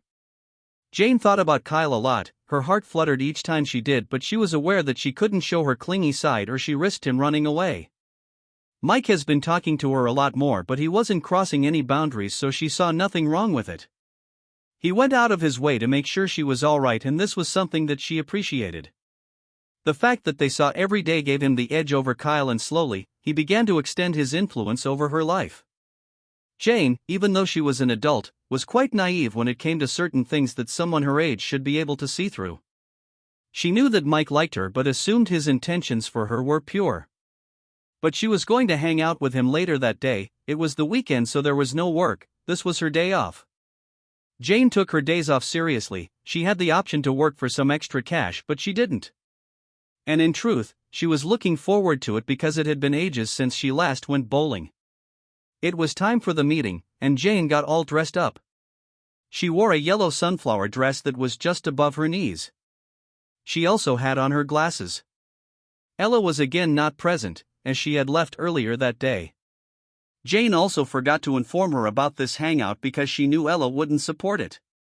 Ella didn't like Mike, and there was no doubt that she would have talked her friend down from this. Jane knew that Mike was harmless, or at least that's what she wanted to believe. Mike could only exploit whatever grounds she granted him, and the fact that they were in a public space made her feel safe. There was nothing that he could do to her because Jane believed that he was incapable of harming her, so the doorbell rang soon after. Jane took a deep breath before opening it. She didn't let Mike, nor did she want to be in that kind of setting with him. "Well, hello pretty," Mike greeted her with a broad smile. Jane knew she had to be polite to maintain the atmosphere and prevent it from becoming tense, considering she was about to spend a few hours with him. There was nothing wrong with a little compliment after all, even though it made her uncomfortable because the only person she would want to hear those words from was Kyle. "Hi Mike, you are looking sharp," Jane responded, making sure not to bypass the boundary of their relationship. Mike had one pair of cargo shorts with a sleeveless black shirt to reveal his biceps, showing off his physique like some sort of refurbished sex toy. "Ah. I have to look my best for you," Mike responded, but that was when things got awkward, as what followed was silence.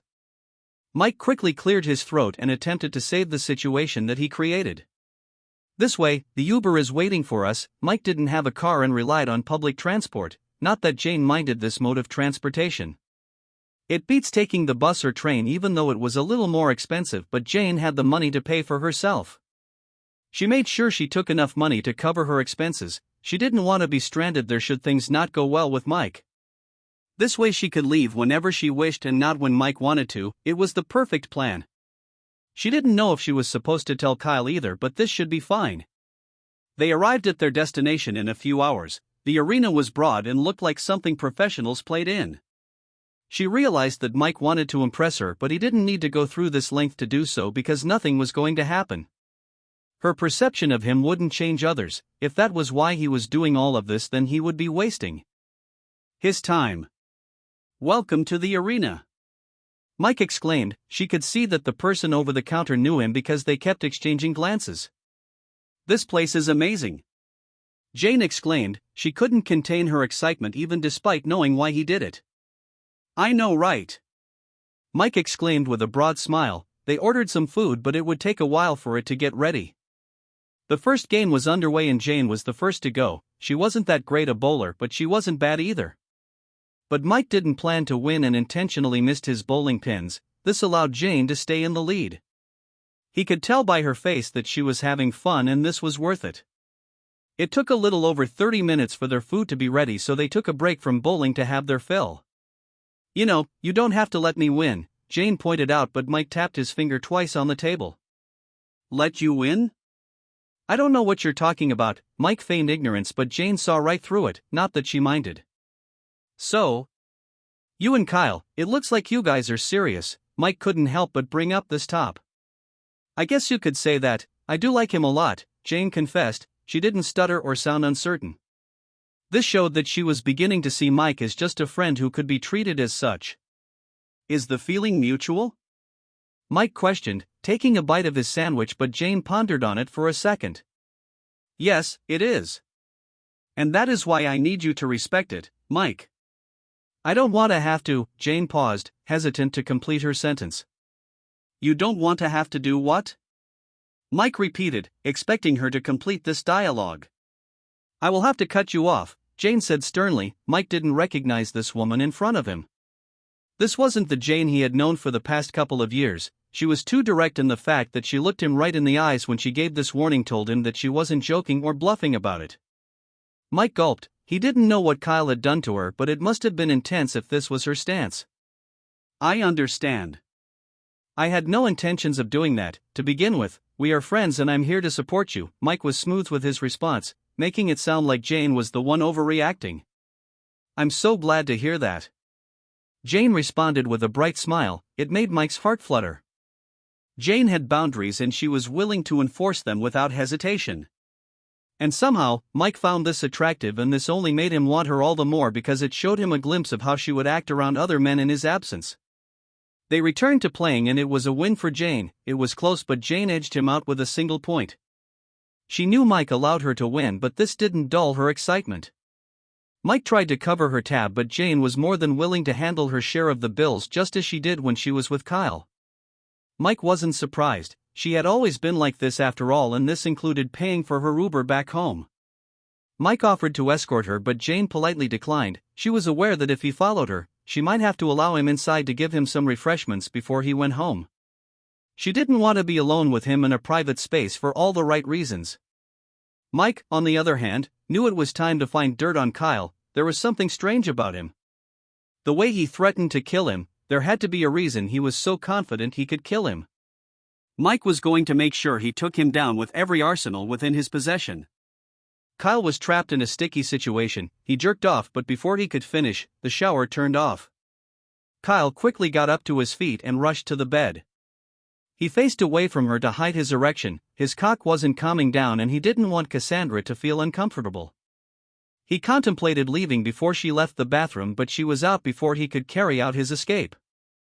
"I'm all done," Cassandra exclaimed melodically. "Are you going to go have a shower?" Cassandra asked Kyle, but Kyle was still turned away from her. Cassandra didn't wear her clothes. She allowed them to dry, and this was why she wore the bathrobe given to their guests by the hotel. But they could never have guessed that one of these guests would be as endowed as Cassandra. It could barely cover up her breasts and her entire cleavage almost spilt outward. Kyle could see everything but her nipples, and all the work he did to get his erection down came undone in mere seconds. "K Kyle," Cassandra muttered before looking away, embarrassed that she had seen the bulge in his trousers but flattered that he found her attractive enough to have that reaction to her. He was a wealthy, good-looking man. She was certain that he could have any woman he wanted, but somehow, he was here with her. That served as a boost to her ego, and she didn't want it to end, but she couldn't cheat on her husband either. "I should probably shower," Kyle said, walking past her. He didn't make a big deal out of his erection. He knew his reaction to it would determine how she handled the situation. He entered the bathroom and heaved a loud sigh of relief. He couldn't believe the peace of mind that came with escaping that situation, but his throbbing cock needed relief and not from his hand. However, he made a grave miscalculation because he didn't shut the door all the way through, and this would ultimately shape the events that were about to happen. Kyle entered the bathroom and raised the shower curtains. He only had a little to drink, but there was something wrong with his body. It was like his libido had increased, but that was possible because alcohol had that sort of effect on certain people. This was far-fetched, but it was a possible explanation. He read reviews about these things but chose to ignore them because they would work in his favor either way. But there was no doubt that the drinks had this effect on them. Kyle was confused about how to feel about it, considering he had second thoughts. Kyle didn't know how to get rid of his throbbing erection without sticking it in Cassandra. She was the only solution right now. It was like he swallowed a bottle of Viagra. He ran the shower and the water droplets dripped down his forehead and his cheeks. Kyle placed his hand against the wall to support his body weight.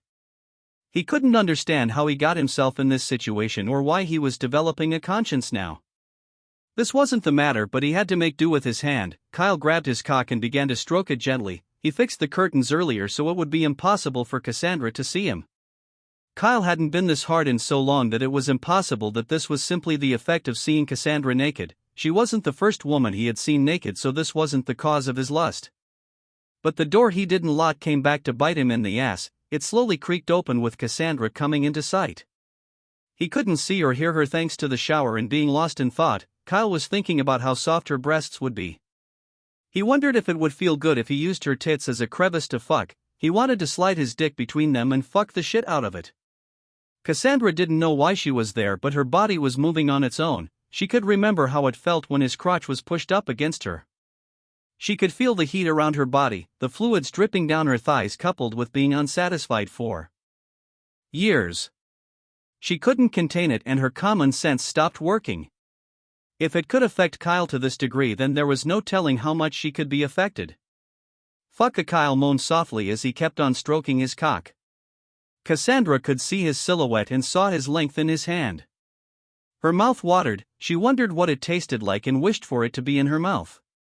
She blamed her husband for her current state. She couldn't believe she was this sex-starved to begin with, but there was nothing that she could do about it now. Her lust had won and she began to grope herself, but the slight noise she made gave away her position. "Who is there?" Kyle exclaimed, pushing the shower curtain aside only to see an exposed Cassandra. One of her breasts was hanging out of her robe, her face was red from the heat from her body, and she was breathing heavily as well. Cassandra looked at Kyle's cock. It was as hard as steel and she couldn't even pretend to have any sort of control because it has been a long time since she had felt this way. So there was no helping it, she began to walk towards him like a zombie, but the thing she craved was the cock in front of her. "Cassie?" Kyle called out, but she was already on her knees. He could tell she had lost all sorts of control, but her breast was a lot bigger than he thought it would be. He only saw one, but he knew at this rate, it was only a matter of time before he saw the second one. "We shouldn't be doing this," Kyle tried to dissuade her, but she opened her mouth as wide as she could before slowly pushing her head forward. Kyle had two options, he could either withdraw or go through with this, but the pre-cum leaking from his cock showed that the latter was more likely. Kyle took a step back, he used everything in him to resist, and Cassie looked at him like a puppy that had been denied a treat. What are you doing?" Cassandra questioned. He could see the saliva dripping from the edge of her mouth. "I really don't think this is a good idea," Kyle tried to dissuade her, but she looked at his cock. "I know it isn't, but I can't help it, my entire body wants it. I can't think straight." Please, just this once," Cassandra pleaded, the look in her eyes was such a turn-on. Kyle tried his best to resist, but she did something that he didn't expect, she let her robe loose, allowing both of her breasts into sight. It bounced all over the place and she grabbed them, squeezing them tightly. "I know you want me," Cassandra said, crawling towards Kyle, who was backed against the wall. He couldn't move away anymore because she was right, he wanted her. Shit. Kyle thought to himself, but Cassandra was right in front of him, he could feel her breath brushing against the head of his cock. "You poor thing," Cassandra muttered before scooping up the pre-cum dripping from his cock before placing that finger in her mouth. Delicious. Cassandra praised the taste, but she wasn't satisfied. Kyle was hoping that she would get back to her senses and stop this madness. "But it is not enough," Cassandra muttered before opening her mouth as wide as she could because that was the only way she could take all of him in. Kyle felt her tongue lick the tip of his cock before slipping it inside her mouth. Most people came up for air to ease their throat, but not her. She slowly swallowed up his entire length. "MHHHMM." Kyle clenched his fist. He was trying not to lose control, but he could feel his cock reach down her throat. Shit, Kyle realized that he was in trouble at that moment. Kyle had his cock in her mouth, the warmth and moisture, it felt different from Callista's mouth. It felt like he was being swallowed by a fucking python as it reached down. There was no space, and the strangest part was that she didn't even come up for air. She didn't need oxygen, but this only made Kyle want to bust even faster. She wrapped her arms around his hips to force more of him inside. What the fuck? Her throat is so fucking tight. Kyle thought to himself, but she finally came out for her, covering his cock in her saliva as she began to stroke it. Her breathing was heavy, she used her other hand to rub around her pussy slits simultaneously. Kyle couldn't believe this was happening, but it was too late to back out now. He might as well indulge in this act of depravity because it would make no difference if he backed out right now, it wouldn't change the status. "Why, you are so big," Cassandra praised his cock while she kept fingering herself. "Bigger than your husband?" Kyle asked without thinking, but the moment he called her husband, her hand stopped stroking his cock. She looked embarrassed and guilty, but Kyle didn't care at that moment. He reached down and raised her chin to look up at him. "I asked you a fucking question," Kyle questioned. He was using profanity and spoke to her in a demeaning manner, but why did it turn her on even more? She couldn't stop dripping and she nodded to confirm that it was indeed bigger than her husband. "Your mouth can be used for talking too, so speak," Kyle commanded, his hand still on her chin. "You are bigger than him," Cassandra confessed, bringing a smirk to Kyle's face.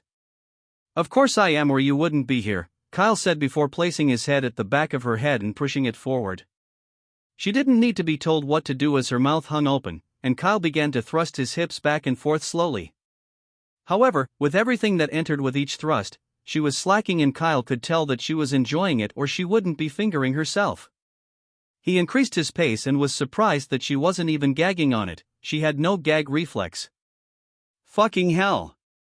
If I had you at home, I would fuck you all the time," Kyle exclaimed, and he could tell that she liked hearing this.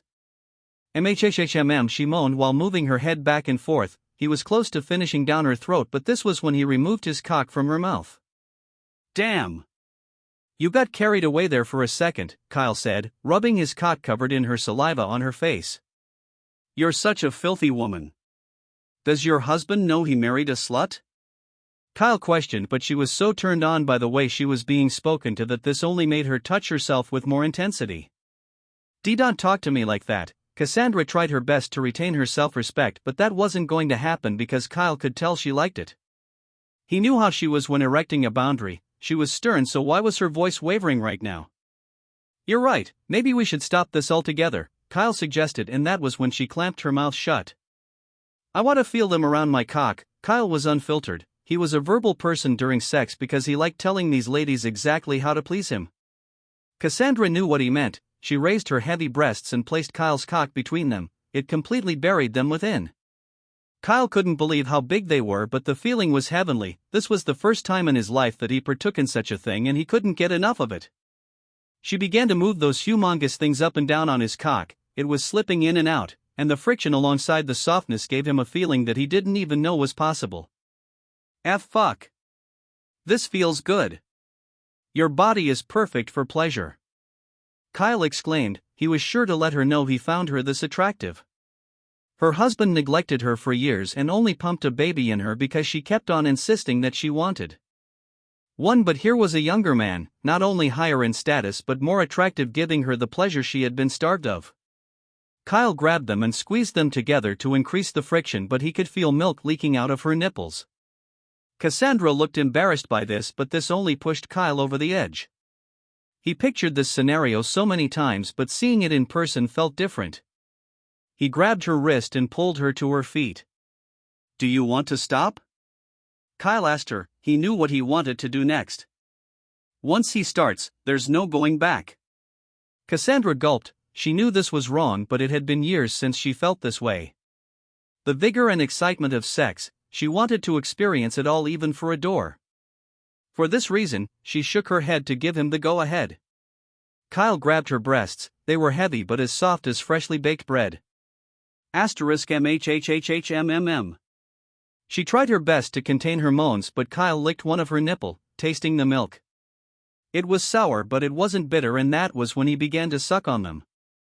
Kyle was being breastfed and Cassandra had to bite down on her finger to keep herself sane. This was different from a baby feeding because there was no way a baby could suck this hard. Stop.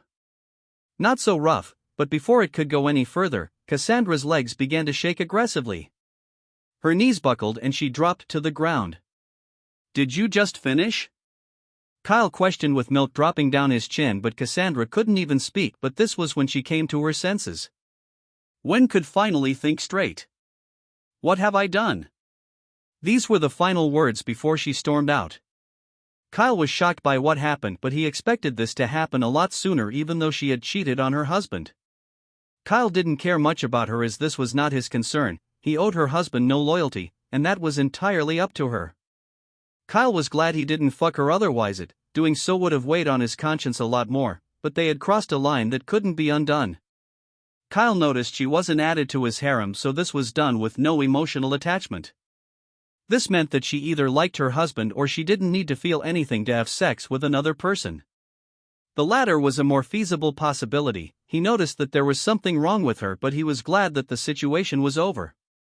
That was close, Kyle thought to himself, but the taste of her breast milk still lingered alongside his throbbing erection. He checked his phone and tried to reach Cassandra, but her number wasn't going through. It was safe to say that she had blocked him, and rightfully so. Kyle thought the reviews about the place were exaggerations, but she should never have agreed to go to a hotel with him. There was only one possible outcome when it came to that, and that was Kyle sticking his cock in her eyes, as she was already attracted to him. He had a taste of a married woman and hoped that it would stop him from looking at Aisha lustfully. This was part of the reason he started working out, so he could get his mind off this overwhelming lust. Kyle knew he needed to go to the gym to get his mind off this. There was no other reason why he should be in this situation, but this chapter was over because he no longer had access to Cassandra. This was for the best, but once again, Callista was the girl who came to mind to relieve him. She was his personal call girl that he could call at any moment to satisfy him, and with what he had done for her, she dared not say no. Kyle was higher than her on the social ladder, so he was the one who needed to be kept. This was why Callista would jump through hoops for him. He sat back down on the bed. He noticed the robe that Cassandra had worn on the floor close to him and picked it up. He took a huge sniff of the scent within the garment and closed his eyes. Every single thing he just experienced replayed in his head. Kyle took his cock in his hand and began to stroke it, placing the bathrobe she had on across his nose while closing his eyes to take in the scent. "You fucking tease," Kyle muttered under his breath, using what just happened as a means to pleasure himself. Callista's life had taken a drastic turn for the better. The casting was done and they had started shooting the film. She couldn't believe she was here, a movie that had the potential to serve as a foundation to further her career, as this would be her first serious film. Everyone was introduced to one another. She was going to act as Rachel, a college student who fell in love with a professor, but neither could act on their attraction for one another. Unrequited love was gaining an audience and they wanted to be among the established media outlets before that came to pass. The supporting lead actor was a man in his late 20s who went by the name Lorenzo. Lorenzo was originally a model who decided to give acting a chance after attending the school for almost 4 years.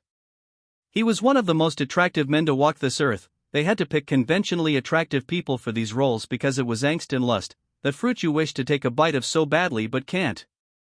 Callista couldn't help but admire him either. He had an accent as well. He wasn't an American citizen and clearly a foreigner who didn't grow up here either. She was rehearsing her script and Callista realized a scene had been added last minute. This was unexpected as it was unusual for last-minute changes to be made to the script. Callista was surprised by the change. It was a kissing scene with Lorenzo. She didn't expect this to be included considering the theme of the movie. But she was also worried about Lucas. He was acting like nothing happened, talking to her like he did everyone else without acting petty for being rejected. This was the route most men would take, but he was different, even though this act deserved no praise, as this was how a decent human being was supposed to react.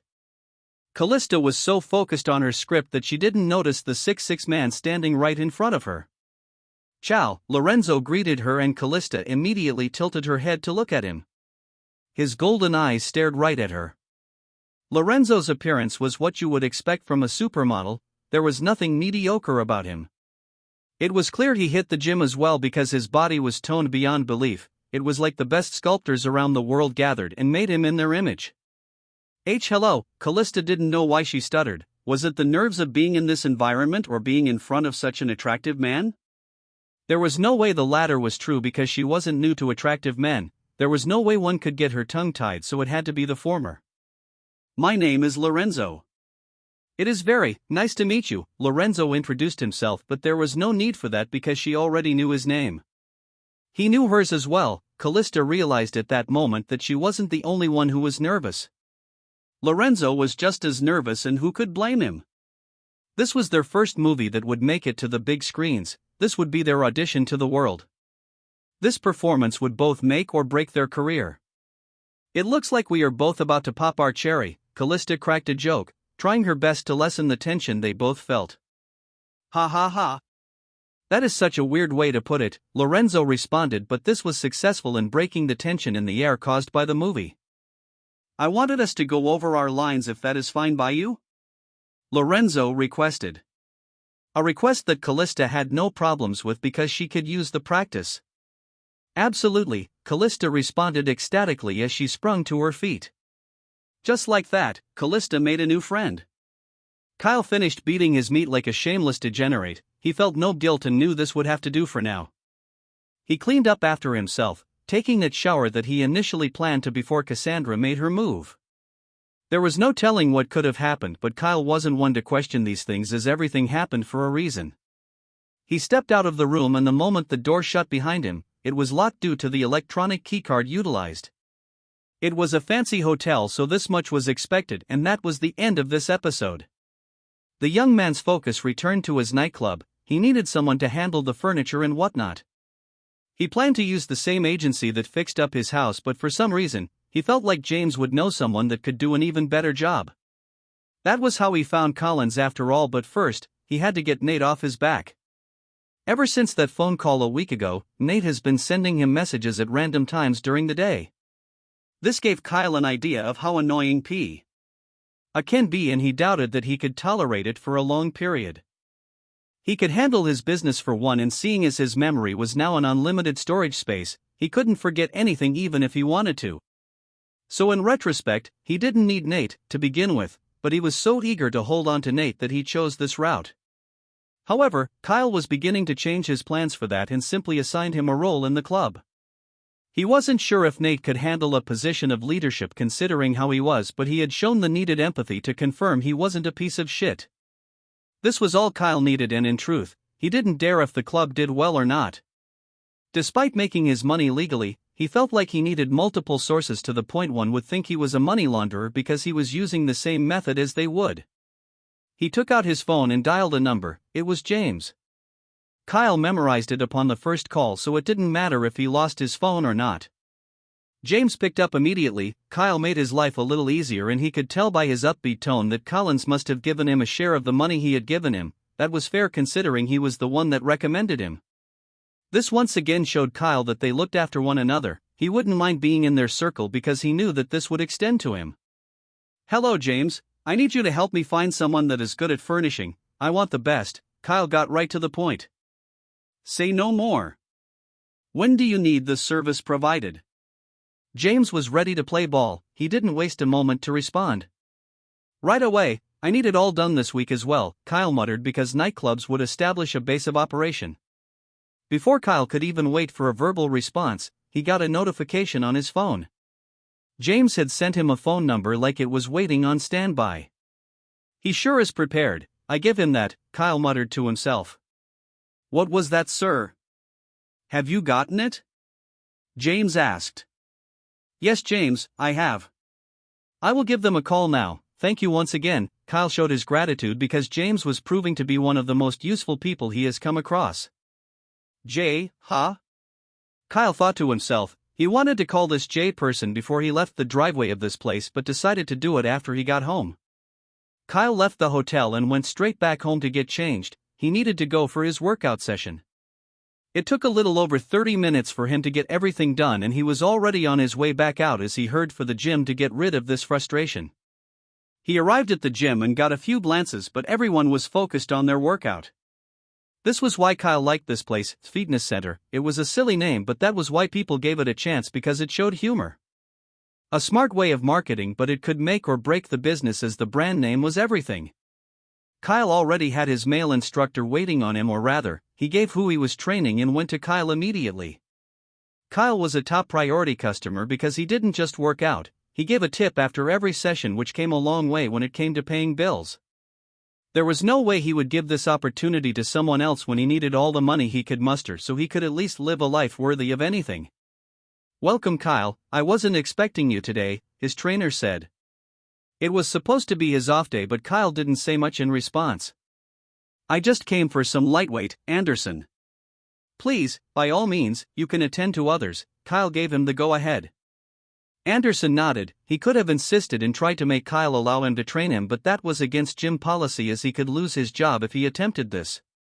Kyle began with some dumbbell curls. There was barely anyone in this gym, even though it wasn't like this every day. Today was an exception.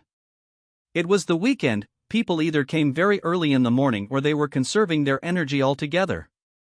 Kyle did a quick set, going below the weight recommended by his trainer because today wasn't about gaining mass, it was to serve as an outlet for his hormones.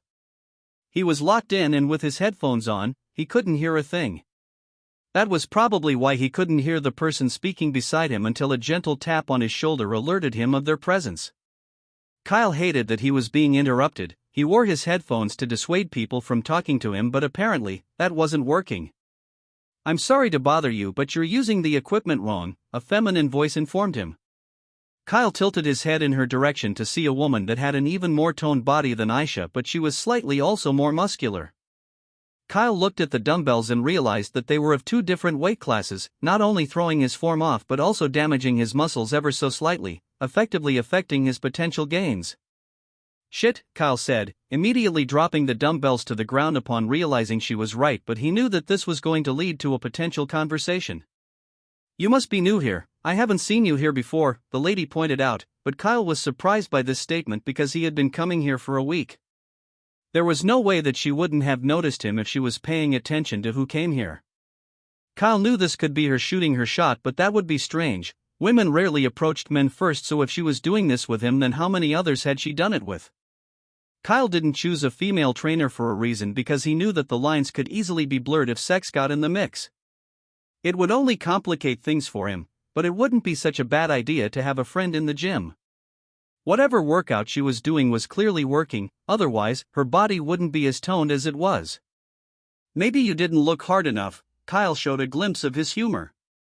He still didn't know the woman's intention, but reeled from his encounter with Cassandra. His mind couldn't help but wonder if this woman would feel differently. Maybe I didn't, the lady responded with a smile before taking up the machine beside him. I hope you don't mind, the lady requested. Kyle shook his head to give her the go-ahead. He didn't own the gym, so she was free to do whatever she wanted. There was no reason for him to stop her. Go right ahead, Kyle responded to her. Getting up to change to the proper dumbbells, or he risked looking like a deformed specimen with an arm being bigger than the other. This was the last thing he wanted because it would be tricky to correct, but Kyle didn't return to his original position and instead opted to gain some distance from the lady. He continued to do his curls. He noticed that his muscles weren't as sore as when he first started, and this was because his body was adjusting to the strain that came with working out. Kyle did his reps for 5 more minutes before calling an end to that specific workout, but his eyes involuntarily looked over at the lady that he had just spoken to only a few minutes ago. She had a weight bar at the nape of her neck as she continued to do squats. One of her thighs was almost as big as both of Kyle's things joined together. Kyle saw the sweat dripping down her lower back, but he soon averted his gaze because he knew how his memory worked. He went to the treadmill to exercise. He needed to burn some calories, and this was also because it would tire him out. But in no time, that same woman joined him as she took the treadmill beside him. She was consciously making an effort to be in his immediate surroundings because this could no longer be a coincidence. She must have seen the car, Kyle thought to himself. He realized that money would be a very good motivating factor for a woman to be this persistent. Kyle was slowly realizing that he would be the ideal partner for every woman because he could grant them financial security. And this also meant that women would advertise themselves to him all the more to get a piece of his wealth. Kyle wasn't stupid, but she did look good, that much he couldn't deny, and she was mixed with curly afro black hair and light brown eyes. Her tits weren't big, but she managed to maintain her feminine frame despite being muscular, akin to the famous lady on TikTok called Lean Beef Patty. Kyle had his headphones and he didn't know if she would attempt talking to him, but didn't want any inconveniences considering that he came here to get his mind off sex. The last thing he would want would be a lady coming onto him who looked this good. He wouldn't be able to resist for long. Kyle focused on his workout routine and was done in the next 30 minutes. He wasn't going to stay a second longer either. He went to the locket to have a quick shower, but he came up with a way to keep Aisha oblivious. He had a change of casual clothes in his bag that he wore the moment he refreshed up, so no one could guess he had been to the gym. Kyle couldn't wait to conclude the business he had going on because that would allow him to truly enjoy his system, but he noticed that it wasn't an interactive system. It didn't speak to him or inform him of anything that he didn't directly ask for, which was how certain features functioned. Kyle left the gym soon after. His body was sore, but not to the degree where he couldn't move. He got to his car, and before he could drive off, he noticed that the lady that was in his space throughout was beside him. "Are you following me?" Kyle questioned her, but his tone was somewhat irritated because it felt like she was stalking him. "Someone's full of themselves," the lady chuckled. Kyle realized that the car beside him belonged to her and she couldn't move out because he had parked poorly. No, that wasn't right. She was the one who parked poorly, as it was impossible for Kyle to have this skill deficiency. She came here after him because Kyle couldn't recall any car being there when he parked. She parked in such a way that she needed him to pull out before she could exit the place. This was smart considering the car was not only expensive, but it would give her a way to further the conversation. She has been watching me, Kyle thought to himself. It was all adding up a little too well. He looked at the car and noticed it was on the high end, so she must be doing well financially. Not everyone could afford a Tesla. Heck, this was his first time seeing one in person. But how should he navigate this situation? Kyle tried to end the conversation, but he felt like the woman was testing him. He sighed because he knew that he would run into her once again, but this was an opportunity for him to scratch her car and pay for the damages. That way, she would not only know that he could buy the very car she was trying to show off, but there would be no lingering attachment after he had done so. "Hey, did you park that way intentionally?" Kyle finally asked her. He hadn't moved yet. Why would you ask that? Are you saying women can't drive? She questioned with a raised brow. Her demeanor was different from the woman he met inside. She was more aggressive and confrontational. He didn't know what was wrong with her, but drama was the one thing he didn't have time for. He was going to remove himself from the situation, but only after putting her in her place. No, just you. You are clearly a bad driver if you can't even park right. Kyle was blunt. He wasn't going to censor his words. The most annoying thing about all of this was there were other places that she could have parked. This was equivalent to a guy skipping multiple urinal stalls to take a piss right next to you. I'm just pulling your leg. The lady burst out laughing, but Kyle didn't find this amusing. Quite the opposite, this was no joke and he wasn't in the mood either. Well, you're pulling the wrong one, Kyle fired back, words rolling off his tongue so smoothly that one would think he was born with the grace of wooing women right from birth. The lady winked suggestively, and this confirmed that she had not only tried to get under Kyle's skin just for the fun of it but flirted with him. Not a lot of things irritated Kyle, but this was one of the few things that did. He hated people like this. He misjudged. She didn't want to interact with him because of his money, because it was clear she was doing well for herself. She wanted to because she was trying to humble him for some unknown reason, a pointless show of power. Kyle left the place and headed back home to get some rest. He was exhausted as it was and needed the comfort of his bed. He parked his car and noticed that Jones wasn't around. His car was missing after all, but considering the project they were about to embark on, this was expected. Man, I can't wait to fucking sleep, Kyle said. He left his bag in the car. He was beginning to wonder if the steps he was taking to avoid Aisha were over the top because it was an inconvenience to him. Kyle walked to his apartment, but the one thing he dreaded came to pass. Aisha was standing in the hallway, but she hadn't seen Kyle yet. This gave him the option to either turn and return to where he came from or carry on with his plan to get back into his apartment. There was no telling what kind of interaction awaited him with Aisha, but he knew he could control the narrative of the conversation. He quickly recalled all of his conversation with Aisha, but he wanted to see how she interacted with others to see if he was overthinking it. If this was how she talked to everyone, then it would make more sense and in turn, make Kyle less on guard around her. Oh Kyle, it feels like ages since we last spoke. Aisha spotted him ruling out his chance to retreat. Ha ha. It does feel like forever. How have you been? Kyle exchanged formalities with her and all Aisha did was smile. I have been great, and it looks like you have a part to play in that, Aisha confessed. Kyle already knew what she was referring to without asking, and that was the money, but he didn't want to go into details. I guess you're welcome, but I need to get some rest now, Kyle said with a slight bow. Aisha couldn't further the conversation either because Kyle didn't give room for that. It looks like your little girlfriend has tired you out, Aisha commented, prompting Kyle to stop in his tracks. The walls aren't soundproof, you know, Aisha added. Kyle was embarrassed by this, but Aisha couldn't see his face, so she had no way of knowing this. Kyle didn't say a word before finally making his way into his room and shutting the door behind him. Did I say something to upset him? Aisha muttered to herself. She realized that she had brought up a personal affair and discussed it like they were friends. He wasn't the only tenant she had heard of having sex, so why was he the only one she went out of her way to inform them about their fornication? She should have kept her mouth and wondered if she had crossed a line that she wasn't supposed to. Damn it, what has gotten over me? Aisha thought to herself before returning to what she was doing. Kyle sat on his bed before his back hit the soft cushion on his mattress, and then his energy disappeared. He couldn't do anything else at the moment. So she heard us and thinks Callista is my girlfriend? Kyle wondered, but he didn't try to clear the air because maybe this would shut the door to the possibility that could develop feelings for him. He wanted to get rid of Callista from his harem with the card he got from the lottery draw. Besides, getting rid of Callista from his harem wouldn't mean that his access to her would have to come to an end. Callista was a good fuck, and that was all she was good for. Kyle would have called her over, but he was aware of the movie's production starting today. He kept in contact with Yuki, Mr. Nakamura's assistant, and he wasn't going to interfere with that. It was time for Kyle to make a move on Jane and take their relationship one step further. Kyle was glad that things were turning out the way they did because he had no complaints whatsoever. This was a phase in his life that he didn't know would be possible whatsoever, as his future was bleak to the point he wished to end it all.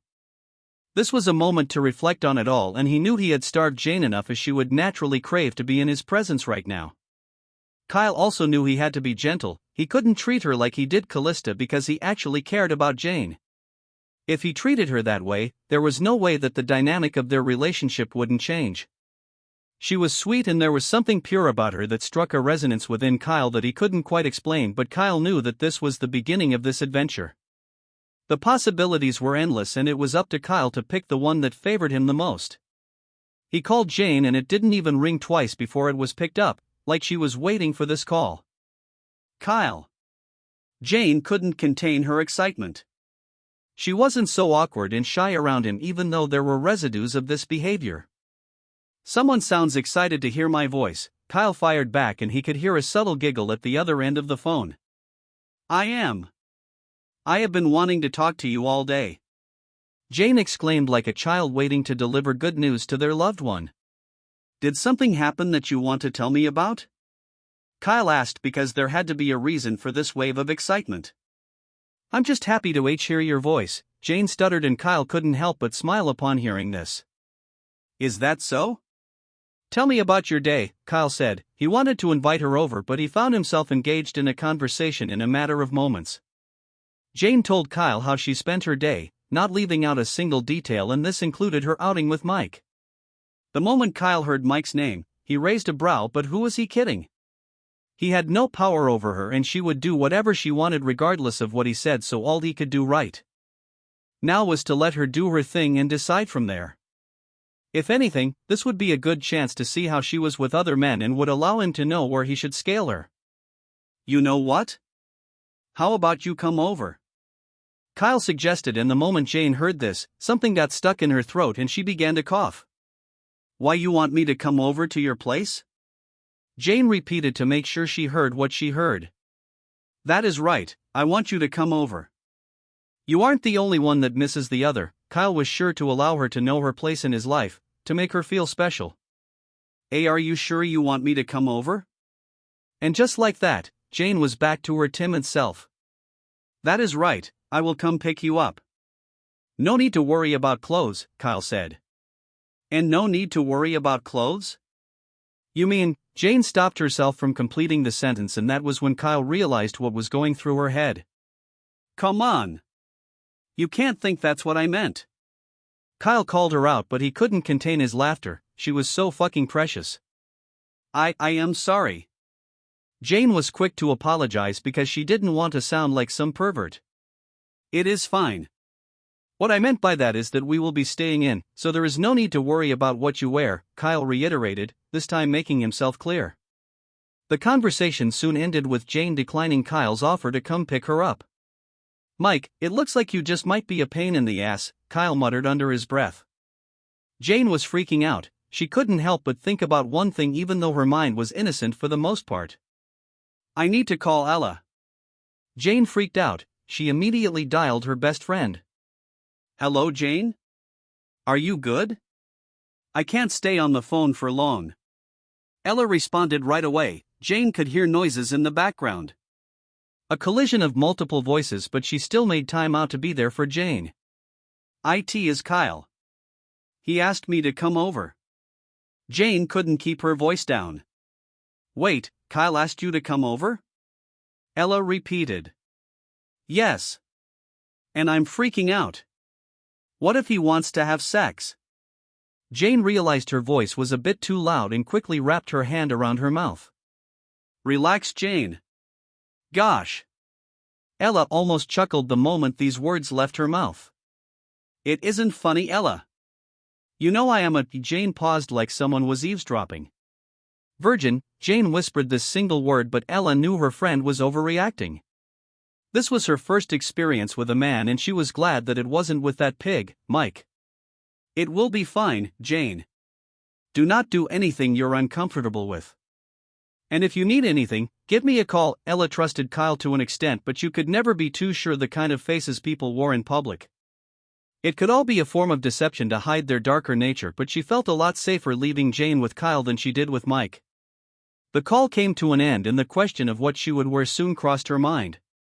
Kyle said it didn't matter, but this only made her more subconscious about what she should wear. She didn't want to overdress, but at the same time, she didn't want to underdress. She wanted to look good for Kyle, but if this was going to be her first time, she wanted it to be memorable. Kyle successfully persuaded Jane to come to his place, but he knew that Aisha might get the wrong impression should she see Jane, but he didn't care.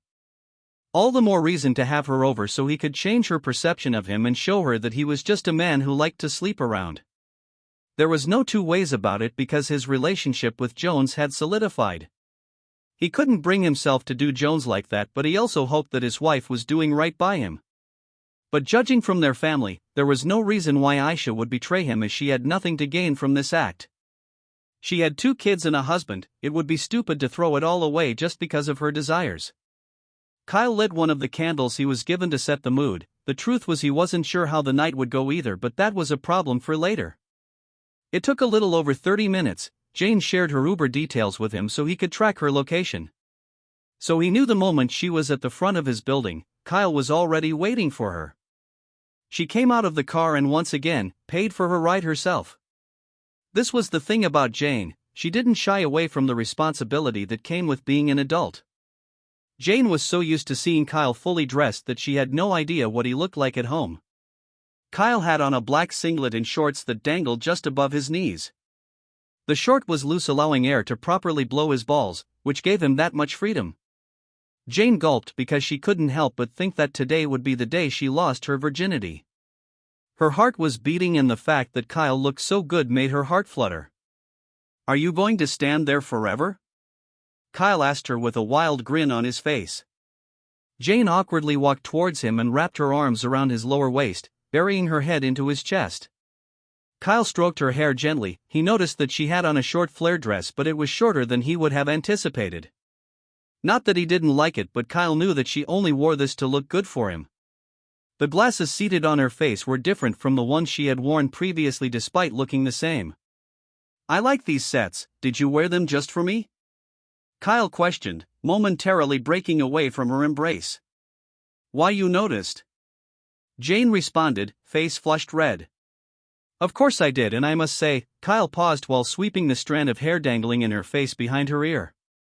"You look stunning, Jane." Kyle maintained eye contact while saying this, and Jane couldn't understand what she was feeling. She had to look away immediately because it felt like Kyle was drawing her into an abyss she couldn't escape. "You still can't hold my eyes, can you?" Kyle whispered. I can." Jane tried her best to sound tough, looking Kyle in the eyes, but once again looked away just as fast. "You're so cute. I love that dress, by the way." Kyle made sure to compliment her and acknowledge the effort she put into looking good for him. She didn't wear any makeup, but she didn't need to, she was gorgeous. Kyle held her hand and they walked to his apartment. Jane was glad that she came here because this was the first time she was going to his place. This told her that Kyle no longer saw her as a stranger and was willing to take the next step with her.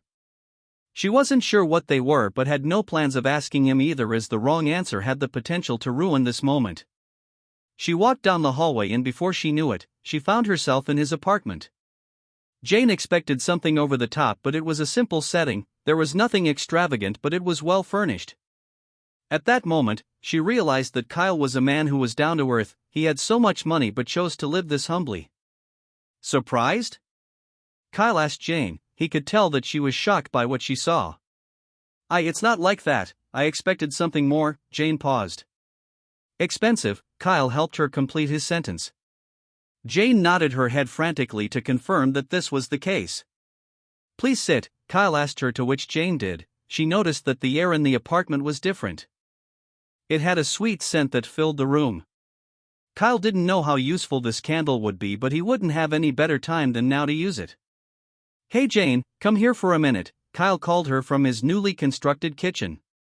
Jane got up and went to him right away without a second thought. She looked at Kyle, waiting for him to tell her why he called her, but Kyle's gaze was focused on the stove. This inadvertently drew her attention to that same stove. She noticed that there was something cooking on it. "Why you cook?" Jane reeled back in shock, but Kyle nodded to confirm that this wasn't mere suspicion. "That is right, and I want you to be the first to taste it." "Come closer," Kyle gestured. He learned how to cook from online videos. He could recall and retain every single thing he saw right down to the minute details. Jane stood in front of Kyle and he dipped the wooden spoon into the stew on fire. "Here, open up," Kyle told her, and she did just that. Kyle tapped it on the tip of her tongue. It was hot, but the amount that Kyle gave her wasn't enough to burn her tongue. Jane expected it to taste average, but the moment it hit her taste buds, her eyes widened in shock. This is good. This is very good. You made this?" Jane exclaimed like a child before her attention shifted to the stew, her mouth salivating. Maybe I shouldn't have allowed her to taste it, Kyle thought to himself, because Jane was looking at him with puppy eyes. She wanted more. Jane was salivating, and Kyle knew he had to feed her. He couldn't say no to her, not when she was looking at him like that. Kyle chuckled because, considering her personality, he didn't expect this reaction, but this only told him how good his food was if it made her act out of character. "Fine, fine," Kyle conceded, and a bright crease on her innocent face. It was funny because Jane was older than Callista, but she was clearly less exposed to certain things. That couldn't be helped, considering her reclusiveness. Kyle served her a plate while the rest of the stew remained on the stove, cooking. He served just enough to satisfy her immediate craving but not to fill her belly. Kyle placed it on the table in the other room and Jane sat to eat. Kyle returned to the kitchen to add a few more secret sauces, but he couldn't help occasionally glancing over at Jane to see how she reacted. Kyle had been complimented a lot recently, but these were the little things that one couldn't lie about. Jane didn't know he was watching her, otherwise she wouldn't be eating like a zombie that finally got its hands on some brain. Kyle smirked before shaking his head in disbelief. "What's her deal?" Kyle muttered, but his voice could only be heard by him. He left the kitchen 2 minutes later, but Jane's plate was empty. She looked embarrassed because this must not show Kyle that she was classy. "I must either be a very good cook or you must be one hungry girl," Kyle joked about the situation. He thought about ordering food. That would have been a much easier route, but cooking for her had a better chance of establishing a core memory. And the chances of a man ever doing this for her were exponentially low. Kyle would never do this for Callista. She wasn't worth the effort in hindsight, and there was no need to try to establish any sort of core memory with someone that could be bought. I enjoyed it, thank you," Jane whimpered, her hands clutching her dress. "I'm glad to hear that, babe," Kyle responded, but the moment she heard that word, babe, the pace at which her heartbeat not only increased but her body temperature rose alongside it. "He just called me babe," Jane thought to herself, frozen in place as Kyle took the plate seated in front of her and returned to the kitchen. Jane immediately took out her phone and sent Ella a message to update her on how things were going with Kyle, but she didn't get a reply right away.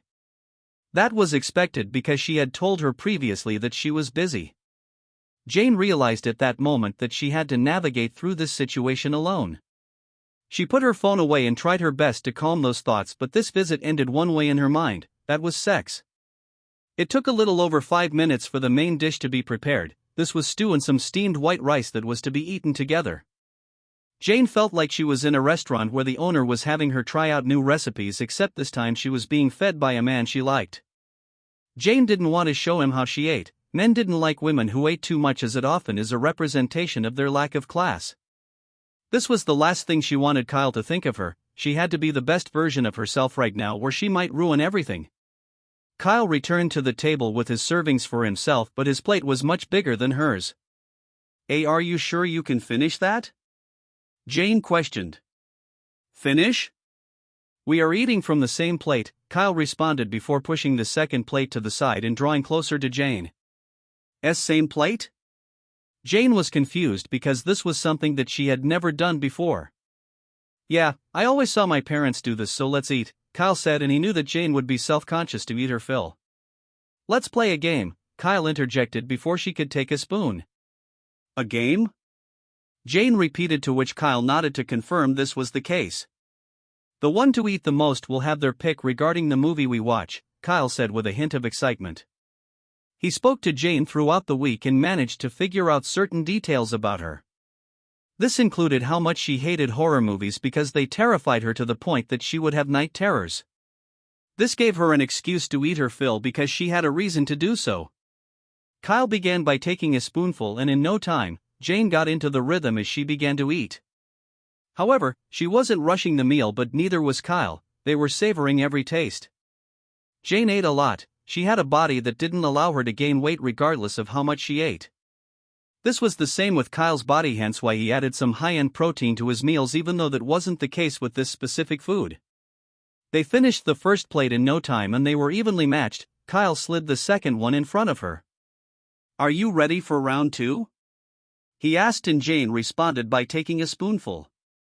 "Look at Miss Competitive!" Kyle exclaimed before matching her energy.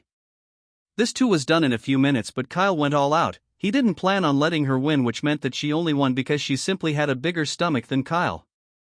Kyle was surprised that she ate that much, but her stomach looked like it was about to rip through her dress. This was why a flare dress was good. It gave her stomach freedom to expand without restricting her breathing, but Jane's stomach wasn't the only one that suffered this fate because Kyle's stomach was just as big. "I think we may have overdone it," Kyle commented, and this made Jane laugh.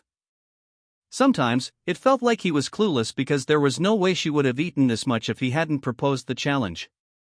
Kyle looked at her stomach before looking at his. Jane got a little self-conscious and her body language showed it as she subtly redirected her body to face away from Kyle.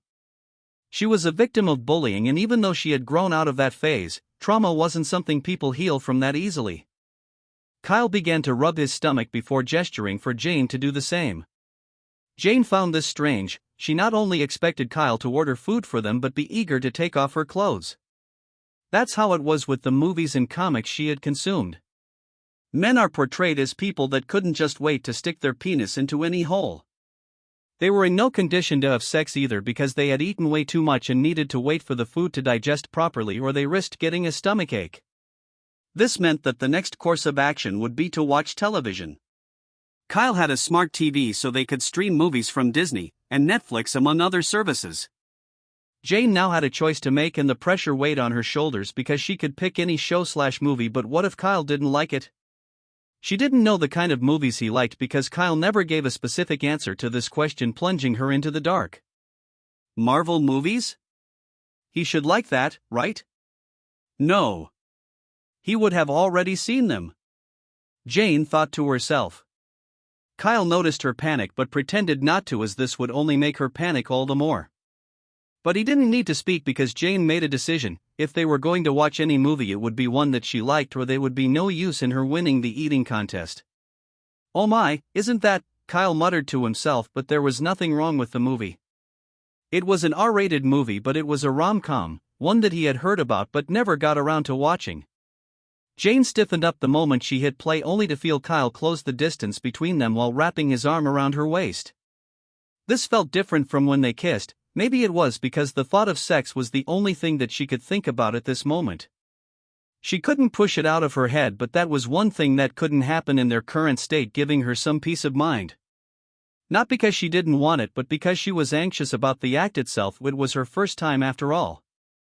The movie began, and with Kyle's hand around her waist, she couldn't focus on the screen in front of her. She could only imagine that hand moving around her body and showing her that it was ready to take her. "What has gotten into me?" Jane thought to herself. She couldn't believe that this was even a thought in her head because there was something about this moment that made her mind go places. It felt like a scene straight out of a movie, and this was why she was scared, because she knew that if Kyle's hand was to go a little higher, then there was no telling what could happen. She wasn't going to stop him. Part of her hoped that he would. Her body was craving it, but she had to stay focused. She snuck a look at Kyle, and to her surprise, he was enjoying the movie on the screen because it had his full attention compared to her. "Ha ha ha." Kyle laughed out loud. The laugh was genuine, and Jane couldn't help but smile at this sight. Kyle wanted to be in the presence, that was it. There was no other ulterior motive, and Jane couldn't believe she was worried about something that might not even happen. Kyle wasn't like other guys. He was interested in knowing her, and this gave her a sense of importance because no one was interested in her. Jane considered herself boring. She didn't have much to offer and didn't like the idea of being a liability, so she tried her best to look after herself so no one else would be burdened with that responsibility. Kyle noticed she was staring at him and poked her nose. "Hey, you," Kyle said softly, and all Jane could do was smile sheepishly. There was a twinkle in her ocean blue eyes, and Kyle didn't need to be told that he had her wrapped around his fingers. Jane returned her attention to the movie, but she didn't understand why her body was this hot. She couldn't contain her excitement, and her body was telling her just what she subconsciously craved. The reason she thought Kyle wanted sex was because she secretly craved it. Kyle's hand firmly gripped her waist, not moving higher or lower as the movie progressed. Kyle laughed once again alongside Jane, slowly forgetting the act that made her so self-conscious. A sex scene soon appeared on the screen, and this was when things got awkward. Kyle has never been ashamed of anything he does. This included getting erections in front of others because it was one of those things he didn't think too much about, as his reaction determines how the situation is perceived. However, Jane was the complete opposite. She began to act like a child when a sex scene came up on the screen in front of their parents. She gulped and tried her best to maintain her composure, but Kyle realized that this was making her uncomfortable, but he wasn't the one going to bring it to her notice. Did he just? Jane thought to herself the moment she realized that his hand had moved an inch higher on her waist. She swallowed, but Kyle must have heard it because he moved an inch higher. Kyle knew what he was doing. The scene was intense because the two characters began to make out aggressively. He pinned her against the wall before flipping her, pushing her stomach against the wall with her ass pushed against his crotch. Jane watched it. She could feel her heartbeat intensify because the sex was aggressive. The man tried to slip his cock into the woman, but a knock at the door stopped them, breaking up the scene, but the damage was already done. Jane's temperature shot up. She couldn't believe that such a scene came up. She should have chosen a movie that was PG-13. She snuck a glance at Kyle, and all she saw was a smile on his face. He enjoys this kind of thing? Jane thought he would be embarrassed, but that smile on his face told her otherwise. Oh shoot, they didn't even get to the best part, Kyle muttered like he was talking to himself despite knowing damn well that she could hear him. This was his plan to draw her in, and it worked. There was no way that Jane wouldn't pay attention to him in such a tense situation. Do you want us to help them complete it? Kyle asked, but he didn't even turn to look at Jane, begging the question of who he was talking to. Jane was confused, but he had to be talking to her. There was no one else there. Come on, Jane. Be brave. Jane thought to herself. She wanted to do more than just sit awkwardly. But she took too long to open her mouth because Kyle laughed once again at the scene that showed up on the screen. I have to say, this is a good movie. Kyle exclaimed. He didn't want to move too fast and make her uncomfortable. The last thing he wanted was for her to do something she felt she had to do, and not because she wanted to do it. Why, yes it is, Jane muttered, clutching the helm of her dress even tighter. She's burning up, Kyle thought to himself, but that only made him increase AC to make the room even colder. He knew why she was hot, but Kyle once again didn't want to jump the gun. He knew how important the lead-up was to these things. Kyle needed to put on a performance to make her want it. If she was as inexperienced as she was, then he needed this to be a moment she remembers for the rest of her life. The AC was a strategic move to get her to come closer, and she did in a little over 10 minutes. There was nothing wrong in this act in itself, considering the nature of their relationship, and this could be considered cute as opposed to manipulative, not that the technical term mattered. The way she pushed up against him, one would think she was trying to merge with Kyle, but Kyle could smell the pheromones escaping the layers of her skin. She smells so good, Kyle thought to himself, and this wasn't because of the candle scene in the air. Kyle slid his hand on her lap. She couldn't believe that this was happening. Is he making his move? Jane thought to herself, her heart beating even faster. Kyle began to run his hand up and down her thigh. He didn't go too high. What is this feeling? Jane had never felt anything like this before, but she could feel herself begin so aroused that she was soaking through her panties. She had to bite her lower lips to keep herself under control, but did so in a way that Kyle couldn't see her. The movie continued and another sex scene soon popped up. Jane immediately pictured her and Kyle in that situation. The man wasn't rough this time, he was gentle. He planted kisses on her neck down to her navel before spreading her legs to eat her out. Jane's grip momentarily gripped Kyle's clothes a lot harder than she would have liked, but this time, she didn't look away. She watched the scene and could feel the lust slowly overcome her, the way the actress moaned and pulled him in deeper. She wondered if it felt that good, and this was when Kyle's hand began to move higher under the flare dress. Jane didn't know what to do, but she found herself slowly spreading her legs even though Kyle didn't reach that high. She wanted him to, and her body was responding to his touches even though she didn't want it to. Jane tried to adjust, but in doing so, brushed against Kyle's crotch. She felt his cock, just for a second before quickly removing it. That was his. Jane was on the verge of freaking out. It was so hard, she didn't even want to imagine what it would feel like inside her. Kyle kept caressing her thighs and she was about to lose her mind. "You can touch it if you want," Kyle whispered to her. He was soft-spoken and Jane was too self-conscious to do anything. She had never held one before and didn't even know what to do the moment she grabbed it.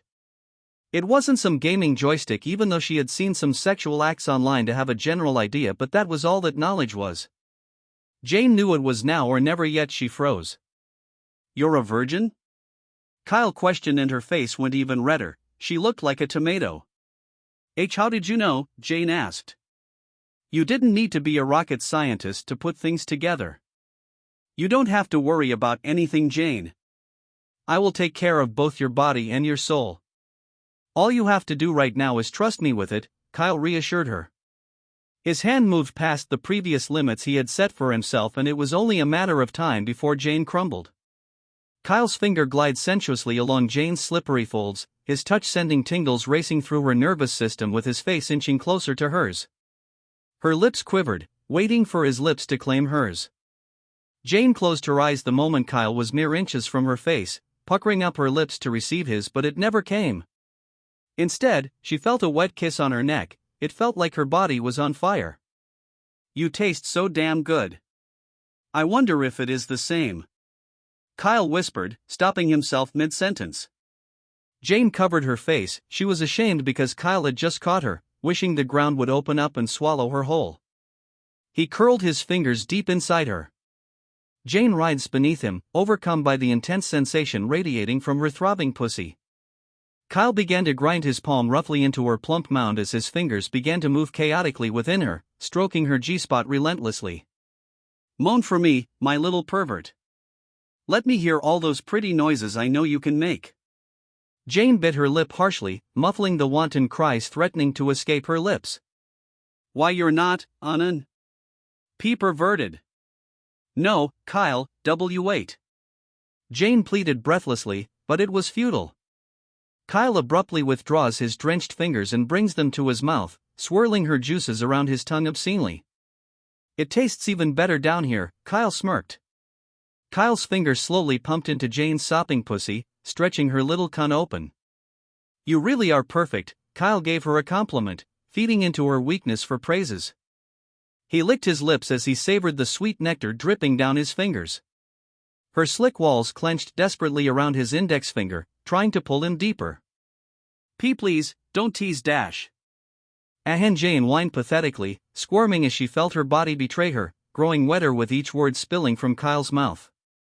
The dual stimulation of his fingers in her dripping hole and his other hand pushing down on her abdomen was quickly becoming too much for her to handle.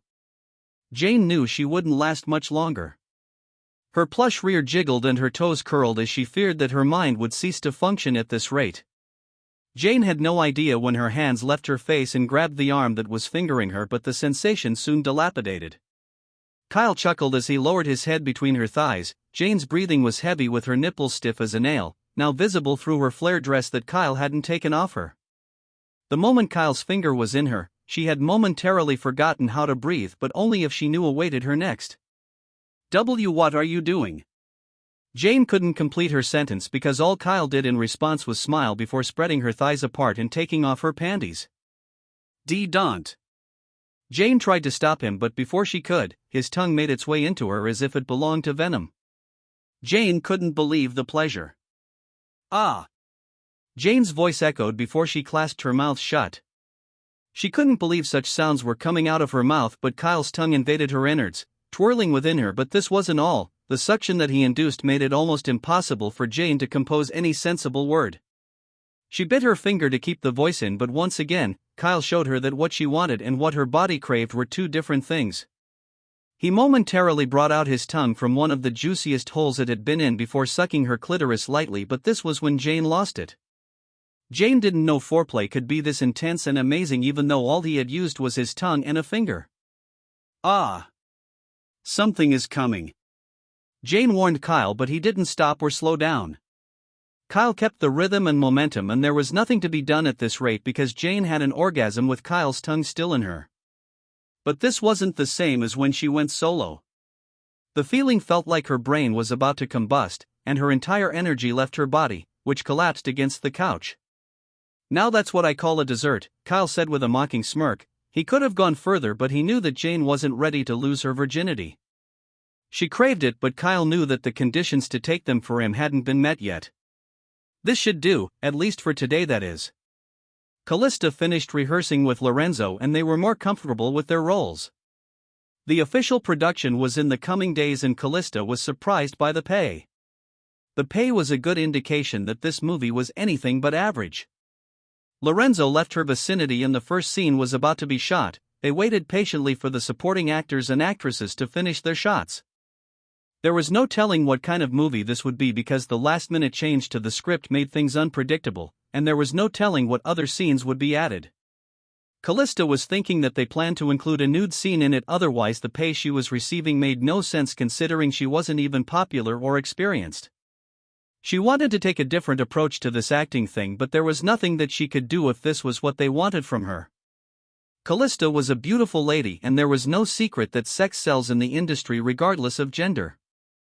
Women and men are sexualized in the industry, the only difference is women are the ones that complain the most about it. Callista wasn't comfortable with the silence from Lucas and needed to make sure that this wasn't the case. She decided to give Lucas a visit, but he wasn't anywhere to be seen. The only logical place for him to be would be his office, but Callista knew it would be risky to be alone with him. She couldn't get a read on him and had to be careful, but this unease, she had to get it off her chest. This was why she made the decision to go to his office. Callista took an important step in her career, but she was worried about Lucas because he had the power to make certain decisions regarding the script. There was no doubt that he was the one that added the kissing scene, but she hoped that this was all that would be added. Callista wanted a clean slate. She was a beautiful woman who knew the industry weaponized sex to drive up their sales. This wasn't just directed at men but women as well, except that it was women that tended to complain about this portrayal rather than men. Men didn't care too much about this, but Callista wanted a clean slate. There was no reason for this movie to get sexual. And if he was unable to sleep with her, then he might just make her get naked in the movie so he gets to see her naked either way. This would rub her the wrong way, but there was nothing she would be able to do if this was the case. Even though she didn't know how she would feel about it, even some of the greatest celebrities have been nude in their movies. The pay was worth it and Callista wasn't sure she would decline the role either way considering a contract had been signed. She made her way into his office with Lucas' secretary ushering her in. Lucas was the only one that had an office, the others used makeshift offices, showing the difference in their status. Callista waved. "What can I do for you?" Lucas asked, typing away at the laptop in front of him. Luca dash. Callista was interrupted with a raised finger. "I prefer sir," Lucas informed her without looking up.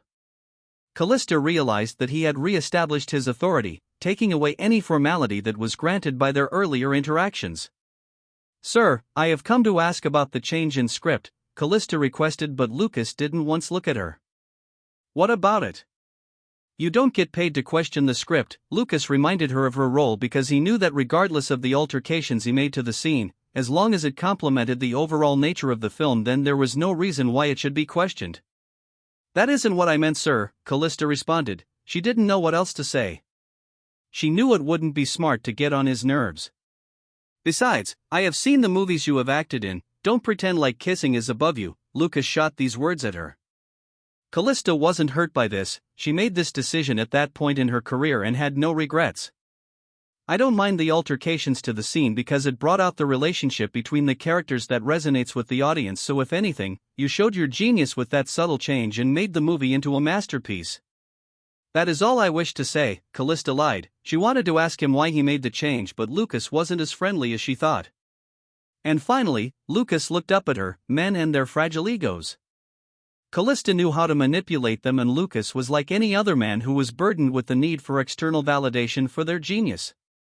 "That is the first smart thing you have said since you entered my office. If that is all, you may leave." Lucas' attention returned to his laptop. Callista knew she had dodged a bullet. The last thing she would want was to get on his bad side. There was no telling what the future held, but she wanted to have all the cards to give her career the boost. She left the office after saying nothing but massage his ego, and she hated it. she wished she could confront him and tell him it was unprofessional to adjust the script without informing anyone else. But as Callista was walking out, Lorenzo was going in as they both gave each other a nod. Kyle allowed Jane to feed on some leftovers, but she was too tired to do anything else at the moment. She just wanted to lay in bed with him, and this was a wish that Kyle granted her. Kyle, Jane wanted to speak, but she was hesitant. She didn't know what the outcome of this conversation would be. "Are you all right?" Kyle questioned, his hand wrapped around her torso with the other acting as a pillow on which she placed her head on. Even if it did cut off blood circulation, it was worth it for now because he knew that Jane had just taken a very important step with him. Aftercare was just as important as the act itself, and this was Kyle trying his best to make her feel like she wasn't alone. I am fine. Jane stopped herself once again, but Kyle could only imagine how intense her feelings were for him if she granted him access to her body in this manner. He knew that this was something special for her, it was her first experience with a man. "It is fine, Jane. I enjoyed myself and I'm glad you trusted me enough to take this step with me," Kyle reassured her. Jane was facing away from him so he couldn't see the smile that crept up on her face. I really like you, Kyle, and I'm scared that this isn't as real for you as it is for me," Jane confessed, laying bare her vulnerability and saying something she would have thought too much about. She couldn't believe she had said it, but it was one of those things that had to be said because she wanted to know where she stood with Kyle. Kyle understood her concern. It would be strange if she didn't want to know after what they had just done. "Look at me," Kyle instructed her, to which Jane readjusted herself to face him. He brushed her hair behind her ear because Kyle knew he felt something for Jane even though it wasn't as deep as what she felt for him. "Touch my chest," Kyle guided her hand and she placed her hand firmly on his chest. It was beating like crazy and Jane was surprised that it was this erratic. "That's what you do to me, Jane. I can tell you without doubt that this is real for me," Kyle reassured before kissing her forehead. Jane flashed him a full-teeth smile before snuggling up on him. This was all she needed to hear. To know what she felt wasn't one-sided. Jones had drawn up the quota, but with the money and project that he was about to undertake, it wouldn't be strange to quit his job and focus entirely on the renovation of the apartment because of the shortage of housing. There was no doubt that this would give him the financial freedom he had sought all of his life because the entire building would be accessible and ready to be rented. He sat in his office, but there was a loud argument outside. Jones liked giving his workers a chance to squash the arguments with their customers without having to appear and undermine them. He knew how troublesome certain customers were, and the only reason they would want to see the manager was to undermine the workers. However, this was a situation that called for his attention, as evidenced by his worker informing him of the trouble outside his walls. Jones was reluctant but eventually gave in and went out to confront the person making so much noise. "Hello, ma'am, can I help you?" Jones questioned with a broad smile on his face. They didn't have too many customers, but even they looked irritated by the woman causing a commotion. And there was only one reason this would happen: she was in the wrong. "Are you the manager? You are doing a very bad job. Your workers are rude and I found a roach in my burger. Isn't that right, Vincent?" The lady barked, and the man beside her was the same man that Callista had brought to the shop. "Sir, I'm afraid that we have found this, and I'm sure this would mean that our meals are on the house as well as some compensation, or we might sue." "I apologize for her behavior, but unlike me, she took a bite out of hers," Vincent said. The most ridiculous part of this was that it was simply a fast food joint. Anybody could afford the meal. This had to be some sort of scam, but Jones wasn't going to let them have their way because they had disrespected his workers. "If she apologizes, I might be willing to consider this offer, but I assure you, there are no bugs in our food." "If you could show me, that would be helpful," Jones informed Vincent. But this was going to be a problem. She went off and ran her mouth, so apologizing now would hurt not only her ego but pride. "You think this is a joke?" The lady barked, but Jones wasn't having any of this. The fact that they provided a service didn't make them any less than the people they offered this service to. Vincent knew at that moment that Jones wasn't going to crack. He kissed his teeth in irritation before paying and leaving the shop. If there were indeed bugs in their food, then it would be cooked to the degree that the meals served were, but Jones knew this wouldn't be the case should he examine the food. Vincent picked up on this. This was a scam his agency ran to extort money from businesses. he wasn't a police officer despite the badge he had shown Kyle earlier. He knew right from the moment he set eyes on Kyle that he was going to be an easy target. People who had no or little attachment to life were the fastest set to scam because they had nothing to truly live for. There was no telling what could have happened if Kyle fought back. There was a high chance that Callista would have spent some time in jail, but with the chips against him, that was unlikely. The fact that AI could be discerned with simple applications would have made even a little resistance worth it. But then again, Kyle would never have awakened his system, so it all worked out. Vincent, however, saw no weakness in Jones. Normally, restaurants would give the customer a free meal and maybe a limited time where they could enjoy discounts or eat for free. After all, the customer was always right, weren't they? Not to Jones. Everyone began to hail him, even the customers that were eating. This made Jones embarrassed as he simply waved it off. Ella's career was beginning to take off. She had the option to select a new band with more talented individuals to truly bring out her skills, but she chose to stick with her original band. There was no doubt that starting a new band from scratch would have been a lot easier, but Ella wasn't the only one who had sacrificed something to make this work. She knew deep down that this was something they all wanted, and there was no way she was going to deny them when they were at the cusp of their dream. She noticed that Jane had stopped texting her, and this gave her peace of mind because it meant that she was done worrying about the little things. She was rehearsing for their new song. Ella knew it had to be a hit because it was the song that they were going to use to introduce themselves to the world. There was no chance for any fuck-up. "Are you sure you can keep going?" the drummer asked, but Ella nodded. He knew that she couldn't push herself too hard because the song they were rehearsing was hard on her vocals. They couldn't risk her damaging them considering she was the one that got them this opportunity. If she was gone, then the opportunity would go with her. But who were her band members? Alexa and Dwayne were the guitarists, with Rex being the drummer that controlled the momentum of the beat. The role of a backup singer was never optional because she didn't need the band relying on anyone but her. However, this would no longer be possible because the band was about to become bigger than herself, and this was why Ella was pushing herself this hard. "Oh, one more time," Ella managed to say, and they went once more. Kyle went to take a shower. He wasn't planning to go anywhere, but he also knew how important it was to stay hygienic considering what they had just done. Jane gave him an experience that he didn't know was still possible because he could give some emotional attachment to these sexual activities, unlike his experience with Callista. Kyle was glad that Jane came but realized that he had to treat her delicately. He wanted to take her out but knew he couldn't get too attached as this was a recipe for disaster. They weren't official, but he admitted that he liked her even though he knew it might give the wrong impression. Thankfully, the shower didn't turn off midway through his shower this time. Kyle stepped out and saw that Jane was fast asleep. She must still be tired, and he couldn't blame her. He didn't know what to do at that moment, but his life was in all having a purpose outside of himself. But Kyle's phone soon beeped. He looked down at it and realized it was a text from Ella. She must be worried about Jane, Kyle thought to himself, but he decided to step outside for some fresh air, which he called her. "Hello Ella, how are you?" Kyle began the conversation. Ella was surprised he called because she didn't want to interrupt whatever he had going on with Jane if she was still there. "Kyle, hi."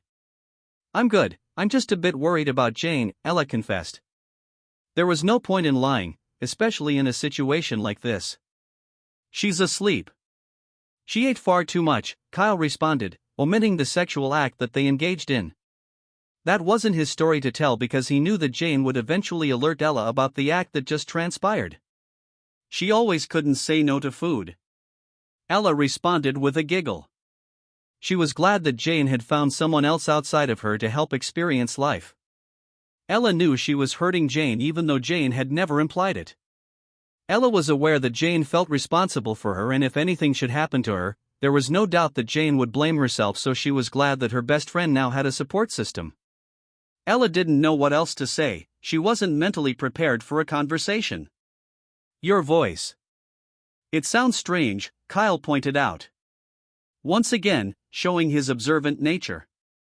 "Ha ha. I just have a little cold." Ella lied because the last thing she wanted was to be scolded by Kyle. "Are you sure?" Kyle asked sternly, giving her a chance to come clean if she was lying. "I promise you, I'm good." Ella reassured him, but she was worried about one thing. Hey Kyle, Ella continued with a tinge of hesitance lingering in her voice. Yeah? Kyle responded. Be careful of Mike. Ella warned. Ella knew that Jane could take care of herself, but Jane was a lady who would rather believe the good in people, and this makes her naive to a great degree because evil surfaces in the most unlikely places. Mike? Is there something I should know? Kyle questioned. That is right. He has feelings for Jane, but she never reciprocated. There is something that you need to know, Ella said. She was hesitant to reveal this information. What is it, Ella? Kyle asked, but he was beginning to sound concerned because he hoped that Jane had told him everything he needed to know. Mike has been arrested for sexual assault in the past, but the charges were dropped. Ella stopped herself from revealing what she truly wanted to say. You think he did it, don't you? Kyle asked. Yes. But Jane, she chose to believe otherwise. Ella pointed out. Kyle's instincts were spot on. He knew that there was something wrong with Mike, but he didn't know it was this severe. Ha ha ha. That does sound like her, but she is safe. I can promise you that I won't let anything happen to her, Kyle reassured Ella, but he was glad that Ella revealed this piece of information to him. Thank you, Kyle. For everything. I don't know how you found Jane, but I'm glad that it was you who found her. Ella showed her gratitude. Kyle smiled. He didn't know that his relationship with Jane held such significance, but then again, it was because of him that this was possible. Ella had a shot at a musical career because of him, and this was something that she wasn't going to take for granted. Thank you, Ella, this means a lot coming from you. I have to go now. I can't have her wondering where I ran off to, Kyle informed Ella, and she chuckled at the other end. You're right, she is a klutz after all. Ella teased her best friend even though it could be interpreted differently. There was no reason for her to be jealous of her friend when she was benefiting from the relationship as well. The phone call came to an end, but the smile on Kyle's face slowly disappeared. He knew that Mike was a nuisance, but knew he had to be more careful around him. There was no telling what he would do to Jane, but he wasn't going to give him a chance to hurt her. Kyle heaved a frustrated sigh because he knew he had to take care of Mike, but he saw how strong Mike looked. If it did escalate into a physical brawl, he would be beaten to a fucking pulp, but they had to be other means a man of his status could take care of Mike. Mike, I think it is time for you to go, Kyle thought to himself, placing his phone in his pocket but not before checking if Cassandra had unblocked him.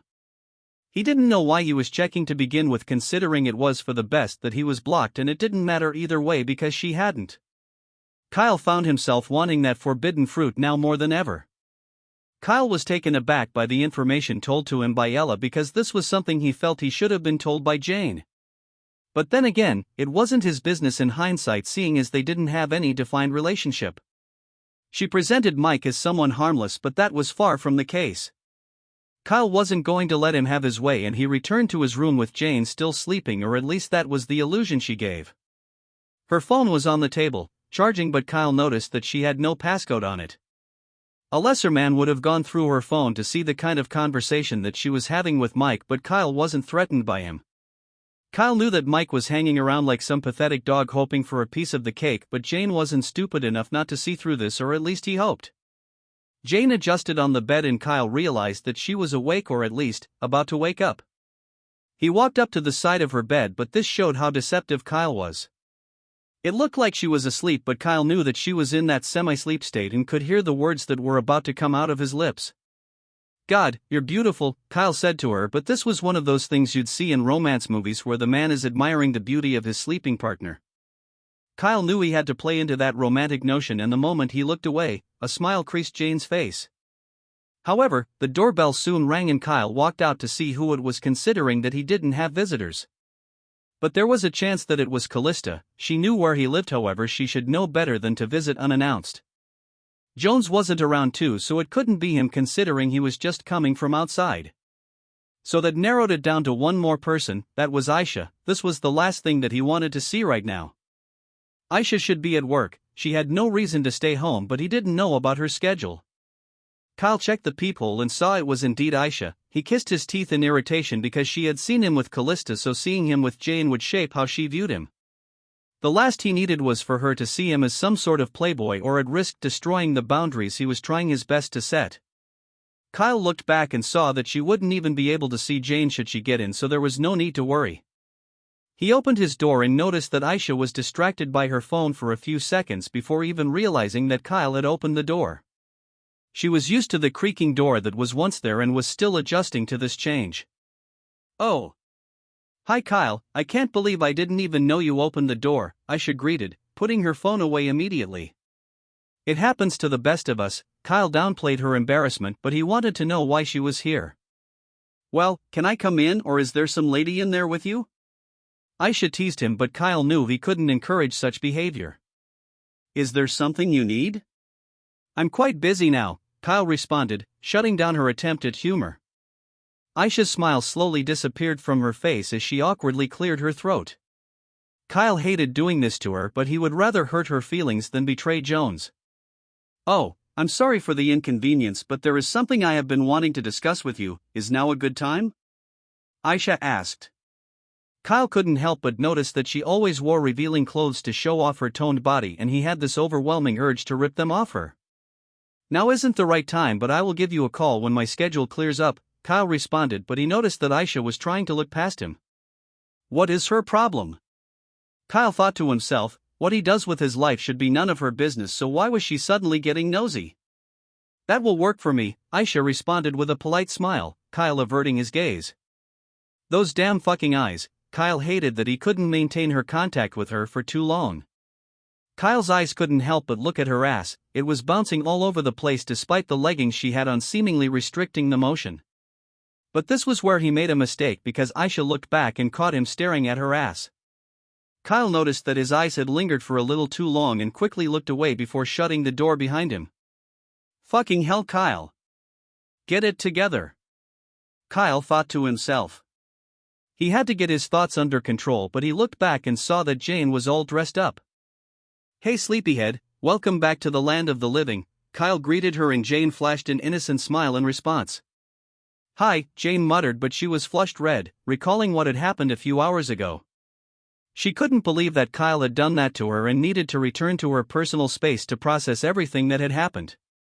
Kyle could tell she was ready to leave, but he couldn't let her yet because he didn't want Aisha to see her. "Are you ready to go?" Kyle asked, and Jane nodded to confirm this was the case, but Kyle shook his head. "That won't do, allow me to make you dinner," Kyle requested. His conversation with Ella confirmed that food was her weakness. There was no way she would say no, and Kyle was right because Jane accepted in a heartbeat.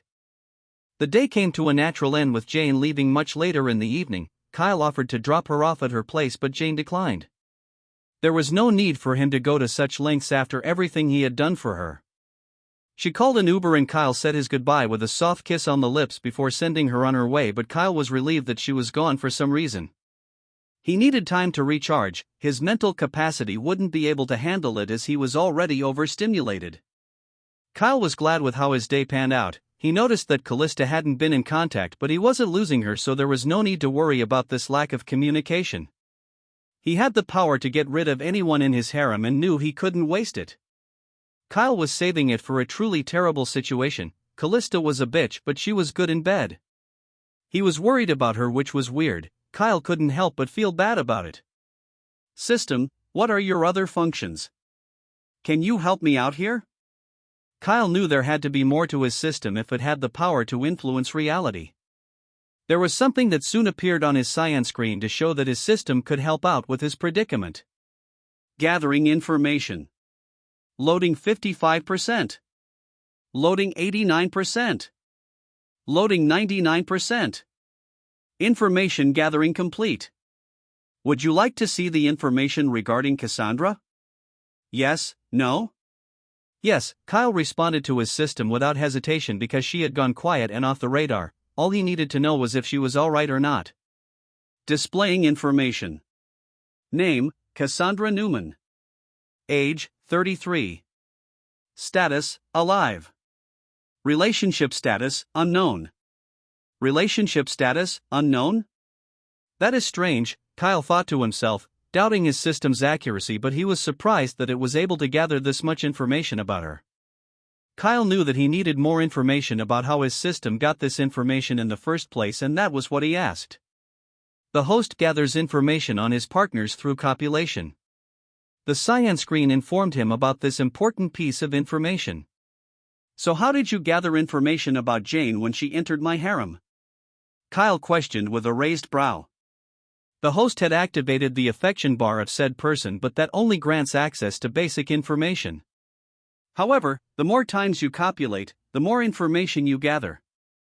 Kyle realized that this made sense. That was why it was able to discern her age, but he wanted to know how much information it could provide.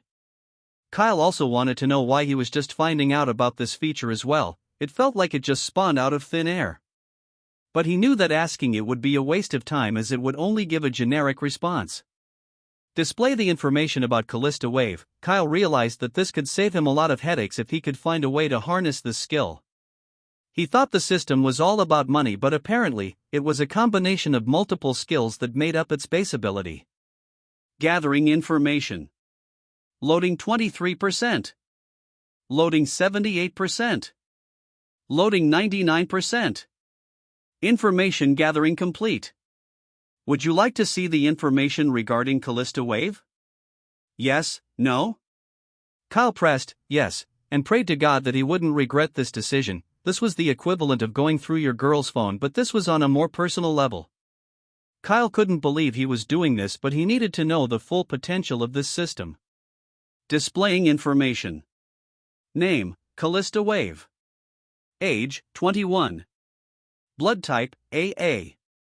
Occupation, model, actress, singer. Body count, 5. Status, alive. Affection bar, 100%. Relationship status, taken. Current location, XXX. Kyle's jaw dropped. He couldn't believe he could not only see her current location but her body count as well. It was way lower than he would have expected considering the kind of lady she was. He expected her to have over at least 20, yet it was just 5? That was absurd, but Kyle knew he had no reason to doubt his system, even if he doubted the information displayed. His eyes darted around her location and he realized that he could keep tabs on her at all times, even though it was probably because she was in his harem. This was one of the most convenient skills because it would allow him to protect them should the need arise. Kyle realized that the system was introducing new skills that encouraged him to push the boundaries of his relationships with these women. The thing about this system was that it didn't force Kyle to do anything he didn't want to.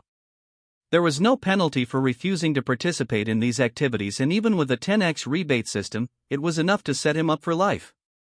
But no one would be satisfied with that if there was a possibility to make their life even easier. Kyle knew that with the information that Ella had revealed about Mike, it wouldn't hurt to have vital information about Jane, but there was only one way that was happening. He had to take her virginity, but that might not be enough to save her from Mike should he attempt to do something to her. Kyle did all of this while standing outside, staring blankly ahead like he was trapped in some sort of illusion done by Itachi. "Are you okay?" The voice of a child asked. Kyle looked to his left and realized it was Clarissa. "Of course I am, why would you say that?" Kyle questioned with an awkward smile. "You have the same look as Papa when he's alone," Clarissa said, prompting Kyle to recoil at that statement. "Huh?" He thought to himself, but the truth was that Kyle's life had turned around for the better. That emptiness in his heart remained, but the concerning thing about this was that Clarissa saw through him with a single glance. Kyle didn't know what Clarissa was doing alone outside or what she meant with her earlier statement, but she was a kid. Kyle knew he had to be overthinking this situation. There was no way that a kid could see through him when no one else could, but that was only because his mask had slipped. "What are you doing out here either way? Shouldn't you be at home?" Kyle responded, but Clarissa sat at the entrance without saying a word. "Earth to Clarissa," Kyle responded, but he could tell that she was sad and needed someone to talk to, even though she didn't specifically search for him. Kyle sat beside her and noticed that she was staring into the distance, as she would rather be anywhere but here.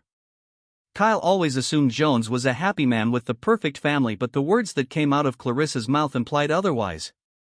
"Mommy and Daddy are fighting again," Clarissa confessed, burying her head between her legs.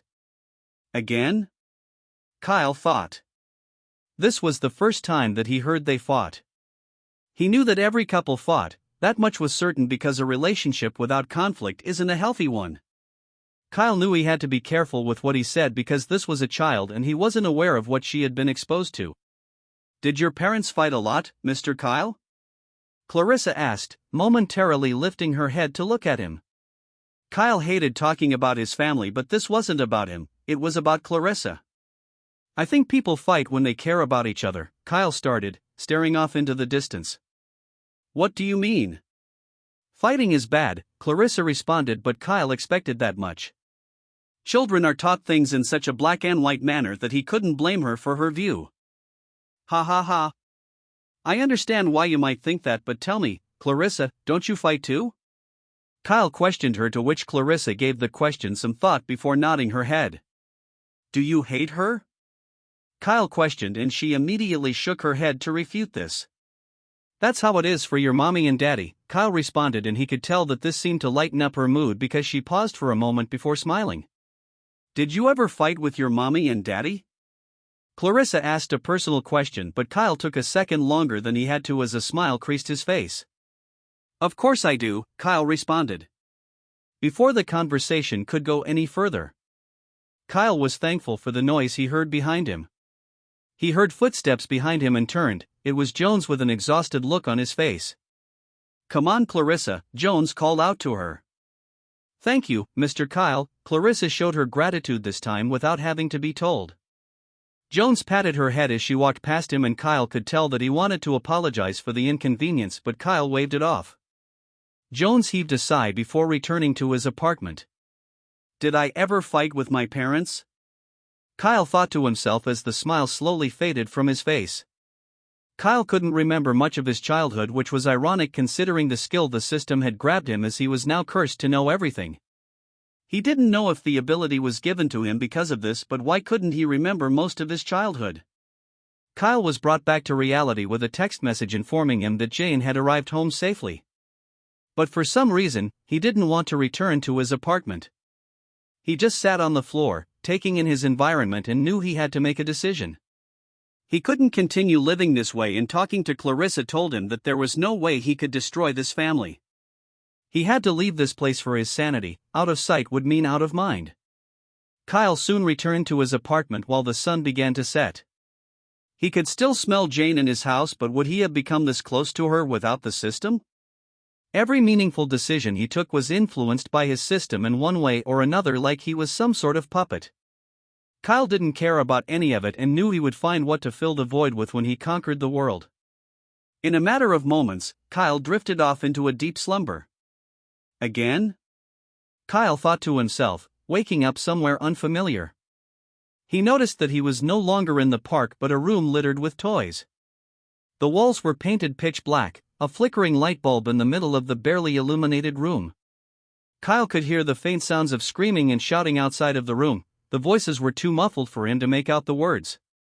He stretched his hand to reach for the doorknob, only to realize that he was in the body of a past variant of himself. Then carvings dipped in blood appeared on the door with the words, "Do not open." Kyle didn't know what this meant but wasn't about to listen to this sign. He knew this was a nightmare, so there was no way that any harm could befall him. He grabbed the doorknob and the sounds outside came to a halt, however, that was soon replaced with someone dashing towards the door. Kyle didn't know what was happening, but he felt an immense sense of urgency. A loud bang was heard on the door, like someone was tossed into it by the winds generated by a hurricane. But it didn't just happen once, it kept happening again and again until the door began to crack and give way. Kyle backed away, his heart thumping. All he heard in response was a loud shriek that jolted him awake. Kyle's body was trembling, his hands were shaking, but the most worrying of this was his rapid heartbeat. Kyle was having a panic attack. Ever since that day, a week had passed and renovation to the entire apartment had begun. Kyle was glad this was underway because it was the last piece of his missing puzzle. His nightclub was all set up. Kyle had set the launch for later that day with a whopping 50% discount for the first month. He knew that this would upset the business revenue of his competitors, but that much was to be expected. It wasn't anything personal, it was simply business, even though he knew this would most likely make him enemies. He was ready to take that step. Kyle's wardrobe had completely changed. He was no longer looking like a bum, but people could tell with a single look that he was someone to prominence. Ella had managed to secure a gig within his club, but she had no idea he was the owner. Kyle kept these things to himself, but Isabella was proving to be invaluable. She knew how to be discreet, and this club could act as a good way for his artists to gain recognition. Especially if he restricted the acts to artists signed directly under his agency. This would not only spread awareness but make it known to talents that signing under them guaranteed a fixed set of income, unlike signing with a major credit industry. Kyle still hasn't seen Callista, but that was only due to her schedule. However, they spoke quite a lot. He could tell that Callista was taken with him because the conversation was once tilted towards money had evolved to her simply talking about her day. She told him everything that happened with Lucas Rossini, and Kyle realized that this man might be a problem. He might not be the most famous of producers/directors, but there was no mistaking his talent. He was the ideal man for this work, and any scene he added was for the good of the movie, considering it would be on his resume. Kyle viewed Callista differently when he saw that her body count was below 5, she wasn't ran through. Even though she was only 21, in this day and age, those numbers were impressive, especially for a lady with her looks. Kyle had lost all contact with Cassandra, even though he got a strange call earlier that week, but the person at the other end didn't say a word, but he could hear the sound of a baby in the background. Kyle didn't know what to think about this, but didn't care too much. If she was having trouble with her marriage and needed an escape, he was more than willing to do so. However, Kyle knew he needed the distraction to be more permanent. If she wasn't happy in her marriage, he was going to take her away from her husband. He didn't understand why his system was unsure about her relationship status, but this meant that it must be complicated to some extent. Kyle realized why he was so attached to her and the milk factor on her chest, because, after a series of nightmares, Kyle was beginning to regain some of the memories he had repressed for so long. Kyle knew everything he sought was behind that bloodied door and why his disgust for marriages existed in the first place. It was all behind that door. He never could get past that door because he always woke up when the threat came. This exacerbated his panic attacks, but it wasn't anything he couldn't handle. He stopped avoiding Aisha and consciously made an effort to stop viewing her the way he had been conditioned to by his primal instinct. However, he began to notice something that he had never paid much attention to before. Jones and Aisha were slowly drifting apart. The public affection that they showed each other without shame once upon a time had slowly dissipated. They tried to put up an act for their children, but there was some tension there. Kyle knew that it wasn't in his place to come between them or try to fix whatever might be broken. That was something they had to do themselves, but he didn't want the kids to be caught in the middle. They weren't his responsibility regardless, and he only did as much as Jones and Aisha allowed. A lot of stuff happened in the space of a week. Jane was getting a second job because their bills were beginning to back up. She refused for Kyle to cover everything. This included clearing their student loans that helped them through school. Kyle didn't understand why she did this, why she chose the harsher path when she could have everything she wanted if she just asked him. He knew that Callista would have no problem demanding anything she wanted because Kyle had shown her what he could do for her financially. But she wanted a sense of individuality, and Kyle had no problem because it eliminated the spirit of complacency. She knew the value of money, so she was more prone to be appreciative for the little things. Kyle liked this about her, even though he knew he would have to take on that responsibility eventually, but his view regarding his harem had changed. If he could monopolize beautiful women for himself, there was no need for him to screw them only once when he could keep them around to rotate as he deemed fit depending on his mood. A menu exclusive to him. The time for his club unveiling was near. Kyle had spent over $1 million to sponsor the promotion, so they received nothing but the best. This was I had been buzzing and news got out about this opening, one more club to be degenerated in. Kyle wore a blazer and that was all he needed to get ready for. He looked like an Italian mobster with how he was dressed, but it had an air of elegance around it. Kyle stepped out as the sky darkened. This was where things got interesting. Kyle knew the turnout was going to be huge. The attention it got on social media made it look like one of the hottest clubs in LA. He paid celebrities to tweet about it to increase the hype surrounding the opening. There was no way that people wouldn't want to give this place a try when their favorite artist had nothing but praise for the people here. Kyle knew he had to make sure the security was tight too. This was one of the most important things because he had no idea what could happen on the scene. The last thing he needed was for his club to become a murder scene on the first day because people tend to get violent with a few drinks in them. Kyle got into the club, but the line that had formed outside was jaw-dropping. He already expected a huge crowd, but this exceeded all expectations. He met Nate inside along with some other people who were temporarily, just for tonight. Kyle had every intention to retain anyone that did a good job. This acted as a job interview, but he gave Nate the liberty to choose who they retained. Nate was the manager and Kyle made sure he had a certain level of control to make key decisions. This was no doubt a risk, as he would have been safer bringing in an experienced manager to handle things rather than gambling on Nate. Nate, however, was trustworthy, and this was one of those things you could learn from the judge. Kyle's wealth allowed leeway for certain financial mistakes, but the disco light hanging in the middle of the dance floor with the tiled floors capable of buying multiple cars as they were imported all the way from France. Kyle was happy. He couldn't contain his smile because he didn't know this thing would be possible. This dream, this right here, was his imagination manifested into reality.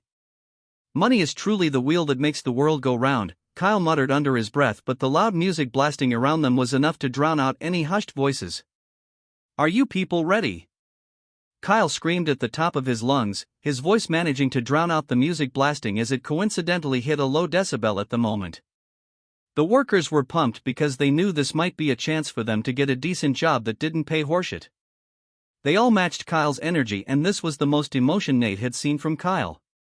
He was a happy man right now and nothing was going to stop him. Ella arrived soon after, but Kyle instructed Nate to usher in, but he was also impressed that she was punctual.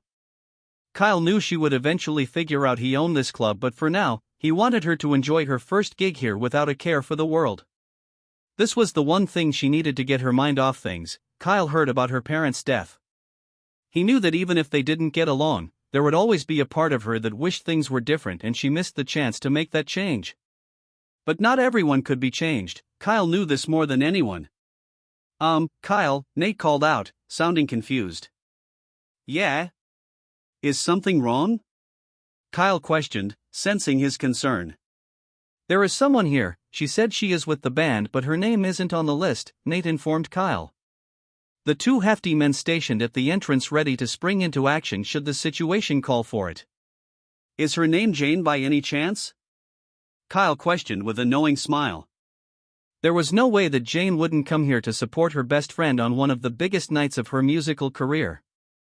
How did you know? You were expecting her? Nate questioned, but Kyle didn't give a verbal response. He checked his phone, and just as he expected, Jane had told him that she was coming to this club. Kyle named it the Devil's Treat. A catchy name to say the least, but he was aware of what it could be interpreted as considering the religious nature of the world. There was a message attached that Ella had only told her last minute, and that was why she was just informing him. Kyle had no reason to doubt her because this would be pointless if it was one, considering Kyle had no way to know her whereabouts. He understood the importance of open communication, and Jane remained the greenest flag he had seen so far. Ella only informed her of the gig and how late she would be, but Jane quickly threw on something when she found out how big of a deal this was. Let her in and make sure she gets the VIP section, Kyle instructed Nate. Nate was surprised, but it was clear that he knew her, and boy, was she a cutie. Fine. I will do it, Nate responded, but before he left, he was given a stern warning. Oh, and Nate. She's mine, that was all Kyle said. This should be enough to dissuade him from making any moves on her, but Nate wasn't even that kind of person to begin with. As you wish, boss, Nate responded with a thumbs up. Kyle knew he had to make an appearance, and this would be the night that his dream became a reality.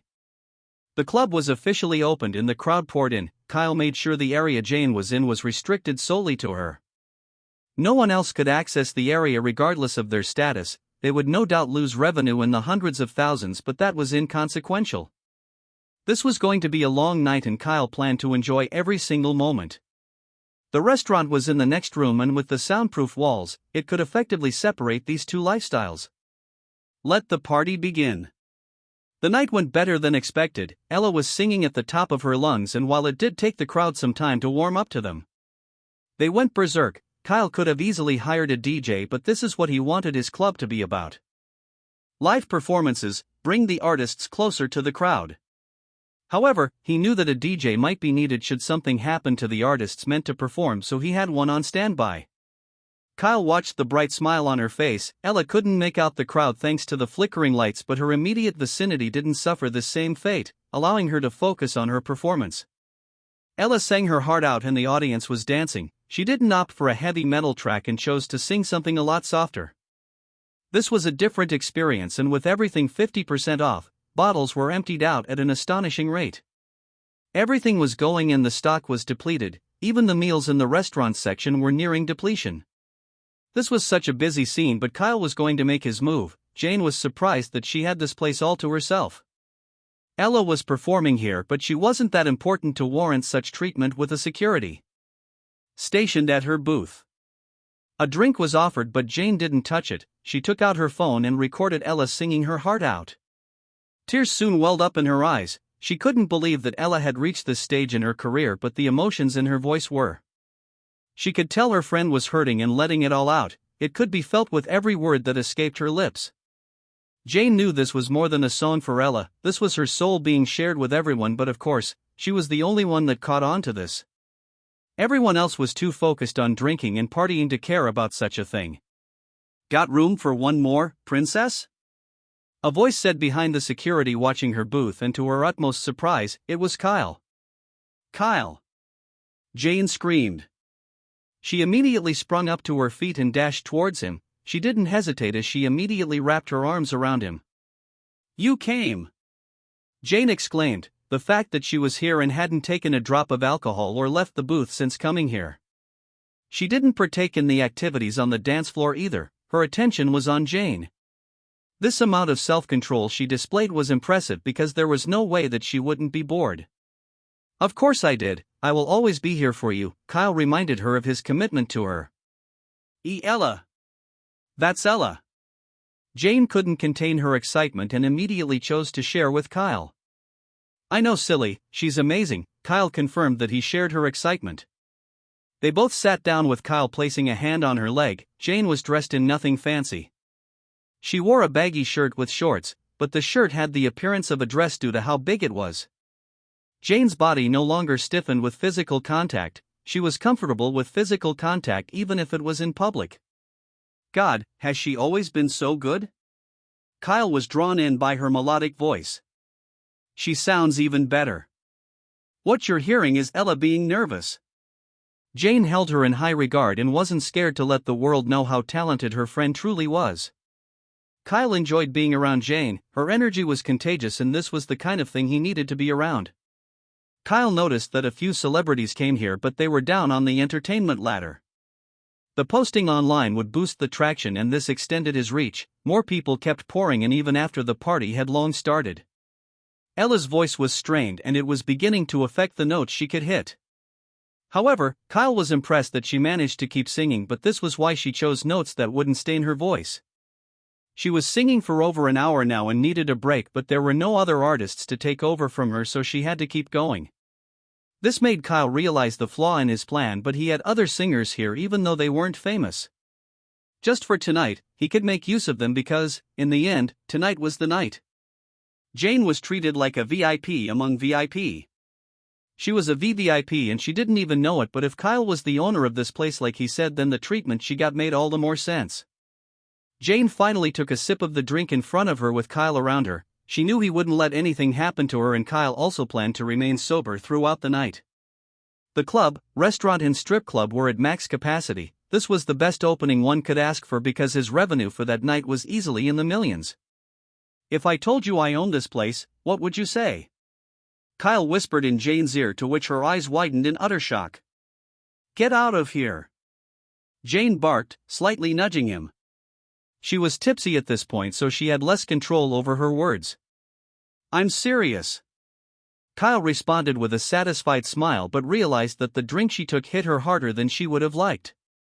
Jane offered him complete transparency into her life, so it was up to him to return that level of communication to her. But that was to be expected. The drinks served were far from cheap, and everything here was something most of these people wouldn't be able to afford without the discount that Kyle gave to them. But the problem about a place becoming too popular was that it attracted unwanted people. And one of the people it happened to attract was Callista Wave. Callista was in the building, but Kyle had no knowledge of her presence. He couldn't have predicted something like this happening. He thought she was so swamped with work that partying would be the last thing on her mind, even though it would help to loosen her up from all the stress. Callista came with a few friends, but unlike Jane, who told Kyle every single detail of her life, Callista maintained some sort of independence and only told him things that directly concerned him. Even though she was more likely to tell him about this experience should anything of note take place. Callista heard the music being played and found herself nodding her head in rhythm. She didn't come alone either. A few of her friends were able to tag along, but she had to pay over-the-top money to get in, even though she still had to stand in line. She hadn't reached that level of fame yet where people would give her a pass for such things, but her beauty privilege did come in clutch for her. It allowed her to skip past a few people and eventually, she was at the front. There was no doubt that Kyle would have tried to stop her from entering if he was aware, because the last thing he wanted was to mix both parts of his life. That was a recipe for disaster, because neither knew he was polygamous, but he doubted that Callista would mind much about his promiscuous nature. That was one thing wealthy people tend to do, not that he was justifying it, but he didn't know how Jane would take this. That was all he cared about at this moment, but Kyle soon registered her presence. There was one thing about Callista: she knew how to draw attention to herself everywhere she went. She also knew that in the crowd were celebrities that had more reputation than the bunch she was currently working with. She came out here with her girlfriends, and you could tell that these ladies weren't just models but supermodels. It was easy to register this much with a single glance. Jane noticed Kyle's unease and tried to follow his eyes, but her bad vision didn't let her see far even with her glasses on. "Are you okay?" Jane questioned, but Kyle realized that this wasn't the time to take this situation lightly. "I don't know, this place is feeling crowded. I think we should get out of here," Kyle suggested, but Jane was hesitant. She wanted to object to leaving and support her friend instead, but she also didn't want to risk getting Kyle mad. Kyle noticed her panic and looked at Ella performing before sighing to himself. This was him being careless. Jane couldn't see the crowd, so there was a chance she wouldn't see him talking to Callista, would she? "How selfish of me. I will be right back," Kyle informed her. Jane nodded with a bright smile on her face. Kyle told the security to keep an eye on her and also not to let her leave in that state. There was no telling who would take advantage of her, and if Kyle could prevent such a scenario from even being a possibility, then he was going to do everything in his power to prevent that reality. He left his seat and disappeared into the crowd. Callista had been so busy, but apparently, that wasn't the case if she had time to party. Kyle should have checked her location before coming here, but this was one of the few things that escaped his mind. Callista was having fun. She was drinking and dancing on the dance floor with her friends. Kyle pushed through the crowd. The majority had no idea who he was because the owner of the club was faceless for now. It hadn't become public knowledge. He learned that much from Mr. Nakamura, as this allowed him more freedom and made it harder for people to discern the owner of such an establishment should shit hit the fan. Doxing would earn the trust of his clients, but no one comes to a nightclub for something as silly as that. They came there to have the night of their life and possibly hook up. Callista was dancing with her friends, but soon felt someone grinding against her. She immediately stopped and jolted away from said person, turning around to see who dared to do such a thing. "Damn, I didn't know I was that repulsive," Kyle responded with a smile, but this was a good sign as well. It showed that she didn't come to the club to dance up on anybody. "Kyle? What are you doing here?" Callista gushed. Kyle looked over at Ella and realized that it would take a miracle for her to see him in this crowded room, especially when she wasn't subconsciously looking for him. Kyle noticed her friends were checking him out, but that was to be expected. He was a handsome devil that looked like money. "You stole the words right out of my mouth. I didn't know you would be stepping out today with work and all," Kyle said. He already identified a lady in her friend group that looked a little too good to not have a bite out of, but Kyle knew that his status meant that not everyone should have access to him. If everyone did, then he would be the talk of the town, and that would send his sex appeal plummeting, because anyone with a fine face and body can have a piece of him. This was where sexual discipline came into play, and Kyle was slowly developing that. Callista wrapped her arms around his neck, the heels she wore making this possible. "God, I missed you," Callista said. Kyle grabbed her buttocks firmly before burying his tongue in her mouth like he was about to take off her clothes there and then. "Not as much as I missed you," Kyle responded, breaking away from the kiss. He needed no introduction. The women around her knew who he was with that demonstration, but Kyle was playing with fire at this point. The rest of the night went on, the banging music and Ella maintaining the energy she started with. There were breaks, of course, for her to catch her breath and fill her belly. Nate showed his managing skills as he managed to find a replacement act to fill in the place.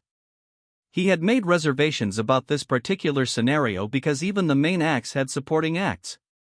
Kyle had a vision in place, but he was also going to set this place up to be a pseudo-talent recruitment. This way, he could see how the act performs in front of a crowd. That was one of the most important skills to being an artist, and that was how well they moved the crowd. This was how mediocre artists sold out on tours. It wasn't because of their inherent skills, but they knew how to connect with the crowd through their antics on stage. The perfect showmanship, but the person Nate had brought wasn't just a singer but a DJ. They were simultaneously singing while DJing, a perfect blend of two skills. And the crowd went wild. Ella didn't know where to look for Jane, but she caught her after a minute because Jane was basically jumping and screaming. Ella couldn't contain her smile as she walked towards Jane. Her bandmates dispersed to enjoy the night. They got some drink and food in them. They left this crowded area because they had been the source of the noise for an hour and a half. They wanted some quiet, but Ella remained with Jane. She saw that her best friend was intoxicated, and all she could do was smile. "Oh my gosh. You were amazing. You are the best rock star in the whole wide world," Jane exclaimed, slobbering over her words. Ha ha ha. Jane. Don't tell me you're drinking? Ella questioned, to which Jane brought both of her fingers to form a closely bridged letter C. "Just a little bit," Jane said, but Ella was surprised that she was in the VIP section. That couldn't be because of her, and there was only one person she knew that had such an influence. "Is Kyle here?" Ella asked, and Jane's jaw dropped. "He is. How did you know? Are you some sort of magician?" Jane's eyes widened in genuine anticipation. "Common sense is my superpower," Ella said before rustling her hair. She looked around for Kyle. There was no way he would leave Jane in this state unless he absolutely had to, but he was nowhere to be seen. However, she noticed that Jane was the only one in the booth and one of the few people to have security.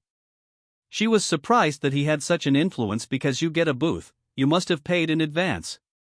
Jane coming here was last minute, so it's either he had foresight or he was way more wealthy than he let on. "You should have seen him," Jane muttered. "Seen who?" Ella questioned with a raised brow. "Kyle. He looked so good," Jane exclaimed. "I want to live in his skin," Jane added. Ella couldn't hold in her laughter. That would explain why she took alcohol in the first place. It was because of Kyle, but she didn't like the idea that Kyle left her friend in this state, but then again, there was security. Ella realized that what she thought was a break was the end of their paid gig. She realized this only after being informed by her bandmates that they were calling it a night. She couldn't blame them, considering they all had to work early in the morning. Unlike Ella, who dedicated herself to her craft, they all treated it as more of a hobby, at least until it took off. This allowed Ella to relax. She sat beside Jane, who kept on muttering gibberish about how amazing she was and occasionally slipping Kiel in. She knew her friend wouldn't remember any of this coming tomorrow, and this was partly the reason Jane didn't like drinking, but she couldn't hold her drink, unfortunately. Kyle was chuckling and dancing with Callista. He noticed that Ella had left the stage and his eyes followed her to where Jane was. It was easy for him to stay out of sight. Ella's eyes looked in his direction on multiple occasions, but she couldn't see him. Callista turned her back and began to grind on him. Kyle chuckled. "Are you trying hard to get me hard?" Kyle asked. "I have no such intention, or are you telling me you can't resist without wanting to fuck me?" Callista teased. The way she was grinding on his cock. Kyle knew exactly what she was doing. There was no way he could bend her over and just shove his cock in her for all to see. "I will always want to fuck you," Kyle responded before grabbing her waist to position his third leg between her butt cheeks. Callista stopped grinding for a second and instead changed her motion. She began to stroke it by moving up and down. Kyle could feel it in the fact that they were both fully clothed with so many people around. "You're bigger than I remember," Callista muttered. "It just misses you," Kyle responded. Callista grinned, turning around to face Kyle. She grabbed his cock, but the way she was positioned made it impossible for anyone watching to see what was going on. "It does?" How about you show me how much? Callista questioned, sticking her hand into her mouth before slipping her hand into his trousers. Tell me how much you miss me, Callista whispered in his ear, stroking his cock. Kyle couldn't believe she was doing all of this in public, but he knew that she had a freaky side to her after the day she drugged him. There was no telling what she was capable of when it came to sex, but Kyle loved how unpredictable she was. How about you show me what's there to miss? Kyle responded. He knew he wasn't going to do anything with Callista, but teasing her was fun. Kyle kept glancing over at Jane, not because he was scared he would be caught, but because he was worried about her. If Jane caught him, what was the worst that could happen? There was no label on their relationship, and the way he handled her interaction with Mike conveyed the message that he was fine with her seeing other people even though he knew she wouldn't. This is why Jane has been confused for the longest time about the nature of their relationship. Kyle found himself in a predicament, but it wasn't anything he couldn't get himself out of. But for a second, he lost sight of Ella. She was no longer in the boot with Jane, and it was clear that Callista was willing to fuck him right there and then if he wanted to. Kyle broke away from her before smirking. If I were that easy, everyone would have had a piece of me, Kyle boasted, and Callista couldn't believe this was the same man who was working as a cashier a few weeks back. Now he had her wrapped around his fingers and she didn't want to break free. Callista smiled, but her girlfriends soon returned with drinks in their hands. Kyle heaved a loud sigh of relief. He could finally leave the area and return to Jane. That was his concern right now, and even though he would like for both of his worlds to be kept separate, what was the worst that could happen if they did come together? Emotions and feelings are silly things. They make even the smartest of people make ridiculous decisions and compromises. A man stays with his cheating partner and vice versa because they are already too emotionally invested to let go. Was that why the affection bar was there? So he could see how emotionally invested they were and thus, how he could treat them? Kyle was beginning to realize that all these features given to him by the system not only helped him sustain his harem and wealth but also made it possible for him to know what decisions to make regarding it. Did his system predict something like that would happen? That couldn't be right. Kyle knew he might be giving this too much thought, but there was nothing that could be done regarding it. He returned to Jane, but as he was, so was Ella. Ella returned at the same time. What timing, Kyle said, looking at her hands. He noticed that she was holding 2 glasses of water. I'm surprised to see you here, Ella pointed out, handing Jane a glass of water. They sat at the opposite of Jane, leaving the drunken lady in the middle. Well, what can I say? I had to check out what the hype was about, but I'm more surprised to see Jane here, Kyle said, parting her hair behind her ear while helping her with the glass of water in her hand. She needed to sober up, but this was good for her. They both knew that Jane needed to take a break from the reality of life. She told me that you looked after her. Thank you. Ella quickly showed her gratitude. She isn't just your responsibility anymore, so there is no need to thank me. Besides, what sort of man would I be if I let something happen to her in a place that belongs to me? Kyle knew the consequence of little lies. Certain lies couldn't be sustained, especially from people in his daily life. This was one of them, so he decided to come clean. I suspected as much when I saw Jane here. Ella didn't sound surprised by this revelation. Kyle knew that it would be obvious if someone paid enough attention like Ella did. The signs would always be there, but Ella didn't seem to mind this as she was still getting paid by the end of the dead. People have used their connections to get ahead in life for so long, why shouldn't they enjoy the same benefit? Kyle's agency might be the real deal, and this gave her exposure. It was packed. You are perceptive, I give you that. Do you want to stay and enjoy the show, or do you want to call it a night? Kyle asked. He knew that there was no way she wouldn't be tired, but more importantly, he needed Jane to be alright, and this wasn't the environment a person in her state should be in. I think I will call it a night. I need to catch some sleep, and I also want to thank you for everything you have done. Not just for me, but for Jane as well. Ella showed her gratitude. Ha ha ha. You don't act how you look. Aren't goths meant to be cruel people? Kyle questioned, and Ella chuckled at this ridiculousness. Of course not. That is a stereotype. Ella barked. They did get one thing right though, Kyle asked. This question drew her in because she wanted to know what else he heard about them. And what is that? Ella questioned with an arched brow. They are beautiful. Now come on, let's go, Kyle said, but Ella couldn't contain her smile. The way Kyle continued the conversation made it impossible for her to backtrack on the conversation. Sure. Wait, shouldn't you stay and enjoy the opening of your club? Ella questioned. She didn't know why she was stuttering. It was a simple harmless compliment that she heard almost daily, but this took her off guard. Nate will handle it from here and I can't enjoy the rest of the night if I'm not sure about you both getting home safely. I can't even trust an Uber to do the job. Kyle was stern. The way he conveyed the message, she knew that there was no changing his mind. Kyle didn't mind taking them back home even if it would ultimately be an inconvenience to him. There was nothing that could be done because their safety was his priority. He held Jane's waist. She wasn't blackout drunk, so that was a good thing as he walked them to his car. Ella grabbed her bag and took a final sip from the drink on the table. It was expensive shit. There was no way she was leaving without it because when she left, the bottle had magically disappeared from the table. But unlike the other ladies who didn't spot Kyle when he was Callista caught Kyle leaving the nightclub with 2 women. Kyle was a protective man. He couldn't let the women return home in such a state considering the time. It was well past midnight and that was a dangerous time for women to be outside. Kyle wasn't about to take any risk and also was looking for an excuse to get out of there. He witnessed the opening and knew it would be a grand success. There was no limitation to what he could achieve. This place was going to be big, but Nate had shown he was more than capable of handling himself in this club. If need be, Nate could act as the face, but he didn't want him to drop out of college. That was one thing he wasn't going to allow him to do because he still regretted taking that path. There was one thing he knew all too well, and that was the consequence of one's action. Kyle drove with great skills. Jane was in the back seat because she needed to lie down.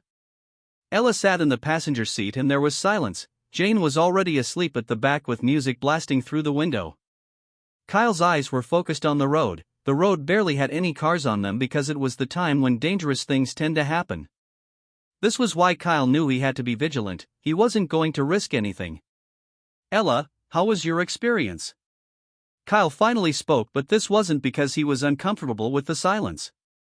I didn't expect the place to be this intense, Ella admitted.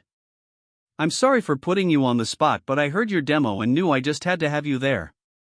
You're an incredible singer. I'm glad I found you first, Kyle said, and there it was again, a simple compliment, but Ella was glad that her talents were being recognized by someone who didn't want to sleep with her, so she knew it was a genuine compliment with no ulterior motive involved.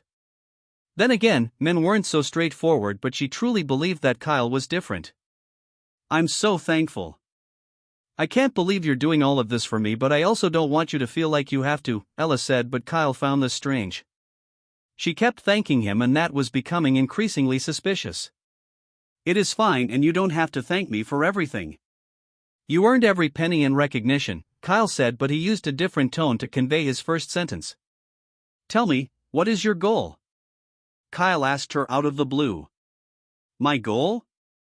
Ella questioned and Kyle nodded to confirm that she heard him right, not taking his eyes off the road, not even for a second. I want to be the greatest rock star. I want to push the boundaries. I want to be the greatest on my terms, Ella confessed, and Kyle was impressed by the resolve behind her voice. He couldn't help but smile upon hearing this because she had an actual dream. That is admirable, and do you know the crazy thing? I know you can do it. Let me know if you need anything, I will make it happen, Kyle reassured her, and at that moment, she once again understood why Jane was so taken by him. Kyle arrived at their apartment in no time and made sure to carry Jane on his back as they returned. He was in no hurry to leave and Ella could use the company. She didn't know much about Kyle and saw this as an opportunity to get to know the person she was working for and her friend was clearly in love with. Jane was sprawled on the bed awkwardly. She watched as Kyle tenderly tucked her in. How could someone this rich be such a gentleman? She always assumed rich people put in less work because they had the money to make up for any character flaw, but this wasn't the case with Kyle. He was busy yet made time for Jane and treated her with such respect that would make any woman envious. Kyle kissed her forehead before exiting the room, shutting the door behind him. What a night, am I right? Kyle muttered and Ella nodded, agreeing with that statement. You can say that again, I can barely feel my legs, Ella blurted out. Kyle sat on the couch to unwind. He needed to rest up a bit because he too had a busy night and getting back on the road immediately would have more disadvantages than advantages. Kyle looked at her legs. It was an involuntary action upon hearing her statement. "Your leg looks just fine to me," Kyle responded with a reassuring smile. "Looks are deceiving. "I'm sure you are aware of that," Ella fired back. "True, I thought you were a vampire that was after my blood when we first met," Kyle responded with a tease. "Ha ha. Come on. I wasn't that bad." Ella couldn't hold in her laughter. "I bet that was what Vlad the Impaler said too," Kyle said, joining his fingers together to form a cross as he slowly raised it. Ella kept on laughing. This was what made Kyle stand out, his sense of humor and ability to engage in any type of conversation. "Do you want anything to drink? Maybe water?" Ella asked, to which Kyle nodded. "Sure thing, a glass wouldn't do before I go on my way," Kyle said. Ella stood up to retrieve a glass of water and returned in a little over 20 seconds. Kyle gulped down the glass and got on his feet. He was ready to go.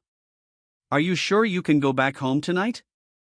"You can spend the night here if you want to," Ella suggested, but Kyle was already headed towards the door. "Nice try, Dracula," these were his final words before walking out the door, leaving Ella with a wide smile on her face. The night came to an end, and what a night it was. Nate did an excellent job managing the rest of the night as he not only held his own but coordinated the operation. He was yet to be informed about Kyle's plan to have him watch over the place. He thought this was him carrying out his job as Kyle's assistant. He was being paid a lot of money, so he didn't mind doing this job. This game changer for Nate, but he wondered if Kyle had always been so rich. There was no way that someone would come into contact with such amounts of money in such a short time. Maybe he won the lottery? That was the most likely scenario, but none of this was his business as long as he was getting paid. He would soon know how legit this was because it was a new month, he hadn't signed any contract, and this job was given to him strictly on a verbal basis. Nate expected Kyle to give excuses, but he had nothing to lose by gambling with this opportunity. If it didn't go well, he would lose a month of his life, but if it did, he would gain a job that would sustain him in the long run, as he would be able to take care of himself in school, too, without burdening his parents with responsibilities. Kyle said he could pay him $1,000 every day, but they never spoke about it again, and Nate knew he most likely meant monthly. $30,000 monthly would be life-changing because it would tackle most of his financial burden. Though he had his account details, so Nate expected an alert, but once again, something in him felt this was too good to be true. There had to be a catch, but he checked his phone after an hour of waking up. He tried his best to resist checking it for as long as possible because his heart was thumping. He was expectant but didn't want his expectations to be too high, or that could ruin the rest of his week. "What?" Nate muttered to himself, his jaw dropping like an 80s sitcom character. There it was, $40,000 sitting in his bank account. Kyle had added a bonus for the additional job done, but there was a memo attached to the transfer congratulating him on his promotion to manager in the just-launched nightclub, but the payment he had received was for the work he had done so far. He was not only overpaid, but this showed him that Kyle did come from money. "Ah!" Nate screamed at the top of his lungs in disbelief. "Shut the fuck up." His neighbor responded, and Nate realized that the walls in this place were paper thin and quickly clamped his mouth shut. If anything, he could start looking into getting a new place so he can leave this shithole. A new day began and Kyle woke up with the doorbell ringing. He wanted an off day to himself. The social events and interactions had drained his social battery. He spoke to Aisha earlier that week about fixing the pipes through the building, and that would most likely mean his apartment needed to be reworked. Kyle was fine with this, even though he knew it was a minor hindrance but necessary. This ruled out Aisha from being the one, so it had to be Jones, or at least that's who he narrowed it to. Kyle didn't bother with a shirt and walked towards the door with black shorts hanging around his waist. The gym was paying off as his body became more defined, even though one has to squint to see the gains. But he had set boundaries with Aisha, even though he was still fighting with his desires. That was normal because the most important thing was to keep it tamed. Kyle opened the door without checking who it was. It was Callista. Kyle wasn't expecting her, and she should still be shooting her movie. She shouldn't be here, but Kyle couldn't turn her away because of his relationship with her. He opened the door and flashed a broad smile, but Callista was in a foul mood. "Is something wrong?" Kyle questioned, but Callista didn't give a response, crossing her arms. "Do you want to come in?" Kyle questioned, moving aside in the process. Callista walked right in without saying a single word and Kyle rolled his eyes. He assumed it had to do with last night and how he left her stranded, but the thing about this was that she didn't even inform him that she was coming there. Kyle knew what she could do was limited because he could easily dispose of her if she overstepped her boundaries. She sat on the couch and Kyle walked up to her, but he didn't say anything. He just stared at her. Callista was pouting and he found this cute. "Where did you go last night?" Callista questioned, and it was just like he thought. "I went home, where else would I be?" Kyle responded. "Alone?" Callista asked, and that was when Kyle realized what this was about. She must have seen him leave the nightclub with Jane and Ella. "Do you see anyone here?" Kyle questioned, dancing around the question. Callista didn't say another word, instead choosing to continue pouting. "Now that you say it, I think I remember leaving with a few girls," Kyle said, and he could feel Callista's body stiffen like she was hoping he wouldn't admit it. "Is that a problem?" Kyle asked, but Callista knew that she might have made a mistake. She didn't know Kyle would admit to it. She expected him to deny it because this response put her on the spot. "Callista, I asked a question and you better answer." Kyle sounded irritated, and Callista knew at that moment that he had managed to flip the table on her. And how she responded would determine the nature of their relationship going forward. Kyle had handed Callista an ultimatum. He wanted to see if this would be a deal breaker for her, but the chances that it would be low. Not everyone had the means to satisfy her financial cravings like him, but this helped him confirm that she was emotionally attached to him if she was affected by something like this. Kyle found this funny, but he wasn't going out of his way to please her. If anything, he was the one out of her league, not the other way round, and with a snap of his finger, he could crumble her career. He could make her lose it all and send her right back to ground zero. "You were supposed to leave with me." Callista sounded unsure of the words that came out of her mouth. "I can go home with whoever I want, Callista," Kyle said sternly before redirecting her gaze to face him. "And you look at me when you speak," Kyle warned her. "Were you jealous?" Kyle asked, but Callista couldn't muster the courage to speak about it. Kyle realized that she might not like what she heard but had no choice but to accept the reality of it. This was to test her reaction as his hand left her chin before finally revealing. "I didn't take anyone home, they had a bit too much to drink so I had to take them home," Kyle revealed. "I don't care, you can do whatever you want." Callista rolled her eyes, but he could sense the relief in her voice. "I can do whatever I want?" Kyle questioned, pausing briefly. "And what if that thing is you?" A smirk creased his face, and this almost broke the nonchalant face that Callista had. He noticed that she had on different clothes, so she clearly went back home, and she didn't look tired or hungover either. That meant that she called it a night early after spotting him leaving the area. "Here," Callista said, digging her hand into her bag to bring out a box. "What is this?" Kyle had to ask because it was wrapped in foil. "Just open it," Callista responded, sounding almost embarrassed. Kyle shrugged before unwrapping it, but he saw something inside that he didn't expect to find. It was a ring, but not just any ring. It cost approximately $10,000. Kyle knew she didn't have this kind of money just sitting around in her bank account. "Whoa!" Kyle explained, taking it out of the box. "You like it?" Callista asked, sounding hopeful, and Kyle nodded without hesitation. "I love it. I don't receive a lot of presents, so this is a first." "Why did you get me this?" Kyle wanted to know her reason, but Callista's eyes softened. "I want you to wear it at all times," Callista demanded. "Wait, are you proposing to me?" Kyle questioned her with a raised brow. "Of course not." Callista barked before clearing her throat to compose herself. "This is sweet, I mean it, Callista."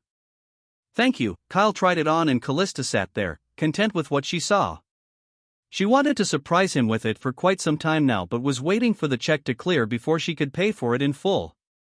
This money might be insignificant to Kyle, but Callista, it was everything because she hadn't been paid yet for the movie she was still shooting, but she wanted to show Kyle that he was special to her, and his reaction was everything for her.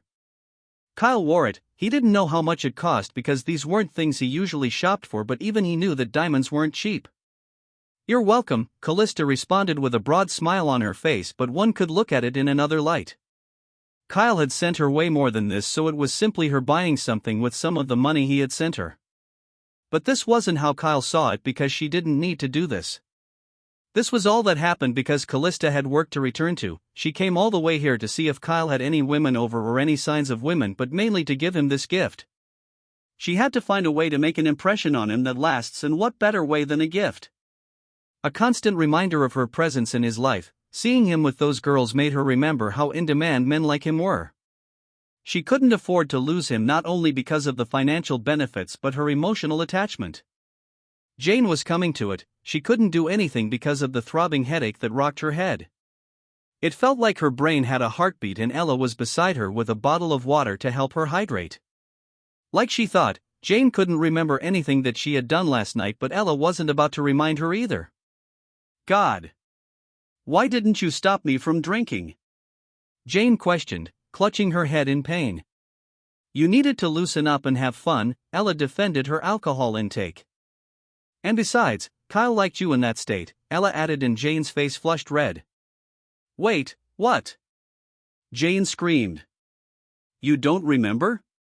You told him how much you liked him, Ella teased, but Jane swallowed every word that came out of her mouth. That's a lie. There is no way I could say that. Jane immediately shot down the idea. You don't want to hear what he said? Ella questioned.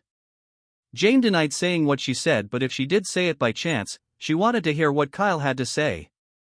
He said. Ella paused, stopping herself from completing her sentence. Nothing, because you never said anything to him, Ella confessed. Gosh! You're the worst! Jane barked, tossing a pillow in Ella's direction, who couldn't stop laughing. This was the first time that she had seen Jane act this way over a guy. Kyle was shocked by the gesture Callista had shown him because he never expected her to reciprocate his energy, but this confirmed that this was becoming a serious thing. However, his earlier conversation with her regarding Jane and Ella told him that she was one to accept him having multiple women as long as he didn't neglect her. Or he would have gotten a more violent reaction from her when he told her he did leave with some women. Callista's main concern was to maintain her spot in his life even if he did have other women. She knew how these things worked, so it wouldn't surprise her nonetheless. She left Kyle alone soon after and allowed him to have the day to himself just like he planned to. He hopped on his gaming console and played some games, most notably God of War, Ragnarok. This was one of his favorite games because it symbolized Kratos' journey from a brute to a gentle god. The character development was up there, and this was one of those games that could be classified as the greatest of all time. Kyle spent at least an hour or so playing, but then his phone got an unexpected message from an unknown number. He tried to figure out who he was, but he came up blank. Kyle wanted to respond, but he was in no hurry. If someone was texting with an unknown number, it was common courtesy to introduce themselves. But this wasn't the first time that an unknown number had tried to contact him in the past couple of days. Kyle wasn't the one going to drag this out, as he had nothing to lose or gain by ignoring them because it was none of his business in the end. However, his phone soon buzzed again a minute later. Kyle looked at it again, but this time, it was more than a simple greeting, and he instantly recognized this person. Cassandra? Kyle muttered to himself, dropping his controller because he thought she was done with him. She had blocked his number after all, so this was a surprise, but this also confirmed it was her that called him that day. Kyle picked up the phone and shot her a text, asking how she had been, and Cassandra responded like she usually would. Kyle realized that she might have needed time to process what had happened, but if she was talking to him once again, then things must be alright. Kyle was surprised to see that she was inviting him over to her place once again. Is this some sort of setup? Kyle thought to himself. The timing was too convenient. There had to be an ulterior motive for her to suddenly want him in her house, considering she was married, but then again, his system had an inaccurate read on her. That shouldn't have been the case, but Kyle knew that this might work out in his favor. He agreed to meet up. He switched off his game, but he didn't plan to use his car, as that would draw unwanted attention. There was no way they wouldn't notice a car of that caliber parked in the neighborhood that wasn't used to such sights. Kyle arrived there in a little over an hour, but remained skeptical about the nature of the meetup. He noticed that the neighborhood was a suburb with little activity. It was the perfect place to raise a family. However, it was too drab for Kyle's liking, as it reminded him of the neighborhood of the show called desperate housewives with nosy cheating housewives littered everywhere. Maybe that was why Cassandra was the way she was. Not that he minded. It wasn't in his place to act as a moral compass for anyone because she was even older than he was. She should have more experience when it comes to certain things. Kyle texted her that he had arrived, but he stood some distance away from the door to observe her. This could be her husband trying to get his revenge on him, but out came Cassandra. She looked around but didn't see anyone. She picked up her phone and texted Kyle. All while he was watching her do it, and that was when he decided to come out. Cassandra immediately caught him and waved him down. Kyle was surprised that she wanted to see him in public. He expected her to want to sneak him in so there would be no evidence of his being here, but this gave him a sense of security as there was no way that he wouldn't be seen by at least one person.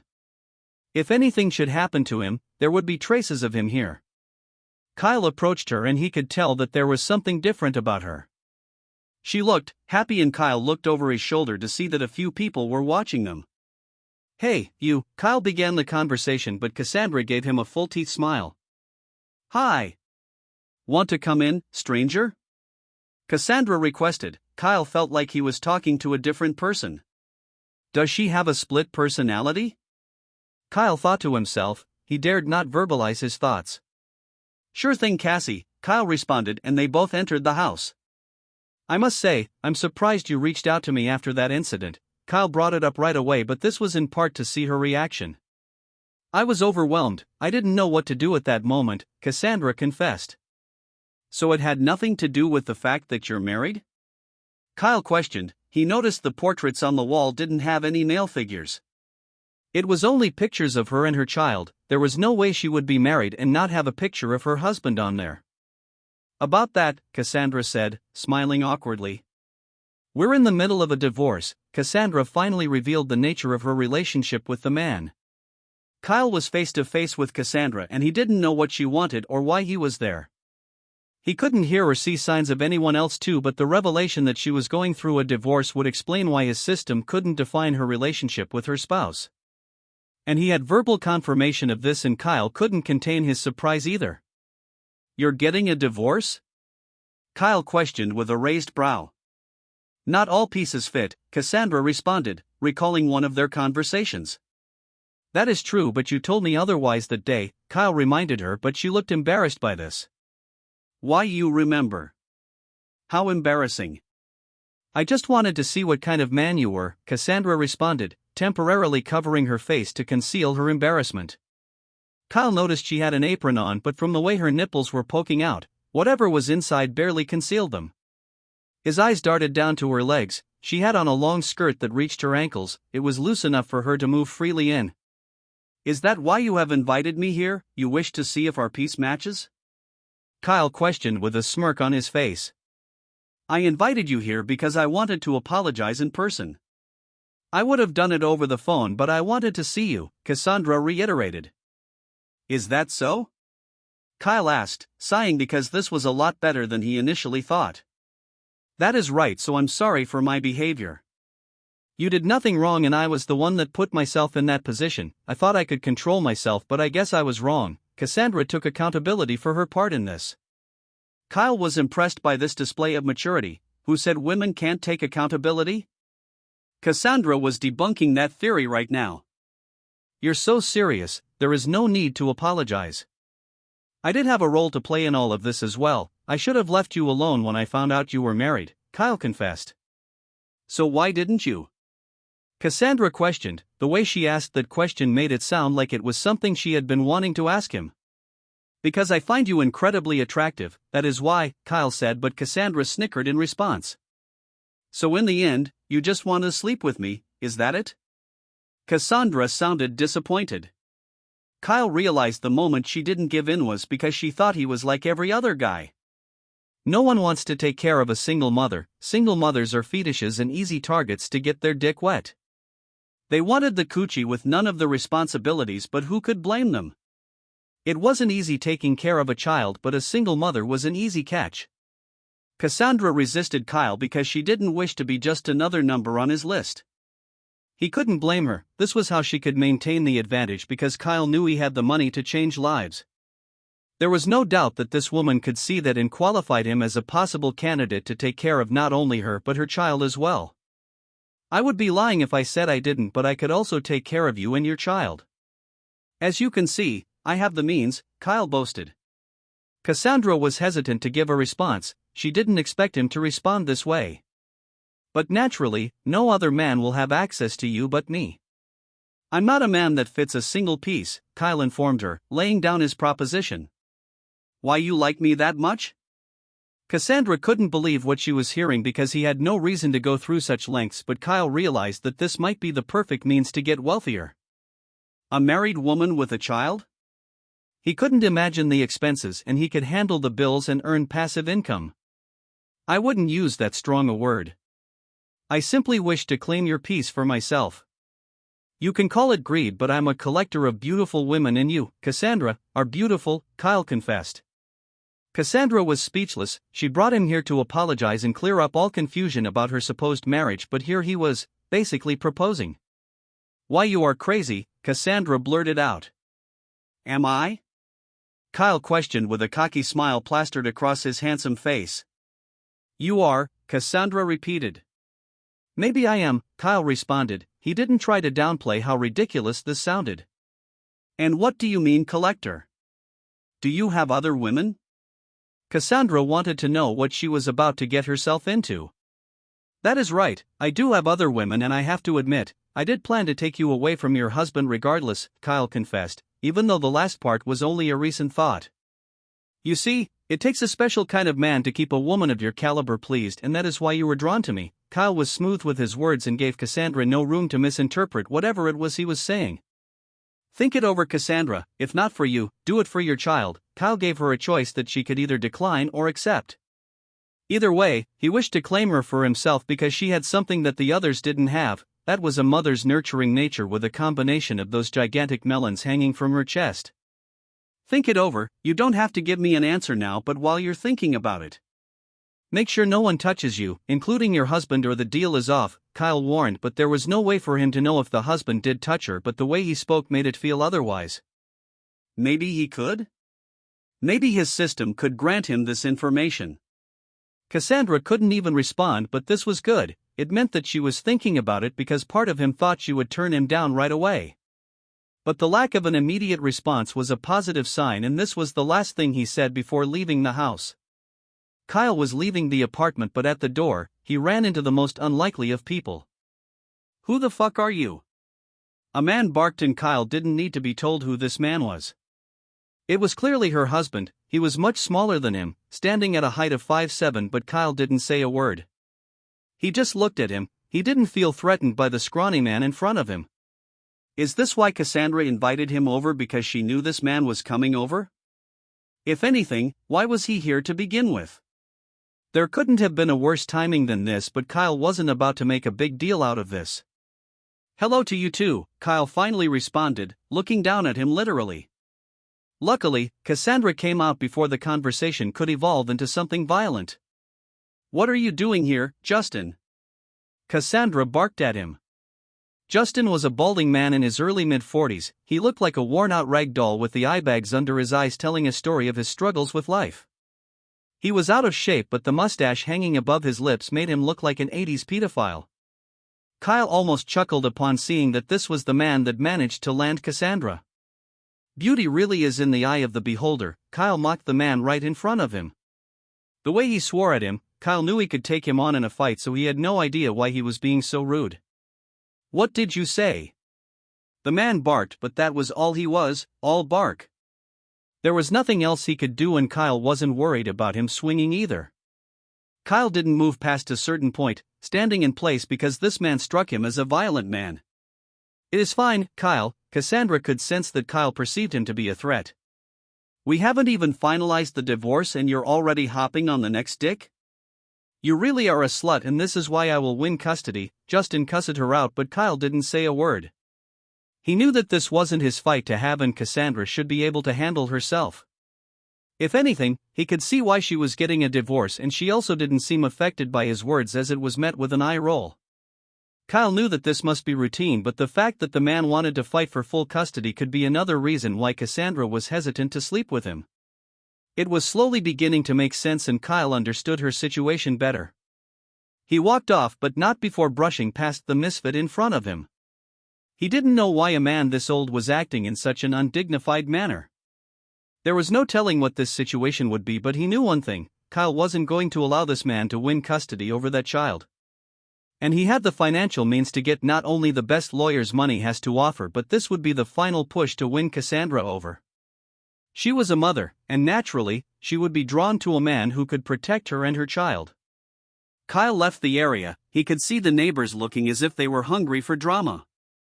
God, I hate the suburbs, Kyle muttered under himself, exiting the neighborhood with the same Uber he had come in, waiting for him.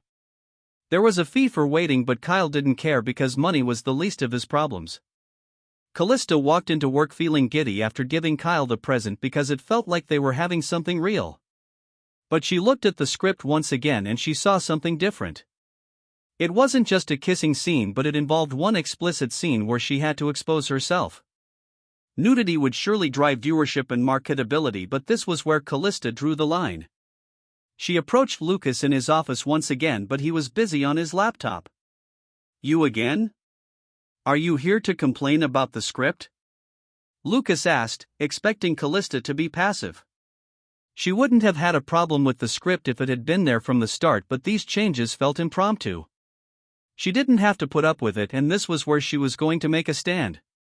He couldn't sleep with her, so he wanted to humiliate her on camera?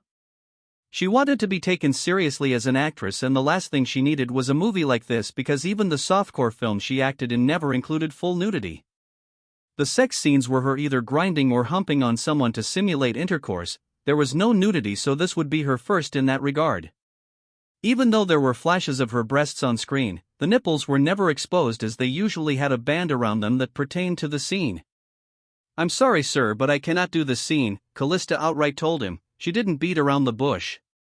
"If you don't do it, we will find someone else who will," Lucas responded once again, but this was him bluffing. "I think that would be for the best. This wasn't the script I signed up for. I was fine with you adding the kissing scene, but propping me up as some sort of sex object, a scene that wasn't originally in the script?" Callista challenged him, but she didn't wait for a response before heading for the door. She felt her heart drop. Of course, this was too good to be true, and all the expectations she had crumbled right in front of her. She had gotten too excited about something, but there she held him, clamping his laptop shut. "Fine, I will take the scene off the script," Lucas conceded, because he knew that Callista was one of the few people he couldn't lose as her role went beyond him. Favoritism, if you will, and he was the one that could be replaced, but of course, Callista wasn't aware of this and he hoped to take advantage of the situation. But she wasn't having any of it, and Lucas knew his little games had to end. Kyle left the area and the Uber driver was confused as to why he wanted him to wait outside for so long when he could have easily ordered another Uber without incurring additional charges. There are some people that simply had too much money on them, and this man in his back seat was an example of that. He wasn't going to let him go without trying to somehow get more money from him, but the moment he dropped Kyle off, he looked at his phone and saw that Kyle had left a huge tip with a 5-star review. The man couldn't believe it. He didn't even need to ask for anything. Kyle had dropped in at his just-opened nightclub to see how it was doing. He was surprised to see how clean it was, considering that it was a mess just the night before. "Welcome, boss," Nate greeted with a salute. He was energetic, but Kyle knew why. He got paid. There was no way anyone who got paid that amount wouldn't be excited.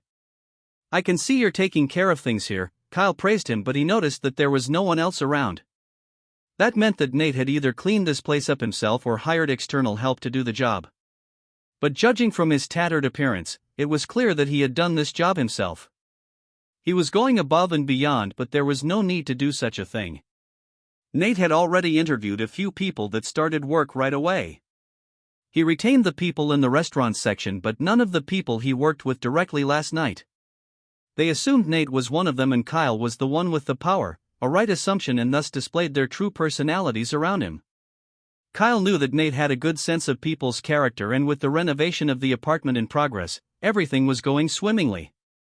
It was now time for him to make his announcement into Hollywood. There was no doubt that his nightclub would bring in multiple celebrities due to the amount he used in promoting it, but Kyle added an additional rule. A unique rule that made sure whatever happened in the club stayed in the club, and that was submitting their smartphones at the entrance.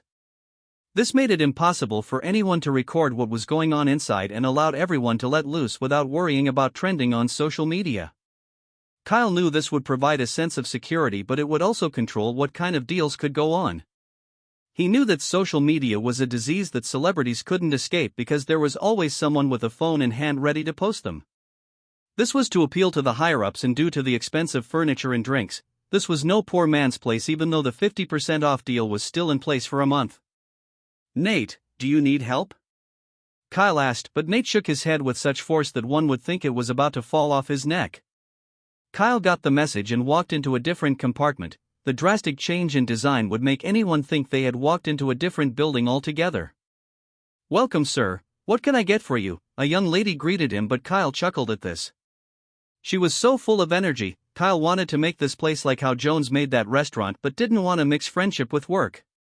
Even though Mr. Jones would have been the perfect candidate to fill this role. "Don't mind my daughter, sir. She isn't good with faces," an older man came out of the back. This man was easily in his late 50s, but he had an accent to go with it, telling Kyle that this was a foreign chef. Kyle looked around and saw the place was filled to the brim. People were eating and munching on food like this was their last meal, but was this entire place handled by these two alone? Kyle looked around and saw only 2 more workers here. "Is this your team?" Kyle questioned with a raised brow, and the man nodded right away to confirm this was the case. "I expected something bigger. Are you sure you won't overwork yourself?" Kyle questioned, showing concern for their health, as he understood that pushing yourself too hard when it came to this sort of work could potentially make their body give up on them.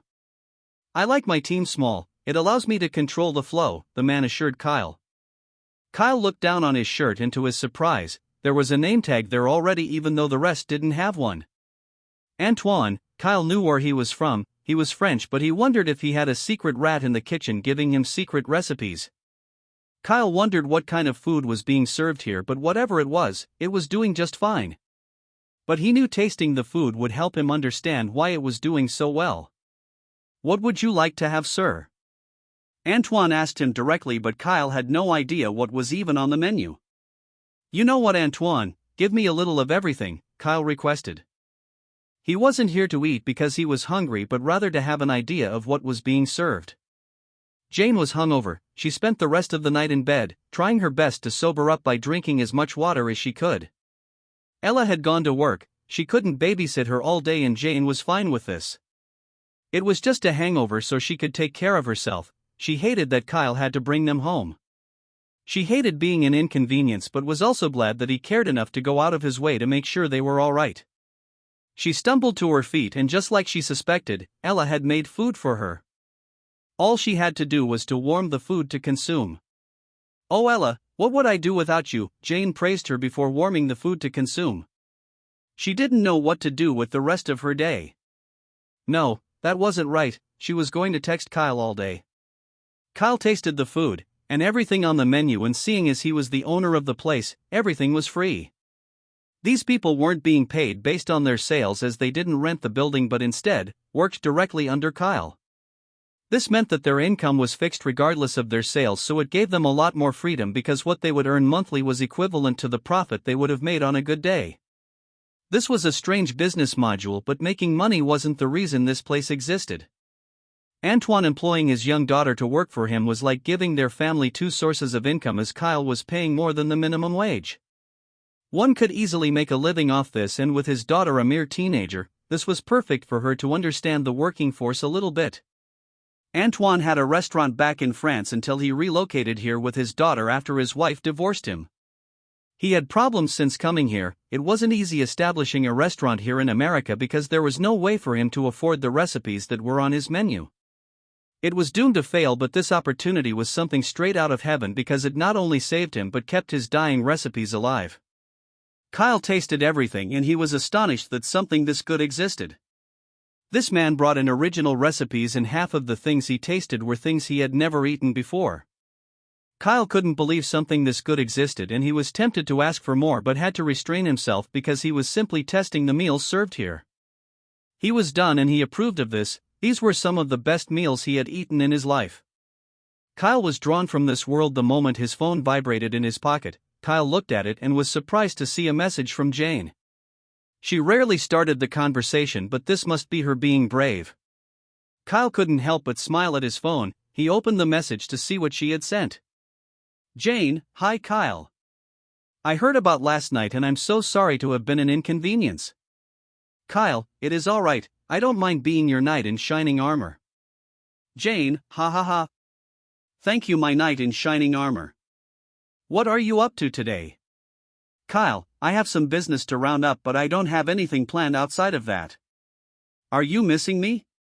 Kyle was smiling at his phone. Anyone looking at him would know he was talking to a girl he fancied. Kyle waited for a response, but it took a second later than usual to get one. Jane, if I said yes, would you come?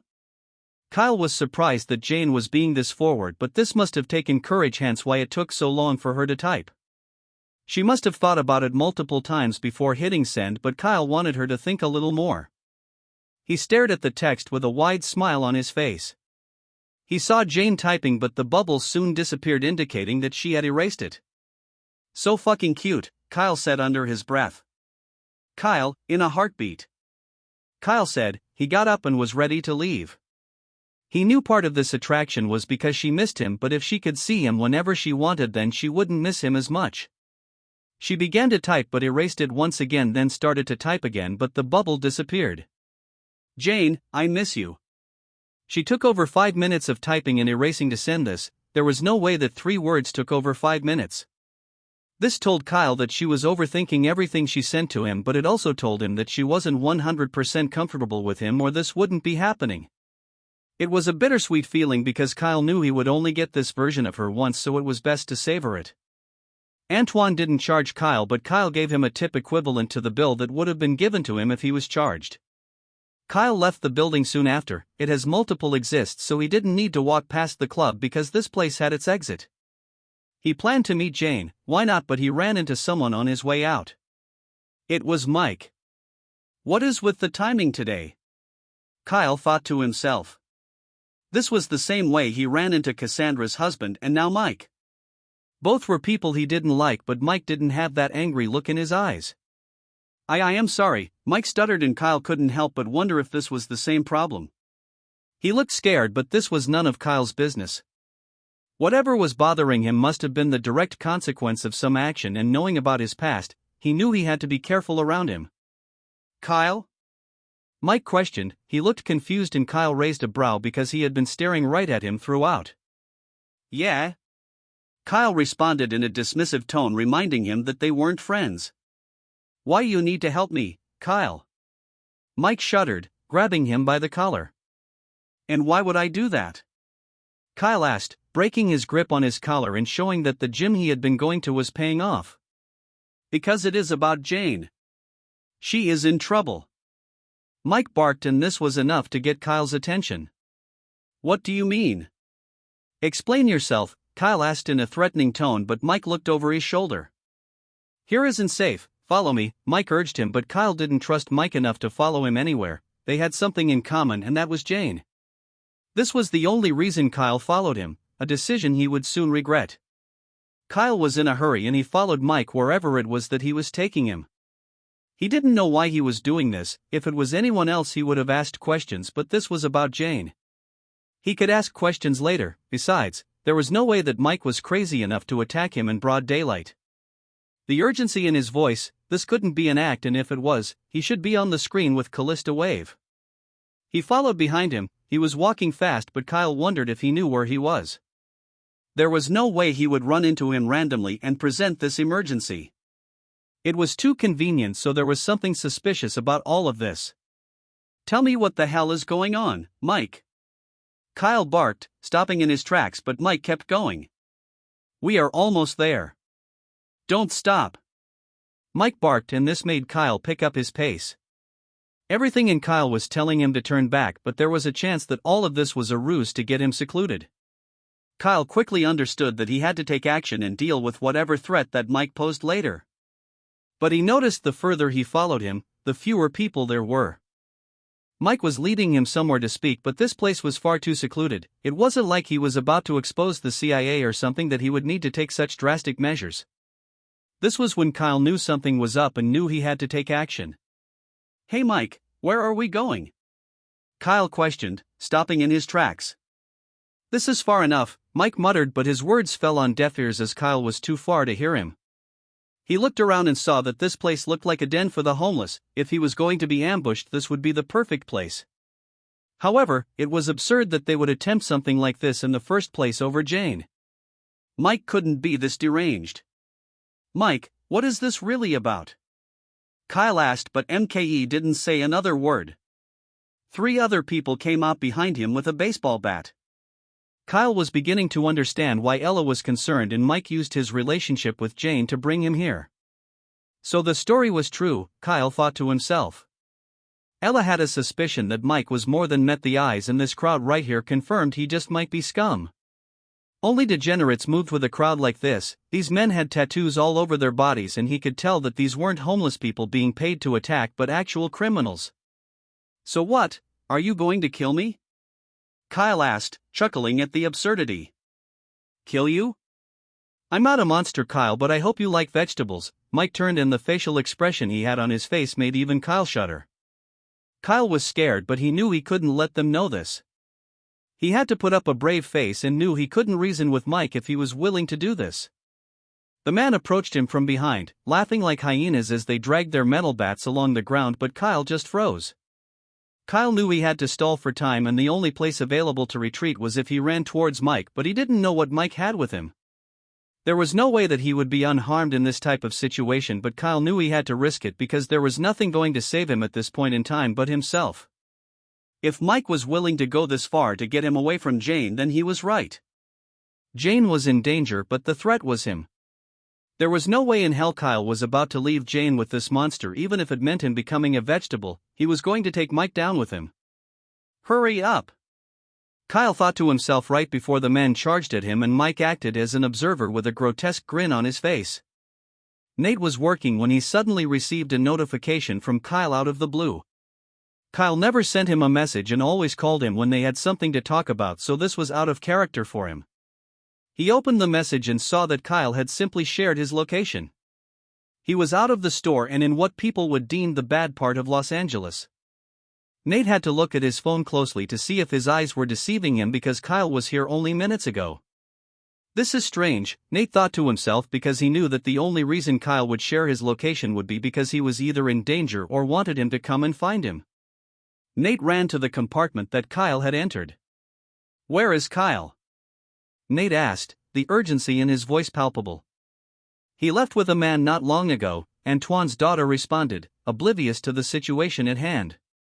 Nate realized that Kyle might be in danger, and there was no way he was going to let something happen to him, because Kyle wasn't only a man he had grown to respect but his direct source of income. Nate hurried and dialed 911.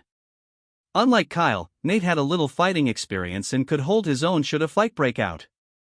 Nate gave the dispatcher all the information they needed while also sharing the live location that Kyle had shared with him. Nate knew that Kyle would have called him if he could talk, so the fact that he didn't even bother trying to reach him might be because he couldn't. The last thing he would want was to call Kyle and they ask him to get rid of the phone. Nate hurried to the location himself, shut the shop behind him, hopped on his bicycle and cycled in that direction. Kyle knew he had to buy time, but the men approaching him had a single mission, and that was to turn him into a brain-dead vegetable. But then he remembered he had money. That was the ultimate power in the end. "Are you sure you want to attack me when I can change your lives?" Kyle offered. His composure gave them the impression that he wasn't scared. This helped in his stance as he noticed that they reacted to this, momentarily stopping in their tracks with a raised brow. "What the fuck does this little bitch mean?" one of the men asked. $10,000,000, $20 million? Is it $50 million? Each? Kyle questioned because he found a language that they finally responded to. There is no way he has that kind of money. Are you people buying it? Mike dismissed it because he truly believed that Kyle was bluffing. There was no way this man had that much sitting in his bank account. It was ridiculous. The men continued to walk towards him. Kyle simply laughed because the men continued walking towards him with the bat in hand. Let's make this fun. How about I put a bounty on Mikey Boy there and the first person to bash his head in gets $100 million? And if I don't pay up, you could just kill me, Kyle shrugged. The men became hesitant and Mike could no longer tell if Kyle was bluffing or not. Prove it to us, you shit fuck. The second man of the three barked, but they all had one thing in common, and that was their foul mouth. The last thing Kyle expected from them was etiquette and knew they would need proof. He took out his phone and tossed it towards them. They caught it and the men all gathered to see what he was trying to show them. Holy fucking hell! Is that real? The third man out of the three questioned and Mike was beginning to sense that he might be in danger. Wait. Did you mean that shit about giving $100 million to who bashes that fucker's head in? The first man asked, to which Kai simply nodded. Kyle had sent his location to Nate the moment he sensed something was off, but only thought to buy his way out of it as a last resort. He wanted to buy time, but he didn't know they would go for it. I'm sorry, Mike, I know you will understand, they said as they handed Kyle back his phone while walking past him, headed right towards Mike. I knew something like this might happen. You cunts are fucking useless. I can't rely on anybody. I hope the money was worth your lives, Mike muttered. The men charged towards him, but three loud bangs rang out and they all dropped to the ground. WY-. One of the men tried to plead, but Mike put a bullet right through his skull without flinching. What the fuck? Did he just fucking kill them?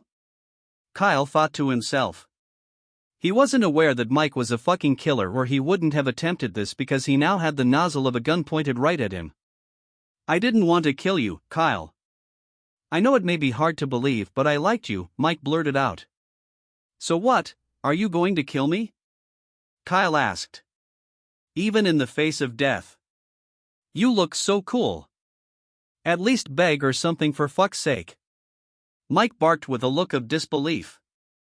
You want me to beg? Is that it? You want me to beg you to spare my life? Kyle scoffed.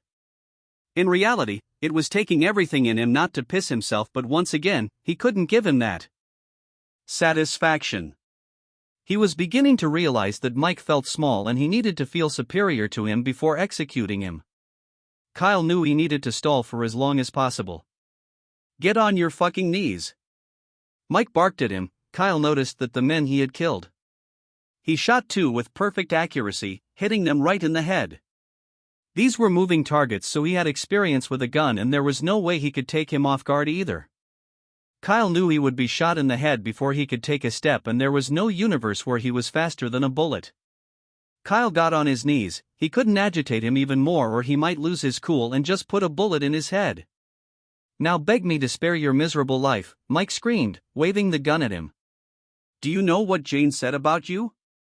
Kyle began, and he knew there was no way he wouldn't want to know. That was the power of a curious mind.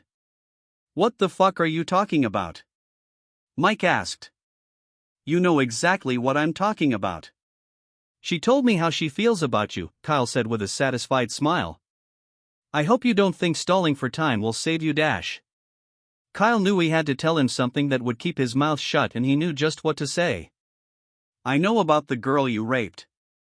Oh, Mike, the little rapist, Kyle teased him, but with this information, there was no way for him to know if someone didn't tell him, and he assumed that someone was Jane. Who the fuck told you that? Mike was losing his cool, but this was what Kyle was hoping for. He needed an opening. Who else? Jane, and guess what? She believed the accusations, Kyle said with a satisfied smile. You see? Killing me or not makes no difference. You will never get Jane. Kyle mocked him. Shut up. Mike screamed at the top of his lungs, but an opening presented itself at this moment. He reached for the gun, but a loud bang echoed in the distance with blood spilling onto the ground. But whose? The gunshots echoed, and Nate, who was close to the area, heard them. This was when he understood the urgency of the situation. Nate stopped the moment he did because there was a chance that these were the police. The last thing he would want was to be caught in the crossfire, but he hadn't heard any sirens. It would make sense that the police arrived first, considering how dangerous this area was. There was no way the police car wouldn't be nearby, and if they got the Amber Alert, then Nate had done all he could. but he had to trust the cops to do their job now. He checked Kyle's location and noticed he was no longer moving. He was stationary, but Nate knew that Kyle should be able to survive long enough for the police to get to him. He had to get off the road, and this was why he opted to take shortcuts. He wasn't a stranger to this terrain either. He had been here when he was younger, even though the area wasn't in this state back then, as it had become a den for criminals. He saw multiple homeless people strung out on drugs and alcohol littered everywhere on the road. This allowed him to move faster and undetected. He hoped Kyle was okay because he knew he wouldn't be able to forgive himself if he wasn't. It took a little over a minute for Nate to close in on the target, and in no time, he arrived at the location, but there was nothing in sight. Nate's body recoiled the moment he saw 3 dead bodies. There was no sign of a struggle because he didn't know that the police would attempt to go for the kill shot against people holding bats. But he wasn't surprised. This was a common theme in America, and the value of human life was equivalent to a trending meme. Nate wanted to run away, but this was where Kyle's location ended, so there was no doubt he was here, but where? Nate couldn't establish any visuals on him but managed to find his phone on the floor, but what was more worrying was the trail of blood along the floor. There was no sign of the police. If the police were the ones responsible, there was no way in hell they wouldn't secure the area. That could only mean one thing: this wasn't done by the police.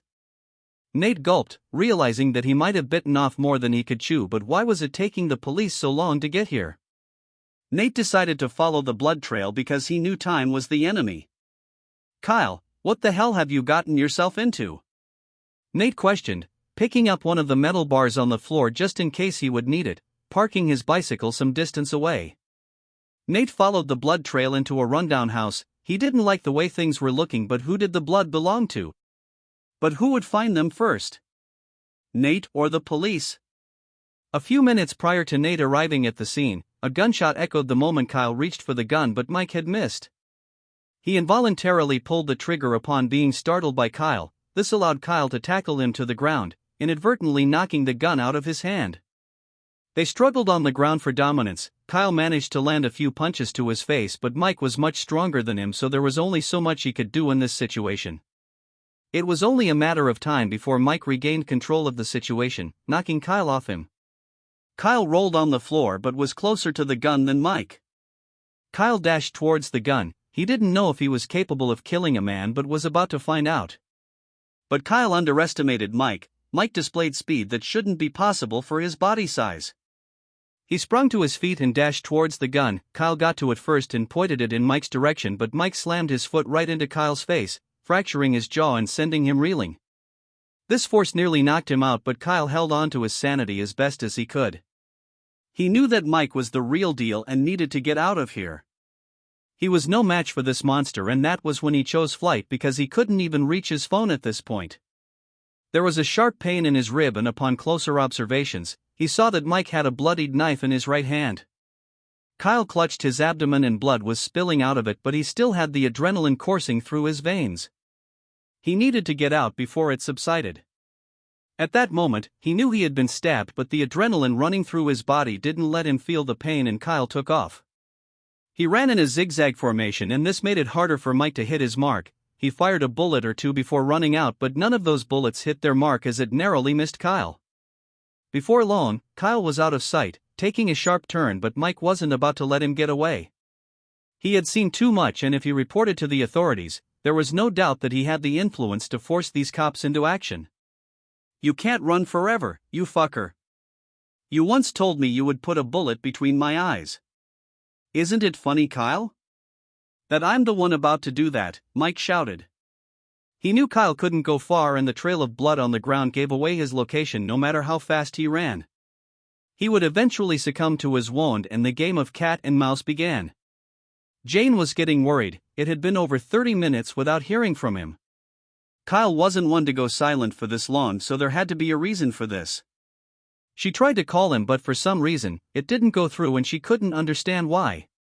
It went straight to voicemail, but this shouldn't be the case because the phone was being tracked, or was it? The answer was no. Kyle's phone had gone off shortly after Nate had left the area. This wasn't because of a low battery either, so there was no way for Nate to have anticipated it. Jane was worried and had no other way to contact Kyle. She didn't know any of his friends that she could reach to check in on him. And there was only one person she could call to support her in this situation, that was Ella. Pick up. Pick up. Jane muttered to herself, pacing around the house. Hello, Jane, are you alright? No. I'm freaking out. I think something bad happened to Kyle, Jane fired immediately. She didn't hold back because she was aware that this was out of character for him and she couldn't explain it either, but her gut feeling told her that he was in trouble. What do you mean he is in trouble? What's going on, Jane? Ella was concerned. She grew to like Kyle and there was no reason why she would be unaffected by any misfortune that befell him. He was supposed to meet me, but I haven't heard anything from him and his phone isn't going through. I can't shake it, but I feel something is wrong, Jane responded. Or his phone could be dead? You do this a lot, Jane, Ella called her out. This was one of Jane's negative traits. When she liked someone, she became affected by every single thing that they did. She couldn't help her overthinking and Ella had to stop her friend's mind from spiraling out of control. You're right, he is probably fine, Jane responded, taking a deep breath to calm her mind. Now what do you plan to do with Kyle today? Ella diverted the conversation from her friend's fear while still keeping Kyle as the topic of the conversation. I don't know. I haven't thought about it, Jane confessed. And now that she was thinking about it, it gave her anxiety because the last thing she would want Kyle to think was she was boring. She had to entertain him like he managed to entertain her. What would she even cook? Would she be able to cook as good as him? She couldn't use the same method he used and Ella could tell by her silence that she was overthinking it. No need to overthink it, the best moments are those that happen spontaneously. Ella reassured her. You're right. Thank you so much, Ella, Jane showed her gratitude before hanging up the phone. She still couldn't shake the feeling that something was wrong and little did she know, she was right. Nate had done the smart thing, he took Kyle's phone with him so the police would track him directly through the GPS. But the phone died and by doing this, Nate had inadvertently thrown off the police tracking him because they had to use a different path to intercept him. The blood trail would have been found if the phone had been left there. The police couldn't reach there with their vehicles and would have had to use their foot, but they would have been able to track the blood trail. But by Nate taking the phone, the police no longer had any reason to come to that specific location and simply took a different route to intercept this signal. And that would throw them off the blood trail. The place the signal was lost was during the time that Nate had taken a wrong turn. This meant that there was no police coming, at least not for a while. Nate found the end of the trail. It was within a building that looked abandoned. He was frightened and his heart was thumping as well.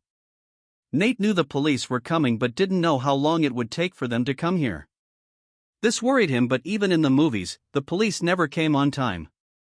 They only came when the chaos was all over, but Nate was hoping that this wouldn't be the case. He was confident in his fighting ability, but if there was a gun involved then the chances that he would be successful was close to zero unless he could somehow catch the assailant with a sneak attack.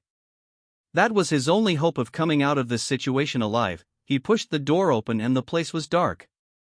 Nate could barely see the trail, the blood was being absorbed by the dusty ground. All he was met with was darkness and silence. Kyle? Nate called out in a whisper, taking out his phone and triggering the flashlight, but he didn't need to search for long because he heard a painful grunt coming from behind a door that was barely standing. Kyle? Nate called out once again, clutching his bat with one hand because he didn't know who or what was behind that door. He called Kyle but he wasn't getting any response. He tried to open the door but realized it was locked from within. Huh? Nate muttered the moment his feet came into contact with something damp. At that moment, he knew whoever was behind the door would give him the answer. Nate tried to force it open but to no avail. Luckily, he had a metal baseball bat and the old wooden door must have taken a beat just moments ago because it looked like it was on the verge of breaking. Nate began to pound away at the door with the bat until the door gave way, and what he saw next was horrid. It was Kyle curled up in a puddle of his blood. Kyle had been stabbed, but the good news was that he was still breathing. He managed to get away from Mike by locking himself behind this door and with Mike running out of bullets. He had to break through the door to get to Kyle but he couldn't get through. He saw that Kyle was bleeding out either way, so there was a near 2% chance he would survive, but this was only because he didn't know that Kyle had taken precautionary measures already. Kyle's quick thinking might have potentially saved his life, but he wasn't out of the woods yet. Nate was terrified. He quickly took out his phone and dialed 911 once again to ask for an ambulance. He didn't care about the police anymore, but the police nearby received this alert. They knew it had to be related to the case they had been sent to handle. This allowed them to reach the location a lot sooner. Nate noted that Kyle had lost a lot of blood. It was a miracle he was still conscious. Kyle's body was getting cold and something told him that if he allowed him to sleep, he wasn't going to wake up. Kyle! Stay with me! Nate barked at him, but he had to be careful. He didn't know why, but the thought of someone attempting to take his life was frightening. Nate couldn't believe that someone would go through this length. He didn't know Kyle all that, but murder was crossing the line. If Kyle hadn't locked himself here, he would have been slaughtered. The only thing that saved him was the door. Nate didn't know if he was to move Kyle from his location or leave him. He didn't know the extent of his injury, but he saw where Kyle's limb hand was. He quickly raised his shirt and noticed it was a stab wound. Nate immediately removed his shirt and pressed it against the wound to apply as much pressure as he could. Kyle didn't even react to the pain anymore because his body was numb. But the sirens outside told Nate that it was only a matter of time. In here! Nate screamed at the top of his lungs and they rushed in. The police officers on the scene immediately spread out to secure the area. They had to make sure that the threat wasn't around. The police officers heard faint gunshots, but they were too far away to pinpoint it. And with this area being a haven for crime, this wasn't a strange occurrence. Police officers tended to stay out of their place unless they were specifically called. An officer pulled Nate away from Kyle, taking over the first aid.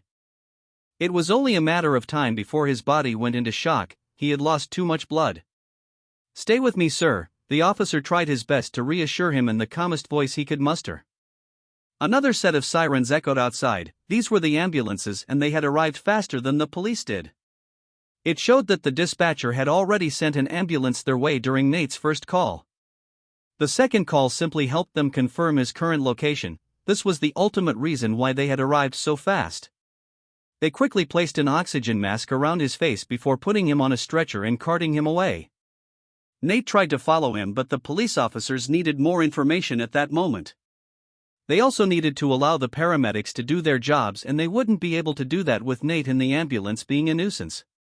But the big question was, would Kyle make it? That question was answered moments later as his heart flatlined. "We have lost him. Begin chest compressions." One of the paramedics commanded, and the desperate attempt to save his life began. If Kyle died, there would be no way to tie Mike to the murders unless Antoine had taken a good look at him. He was the only loose end. Callista's stand showed her that she did have a say in the way the movie plays out as long as it deviated from the original plotline. This included the kissing scene, which was returned to the script they had presented. She noticed that Lorenzo looked relieved as well, which was surprising. She expected him to jump at the chance to have that kind of access to her. But this wasn't a problem. She didn't see it as a bad thing, quite the opposite. "I'm so relieved you spoke up. I could never do that," Lorenzo confessed the moment that Callista was having this thought. It was almost like he read her mind. The other cast looked at her with a sign of respect as well, because it wasn't only her script that had been perverted. This single brave act would ultimately shape how she was perceived in this studio. "I didn't do much, I just said what we were all thinking," Callista tried her best to be humble. "We thought it and you said it," Lorenzo responded. "I don't think my boyfriend would appreciate me locking lips with a woman as beautiful as you on my first major movie," Lorenzo added, and there it was. "You're gay?" "I would never have guessed," Callista exclaimed, shocked at this sudden revelation, but it made sense. "You expected me to be some sassy drama queen?" Lorenzo questioned. He spoke like a normal person, but this allowed Callista to heave a huge sigh of relief. If he was into men, then there was nothing to worry about, but she also knew that bisexual people existed, so she couldn't be too relaxed. Hollywood depicted a certain way over the years, and that's effeminate. The man before he was anything but that. He had a masculine air around him, but did these people cast him knowing that? But once again, like he could read her thoughts, he responded. He placed his finger over his lips before whispering, "It is a secret." Nate closed down the section to the building he was responsible for. He didn't know what else to do because business couldn't come to a standstill. He didn't want anyone to know what had happened until he had to reveal this information. Nate tried to gather if someone suspicious had entered the club last night or if Kyle had any altercation that would make someone want to hurt him. How did the person manage to get Kyle to follow them? It had to be someone he knew, or Kyle might have raised an alarm. No. What if the person threatened to shoot up the place and Kyle had no choice but to follow them? He was a rich man that just opened a club, walking around without security. However, no one could tell he was wealthy simply by looking at him, but this was the only thing Nate could do. Kyle was in the ICU. He wondered if Kyle had any family to call or otherwise. The hospital would have contacted his next of kin, but it had been a few hours and no one had come. Nate would imagine that they would drop everything and rush towards the hospital the moment they heard their loved one was in danger. But that wasn't the case. Kyle was fighting for his life and he had no one but Nate. This rubbed Nate the wrong way, but there was nothing he could do about it but be present for him. The fact that he was in the ICU right away was a reflection of how urgent this situation was. But a doctor soon came out and he had a grim expression. Nate hoped that he was simply exhausted rather than having some bad news. "Are you the one responsible for the patient who came in earlier?" the doctor asked, to which Nate nodded. He heaved a loud sigh. This was the same doctor who had taken care of Ella on that fateful day. So in a sense, he knew Kyle. "I'm happy to say that the patient is stable but has lost too much blood," the man reported. Nate didn't know if he should be relieved or not. Losing too much blood couldn't be a good thing. "Do you need my blood?" Nate questioned, the desperation in his voice telling the doctor he would do anything. "There is no need to worry about that. Our blood bank is taking care of that," the doctor pointed out, and he doubted that Nate could donate. Kyle had one of the rarest blood types, AB, and they knew that if they transfused the limited blood in their bank, they could potentially have a new donor. But before the conversation could develop any further, Jane and Ella came busting through the day. Nate recognized both ladies from last night. "Where is he? How's he?" Jane questioned, ignoring everyone around her as she went straight to the familiar doctor. The self-conscious Jane no longer cares about how she is perceived at that moment. The doctor had called them because he didn't have anyone to call regarding Kyle when he was initially brought in. Nate only came hours after the call. "He is fine. Unconscious but fine. The surgery was successful," the doctor reassured her. How did this happen?" Ella questioned. They were both out of breath, suggesting that they had run here. "I'm afraid I cannot go into details, but it appears the patient was stabbed, but it just missed his vital organ. An inch deeper and we would have had a different outcome," the doctor confessed.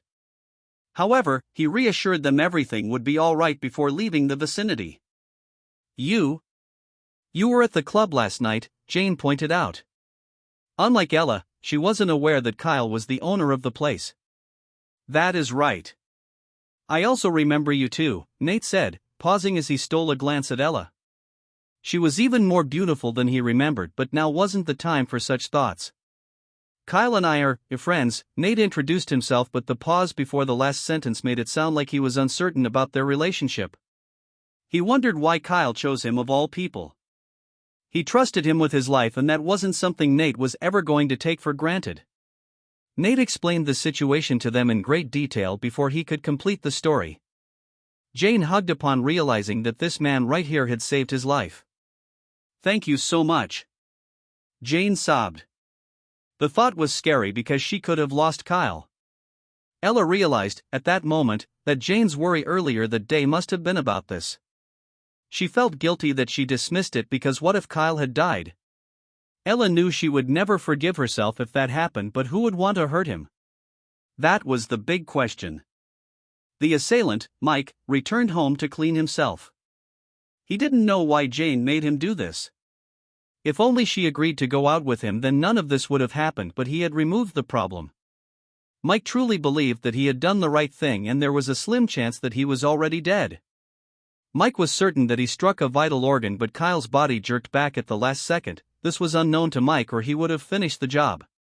He stabbed and twisted it within to open up the wound. If that knife made contact with a vital organ, there was no way Kyle would survive even with the paramedics in play, as it would have been too late. Mike hummed and danced in front of a mirror with a broad smile on his face. He tossed his clothes inside the washing machine, but Kyle's suspicions about Mike were spot on. Mike was a dangerous man that needed to be stopped, but he was even better at covering his tracks as he muttered under his breath. One more. Kyle was unconscious, but that didn't mean his mind was dead, so where was it? Unlike the nightmares he has been having, Kyle couldn't voluntarily wake up from this. But unlike his previous nightmares, he was self-aware that he was in a dream. Kyle had no idea this time. To him, what he was experiencing was as real as it gets. He was a boy, no more than 7, seated on a deserted table. The pieces of furniture were worn out. There was no way that this apartment was healthy enough to live in.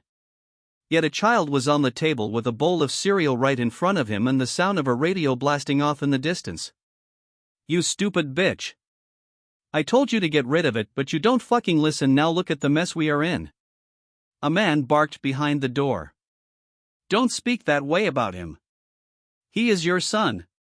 A woman screamed back. "My son? I'm not even sure that thing is human. Fuck it. I'm done." The man screamed. Kyle just sat there, eating his cereal, unmoved by everything he had heard. This was a frequent occurrence in this household, and the fact that he was being blamed for their unfortunate predicament showed that they weren't ready for a child. Kyle was the repercussion of unprotected sex by two young people who hadn't even figured life out. One wanted to keep it, the other wanted to get rid of it, but unfortunately for the man, there was nothing that he could do about it. "My choice, my body." This was the beginning of the hatred he had for Kyle because his family was in support of his then-girlfriend, so he had no choice but to be a father to Kyle. The door opened and a woman came into view, but her features couldn't be made up. She was a black silhouette. He couldn't make out any of her features. The woman was sobbing, and once again, Kyle just sat there eating his cereal. He was unaffected by everything going on around him, or would it be more accurate to say that he was dissociating? Maybe he is right. "Maybe I should have gotten rid of you," the lady said, and before Kyle knew it, the cereal in front of him that was swimming in milk soon turned red. "Huh?" Kyle thought to himself, and before he could compose his words, hands shot out from the bowl and dragged him in. Kyle found himself drowning. He couldn't see or breathe, and he struggled, but to no avail. There was no way that his smaller body could put up much of a fight because of his smaller body. Kyle managed to come up for air and found himself in a bathtub with a woman's hands around his neck. "Mama?" These words inadvertently left his lips before being plunged into the water once again. This was the woman who had defended his existence moments ago, so why was she the one trying to kill him? He could hear her muffled words beneath the water but could not make out what it was she was saying. "I should have listened to your father. You don't deserve to live." The female silhouette screamed. Kyle recognized it. It was the same one he saw in the dark. There was something familiar about it, and that was because she was his mother.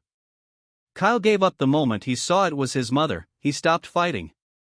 She was right. He hadn't done anything but bring her pain, and his body covered in bruises showed that he acted as a tool for her abuse. It wasn't always this way. His mother once loved him. In a twisted sense, Kyle believed she still did, because she still had use for him, even if it was to act as an outlet for her abuse. But it became increasingly worse when his father abandoned them. She hated Kyle because she began to see everything the man said. She sacrificed her education to raise him. But he was soon brought up for air with the woman sobbing and apologizing. "I'm so sorry. Mommy is sorry. I'm sorry," she pleaded, hugging her soaked son for forgiveness. However, in response to this, all Kyle did was smile because it confirmed that his mother still had use for him. She still loved him. Jane and Ella stayed there in the hospital with Nate returning to work. He used this opportunity to give Ella his number, informing her to contact him should the situation change here. "How are you feeling?" Ella asked Jane, but Jane was lost in thought. "Jane?" Ella called out her name, gently placing her hand on hers to slowly ease her back to reality. I am sorry, I was just thinking about." Jane was visibly worried. She couldn't believe that someone tried to kill Kyle. But the thought of losing him made her heart ache beyond comprehension. "It is fine. Everything will be fine," Ella assured her, but there was no way for her to know this. She knew Kyle was a rich man, so there was no way that he wouldn't make any enemies, but how bad must it be to try and take his life in broad daylight? Jane began to sob. Ella couldn't blame her, she wasn't as close to Kyle as Jane and even she was greatly affected by this. Ella held Jane in her arms, stroking her hair gently to comfort her as best as she could. She knew silence was the best course of action right now, all that they needed to do was be there for Kyle when he woke up. Ella told herself that she would never question Jane's intuition again. They were glad that the ordeal was over, or was it just beginning? That was to be seen because they saw the police walking into the hospital. Ella thought to herself. She didn't allow Jane to see them because this would only make her overthink, but there was no way that they were coming to take Kyle away. Ella and Jane spent the entire day in the hospital. Ella had seen the police and eventually, Jane saw them as well, but only after she had calmed down. Kyle was still unconscious, so there wasn't anything the police could do, but this attack looked like he was targeted. It wasn't just a random robbery but an assassination attempt, the fact that Kyle would have ended in a worse state if he hadn't fought back. He couldn't imagine living the rest of his life as a vegetable and instead, chose to fight. If he was going to have his life ruined, he wanted to do so by fighting. Kyle made a decision that saved his life because there was no way he would have seen this coming. But he was alive, so that was enough for him. He thought that Mike was simply a man taken by love but didn't know he was willing to go this far just because his ego was hurt. Kyle was trapped in a nightmare, reliving the memories he had forced himself to forget, a never-ending loop of abuse and torment. Kyle's father never laid a hand on him, all the physical abuse was from his mother because the older he got, the more he looked like his dad. His mother saw him as a constant reminder of the man she had grown to hate, and to cope with their hatred, she used Kyle as the placeholder of the abuse she wished she could inflict on him. It was a never-ending cycle of abuse, and this ultimately warped Kyle's perception of what love should be like. But in the end, his mother couldn't take it anymore and decided to imprint an image that triggered him to repress every memory leading up to that point. Kyle came home from one of his daily hustles. He assisted his mother with the bills as best as he could, but he was just 7, and what he could do was severely limited. He earned way below the minimum wage, but as a kid, he shouldn't even be working at all. "Mama! I'm back!" Kyle exclaimed, excited by his haul today, but he got no response from her. Kyle assumed she was out and decided to pour himself some cereal and milk, but they had run out of milk. Kyle didn't know what else to do, so he took the plastic jug of milk and walked over to the sink, pouring some water inside and shaking it. He returned to his chair and poured it into his cereal. It was more water than milk, but it had to do. Kyle ate and slept for a few hours, but when he woke up, his mother was nowhere to be seen.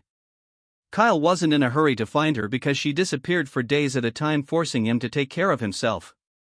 This was no way for a 7-year-old to live, but after a week, there was a disgusting smell coming from his mother's room. Kyle never went there, she forbade him from entering, but the smell was so bad that he had no choice. Kyle broke his mother's rule and entered her room only to see her lifeless body hanging from the ceiling. She was already decomposing, and at that moment, Kyle's memory fractured. This was the moment that Kyle forced himself to forget every traumatic event he had gone through, reshaping his childhood with false memories. Night had fallen and Antonio was leaving the area with his daughter. Their shift was over and another set of people would take over for the rest of the night. People personally approved of him because it was his kitchen, so they followed his rules. He was glad that Kyle came into his life because there was no telling what kind of future awaited him if Kyle didn't show up when he did. Antonio needed to get some sleep and knew that his daughter would be a nuisance without him around. Antonio didn't have a car, he couldn't afford one, but didn't need to because he lived just around the corner. He thought about these moments as an opportunity to bond with his daughter, who would soon be off to college. This was why he preferred walking home rather than hailing a cab, even if it took a little longer.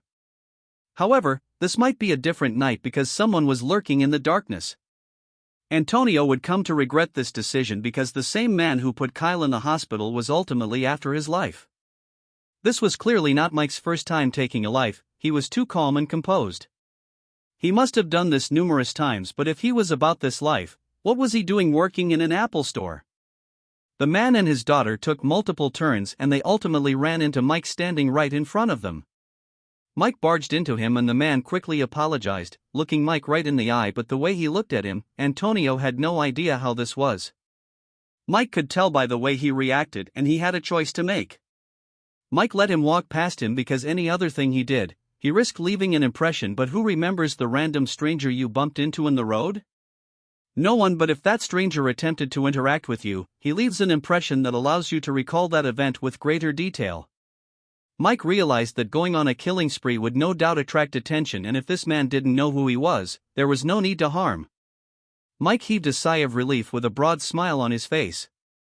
Get it together, Mike, we have gotten rid of that fucker, Mike thought to himself, but only if he knew that he failed in his assassination attempt on Kyle. He would have been far more cautious with how he walked around on the street.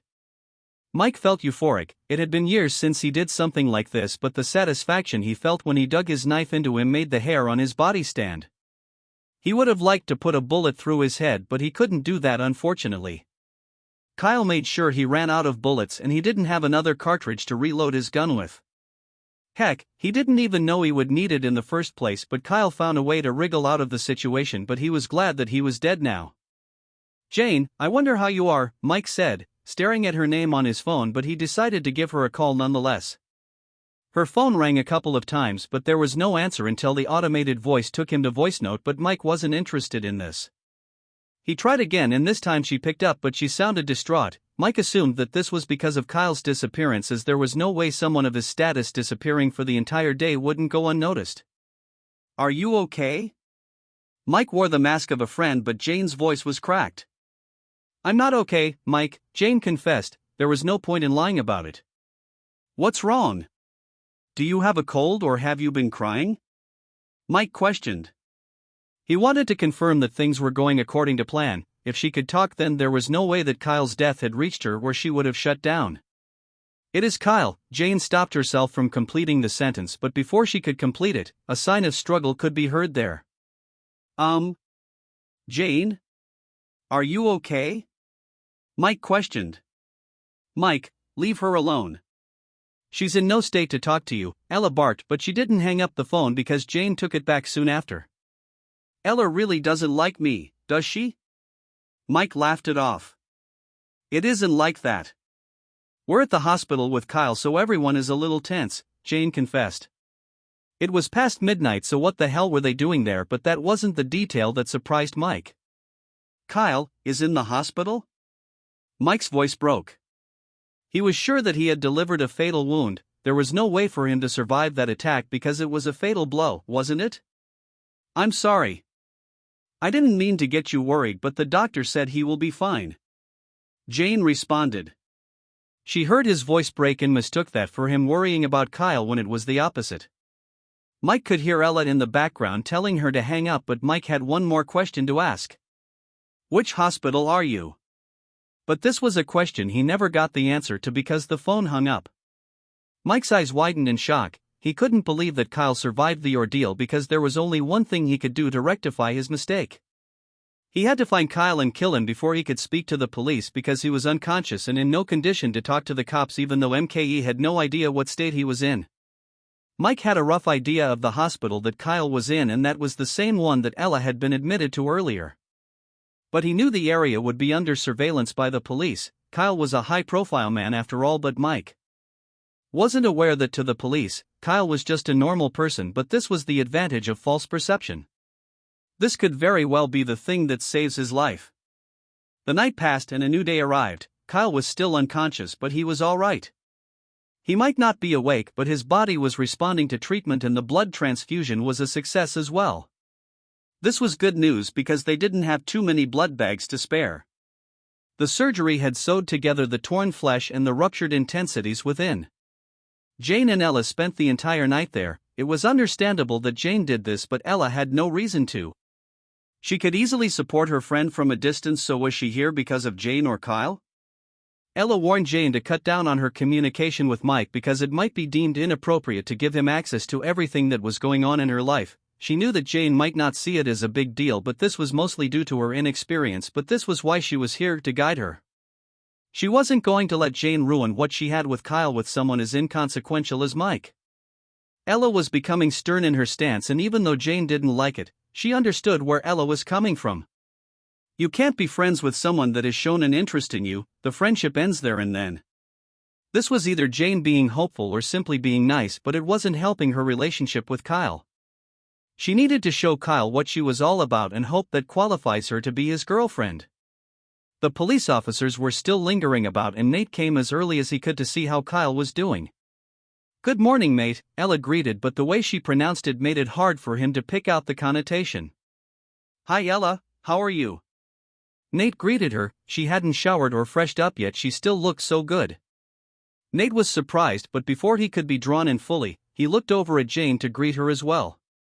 He could tell by a single look who was more affected by this. Jane had been crying, and it was obvious due to her bloodshot eyes. But a police officer finally approached them. After a brief conversation with the doctor,